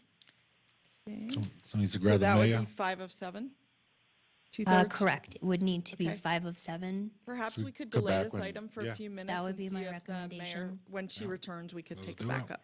Okay, Okay, all right. And we did the D11? Next item would be the city manager evaluation. I don't know Let's if you'd do the like to ordinance wait. adoption until Hillary gets back. Let's Yeah, go and I'd like to, to have the mayor here for that too. okay, item E1 has been continued to a future item. Let's move to item F1, Okay. text amendment for adult businesses. Okay, Item F1 is an ordinance adoption. Move to adopt. all right, we have a motion and a second. All in favor? Aye. Aye. Any opposed? Motion passes unanimously. Item F2, ordinance adoption to be read by the city attorney. So ordinance adoption, ordinance number 6516, case number TXT 18-00001, adult business ordinance, ordinance to amend Title 18, Chapter 8, Article 2 of the Reno Municipal Code, titled Permitted Use, Uses and Use Regulations, Section 18.08.202, titled Additional Regulations for Principal Uses regarding adult uses to restate regulatory rationale, regulate signs, alcohol use, businesses dealing in sexually expressive materials, and sexual devices, together with other matters properly relating thereto. Move to All right. adopt. All right, we have a motion and a second. All in favor? Aye. Aye. All opposed? Motion carries unanimously. Item F3, ordinance to be read by the city attorney. Ordinance adoption, ordinance number 6517, case number TXT 18-00001, adult business ordinance, ordinance to amend Title 18, Chapter 24, Article 2 of the Reno Municipal Code, titled Definitions of Words, Terms, and Phrases, Section 18.24.203.200, titled Adult Business, to add new definitions and modify existing definitions, together with other matters properly relating thereto. Move to adopt. All right, we have a motion and a second. All in favor? Aye. Aye. Any opposed? Motion passes unanimously. Item F- Madam Mayor, we're on item F4. Ordinance adoption, ordinance number 6518, ordinance of the Reno City Council providing for the levy and manner of collection of assessments for the City of Reno, Nevada Neighborhood Improvement Project, otherwise known as the Downtown Reno Business Improvement District, ratifying, approving, and confirming all changes to the management plan and all other actions previously taken by the City Council of the City of Reno and the officers of said city directed toward the acquisition and improvements of said project in the district, together with other matters properly relating thereto. All right, thank Move- you. Move to adopt. I have a motion. Do I have a Madam second? Mayor, should be noted for the record, we did receive public comment from Jeff Church in opposition to this item. With that, I have nothing further. Thank you so much. So I have a motion and a second. All those in favor say aye. Aye. All those opposed? Motion carries unanimously. Madam Mayor, with that, item G11, appointment to the Recreation and Parks Commission.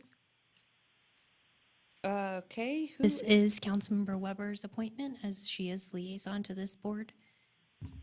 Okay. Thank you, Madam Mayor. At this time, I think I would like to ask if we could, I haven't been filled in on the meeting that was held yesterday, and I need to hear more Okay. information. You want to continue? Yeah, can I Okay. do that? Sure. Just for one meeting? Yep, no problem. Second. You need, Thank you. I have a motion to continue. I have a second. All those in favor say aye. Aye. All those opposed? Motion carries unanimously. Back at you, Madam Clerk. Madam Mayor, G12, appointment to the Urban Forestry Commission. This is Vice Mayor Dewar's appointment. yeah.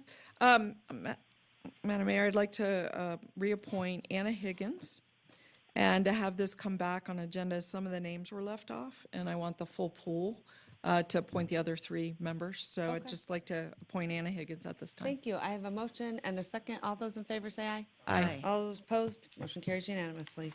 Item G2, approval of the Urban Forestry Commission bylaws. Yes. Back at you.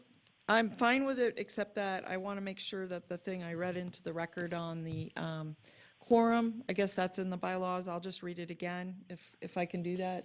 Let me ask our attorneys. Yes, you can do that. Okay, so I just want a section of the bylaw that says a quorum shall consist of a majority of total members on the membership roll at the time of the meeting. All right. I have a motion. I have a second. All those in favor say aye. Aye. All those opposed? Motion carries unanimously. Madam Mayor, I would like to go back to item D10. D11. Nope, that's not D10. correct. D10. D10. Need your vote. Donation of America Goes Bowling. This does require a 5/7 vote from the council. Okay, thank you very much. Move to approve. I have a motion. I have a second. All those in favor say aye. Aye. All those opposed? Motion carries unanimously. Madam Mayor, with that, we are on item D12, performance evaluation of the city manager.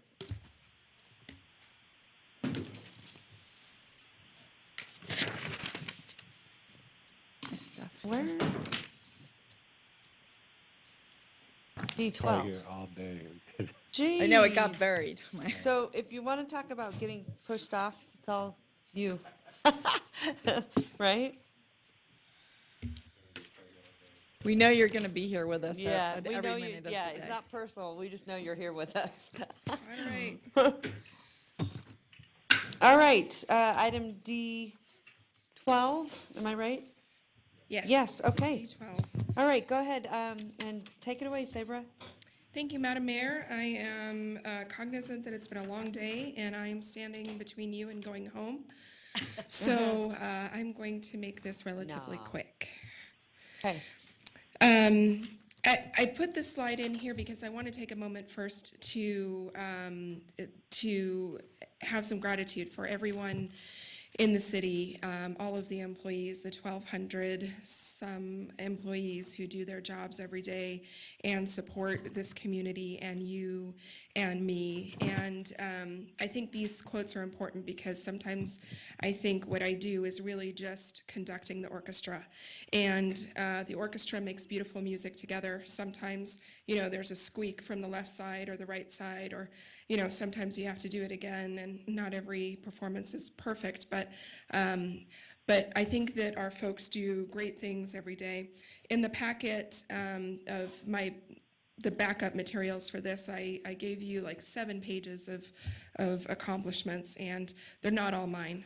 They also, they belong to all of the employees, and I included it because many of those things are included in the budget book, but they don't really get read when they're in the budget book. And I was pretty sure that if I put them in for my review, that everybody would look at them and see how amazing that they are. So I just wanted to start with a thanks to everyone, to you and to all of our employees who work their tails off every day. So going over some of the goals that I had last year, that's primarily what I'm going to do, the things that when I was standing before you in this situation last year that I had said that I wanted to work on. And first and foremost of those was organizational culture change. Here are some of the accomplishments that we've achieved this year: introducing True Colors, which is a way for our employees to both understand themselves and their coworkers, to learn how to better communicate and understand how others work. We did 360 reviews that were facilitated by the Mejorando group, and you have a copy of my 360 review in the backup as well. I do regular field days, which I really enjoy, getting out into the field with some of our employees, either to work alongside with them or see what it is they do. We're currently in the process of finalizing the organizational culture assessment, which I'll be providing to all of the employees and hopefully implementing in this next year. We also have an employee engagement committee that has convened to lead efforts on employee recognition and other things that will really hopefully improve our organizational culture here. Another one of my goals from last year was to revise the strategic plan and get us on a strategic plan road so that our employees know what's important to you to be done and so that we can measure those things.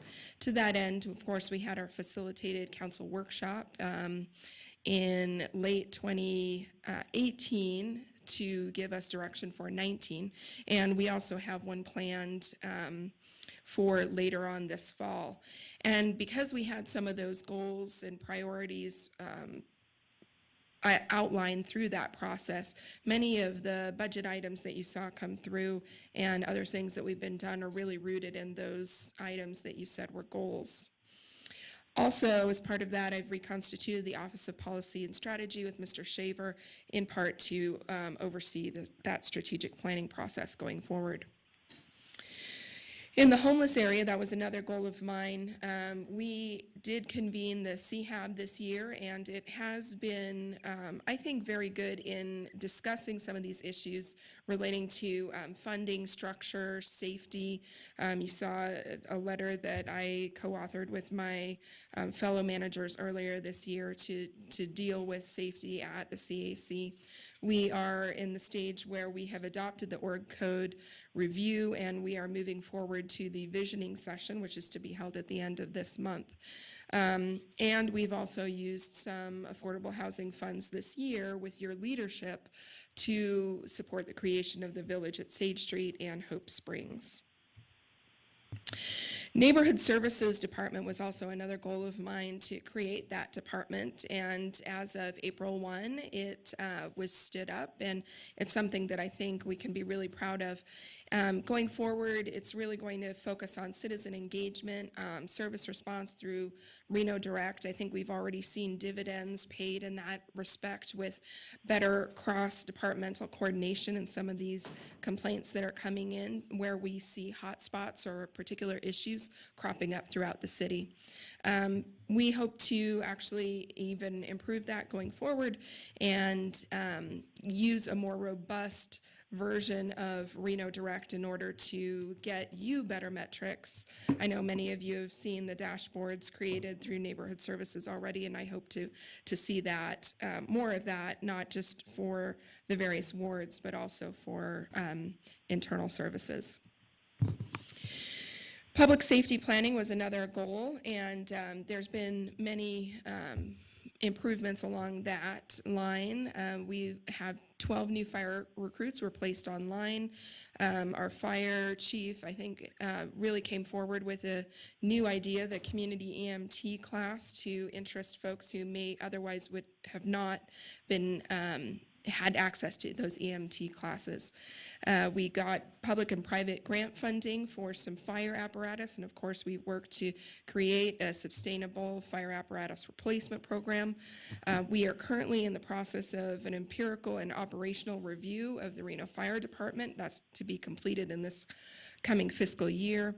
The Reno Gun Initiative, I have to give a lot of credit to Chief Soto for bringing that forward, and I think it's been really helpful in getting guns off the streets and resulting in arrests. And of course, going forward, we've been doing a lot of work on just facilities, both for the RPD and also looking at facilities for the fire department. One of the other goals that I had last year was promoting technology infrastructure. In this, you know, everybody loves the long pass, but it doesn't matter about the long pass if you can't block and tackle. So, you know, infrastructure in technology is really that part of block and tackling. Upgrading our network connections to high-speed fiber optics, the partnership with UNR on some of the smart cities projects, the contracts for fiber upgrades and for phone circuit upgrades. And of course, one thing that I'm really proud of is finally moving the data center that we have located in this building to a safer spot that's more sustainable. One of the things that was not on my list of priorities last year, but I think we really need to talk about it because it is so important, is talking about sewer. And it has been before you on a number of different occasions, and I think it's important that we talk about some of our successes there, because some of those successes are not always front and center. And of course, sewer is always very exciting to talk about. We did complete design and construction of the Flow Shave project, and we have made progress towards the sewer plant expansion out at Stead and continue to work on that going forward. And I think one of the really transformative projects that could come to being with your leadership is the stormwater utility. That really is a game changer for our region, and I think we made significant progress towards that. So you might be wondering, well, what are your goals for next year? I put this slide in because I really think of my job as having three kind of facets. I am responsible to the council, to the community, and to the organization. So I tried to organize my goals along those lines going forward. So for FY20, regarding the city council, obviously to continue work on city council priorities that you established late in 2018, continuing to work with you to build relationships with you and between you, and engaging you in a full strategic planning session in fall of 2019. Along these lines, I've found that my first 2 years here, I've been very focused on the organization and on, making changes within the organization. And I'd really like to pivot at this point in my time here to spending more time with you and on your priorities, and then also pivoting more towards the community and really engaging myself more actively. It's not that I don't engage myself with these other organizations, I do, but I really would like to focus more of my energies on that, and particularly as it relates to your goals that you want to see done with respect to some of these other organizations.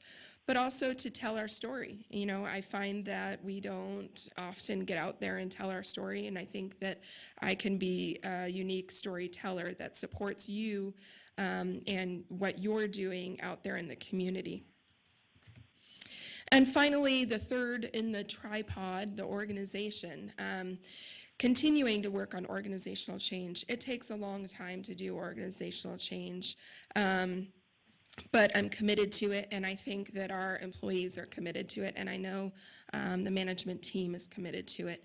So as part of the organizational assessment, I would want to convene an employee-led change management committee to assist in that. We can't do this all as one person. We need a team throughout the organization that represents lots of different, line workers on up. I'd also like to transform the process by which we do performance evaluations. I think that we need to provide better feedback to our employees. There are some employees who haven't had a performance evaluation in probably a decade, and that needs to change. And then finally, implementing a training program, because I think that, in a downturn, that's the first thing to go, employee supports and employee training, and it needs to come back because we need to invest more in our employees. And with that, that's the end of my presentation on possible contract amendments. We did a lot of changes last time just to clean up items. If you wish, the only contract amendment would be a salary equity adjustment if the council desires. And I provided a salary survey if that's the desire of the council. And with that, thank you. That's it. All right. For your support and Great job. for being there and being supportive of all the things that we do and for providing us all guidance. Well, thank you. So when I was speaking to you the other day, I think I said something to you like, God, you have a horrible job. And you said, well, thank you. And you actually, I didn't mean to make you feel bad, but I think honestly, we tend to get very critical and focus on some of those smaller details. And when we look back at the big picture of where we've come, has it been 2 years now? It's been 2 years. Wow, that's so crazy. It's gone by so fast, right? But I remember when you got here, there were a lot of changes that needed to be made, and I kind of always think of it as we were really under construction. We're still under construction because I try to keep reminding people that we laid off 700 employees here at the city of Reno, and so I think that we have to be really aware of focusing on the bigger picture and then instead of the small things, because you have a really tough job, really tough. You have to please the council, and you also have to please and earn the respect of the rest of the staff throughout this entire organization, and that is not easy. And so I want to be much more supportive.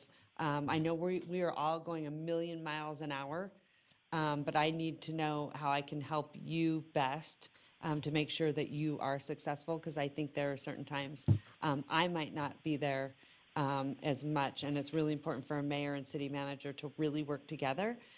And so I want you to know that I recognize that, but I think we all just get caught up in this fast-paced environment that all of us are trying to keep up with. And matter of fact, we all belong to boards, and then everyone, there's a lot of people that want to meet with you, and then your, city council meetings and ribbon cuttings and new projects and groundbreakings, and then trying to manage your family.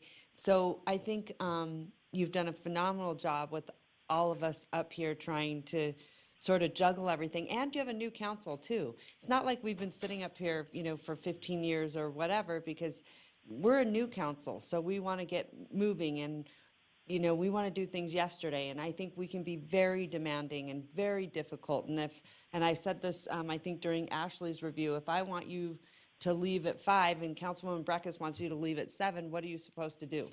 I leave at 8. See, there you go.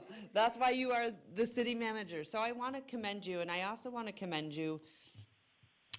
There were some issues that we had in the organization, and you took care of them right away. I'm not so sure a lot of people could have done what you did, and they were tough decisions to make. And so I would be remiss if I did not mention that you are really brave.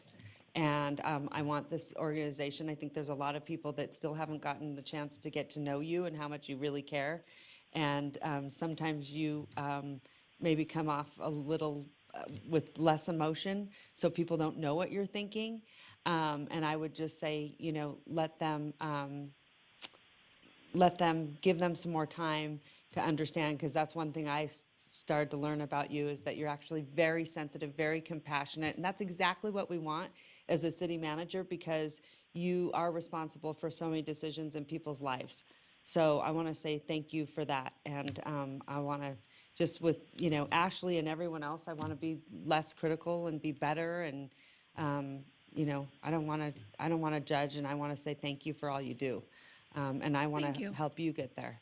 Thank you, and your support means the world, really. Well, thank you. No, we appreciate you. Okay, moving on, Councilwoman Weber. I want to say that I've not been on very long, but I have found Saber to be, I think, very good at what she does. I think that we had some issues at the beginning, but and I don't really think they were issues. It was just learning each other, and she's really helped me a lot, because I think I really needed a lot of help. But I just look at her and I see her, and she speaks up and she hops in there at our meetings. She's always coming up with ideas. I see her professionally being a very good professional, and helping and guiding us through issues and areas that we need to do. One of the questions I had for you, though, is I love what you put together for us. And down the road, I've already mentioned to her that as a new council person and as well as Devin, I really would like to get more details on a lot of the issues that you put in here, the accomplishments, because we need to remember that there's two of us that haven't been involved in a lot of these things. So to me, it was like a learning experience, and I want to find out about more of the accomplishments and the things that have been done that we need more information on. So with that, however, one of the things that you had mentioned I love that you're doing the strategic planning in 2019. I think that's really a good thing for all of us. But I really would like to see us also have the same thing that you all had in October of last year in 2018 on the workshop, the council workshop to identify the Reno priorities. Because I think with new council members, we need the opportunity to kind of have some time together with the more experienced and the longer, the council members. Because what I saw when I sat in at the beginning, I loved it. I loved the conversations. And I really hope that, as you mentioned, that one of your goals is that you're going to work to bring us kind of together, and I appreciate that, and that you're going to spend time with us. You do a great job with all the departments that you have underneath you. You have good staff, you have good management, and all your department heads. I really appreciate what you do. So, Great, good that's job. it. Thank you. Thank you. All right, Councilwoman Dewar. Yeah, thank you. I had what I considered a fantastic meeting with our city manager, Sabra, prior to this, and went over some stuff in detail. So I just wanted to hit some high points, and starting off with high points is that I find her to be incredibly professional. You have great composure under fire. Look at you right now. Yes. You're at the end of an extremely long day at 7:30 at night, and you just presented flawlessly. You look and you act like a city manager, and that is very important to the appearance of the entire city. I mean, you are in many respects represent the whole city. You treat us very fairly. I don't think that you have favorites. They talk about, I'm mom's favorite or I'm grandma's favorite. I think you treat us all with respect and very fairly. And not only that, when it gets down to the nuts and bolts, I think that you with Debbie have done a tremendous job about looking at the money side and being very efficient and effective with the way that you look at our money, manage our money, spend our money, and recalculate our debt, come up with new ideas. So I think that's been a real area of innovation. Some things that I think you identify, first of all, I think you're incredibly hard on yourself. When I looked over all the materials, you consistently ranked yourself far lower than either your staff or your peers. And so I know that, I don't think it's a false modesty. I think it's real modesty. I think that I don't think you're as in touch with how good you are in many respects as maybe over time. I'm the East German judge. What's that? I tell everybody I'm the East German judge. Okay. There's some well, people who are not going to get that reference. Try to be the but- French judge or something and give everybody higher points. But anyway, on the electeds, I think one of the most challenging parts of your job is dealing with the seven of us and finding out our quirks, our desires, the things we love, the things we hate. You have to get us through and through. So I just encourage you to continue that work on figuring us out and what we mean when we say X, but we're really going Y. We're really great at deflection. But I also, a couple more things. I'd encourage you to use your natural skills and innovation to encourage even more innovation in your staff. I'd love to see that. I'd love to have that environment as you form this problem-solving team, which I think is brilliant. I'd love that. You did give us so many accomplishments. I'd recommend next time that you consider a table with metrics so that if you tell us so-and-so received so many calls, we know what it was last year and what the goal is for next year. So if you implemented metrics for the whole agency, you know, you're counting beans and you're already doing it. So just give us some context and in a table format. And then we talked about strategic planning. I thought you did a phenomenal job improving our budget process, but I think next year I want to set an even higher bar to start in February, maybe with us and details, and then we won't have a drama in May. Won't have a May drama. We'll have figured out in April. And then lastly, I think that Swan Lake is such a challenging, thorny issue, the whole North Valleys. I think it really needs some of your leadership. You know, on that one, I think you might end up having to get down the weeds a little bit. And I don't know what other council members feel, but I just feel like we've been letting the county take the lead. It's not completely working. There are issues that we're involved in with wastewater and so on. And so it's just an idea for the next year. It's not on your list, so I thought I'd mention it. And then from a personal note, finally, I just want to thank you for actually making a plan to go forward on the trees. I don't really want to talk about it anymore with this council. They know how I feel. I just want to get the ordinances done, and you are making that possible. You've actually signed a person, I understand, Claudia over there. And so I have a feeling we'll be able to crank it out fairly quickly and get this kind of over, done, and put to bed, and we won't have to talk about it much anymore. So thank you for that. Thank you for being here and putting up with us. Thank you, and thank you for your support. All right, Councilman Delgado. Thank you, Madam Mayor, for allowing me to go before Councilman Reese. Well, really quick, Saber, I thought I was your favorite, and I was saying that. See that? I was going to make the same reference, and then I thought, I don't need to get you guys going. Call you out, no. I can't say much more than what a lot of my colleagues have already said, you know, and I've always tried to be as candid and straightforward with you. Your success is our success, and so whatever we can do to help you achieve those goals is what I always want to help you with. And so I don't think it helps anyone when you beat around the bush. You just get straight to it. And I think you're someone that totally understands that and respects that. And so I appreciate our conversations all the time. But I also know that you're very compassionate at the same time. And so that means a lot to me when you're thoughtful about how that process is going to impact not only us in the organization, but the community.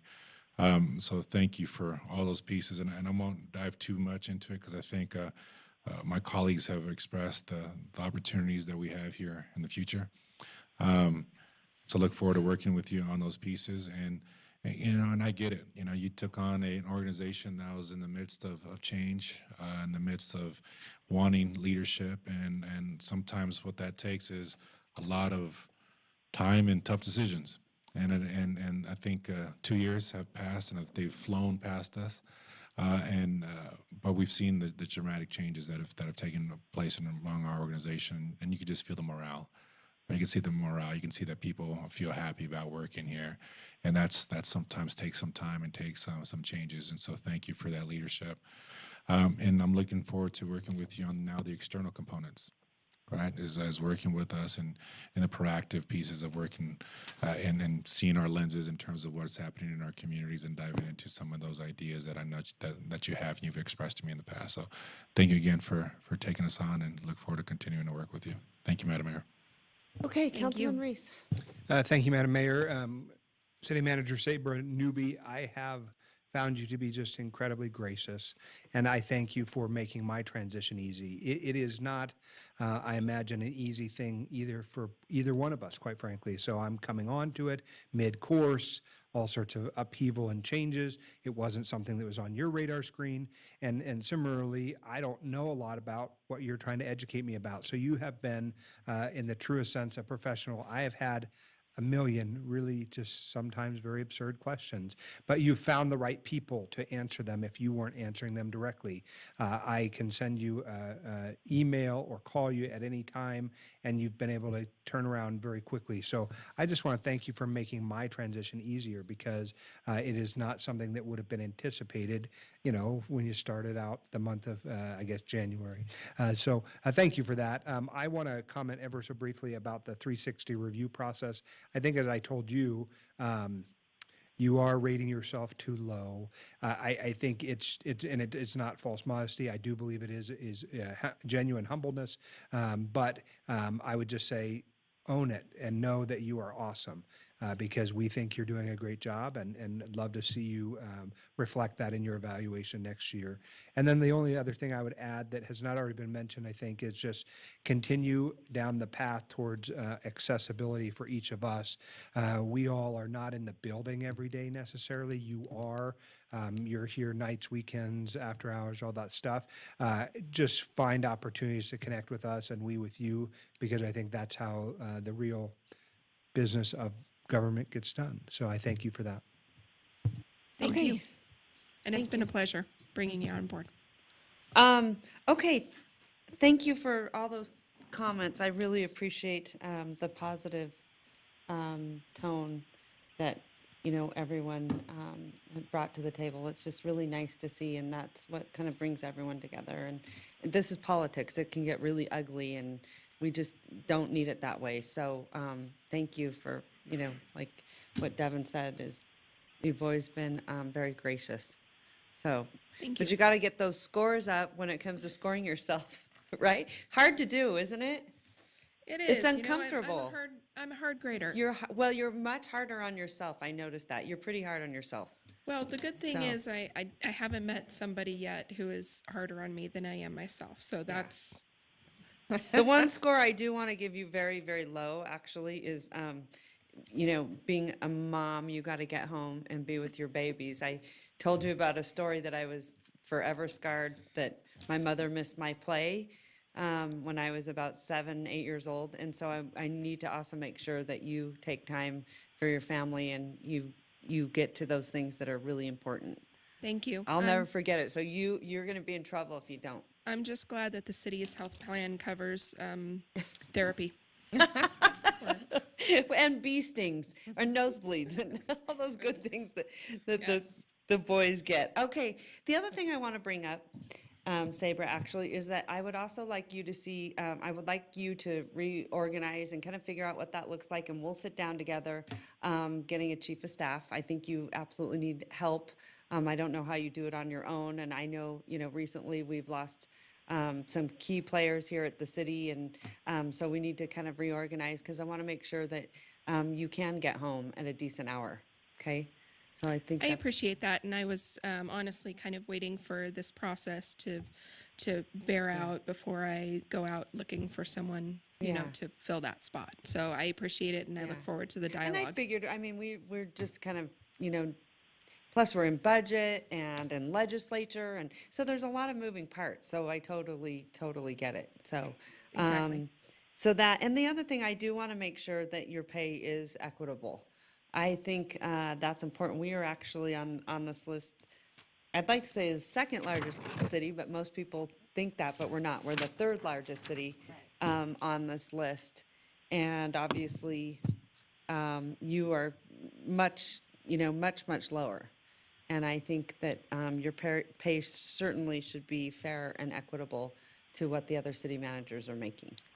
Thank you. So I don't doubt that. So I guess, do you want to come back? And I would say you should mirror at least the city of Sparks, right? I would think, That would be a 10%. That would give her 224.9, which would actually be a little over Sparks, We'd right? be a little 10 higher than Sparks, please. Right. Well, and that's I what I'm think saying. that would be fine. There you go. You've been on, you've now, part of it was you came in, you weren't a city manager, and now you are a city manager. Mr. Kreutz, I don't believe has ever been a city manager. No, So I don't believe so. I think I don't think He's brand new, so, so I would definitely say, I'm at thinking, least. Unless you I'm want to thinking 2:30. Because that's between a little between Yeah. Over Sparks and Well, I was gonna say Below then, County. because he has not had any experience, I mean, how you would go, I mean. Trying to I find don't the know, middle but ground. I would think be you're happy right. to support 230 as Yeah. a step in the right direction. I still think we want to be the top, but Yes. we got a long way to go, and a couple of those folks at the top, I mean, I would Washoe agree. County just retired theirs after like Yeah. a million years, but And 230 Denver, sounds so. reasonable to me and equitable. Yep. Okay. Anything else anyone wants to add? So I'm gonna make that motion. Second. So I have a motion and a second. All those in favor say aye. Aye. All those opposed? Motion carries unanimously. Okay? Thank you. Is there anything else we have to do? Madam Mayor? Go ahead. I just want to take 1 second. A point was made, and I feel like I need to say something about it. Councilwoman Dewar just mentioned about spending more time in the North Valleys. And I have to say this because that is Ward 4. North Valleys is Ward 4. And not that we can't work together, but I would like to stay out of other council members' areas. And I think that we need to be talking about that somewhere along the line. Because That's fine. we do, do you know what I'm saying? Yeah, I I- want to work with her, but it is Ward 4. It is the ward that I represent. It's just like in Wait. previous iterations, we've asked our manager to work downtown. It covers 3 wards. You see what I mean? It wasn't really, it was more of like it's an issue, not it's a And I would special say one place. thing I really want everyone to be aware of, and I know they've changed it, but I really see the effects of what has happened with ward-only voting. And I honestly, I do not support it. I think it's horrible because everyone gets very territorial of their wards. And we should all be here for the entire city of Reno. You should be rooting for Reno, everyone, every ward. I'm not saying that you're not, Bonnie. I'm not saying that at all. What I'm trying to say is different parts of the city have different challenges at different times. You're going through a really big challenge in your ward. want So her to we help want to you. be there to support you any way we can. I don't want people to start getting very territorial because that doesn't help. And like when we're trying to revitalize downtown and everyone knows that we need to be revitalizing downtown and bring it back, you know, sometimes I feel like council members don't support that when they really should. Exactly. Right? And so, and I'm not saying to you, but that's what I'm saying. I think a lot of the, you know, some of the issues come from now having that ward-only sort of mentality. And I want us all to have the mentality as we're all here as one, and the city, including city manager and all the executive staff. And I want to say thank you to the executive staff because you guys have to put up with us as well. And, you know, I know that we can be incredibly challenging and difficult to work for. So I want to say thank you to Bill Thomas too. And that's the other thing. Remember this, Sabra has to have this review in public. And that is so fun. hard. And it's so hard. It's so hard. I was in the elevator and there was a woman that had just left when you had your review, Ashley, and she said, I don't know how anyone could ever do that. She said, I would have fallen apart. And I think to have it in public is really, really challenging. And I just want to say, you know, I really commend you for being so strong. So. And I want to amend what I said and add to it. Do what you will with Swan Lake. I mostly was looking at the wastewater and how we're going to solve that problem. But if you could come and help me on Ward 2, I would really like that with the Virginia Range. I mean, I would love your time and help on that, especially in relation to getting a recreation grant or public lands or whatever it takes. And forget Ward 4. But I'm just saying, I would like your time, but I know do that we think have a need challenge. to talk about that too, because I've gotten on Sabra for actually spending too much time with certain council members, because I think that that's something that the other council members are not going to be supportive of. So I want to be very careful about how we make you spend your time, and so you're not going like this, and then we have driven you completely crazy. So let's come up with a better solution. I don't know get what that looks like jealous. tonight. I get jealous. Right. I don't know what it looks like tonight, but I think we can do I don't want to see you going home at 8, is my point. And I just wanna Whereas you say- are going to tonight. I do want to say, she has been so very helpful with so much in Ward 4 and in other areas. We don't just talk about Ward 4, we talk about the city of Reno, which is so important. And so she's done a lot, and I've learned a lot from her. And Bill Thomas and John Flansburgh with Reno Stead wastewater. I mean, there's so much going on out there. And as a newbie, newbie. Thank you so much. But I will remind my colleagues that I am at large and therefore at all of your disposal and Exactly. happy to help and come Yay. along all of you on That's whatever right. your Thank projects you. are. Now I'm calling on Devin. Oh, yeah, Devin, now need you're in your trouble. help. Thank you. Anyway, thank you so very much. Do we have to do anything else? Where are we at, Madam Clerk? You have a motion and a second on the table for the renewal of the manager's contract with Okay, the thank change you. in pay, so I you have a need a vote. motion and a second. All those in favor say aye. Aye. All those opposed? Motion carries unanimously. Madam Mayor. Thank you. And again, I just want to give a shout out to our staff. There's a number of senior management folks who are here who could be at home with their families, and they stayed to be supportive. So, thank you. Bill Thomas, Chief Soto, Claudia. Yeah, it's kind of, Really like the Reno yeah. family. Usually it's me, Harrison Sable, if he joins, yeah. Lisa. Fire You got time chief. for us now? Over there, and I can't see. And Fire chief. Cochran, Ashley, and your team, thank you so much. And the wonderful Reno Police Department, and John who sits over there and updates all of our social media, but the police department for keeping us safe. Thank you so much, honestly, you guys. I know we keep you here a little late, but we are crazy, and you put up with us, and we're really grateful. So thank you.